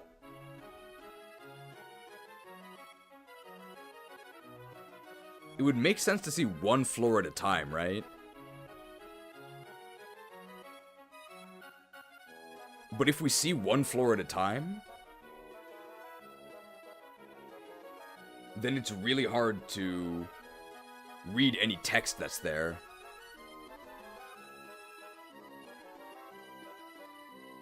So currently, like, Pudge is not loading in.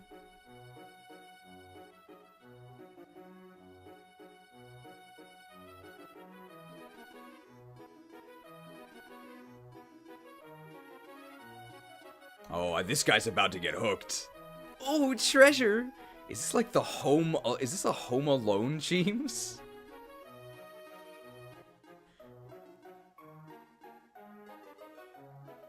And there is a swimming pool.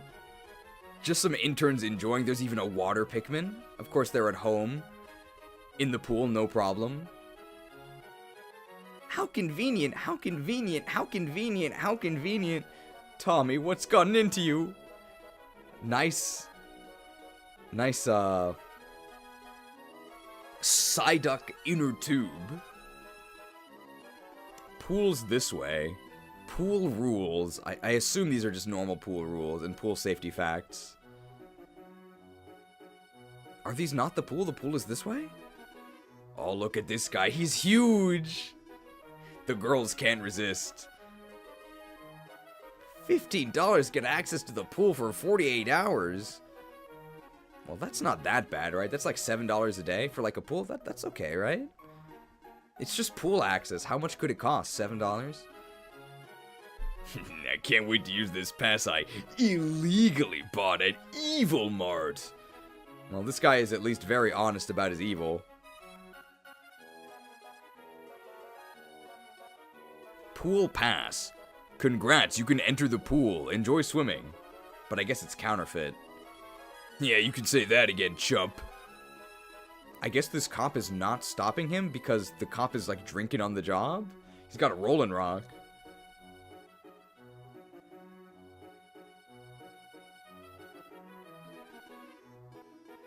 Oh, I'm moving the entire pool by accident there. We got pool noodles. I think this is a beta Pokemon starter. And of course pirates are there because they have water walking, no problem. Complimentary pool supplies. Hey, how's that pirate walking on water? Well, actually, that's a Corsair, know the difference. So there's an enemy-only class known as the Corsair, but I think they're basically pirates. Maybe they have different stats, I have no idea. It's mostly a distinction without a difference, so this is definitely a well actually. Say actually, it's a Corsair. Oh my goodness, this mall is huge. These Nintendo superfans are just destroying emulators. I hate emulation. Piracy is no party. Emulation is piracy. Hey guys, why are we setting fires inside a building? That's true, very dangerous. I think this has music notes. I'm not sure what the melody is, but apparently that's a skill issue, as the kids say. He's got his guitar. Okay, I think I need to zoom out more. Okay, here we've got more of a view of an entire floor. So let's see if we can get an entire floor. The lag is out of control. Matthew's Market. Thrift store and secondhand finds. Aw, but even the thrift store is too expensive. That's unfortunate. The pauper cheems. Okay, I can go to the left here. Well, I don't think this pretzel is worth $100. He bought it from... There's so many benches. Auntie Anna's. They did actually make her hold a pretzel. And they also changed the text from Auntie Auntie Annie's to Auntie Anna's. Very nice. Man, she charged $100 for a pretzel? Ocean Magic Surf Shop. It is next to the pool. Locker and changing rooms. I do hear that winged Pikmin are really overpowered, right? But it's the lifeguard winged Pikmin. Oh, and the free pool doesn't have a lifeguard. Well, that makes sense.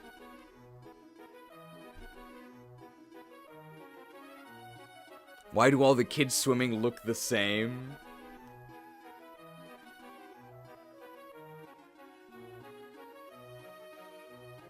Okay, things have loaded here. Have we seen everything on the first floor? I think we have. Okay, let's go up one floor. Just immediately zombies. I haven't? What did I miss on the first floor? Keep going to the right? I hit the right wall, right?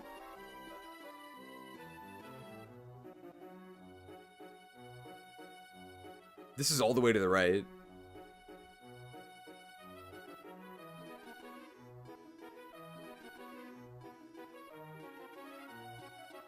I think we have seen everything on the first floor, right?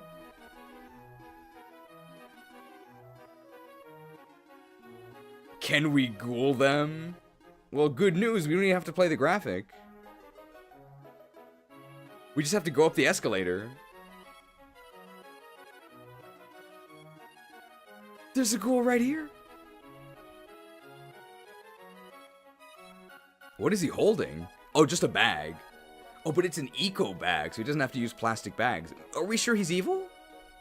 This one is too nice to destroy a viewer who is wrong. Oh, I'd better pre-order Legend Z to A with the new Legend Z to A protagonist teams. Bunny, score bunny. Wow, an out-of-business store. Ooh, an out-of-business store. Oh, it's just an out-of-business store. This is a vending machine for Pokemon merchandise. Ah, it's got the color scheme. Pokemon everything. I do have to say, one of the most depressing things about my trip back to America in November was I went to a mall I used to go to a lot as a kid in New Jersey, and it was almost completely desolate. A bunch of shops were closed. It was like really, really creepy. It sort of felt like a post-apocalypse scenario. Made me really sad.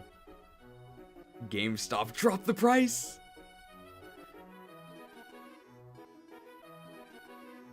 Hey, you're not in the right franchise. Well, this is the Yokai Watch 3 protagonist, and Usapion. I like the gun. Drop the price. I've never seen that Pokemon before. You got a lot to learn, kid. That ain't a Pokemon. Might not be a rabbit either. Bantropium, we're supposed to be the only protesters here. It's a lot of tropium outbreaks. What's this store? 30% off something.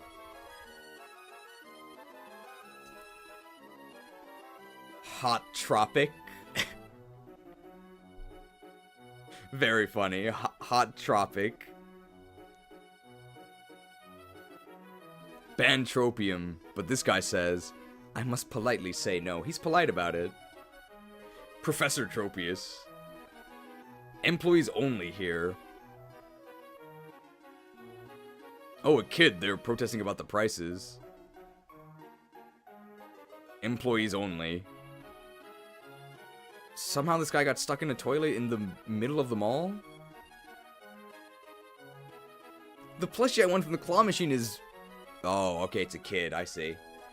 This plushie I won from the claw machine is... based! Oh my god, it's Skibbity Toilet! Stuffle stuff. Please put me down. Ah, I see. So this isn't just a plushie, it's alive. And Beware is about to take vengeance, and that's why this intern is concerned for Timmy. I see. Escape Entertainment Center. What is this, like a Commando Cheems? I don't think I've seen this one before. It's an arcade. Oh, the gym. We've got Brock. We've got, of course, the Much intern. Plusle is there. Must have been with the Emerald Legacy buffs. And this one is just a ditto. Oh, Purple Pikmin's there too. Purple Pikmin's really overpowered. Oh, is it Deeks Sporting Goods? Yeah, Deeks. And apparently Ethan. I wonder if they sell skateboards here. Maybe.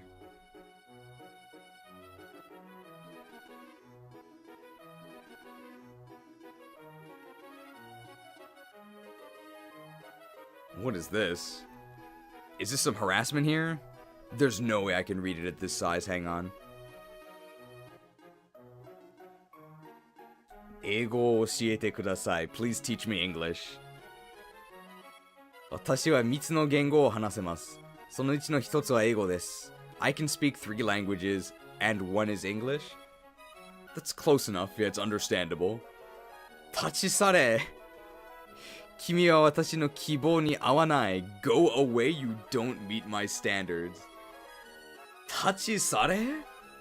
You would never say this. 立ち去れ is like be gone. Oh no. He tried so hard. Unfortunate. Well, maybe you can teach her English, but do you like food? Do you like Disney? Do you like beer? You gotta fulfill those criteria, pal.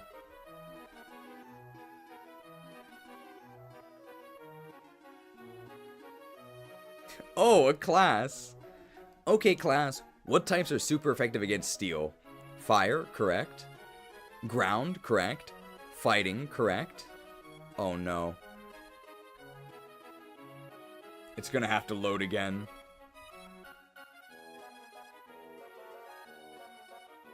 The class.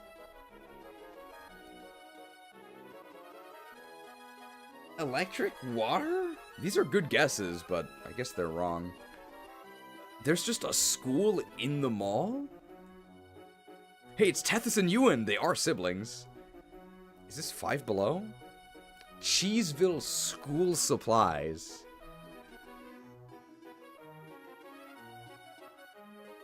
Well, there's just an outbreak. Oh, it's the mattress store.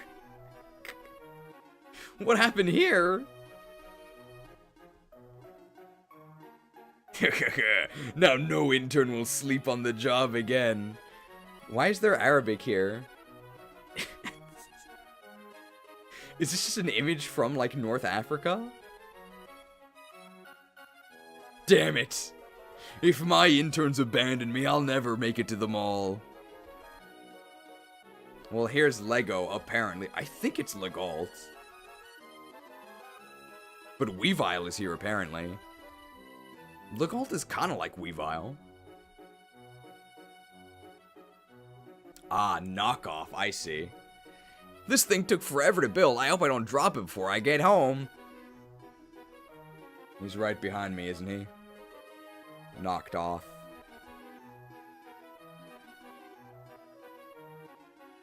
That's just an elevator, right? Is this outside? Oh no. It's Breath of the Wild Grass Simulator. Oh, feels just like the real thing. Is that the same as touching grass? Not sure.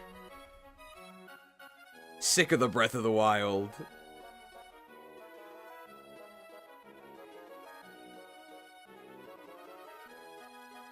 Okay.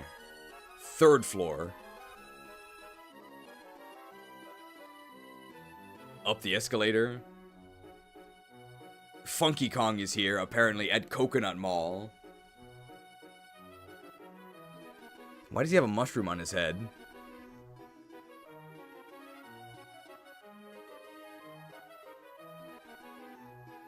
Is that the mushroom controller? Like the control mushroom from Pikmin? I have no idea. Ah, he's been infected. So he is being controlled by the mushroom. This is a new intern with the double ribbon. I want my ears pierced like all the cool girls in school. No, honey. You're 6. Wait until you're older. Very stern. Oh, this has got to be like Claire's, right? How did I know? I see. Claire's because it's called Claire, and she's the Dragon-type gym leader from Gen 2, and that's even the Rising badge. Well, I mean, you can't bring Dunsparce, right? Because it would instantly defeat all the employees. I think one of my favorite bizarro AI things from the AI comments was the one that was, like, recommending Dunsparce, like, out of nowhere.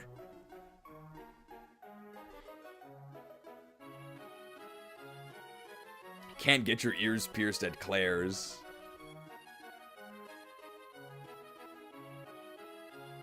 Mommy, I want a quillfish. Maybe when you're older, son, it could poke you. Oh, so you already have a pet. Quillfish, Quill. Hello, brother. Quillfish, Quillfish. Hello, the owner put me in charge of this store while he was away. The Quillfish Convenience Store. This place is ass. Well, why don't you like this? Oh, why is Koraidon such a buzzkill? You buy a plush? First time? $5.99. Card is only $1.99. The figure is $5. Adopt a quillfish handled with care. So pokey, so poisony. And this peon here, a quillfish army would be unstoppable. Look at all those quillfish we could steal. Free plush with any purchase, is that what it says? Ah, yes. Plushie free for first-time buyers, I see. You gotta get him in the door, right? That's how they hook you. Cinnabon, or Cinnabon. Is it called Cinnabon or Cinnabon? Well, there's a Baneri here. I heard there was a fire type near the area. They should really evolve that Baneri. Oh, I see.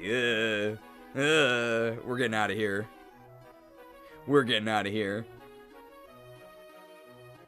Thank you for shopping at Cheeseville Mall. What is this? I heard this mall had an exclusive flavor of Mountain Dew. Quickly, go upstairs. Olimar crashed his ship for the 10th time. And you love Olimar. I'm not sure what this means. Legally distinct Cinnabon that has a Baneri pun. Squawk! Welcome to the Cheese Mall. Squawk!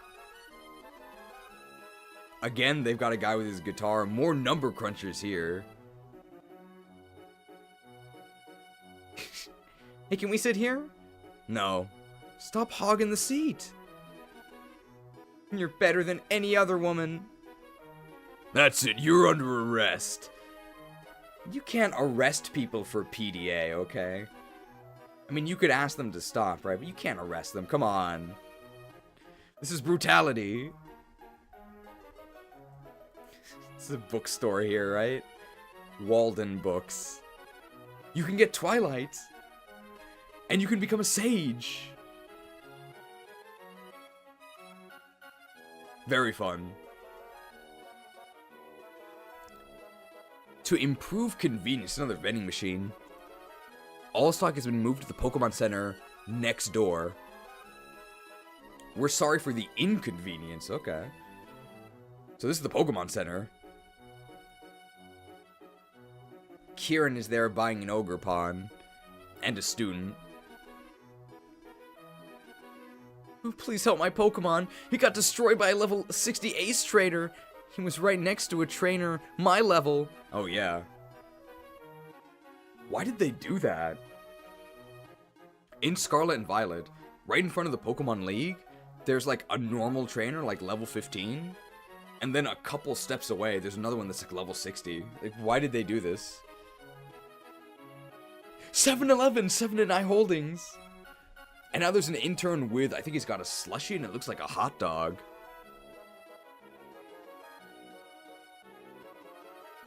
I can't wait to buy some Psy Caramels. Well, this is, what, Pooh from Earthbound? I'm afraid I don't know what Psy Caramels are. Oh. Unova Braviary. This does look like an Unovan brand, but I don't know what the original store is.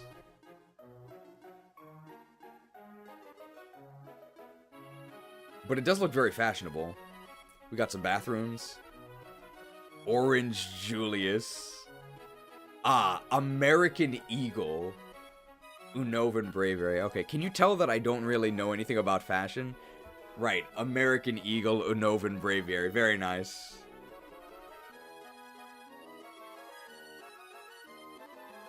Orange Julius.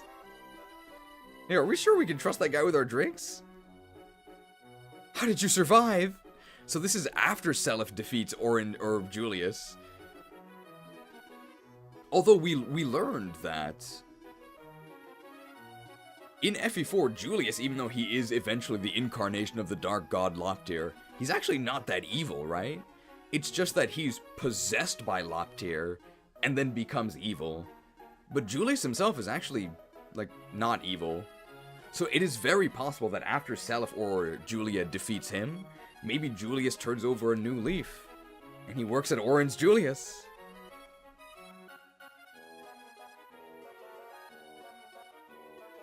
This is Animal Crossing, right? Nook's Homes.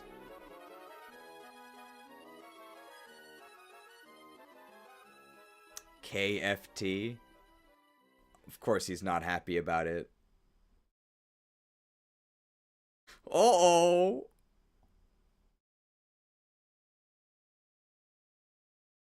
Beat it, chick. Well, it's been 30 minutes so far because the music ran out. Beaten.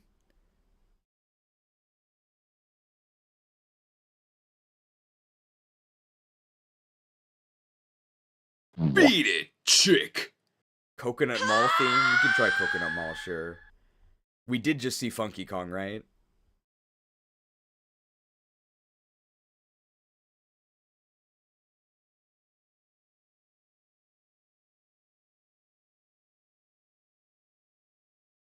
And we can go to the Anna's shop as well. 30 minutes of this. This might be too intense.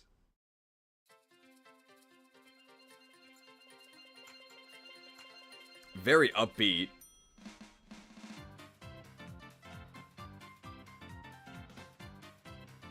It's Cormac's kitchen. Oh, if only I could find Elfire tomes. He can't cook. Man, grand opening save 70%. What kind of business strategy is that? Okay, that's the third floor, right?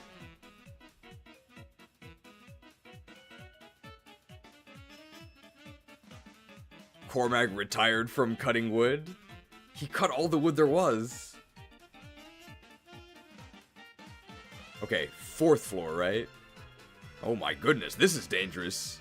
I love Coconut Mall. This is not Coconut Mall. This is the Cheeseville Mall. Okay, is the idea that these are mall cops, so they're useless? That has to be it, right? That's why they just have Rolling Rock.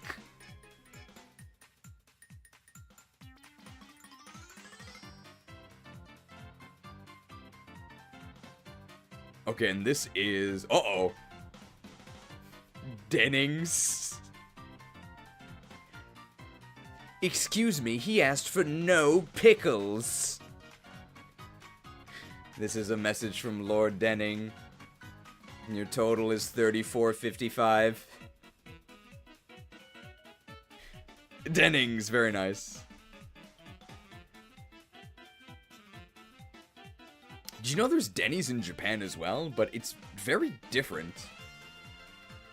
So how I've heard Denny's described in the United States is you don't go to Denny's, you end up at Denny's. it's like a diner, right? A chain diner, and usually you're not too happy to be there.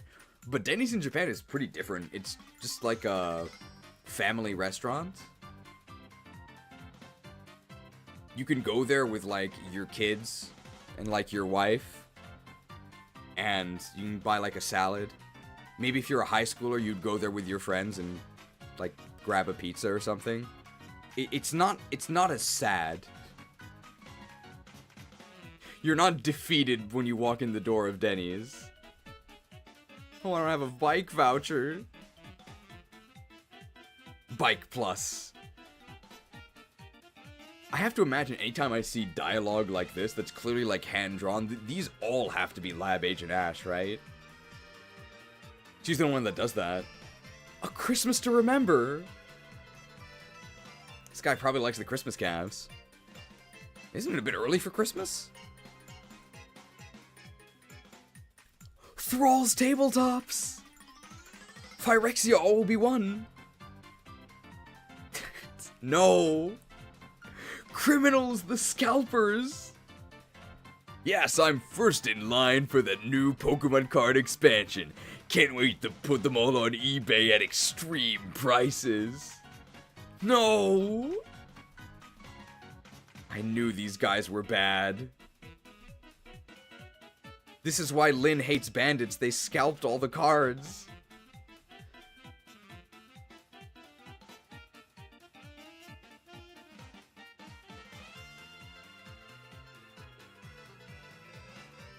And what if the mall cops try to stop him? They're not going to be able to. Who do you think you are? You think you could stand up to Omar the Ogre?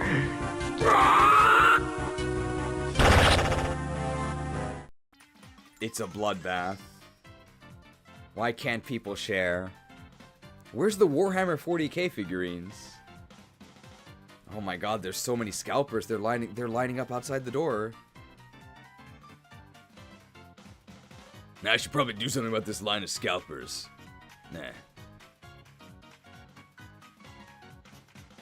Me want sparkly card Eevee. Unfortunately, there's not going to be anything left for the peon. Very sad. Why is it the ghouls' job to deal with the scalpers, though? Why does Omar the Ogre have silencer? Because it looks cooler is why. The Lab mobile device repair. Well, now I know Lab Man is evil. Is this just an actual store called The Lab? I'm guessing that's why you guys added it. Oh. Wasabi Grill and Noodle. Why is Senator Armstrong staffing this? Isn't he an American? I'm not really sure why he's working here.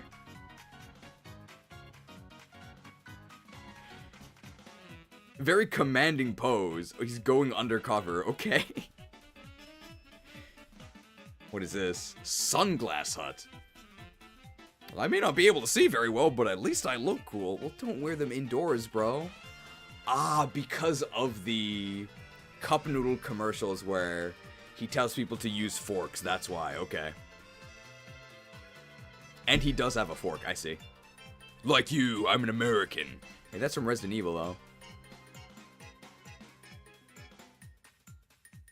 He should be at a breakfast place making omelets. He could work at Dennings. Church of Convenience. They have the Holy Quillfish. Of course, depictions of their Lord Quillfish. And these Quillfish are lining up to worship? No! Not the quills! All over my eyes! My eyes! I'm guessing that's how I'm supposed to read that one. Mommy, what's that store? Nothing. Look away, Timmy. Oh, where's the manager? Can I show this on stream?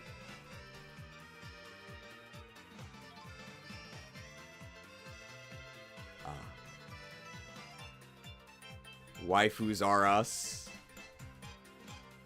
We've got Idun, we've got Lab Rochelle, we've got We've got Lynn the Lovely, for some reason. Tanjiro from Demon Slayer is there in the background. Professor Juniper. We've got Magma Admin, not Courtney, right?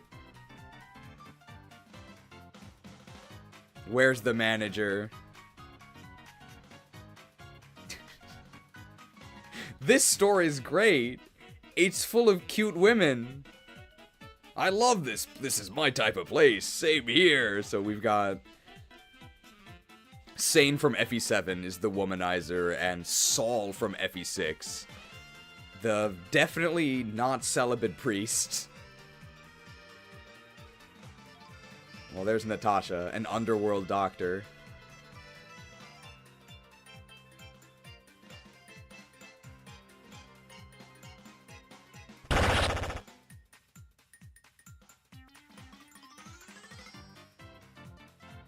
Feeling sick? Needs Gatry? Gatry would fit in. Gatry is the FE9 womanizer type, I guess.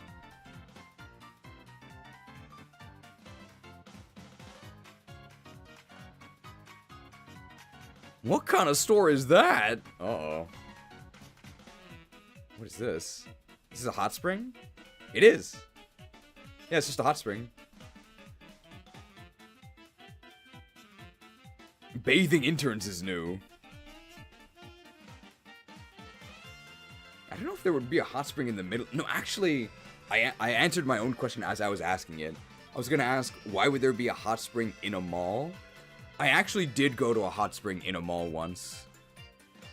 I signed up for a half marathon with some of my coworkers back when I was an English teacher up in northern Japan. And it came with a ticket to a luxury hot spring that was in a mall. And we all went there after the race. So actually, this would actually happen. And it was very nice.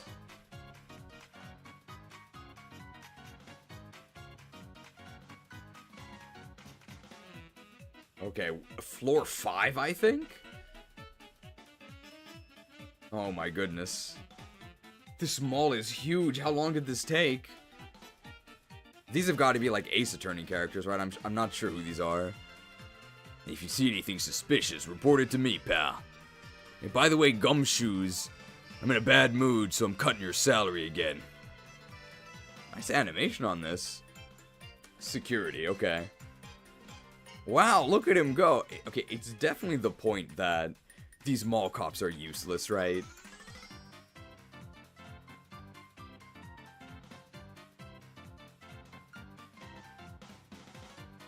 What is this, a candy store? Construct achieves, like build a bear, where best interns are made. Wow, you even changed the text. I think it's where best friends are made. So where best interns are made. Very cute. Please let this be a normal field trip. With Miss Breyer? No way! That's the opening of Magic School Bus.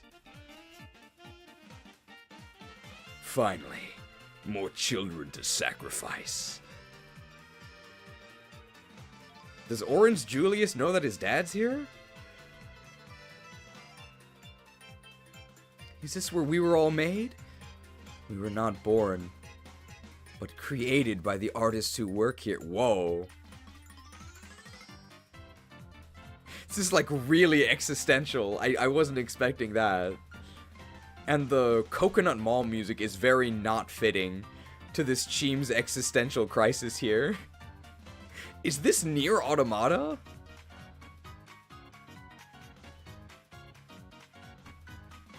The physical therapy service. Integrated health pharmacy. Morshu is here to check you in. Got injured from lamp oil. Rope. Bombs? You want to heal? You can, my friend. As long as you have enough rupees for the bills. Oh. Is this in America? There was Unovan Eagle, right? Vanessa Deke taking a break before going back to the sporting goods. Maybe he founded it before the accident.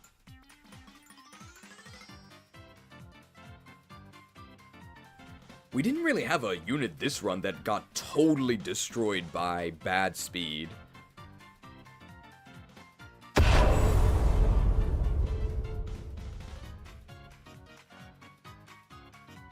Priscilla was a fair bit below average, but her speed wasn't that important anyway.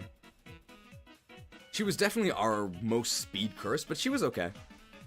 It wasn't as bad as 13 levels of base speed Bartray. That was unacceptable.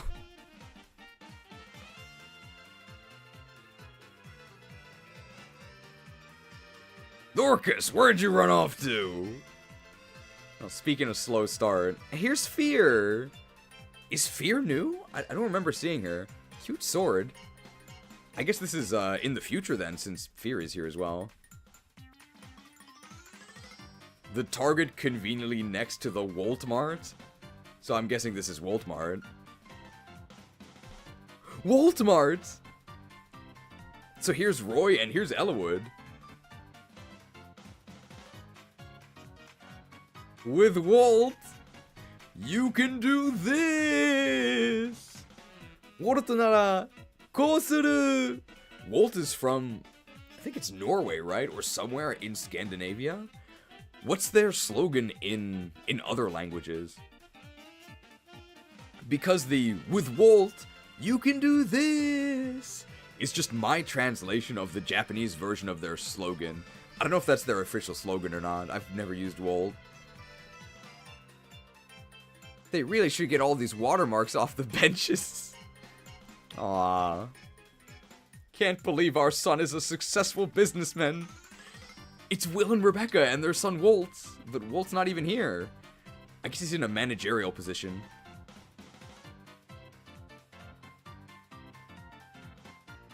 And I guess Walt is next to Target because Walt hits the bullseye? Turnips for sale. It's from Animal Crossing, right? Well, here's a fun fact. So the Japanese word for stocks, kabu, it actually sounds the exact same as the Japanese word for turnips, kabu. So that's why the stock market in Animal Crossing is played with turnips instead. Because in Japanese, it's a pun. It's a very, very direct pun. And of course, it's stock and turnip are so different in English, they didn't even try, right? It's impossible. So they just decided, you know what, it's funny enough that they treat turnips like stocks. It's just the turnip market.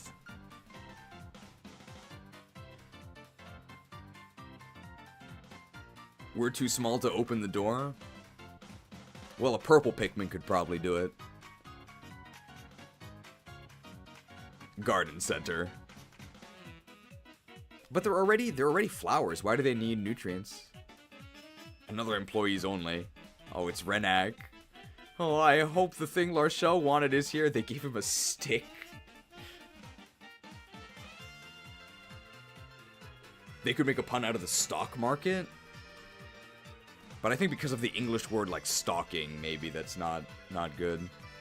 Lacey's, like Macy's.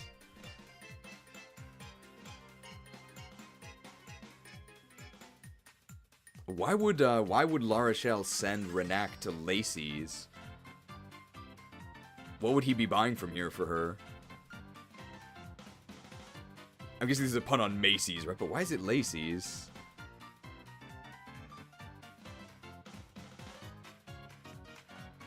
Labrachelle wanted something lacy. We should probably stock up on Reviver seeds before our next dungeon crawl. Ah, it's a mystery dungeon thing, I see. Yeah, mystery dungeon someday. Oh my goodness, the mall keeps going. Ah, Lacey is the girl from Indigo Disc. I guess I just don't know that much about Unova, right? I didn't know about Unovan Eagle either. Am I really from America? Who knows? Is this floor 6?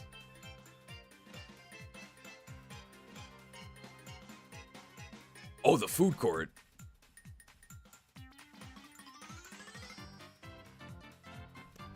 Dee Donald's? Could I have that there Kirby? It's from the theme song of Kirby Right Back at Ya. How can I help you, King DDD? I need a monster to clobber that there Kirby. That's what we do best at NME. Kirby 64 someday. Lab Agent Ash did make a wonderful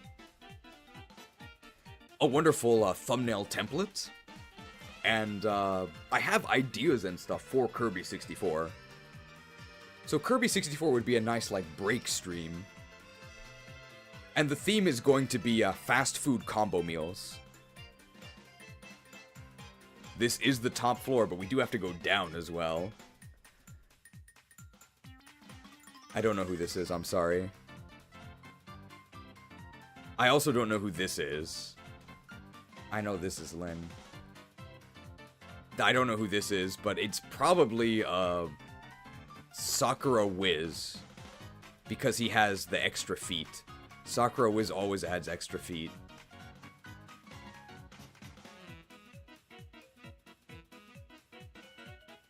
Oh, this is the Let's Go trainer, right? Let's Go Eevee.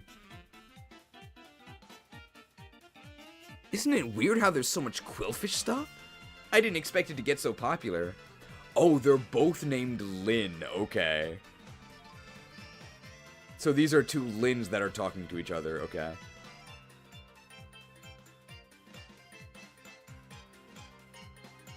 Lynn Hortons, like Tim Hortons. I think that's a Canada thing, right? I've never been to Tim Hortons, but I'm guessing that's what Lynn Hortons is based off of. And this is just Subway, right? Subs.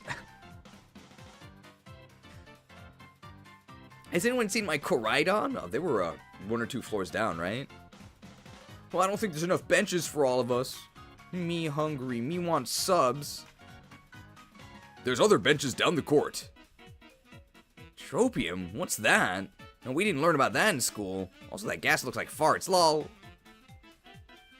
Wow, the goods here are fairly priced. I'm so happy to work for no wages. Look at this incredible work ethic. My most genius invention, the Tropium Blower. Now these interns are happy to work. I could have sworn I made more than one blower. 5 Guys, and there's the guy from earlier, 5 Guys. This is a Mega Man character, right? But I'm not sure who they actually are. Oh yeah, it's pretty funny. These Lins are on the bench, right? That's pretty funny.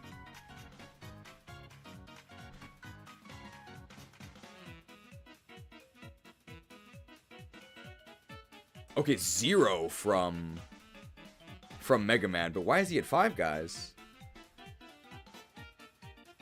I think these protesters are about to step on a landmine. Is that guy over there spraying that employee with Tropium? It's making bad games seem good. Apparently Tropium ruined his marriage. Tropium is ruining our children. One of them just hates the color green. And you make bad decisions when you're on Tropium. Oh, protesters are so loud. This has got to be a Ace Attorney character, right? Work. It's Clavel. It was such a good idea to take the students on a school trip to Cheeseville Mall. Now they can learn about consumerism by going to the Cheeseville Mall. Okay. We took them on a trip to Cheeseville, and they're going to learn about consumerism in the Cheeseville Mall. I guess that's why there's so many students. Oh, what's this? Jerk King. Is there really a restaurant called Jerk King? Really? Jerk King? Okay. Wait a minute. This store is like hiding people. It's hiding me! Jerked. I don't remember Dorcas having these pants. Oh no, they changed his, He does have those pants. They changed his upper clothing. Obviously, he's not wearing a lab coat.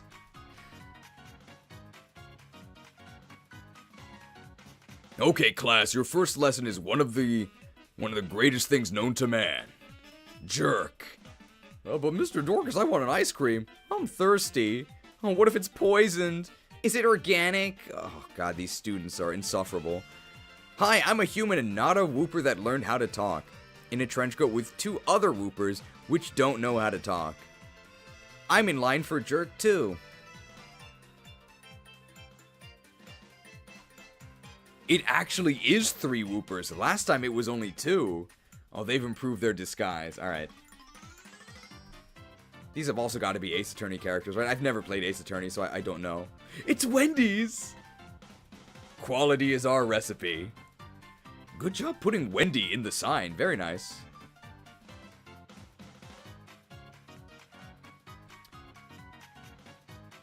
So, fun fact about Wendy's here, and like this is not a joke. So, Wendy's here in Japan is often paired with a restaurant called First Kitchen. I don't know why it's called that. But you'll often find the pairing of Wendy's and First Kitchen. I don't know where Second Kitchen is. And I'm not kidding. The way they abbreviate First Kitchen, it's consistent with a lot of other Japanese abbreviations. So it has to be 4 syllables total. The way they abbreviate First Kitchen is Fa-kin. So if you're asking someone, should we go to First Kitchen? Fa-kin ni iku?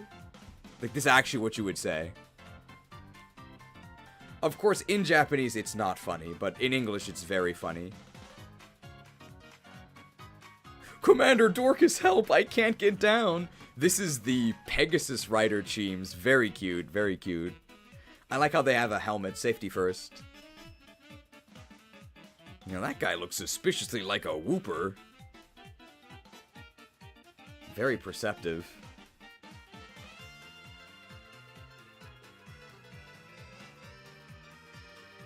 Charlie's Philly Steaks. This must be a real chain. I'm afraid I've never heard of them. I guess Charizard is making them because they are melts. Oh no. It's Steve Jobs. He's gonna take 30% of my money. That stupid YouTuber that comes from this part of town who hates me. We're a small startup that needs 30% of all donations. Also, poor. What is this? The bad apple cheems. I've never seen this. Is this like a worm in an apple? This is really absurd. Wow, someone gave me $50. Now I can eat a nice lunch. Hopefully it wasn't through an Apple device. Intercepted. What's the price of eating out in America these days? One of the nice things about Japan is that usually eating out is quite affordable, and there's also no tipping. So the price on the menu is actually the price you pay, which is very nice. It's Officer Jenny and her Arcanine. I like the slushie.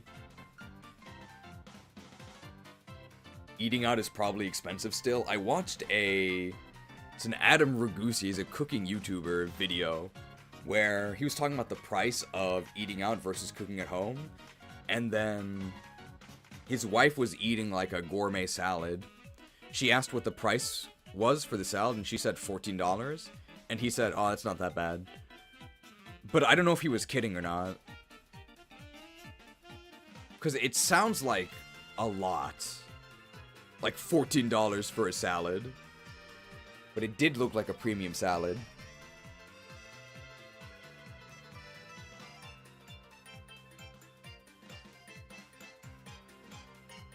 That'd be the best salad in the world. Oh, Mr. Donut. Mr. Donut is a, I don't know if it exists elsewhere, but it's a pretty popular donut chain here in Japan. It's pretty good. My lawyers will be in touch. Is this a beta Pokemon?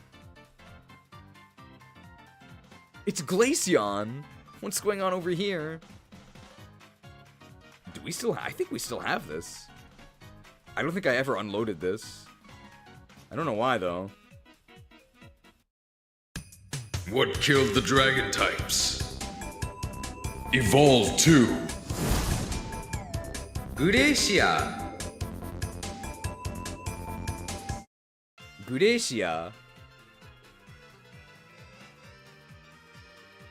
We can reuse all of these Eevee emotes in the eventual Eeveelution tier list, but I guess I have to make one for Sylveon. Because Sylveon wasn't in Super Eevee Edition.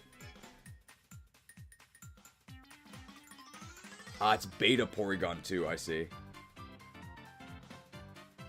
This has got to be an Ace Attorney character as well. It wouldn't make sense for there to be a judge in Ace Attorney. I find the defendant, Beta Porygon 2, not guilty. Olimar didn't exactly use the parking lot. Even the undead need a pick-me-up once in a while. This is not even a lemonade, or is this a recolored lemonade? Why is it red? Oh, I don't think my fire extinguisher is powerful enough for this. Oh, it's actually a cheese store. Tokyo Milk Cheese Factory! With one crying cheese cheems. Oh, now that I've got my shield, I'm ready to enroll in the army. Has anyone ever enrolled in the army? It's enlist, right? Oh, and he has a shield on his back, I see. Look at all the cool hats I just bought. It's a lot of hats. Lids. Gifts for him. Gifts for her. Gifts for kids. That's everyone, right? Are kids not him or her? They're a separate demographic.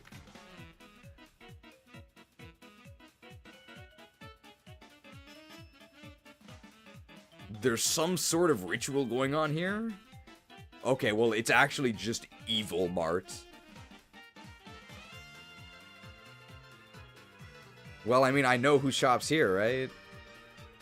Customer of the Month. I have never heard of a Customer of the Month award, but I guess Black Shadow won.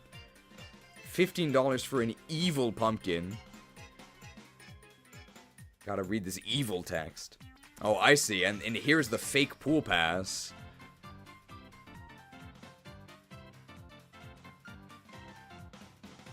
Unlimited use 13. Okay. And we remember it being the real 2-day one being almost this price. But this one's unlimited use, I guess assuming you don't get caught. Welcome to Evil Mart. This is my pet ghoul.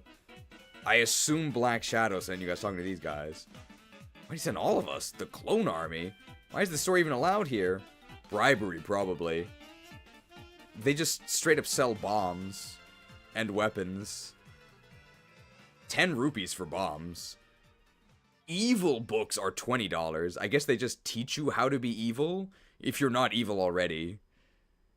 And then raise the prices. And that on itself is a racket. Why do they allow this store? And these guys are just evil. They just have knives. You can't do this. Is this the UK? Well, that's why it's open. Also, come here, fiends! You aren't gonna hurt my co-workers! Someone has 2 pet ghouls, 3 evil cheems attacking, 4 ghouls attacking. I'm afraid I'm not quite sure what this drama is here, but I'm pretty sure this guy is, this guy's got everything covered. He's got his cardboard armor. He's fine. Music ended. Now we gotta go to Anna's shop, right?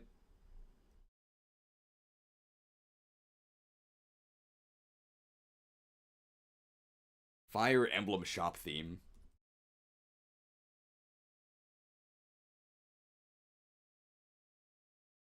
Shop high quality from Blazing Sword.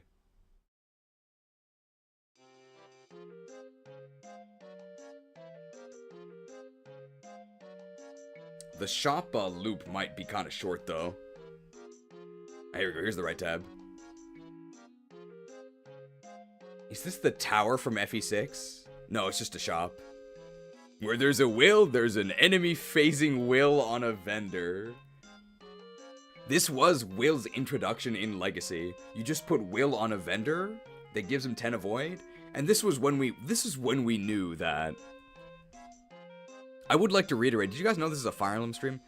I would like to reiterate that I think Will was a very, very successful change. One of the worst things about Will in the base game is that when he starts, he's in range of 2 Pegasi that have javelins, so they will attack him from 2 range, meaning he can actually counter. And in vanilla, he doesn't kill either of them, because his stats are horrible and bows are 2x.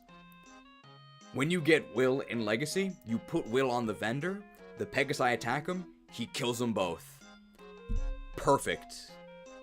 Perfect. Great.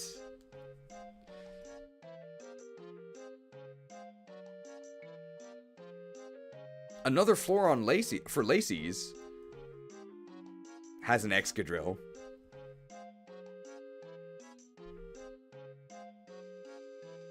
Swift Souls!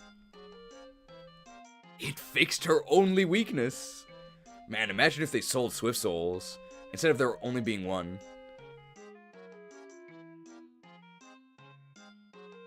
Is there anything on the roof? There's a very small dancing Ellawood. A lot of rats in the rafters here. Oh! Perfect entrance! The Rattata race of life. Is this hole a PNG? Yeah, you can just move the hole. Very nice explosive entry here.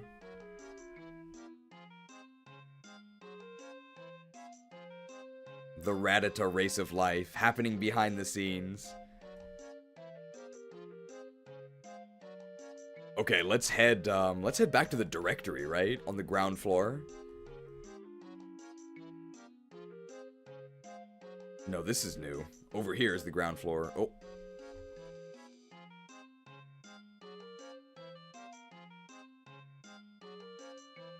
So looking at the directory. Okay. Pool, corner, and storage, educational entertainment, convenience, weeb wonders, Nino retail, and intern 11, food court and apparel. We saw all of those. So, basement 1, battle zone and play place. Parking, and then, well, there's nothing below that, but we can check anyway, just to be sure.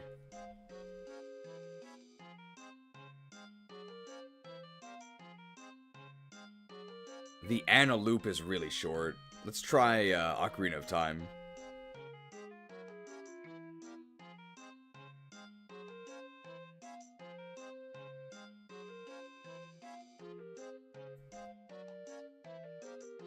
This mall is huge.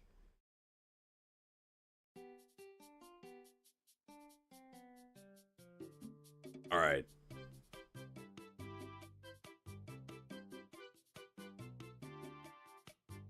Aerodactyl. Finally, a store for me. What is this? What is this originally? It's not like Aerosmith, right? That's a band. Is this Abercrombie and Fitch? I think, right?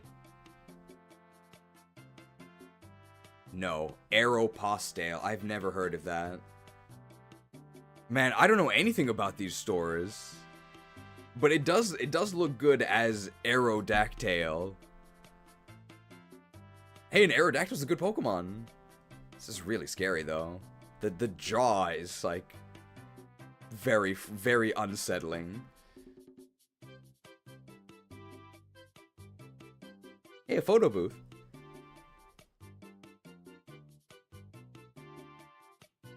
It's an American thing, but I am an American. Unless they just started after 2016. Furfrau's Salon with Mrs. Turner.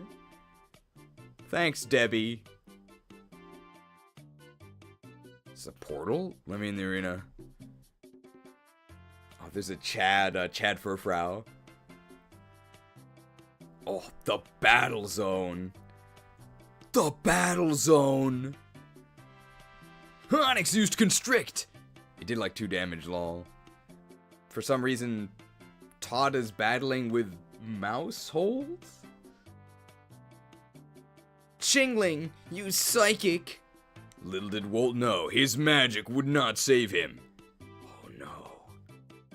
Show me how your skills have improved, son. Ah, I see. So, Walt is battling Will, and Will is teaching Walt the value of resistance. Chingling's psychic isn't gonna do anything. What is Walt gonna do?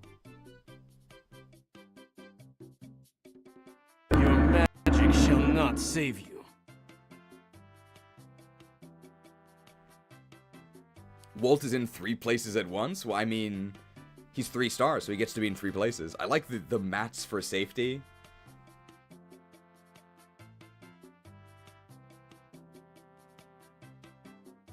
There's some sort of commotion going on here. Okay, it appears that this is a battle between Olimar and Vanessa, but Olimar's just cheating by attacking the enemy trainer with the Pikmin directly. That's not fair. I guess Vanessa had a Rapidash on her side. Oh, the mighty Q-Nuts. So it's a Q-Nut and Intern double battle. They've got a Yungoos and a Tropius. Of course, the Intern would use a Tropius. Versus these preschoolers that are using Plusle and Minun. I mean, Plusle and Minun win for sure, right?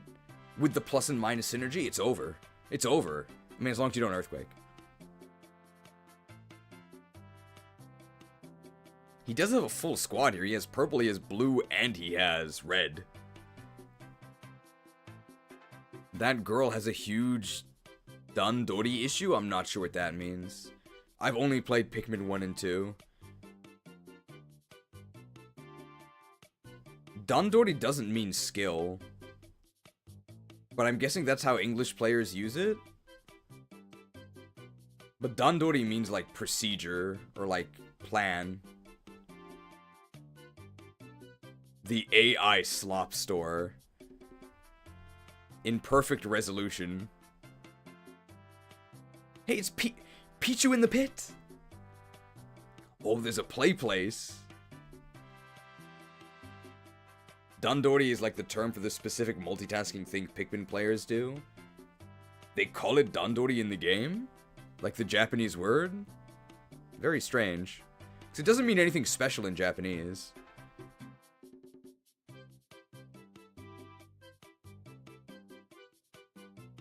I guess you would call the mix of macro and micro in an RTS Dandori then.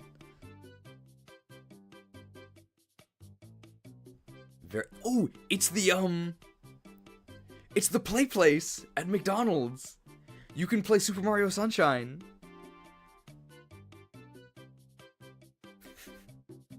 Are we sure Nergal's evil? He's just taking his kids to the play place. Where did Nils go? I'm guessing Nils is gone because he doesn't have a Cheems.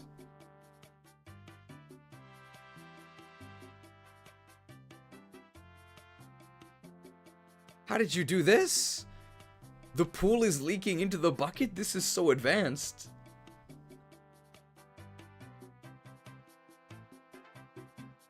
Oh, and here's Smellowood with the promotion. Are we sure this thing has 8 move? It looks like it has 0. If Ellawood promoted to this, I would give him 5 stars. Now this is a promotion that's worth using.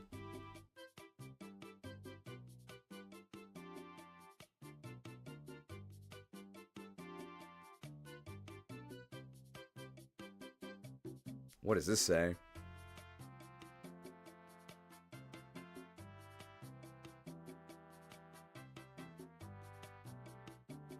Ladies, I've brought all girls we hired in the Institute over to this stupid mall to make it look like we hire more girls than we actually do. Do you understand? It looks like we have around 40% now, not only 4%.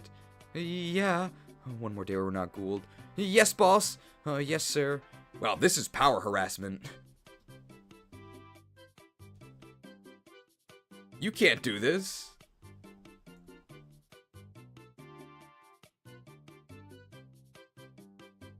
This is fake diversity.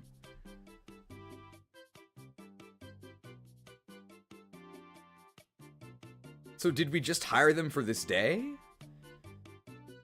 Because if they actually do work at the Institute, then... Well, this isn't actually a trick.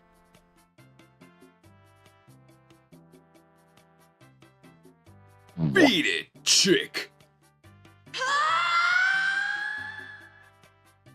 There's a lot of harassment types in Japan. Power harassment is the big one. There's one called Nuhara. The Nu stands for noodles. Nuhara is apparently when you eat your noodles, like your ramen noodles, very loudly, and it bothers the person next to you.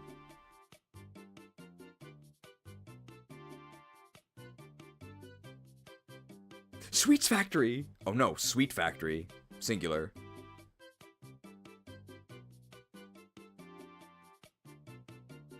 Oh, is this Toys R Us?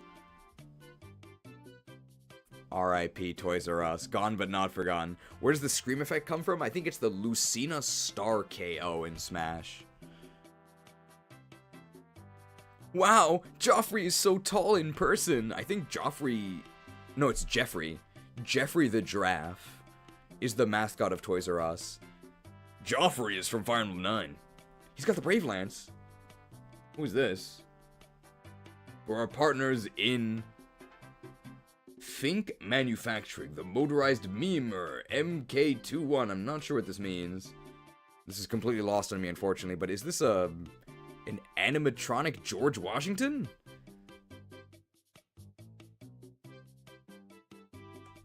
This is the Yokai Watch version of the trendy Apple Store, right? Can you guys upgrade my hardware? And this is Mega Man, right? And this is... the Yokai Watch equivalent of Mark Zuckerberg, right?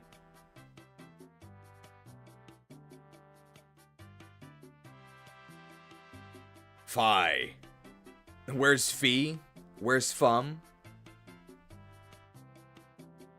Mark Orkerberg. It has to parallel Steve Jobs, right? They both have to be, like, large ocean creatures. Oh yeah, new Funkos to add to my collection. Oh, we'll just go past here.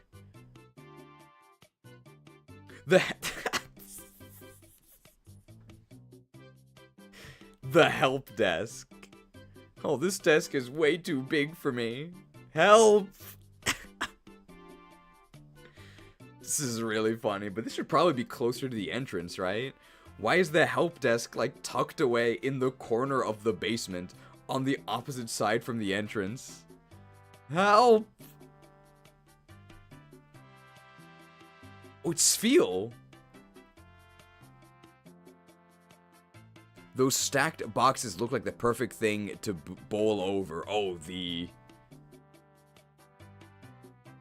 We can go Sfeel bowling. And knock over the Funko Pops. Very cool. I don't know if we can actually animate this, right? Maybe we can, if we time it right as it rolls. Strike! Very cool. Can't actually make them scatter, though.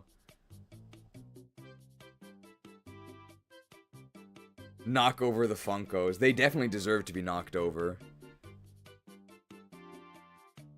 Not a Funko fan. The desk gives 0 help, so it has to be in the most inconvenient place possible. Alright, one further down here.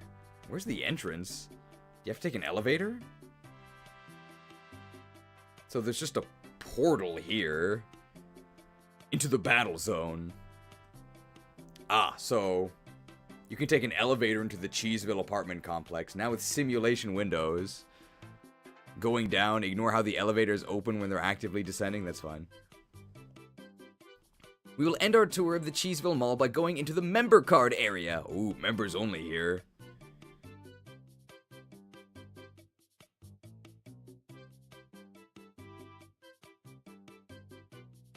Underground parking. This is Ganondorf, but he's wearing a mask. There appears to have been a murder here in the parking lot. Well, here's Ford the Focus. So this is where the murder took place. Wow, is this the chief of police? Damon Gent? Let's ask him if he saw anything. Oh, this guy. And he's just saying he didn't do it. But he's clearly Ganondorf with a mask, right? Damon Gan, so Damon Ganondorf, okay. I'm sorry, I've never played Ace Attorney, so I'm afraid all of this is lost on me. $10 for parking? The Flintmobile, Flint the Find. And here's the very fun Heath edit we saw earlier where he's on a Cyclizar. Oh, and this is the accident, I guess. Somebody got run over here, very sad. And people are just taking photos. Help them. School bus, but it's not magic. Blue Falcon, which is the F-Zero race car, right? I do like Ford the Focused. How many apartments are there?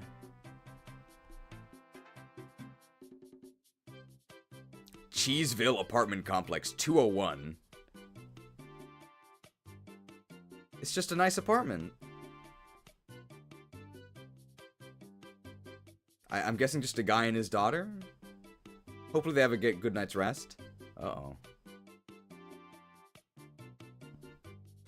Well, I mean, as long as the occultists keep it to themselves, right? And they don't try to proselytize.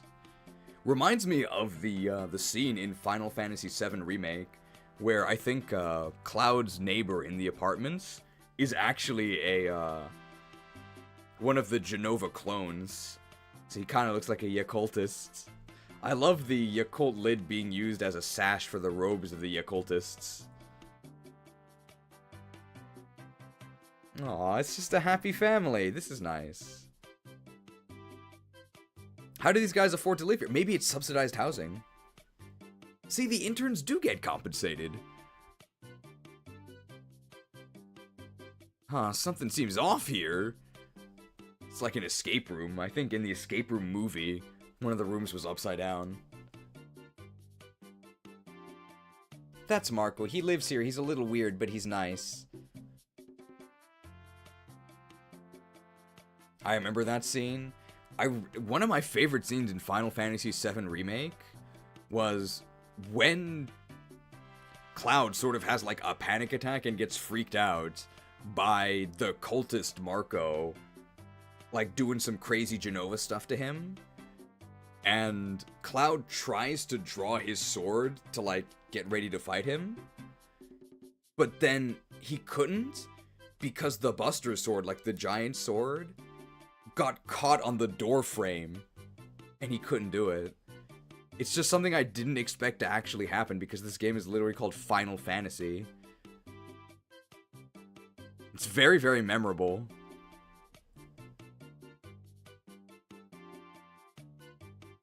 Ugh.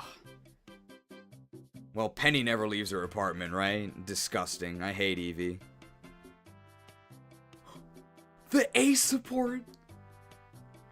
Tana the Talented and Cormag the Cooker. This is what 99 woodcutting gets you. Look at that. Work. Look at this, the work from home intern. That's what it looks like when you type all day. You get huge muscles. And this guy just has his personal study.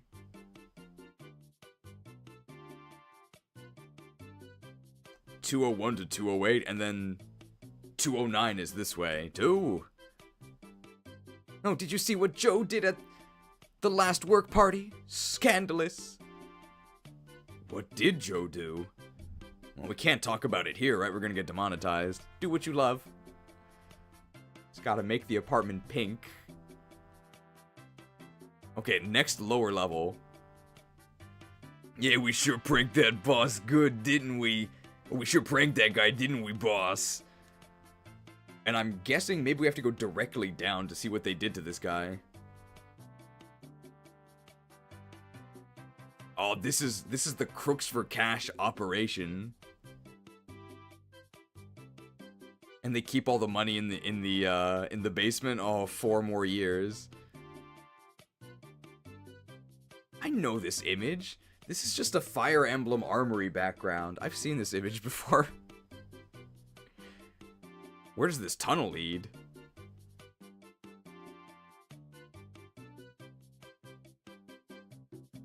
Secret tunnel to the Let's Go Raven Dock. Okay, so the tunnel in the Let's Go Raven Dock led here.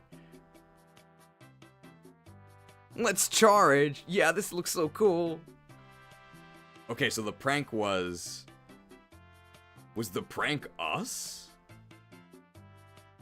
I think I used this armory, yeah, literally in the Crooks for Cash commercial. I do like that Crocodile's minion is not fully evolved. That's a nice touch.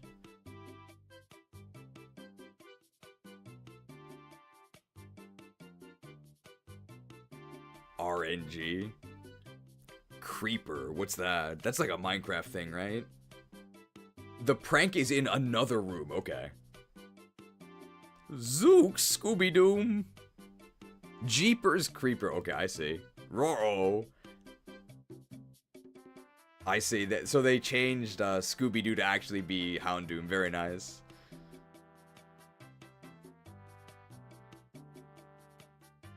Man.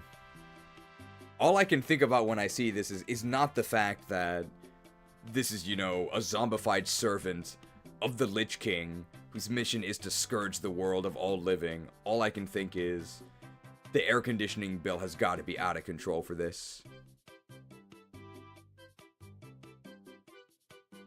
The toilet's also got to be really unpleasant to use, right? When it's that cold. I wouldn't want to live there. Well, I guess they're not living at all, right? They're undead. I serve only the Frozen Throne. No one orders me around. Frozen Throne when? We already played Frozen Throne. Although I assume you're kidding. But no, we already did Frozen Throne. It's Mrs. Turner's apartment. Very trendy.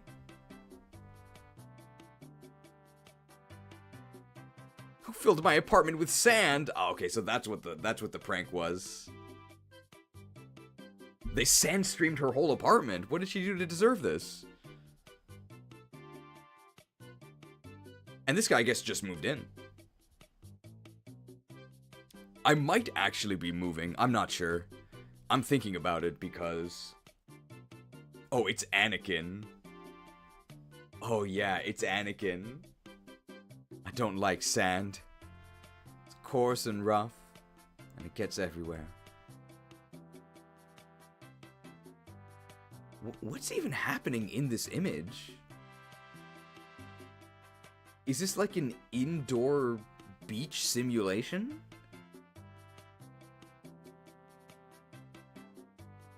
It looks like some sort of exercise setup or like some sort of training thing. Very weird. I might be moving, yeah, because I would really appreciate just having like a dedicated streaming area. If I could have just like a green screen setup, that would make making videos a lot easier. And hopefully I'd also like not bother my neighbor as much. Oh, now this guy's a gamer. This guy's a gamer. Little Man Cave. This reminds me of Shaun of the Dead. I think in the epilogue of Shaun of the Dead, Shaun's best friend gets turned into a zombie. He gets bitten near the end. But after society sort of stabilizes after the zombie outbreak, zombies are sort of kept as basically like laborers. And even though they're, you know, sort of brain dead, they can still do simple tasks. And they still have some recollection of their former lives. And Shaun used to be a gamer with his pal, so his zombified friend, he keeps him in the shed and they're still able to game together. This guy burrowed into this list too. Getting a lot of mileage out of the tunneling cheems. The Sacred Stones S support. So, estimated completion time for Sacred Stones Premium, 2 more weeks. I've compiled all of the clips. I wrote all of the Garrick vs. Grotto scripts. I recorded them all as well. and I made 1.5. So probably next week no stream, the week after that, FE8 Premium Premiere, and the Casual versus Elites talk. That's what I'm planning. Oh, this is a disaster. Oh, this is horrible. Oh, but, it's not their fault. Yokai no shiwaza. I don't know what yokai this is. I actually don't know, but the thing on their hat says, like, filthy. So I'm guessing he's the one... Oh no, like, cleaning. So he's making them clean up, I think. Did the Yakult loose this evil yokai? And then FE9. Yeah, it might not be... We might play something in between that and FE9, because it's a lot of Fire Emblem. We might play like a short Pokemon game or something. But the next full Fire Emblem playthrough after that would be FE9. Oh, it's Kevin Durant, the basketball player, and not the actor. Ah, it's the door-to-door Yakult salesman. Well, he's not really pushing the product that hard, right? He's just kind of looking ominous.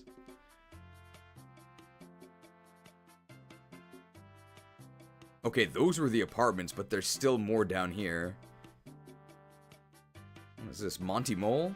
He has a blue shell hat. I don't know anything about Mario, so I'm afraid this is lost on me.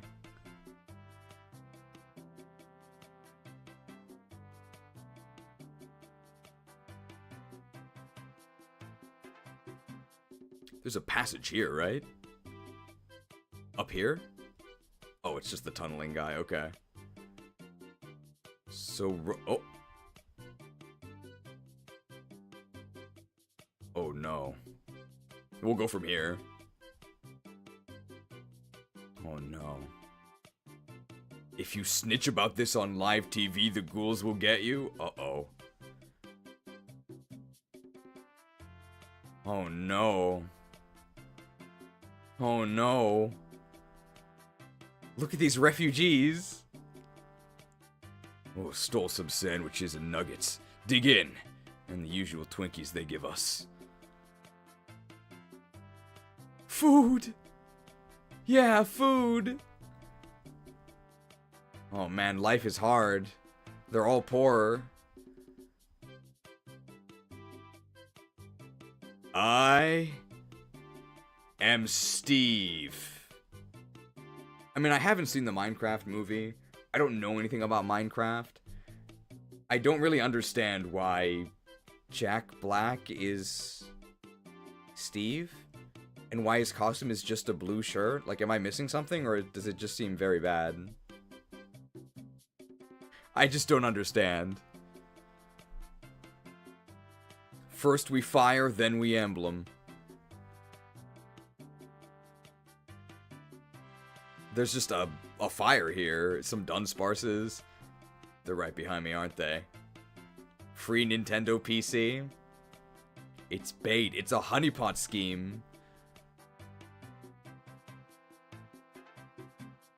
Hey, get your Score Bunny ears for $5. Very nutritious. Slowpoke tails are so yesterday. Okay, and they're being stopped. This is apparently an illegal operation. I'm guessing these are also Ace Attorney characters. I don't know Ace Attorney, so I can't confirm or deny. The Slowpoke tails. Tasty Slowpoke tails for sale. Perfect for any dish. That's right.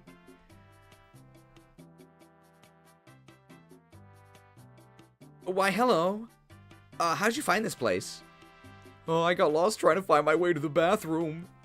This is Anna with the boots and her secret shop.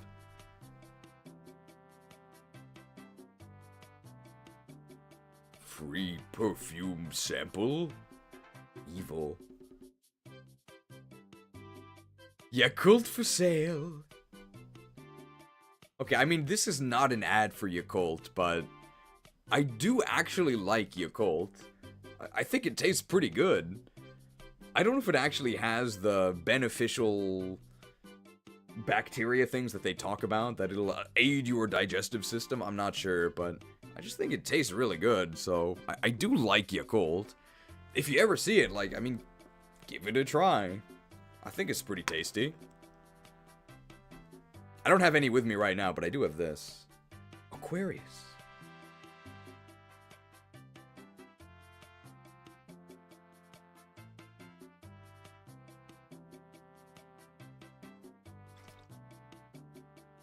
While wine vinegar doesn't actually hydrate you, in fact, in large amounts it can do the exact opposite, it does slake your thirst. In Roman history, it was always seen as a refreshing thing to drink. Refreshed. I like the fully armored mill tank as well. Oh, hey, they scalped all the Nintendo Switches. They even have the multi-language system. Rocket Warehouse where the trouble is double. Definitely not a bootleg. FE4 remake. Wait, what else do they sell here? Overpriced attaché case. Pokemon TCG Destined Rivals. Has Cynthia, Mammy, and Arvis. $6.99 for the Nintendo Switch 2. Camera online upgrade packs and welcome tours sold separately. I can't believe the welcome tour costs money. And here, just the FE4 remake. Poke cards. I'm guessing that's what Pokeka is. Rokettodan no Eiko? Glory of Team Rocket. I think that's what that means. Does not contain Dark Pokemon. Team Rocket's Pokemon not guaranteed 60% chance. Ghouls for rent. You don't even get to own them. You can only rent them. Oh, the Chow Black Market. From Sonic Adventure 2. I do think Sonic Adventure 2 is overrated and underhated, but the Chow system is very, very fun.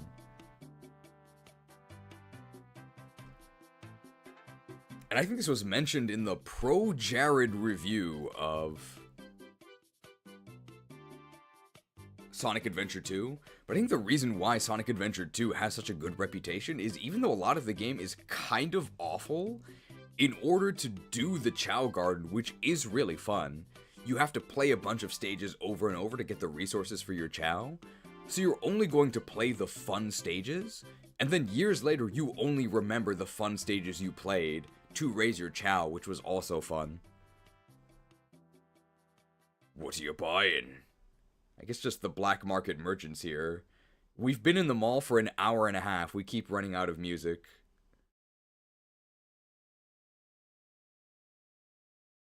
I mean, we could go to Malomart, but Malomart's really obnoxious.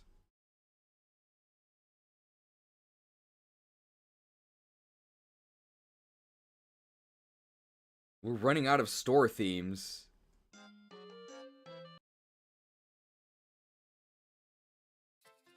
Mako Mart. Mako Mart is a real place? No, Mako Mart is not real. I replayed SA2 recently to see if it was just nostalgia. Only found myself disliking 2 stages. The final emerald hunts in both stories, like the meteor ones. Oh, those are horrible.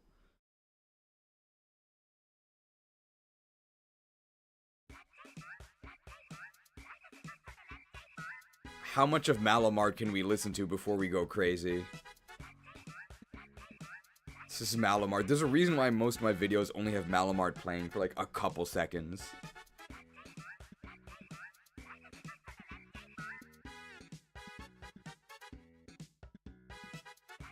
There's a prison here. I mean, we can keep this playing for the prison because it's definitely torturous, right?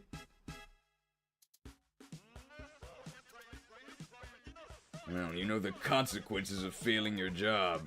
Oh, I see. Somebody escaped. So the pink slip ones are fired. Something happened here. I'm not quite sure how this Kangaskhan broke through the wall. Does this text tell me? I'm not sure.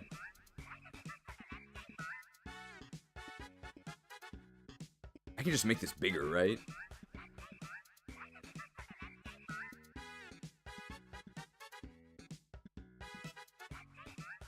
Ah, they were using the Kangaskhan statue to hide the hole, and they burrowed out.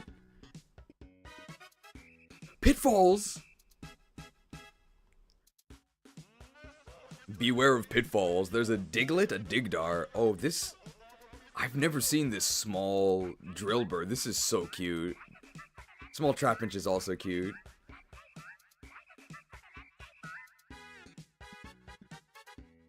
Ah, arena traps, I see. Pokemon arena traps. Pokemon gotta buy them all. Okay, this prison is surprisingly small. I guess there was a prison break.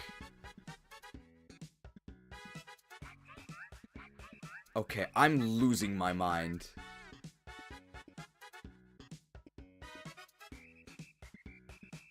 I'm losing my mind. We can't stay on this track. This is crazy. It's causing my body to crumble. Let's go Wii Shop.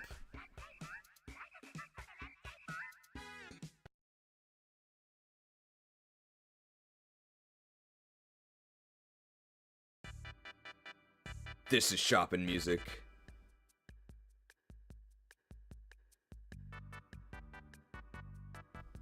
Fancy shop theme from Twilight Princess. I don't remember that one. Where are we? What in the world? Okay, this is directly below the crook operation. There's just a cave with a ladder. They trust these ladders together. Oh, diamonds. Wiz's Gaming Den, just all the way at the bottom. Definitely this cool IRL. What does this say? Chat would never lead me astray. Let's do this XP farm. I trust you. The Blue Badger. I don't know who the Blue Badger is. It looks like Lantern, though. The home of 1-star tactics. There's a Vulnerary on screen. Well, if you keep stealing the Vulnerary back, that's XP. Don't tell him about the Tower of Volney.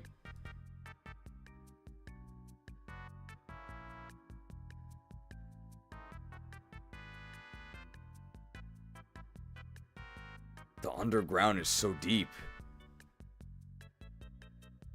A Helix fossil.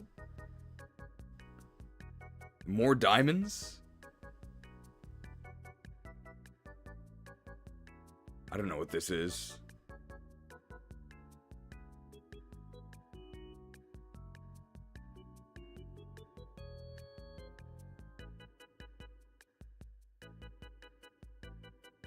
I guess an ancient Nintendo gamer? Oh, it's a Splatoon image. Ah, because Splatoon takes place in the future, right?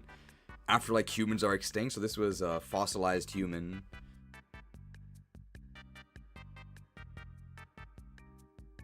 What is this? Oh, it's, like, very artistic. It's an actively tunneling Onyx!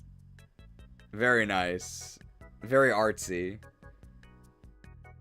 It's just a cave down here. I think the fact that this is in an Excel sheet makes it very unwieldy. It's very hard to navigate, because I don't think you're supposed to do this in Google Sheets. Hey, it's Cobbatops.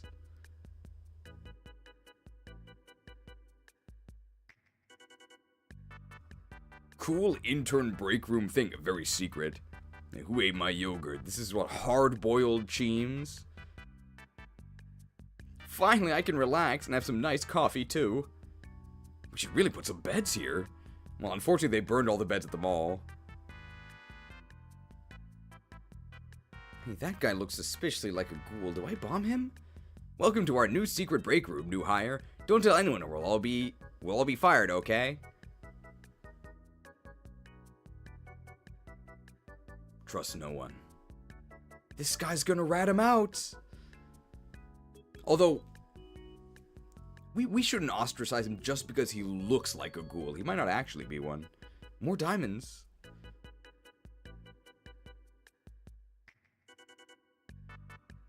Aerodactyl's here too. Is this all just dirt? Have we seen everything? Let's try zooming out.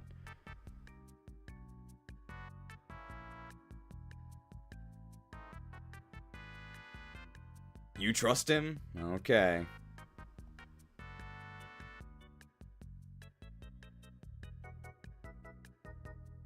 Have we seen everything? I think we have. This is just a bunch of dirt. What if we go to the right? What the hell is this? Tyrantrum. Well, maybe back in the day, Tyrantrum.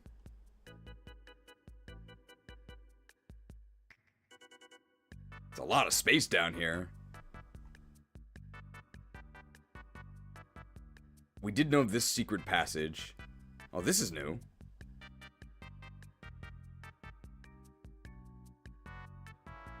First we mine, then we craft.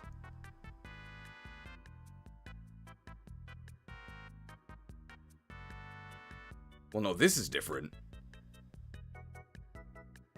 Ah, so if you step into the Fire Emblem pitfalls, I mean arena traps, and then if you get arena trapped... No, I hate sand! This actually was what happened to get you into Genesis. Genesis jail. It's over. There's Kashuna. I should have let Marcus steal the XP. Wait a minute. I know that face. That's not Kashuna's face. I know who that is. Your magic shall not save you. Genesis is even more impossible than I thought. Why does Kashuna have so much rest?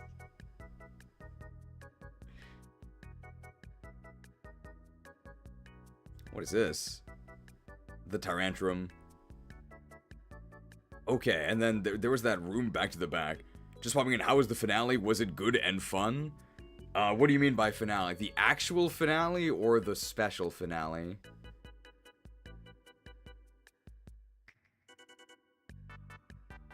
Definitely check the finale. I'll put a timestamp to it. I will say the actual vanilla finale of the game, overall pretty fun. The lords no longer feel like a complete joke. They all do feel actually quite useful in the finale.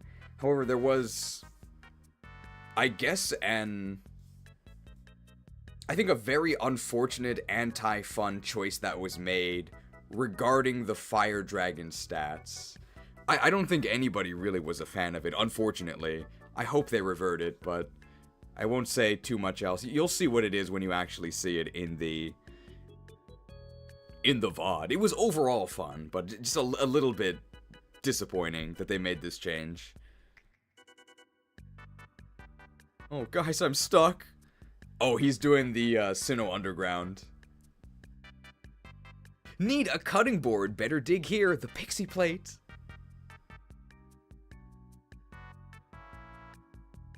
Maybe I'm just dumb, but I think Kogita, who gives you the pixie plate, she said she was using it as a cutting board. Like, she was joking, right? Like, she knows what it actually was.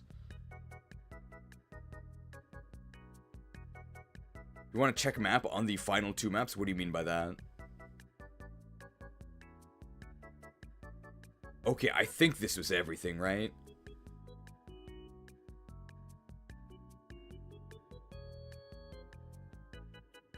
Man, this must have taken how many dozens of combined hours? Like, this is actually more active than real life malls I've been to.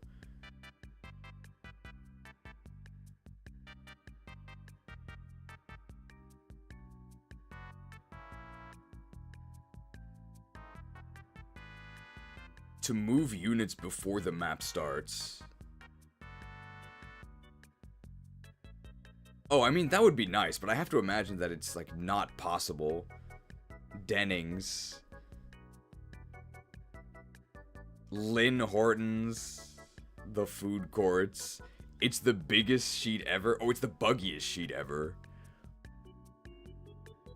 I hope I didn't miss any important stores. I think we got all of them, right?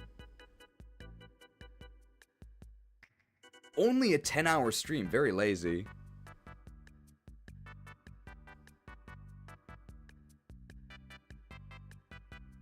The power of Google Sheets. So we know we're going to end on the piece of art we sort of saved for the end that was Lab Agent Ashes. So before then, I guess we'll just say everything that we have to. It's kind of creepy how they are. If you go at any time except peak, they're ghost town empty. Yeah. They are pretty creepy IRL now, unfortunately.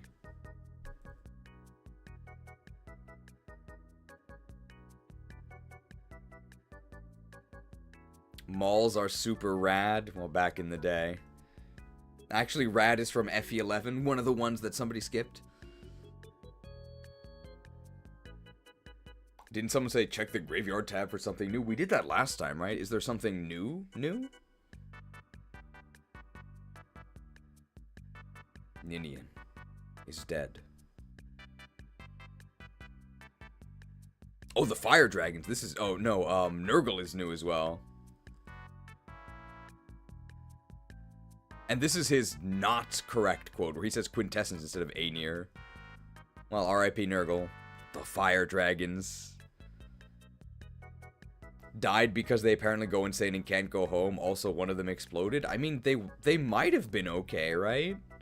But we didn't even try and talk to them. We just killed them immediately. R.I.P. Lunatum. Unfortunate.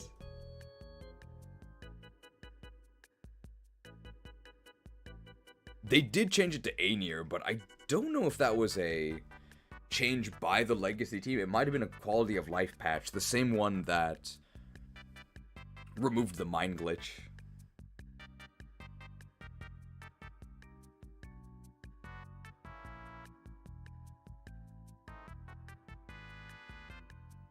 Alright, so we're almost done here. We're probably wrapping up here. We would end maybe within the next like 17 minutes maybe. So thank you everybody for joining in this. If I can find it. This conclusion to the Fire Emblem 7 Legacy playtest playthrough. I think we're at over 70 hours, so very, very thorough. Hopefully the feedback we give... Do you see the poster beside the 7-Eleven? 7-Eleven is all the way at the right of this floor, right? If I remember the layout.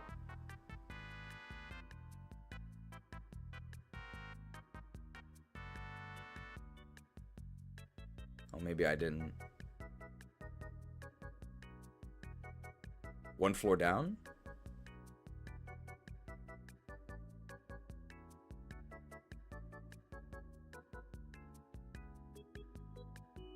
Waifus are us. Where's the 7-Eleven? Claire's?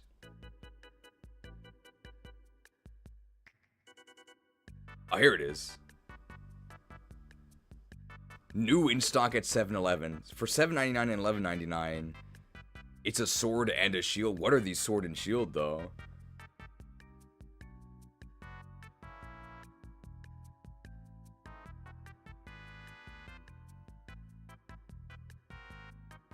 I'm not quite sure what those are. I do see that they cost $7 and $11, though. Would you be willing to do more noob-friendly... Oh, real-life collabs with Shadows of Valencia? Maybe that's it. Would you be willing to do more noob-friendly playthroughs of Fire Emblem? You seem to be enjoying yourself while doing it. They're from the IRL collab DLC. I see. I mean, I think we would generally just be more welcoming in the Fire Emblem stream, since the game itself is a lot more difficult to just get into. Like, Pokemon is almost impossible to lose. And usually in Fire Emblem games, you have to sort of know what you're doing, at least vaguely. So we could still explain things, but I don't think we would spend 2 hours to make our first action again. But because every game has its own quirks, when we start a new game, we'll probably have to end up explaining a bunch of stuff anyway. And when we do Maximum Mercenaries, we're going to be doing the same thing where we do the unit reviews as we play. So naturally, through explaining the traits of each unit, we'll also end up with sort of just explanations of the mechanics of that game. Like, why is Ike in particular bad in FE9? Because swords suck, and 2x effectiveness, and late promotion. But good stats. I might actually be going to 7-Eleven right after this. Oh.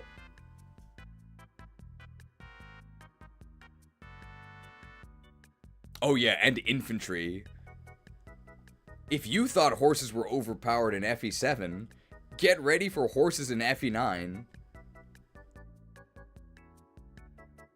So you know how in the Fire Emblem games we've played together, you have the Kanto region? You can Kanto after trading or rescuing, right? You've seen how often that's been extremely useful. In Fire Emblem 9 and 10, for some reason, after trading, after rescuing, and after attacking, you can Kanto. Why? Why? There's also an item called the Night Ward. It's not a consumable, it's just an item you put in your inventory. It gives you, I think, +2 defense and resistance. You can move this around. It's not like a consumable, it's just a piece of equipment. But it gives you +2 defense and +2 res while it's equipped. And also, it increases your speed growth by 30%. Do you know who can use the Knight's Crest? Or the, it's not called the Knight's Crest, the Night Ward. Well, Knights can, so like armor knights. Soldiers can, which I think is just Nephany and, Donved. And, of course, cavalry units can. So, because cavalry units weren't good enough, let's also make them one of the lines exclusively able to just get a free 30% plus speed growth. What were they thinking? Why? It's just baffling. Why did they do this? Can you guess who the best units in Fire Emblem 9 are? It's the mounted units. You don't have to think that hard. Why did they do this?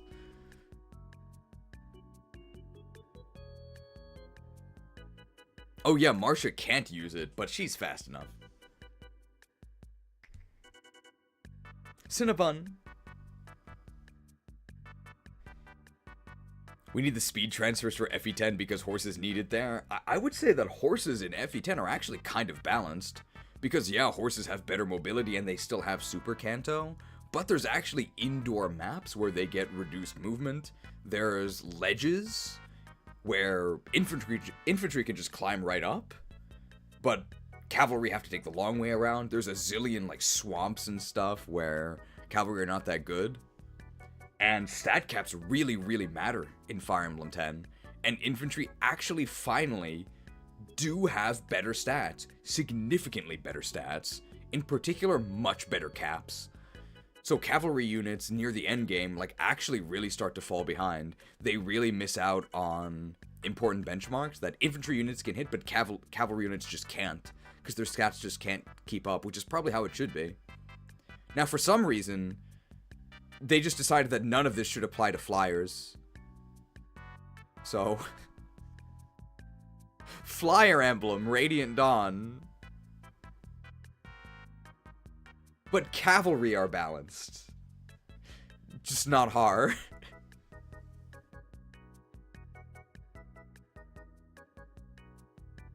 .34 speed is a huge benchmark for one chapter. That's to double the generals in endgame, right?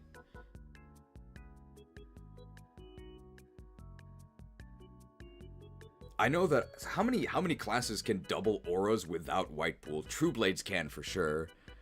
I assume Volk also can. And, I mean, I guess Whispers can. LOL! I think Ike can with White Pool. Oh, it is for auras. Oh, 34 is auras with White Pool. Okay. So Ike can hit that.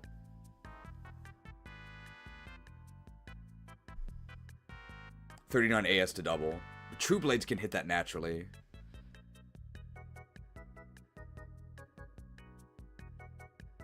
They also give swords moderately available 1-2 range and RD. I think Radiant Dawn also has...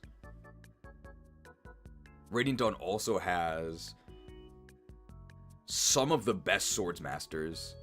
I think the best Sword Masters are Fire Emblem 6. Second best, probably, Radiant Dawn. Sword Masters are actually good. They can 1-2 range with some limited ability, but their stats are just really good. And being super duper fast actually does matter, and they get 20% crit, which is nice. Path of Radiance will be the next FE project, the next full playthrough. Edward who? Unfortunate. We're probably, for the Radiant Dawn ratings, going to be doing different ratings for each part. So Edward, for example, would be rated... this is for hard mode in particular. I think Edward would get 2 stars part 1, and then he's not in part 2. And then parts 3 and 4, just 1 star. It's so sad. Is it the Dawn Brigade? Unfortunately, it is. Absolutely clobbered by hard mode. And he gets 2 stars in part 1 because, like, who else are you gonna use? You don't have anyone else. I guess you'll try and noodle them with Edward.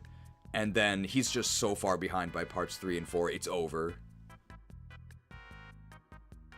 So, 2 star and then 1 star, 1 star. If it was normal mode, I'd probably give him 4 stars all across. He's pretty good. Will you do non-JP hard mode with energy, with the enemy range turned off? I'm gonna have to find some way to Nintendo PC the enemy range on, because that's just dumb. One of the changes in hard mode of Radiant Dawn is you can no longer get enemy range summary. You can't check enemy ranges. Why? I mean, I guess it makes it harder because it's just so tedious to calculate it all yourself. Why did they do this? It's just awful.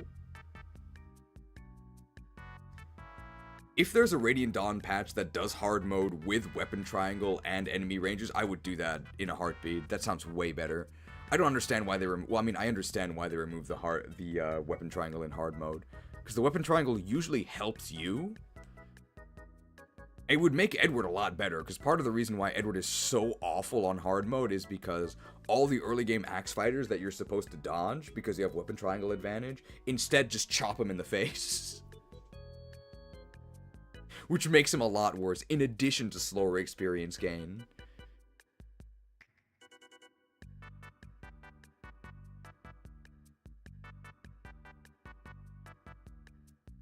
They should have put this guy in Radiant Dawn hard mode. He wouldn't worry at all.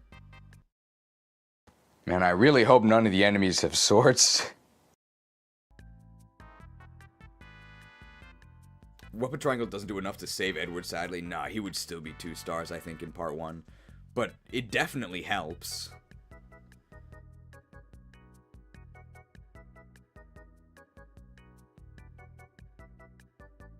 Weapon Triangle also makes axes slightly worse, I think. They're still the best by a lot, but it's no longer just use axes all the time in every scenario. No, actually, it still is. It still is. Never mind.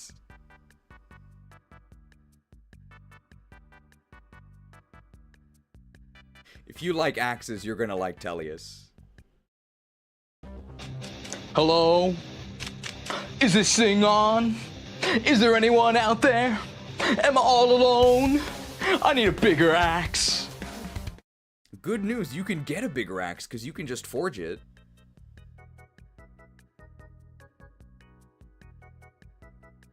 So in terms of the next video, the next stream, I really am working on FE8 Premium.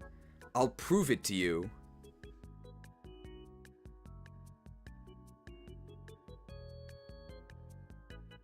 This might be a bit loud.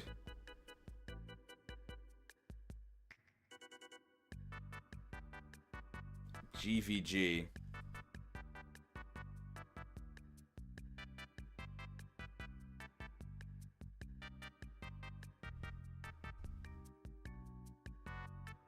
FE8.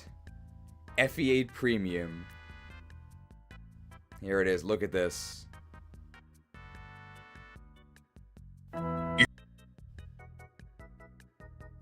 Just gotta make sure that's not too loud. It's probably initially gonna be very loud. I gotta turn it down a bit. Here it is. World first preview here. In a world where everything is going to hell in a handbasket, one man will send his enemies to hell with a hand axe. Garrick vs. Grotto.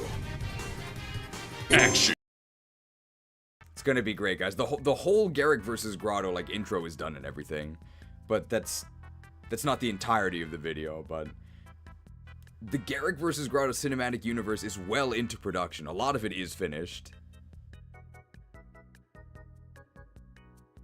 So when I say Garrick vs. Grotto in like 2 weeks, like I think I could actually do that. So probably no stream next week because we did a whole lot of streaming, like non-stop 12-hour streams for all of these consecutive weeks, I think more than a month. So I'm gonna take a week off. I'm still gonna be working on Garrick vs. Grotto in the background. And then probably 2 weeks from now, we'll do FE8 Premium. And then we're going to have the, I think, discussion about Fire Emblem casuals versus elitists. Because I think it is actually an important conversation to have if we're going to keep making Fire Emblem videos. Because I think casuals and elitists could stand to change their attitudes against each other. I think we can possibly live in harmony. Was the mall worth the wait? This mall is better than IRL malls. I can't imagine how much time this took. So the effort clearly paid off. Very nice mall, and I'm glad we waited to visit it because I much preferred that we gave it the time it deserved than having to like rush through it. So thank you for waiting.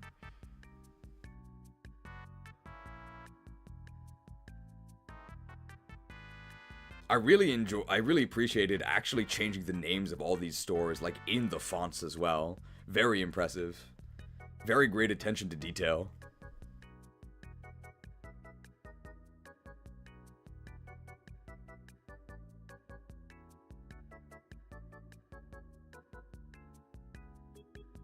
I'm not entirely sure that the elitist experience entirely captures the casual experience since there's being deliberately slow, or even things that can actually work on normal which don't in hard.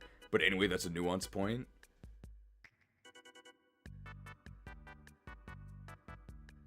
I mean, we can talk about that in the actual discussion. But I would say it's far easier for I guess the elitist experienced player to understand what the casual is talking about than the reverse. And probably for the actual discussion, I'm pretty early on, I'm going to stop using the words casual and elitist, and I'm probably going to try and change it to newer and like veteran. I would say newer and experienced, but experience is like a major mechanic, so I'd rather just call it veteran. I know veteran is a skill, but it's only a skill in Awakening, right? And what does veteran do? It gets you more experience, so I'll just call it veteran.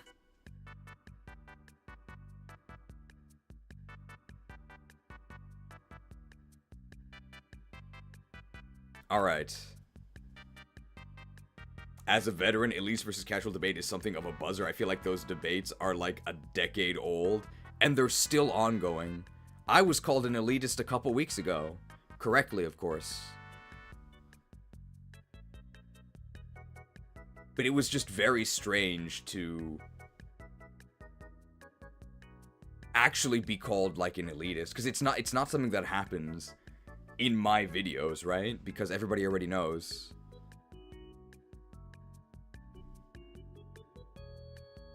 Well, that much is generally true. However, the problem is, for instance, archers are bad, yet in one of my FE8 runs, Namie is legitimately a contributor. I'm not sure what this means. Was the best answer to Carlisle the Swordmaster on the throne? I don't think Namie is the best answer to Carlisle. But maybe I'm missing something.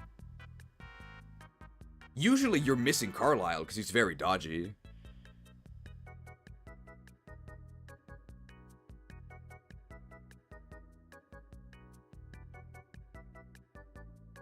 I guess Namie has a fire affinity, and snipers have sure shot, I guess.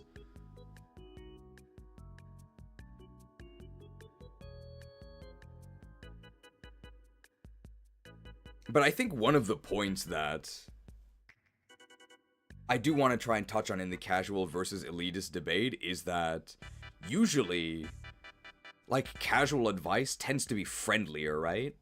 It tends to be like, hey, use Rebecca because I used Rebecca, or like say that there was a new player playing FE7 and they said, hey, I'm starting FE7, what unit should I use? And then usually the casual would say, hey, you should use Rebecca. She's good. Now that's bad advice, but it doesn't sound malicious, right? It's a bad idea, you probably shouldn't use Rebecca, but the way it's phrased is inviting, right? You should use Rebecca because she's good. Whereas the elitist advice would be, don't use Rebecca, she's bad. Which naturally sounds a lot more hostile, and it sounds like you're yucking their yum, ruining their fun. But it's good advice. You shouldn't use Rebecca, she's bad. But it sounds malicious. And I think the way that casual and elitist advice comes off usually is in that sense. Where casual advice sounds welcome, even though it's bad. And elitist advice sounds condescending and anti-fun, even though it's probably a good idea.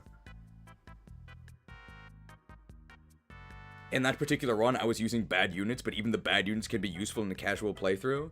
Well, sure. I was more sort of saying there's a disconnect between optimal and workable. Archers are bad sounds like they're useless, which isn't always true. I mean, we'll be sure to talk about that. But I don't think there's any way that you can say that GBA archers, particularly 7 and 8 archers, are ever anything other than for fun units. It's very much the same problem as Pokemon. I have a lot of experience with that, where I'll make a tier list, and then I'll say that... Of course, I'll say that Beedrill's horrible. But then some guy will say, well, excuse me, Cheese, actually, I beat the Elite Four with Beedrill, how can you say it's bad? And from their perspective, of course, they're not, like, lying. In their playthrough, they did beat the game with Beedrill. It's very possible, because the game is so easy that anything works. So the dude saying that his Beedrill was good, he's not lying. It's just that he could have used any number of better Pokemon and gotten better results for less effort, which is why I think Beedrill is overall considered bad. But you can do anything. You can use Beedrill, you can use Namie. It's possible. And because all of these strategies do eventually end in victory, they seem like viable, good strategies. These are things we'll talk about in depth with visual aids when we do the full discussion. But I hope you'll join, and of course we will discuss all of these things. And I'll be a lot more open to back and forth when I'm not like 10 hours in.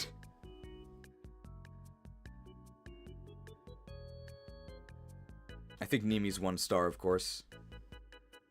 But she does have a fire affinity. And a fire affinity is really good. Unfortunately, that means you have to be near Namie.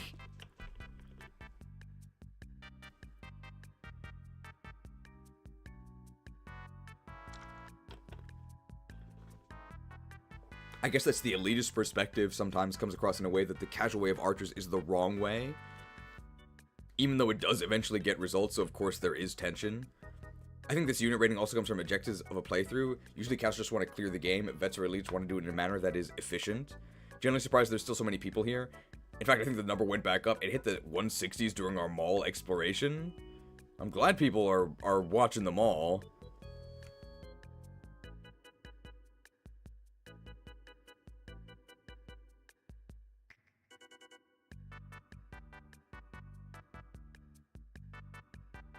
I think the thing that I want newer players to understand is to just not be afraid of looking at units critically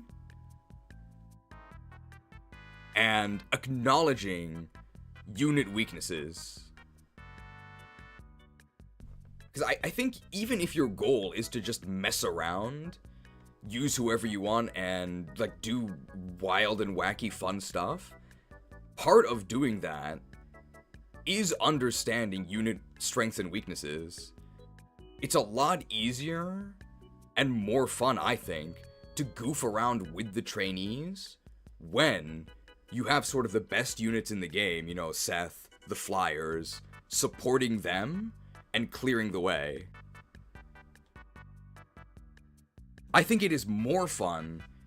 I think it makes for more memes when you understand what makes units good and what makes units bad. Just play a modern FE game where you can make every character a wyvern? No thanks, I'll pass on that one.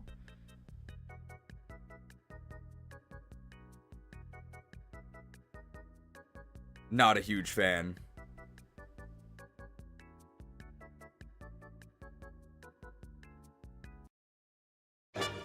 No thanks, bro.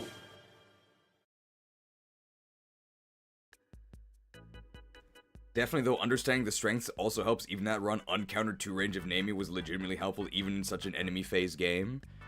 But I think you have to acknowledge that what you're doing with Namie is not really unique to Namie, and importantly, not really useful. Namie having uncountered 2 range is basically just strictly worse than any 1-2 range unit. Because they also could have done an attack from 2 range and not been countered. And probably done it while having 2 more move because they're Franz. Or Kyle. Or Ford. Part of the fun in life is figuring things out yourself. As I said, in the niche of Carlisle, it was legit my best option. But you also put yourself in this terrible situation where you have to use Namie. And she's your best option. Because Inez was too good? You think these grotto slugs can touch me?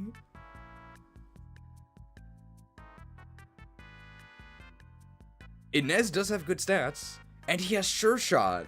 What is Carlisle gonna do? He can't dodge that.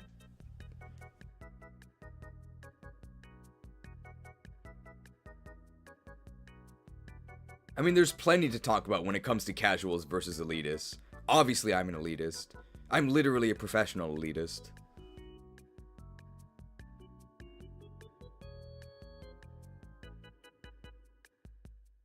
So if it turns out that there is no role for elitists, then I guess I'm unemployed.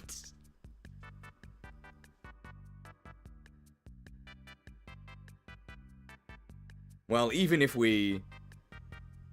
nobody watches the tier list and we don't get any ad revenue, we'll still be okay. Although, Alib might be doomed.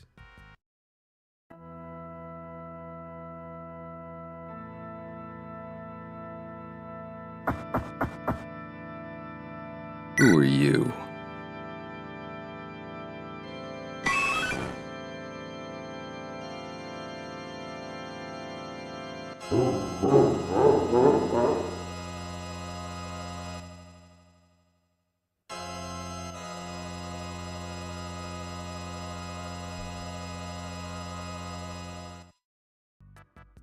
Patreon. Thank you to the mighty Patreons for supporting this elitist propaganda.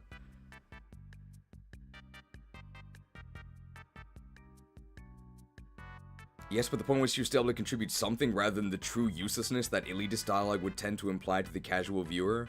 I was doing that run with intentionally terrible units to prove that my random unit staff spreadsheet was possible, even if you got terrible luck. I mean, I don't really think that does prove anything, though.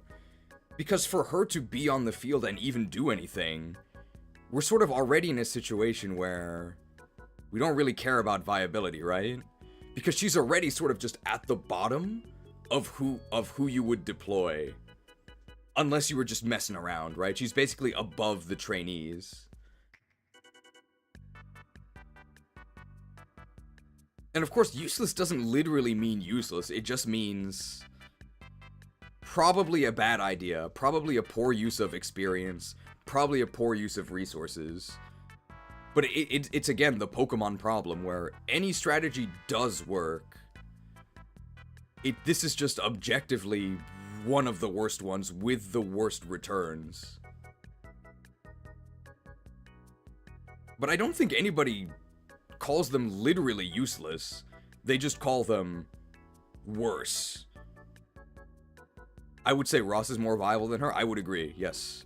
I would give Ross 2 stars, but I would give Namie 1 star. I do think Ross is better than Namie.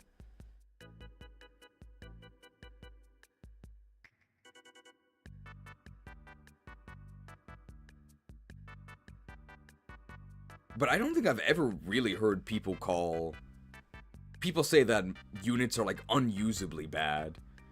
To be unusably bad, we're talking like Sophia. Sophia, I would actually say, is like unusably bad.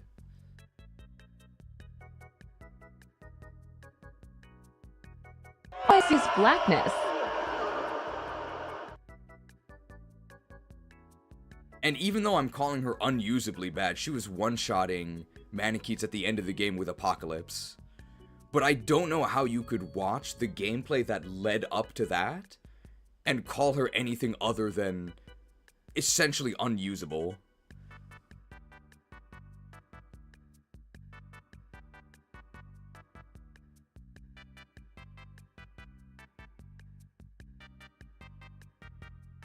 Very sad story. The tale of Sophia. What's Sophia's choice? Well, my choice regarding Sophia is to bench her. No thanks.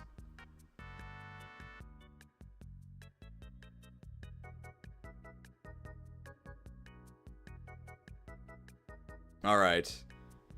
I imagine it's getting very late for a lot of the viewers, especially Lab Age and Ash, so I think we'll go look at their art and then I think we will end. So the plan is nothing next week, but it's not really nothing. I'm going to be working on FE8 Premium, so no stream.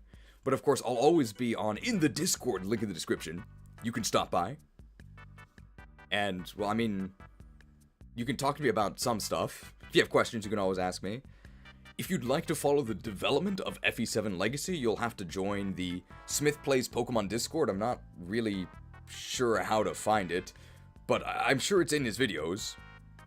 Quick question, is the new start time permanent? Almost certainly, because I don't want to get in too much trouble. So hopefully it's not that big of a deal. It is just 1 hour later.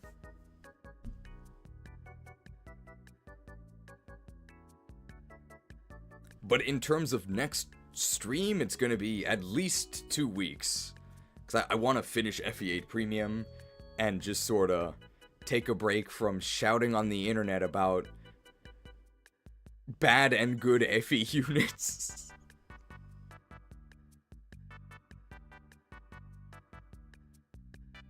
Hopefully you guys enjoyed this playthrough of FE7 Legacy. I did enjoy this playtest. I did have a lot of fun. I'm hoping that the hack succeeds once it's publicly available. I'm sure that once there's 3x, people are gonna love it.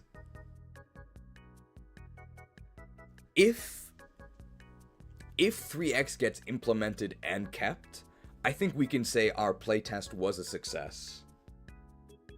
We successfully campaigned for triple effectiveness. We've left our mark on the project. Have we had word on what they plan to implement? I know that they're adding 3x next patch as at least a test. I'm not sure if they'll roll it back, but I would be really surprised if they rolled back triple effectiveness.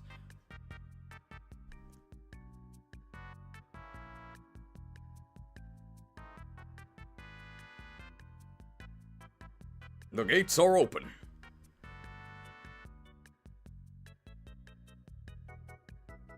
I think if we get 3x, I'll be very happy. I mean, I can't say that I would play FE7 Legacy again, but hopefully it's fair to say that we played it quite in depth together here. And hopefully you guys enjoyed, and for the FE newbies in particular, I hope you learned that the series is actually not too difficult to get into, and I'd like to remind, especially new viewers again, the version that I played with you guys is way, way harder than the version that you likely would play on your first attempt. If you're just going to play a Fire Emblem 7, either vanilla or 8, on your own, on normal mode, which is what I would recommend the first time, you don't have to worry about the stuff I was doing where I'm like, oh, am I going to be weighed down? Like, oh, maybe I don't want to be in these range of these guys. Oh, my dancer's exposed. It doesn't matter. It doesn't matter. You will be totally fine. Use whoever. Use Nime. Use Ross. Use Rebecca. You can't lose. Just have fun. Well, you can lose. That's sort of what makes it fun, but you don't have to worry too much. The stuff I'm doing is way too advanced. Ah, here it is. No. Look at this, the Interns! By Agent Ash. The full thing is in frame, right? I'm gonna move it a little bit. These are the Interns we've got. We've got, Mrs. Turner, the Troubadour. #1 support. We do have the armored intern with the cardboard armor, defending everyone. We have the couch cushion armor. They all have good eyesight, they have the glasses. Of course, we've got the armored helmet with the bathrobes. That's gotta be our mage. This guy, is he wearing like a washboard? The 1 second from the left. I think he literally has washboard abs. The archer with the washboard armor. Very, very cute. Adorable. Well, Dorcas didn't lie. The only ones I could trust are the illustrious Interns. Let's go, Interns! Wonderful art, thank you. Thank you to all the viewers for joining. Special thanks to, of course, the moderators for all of their particular contributions. They have vigilance, right? They don't tap when attacking. And I think he went to sleep a long time ago, but special thanks again to Shared, the moderator, for creating the wonderful cutscenes that we used for all of the intros, and for creating the special challenge at the end. The special challenge was really, really fun to work through, and if you'd like to try it yourself, Shared should eventually be making a patch available on the Discord. Geez, one last question. Were there any units you were curious about testing which you didn't have deploy slots for? Not particularly, I don't think.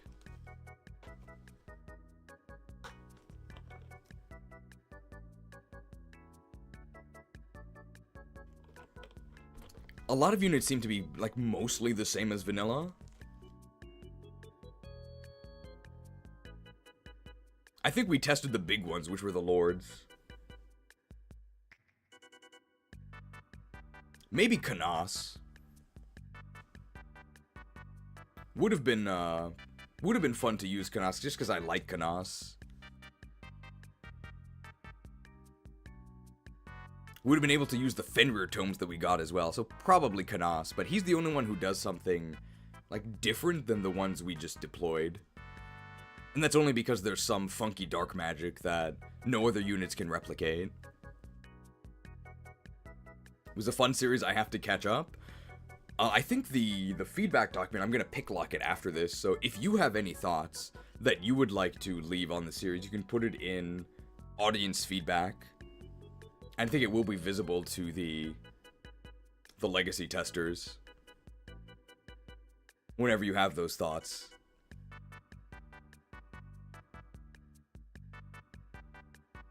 Alright. Thank you everybody for watching. I think that is it for us today. You won't be hearing from this live version of me for 2 weeks. But you can always talk to me on Discord. You could evolve into a Patreon using the link in the description. But of course, the ultimate message that I would like to convey now is, well, it's written right here. Thanks for watching. I hope to see you in the next stream/video. Probably happening in about 2 weeks. Alright. Not even 12 hours. What a casual.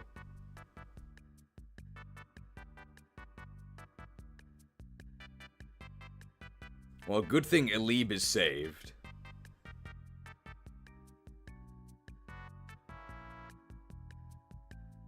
What was Athos talking about at the end? Something about like a continent awash in blood? Why now? Or why not now, when he and Bramamund are there to stop it? I mean, it's fine, right? What is it? A star rises in Lycia. Once again, Lycia rises to aid. It's probably fine. Well, anyway, thanks for watching. And I'm sure that nothing bad is going to happen in FE6. See you guys in 2 weeks.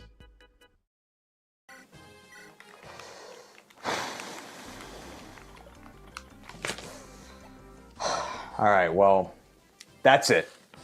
We just officially ran out of time. I have to be done by 5:40. It is now 5:40, so that's it for today. Thanks for watching. I'll suspend the chapter here and we'll pick it up next time. Thanks for watching, guys. I gotta go.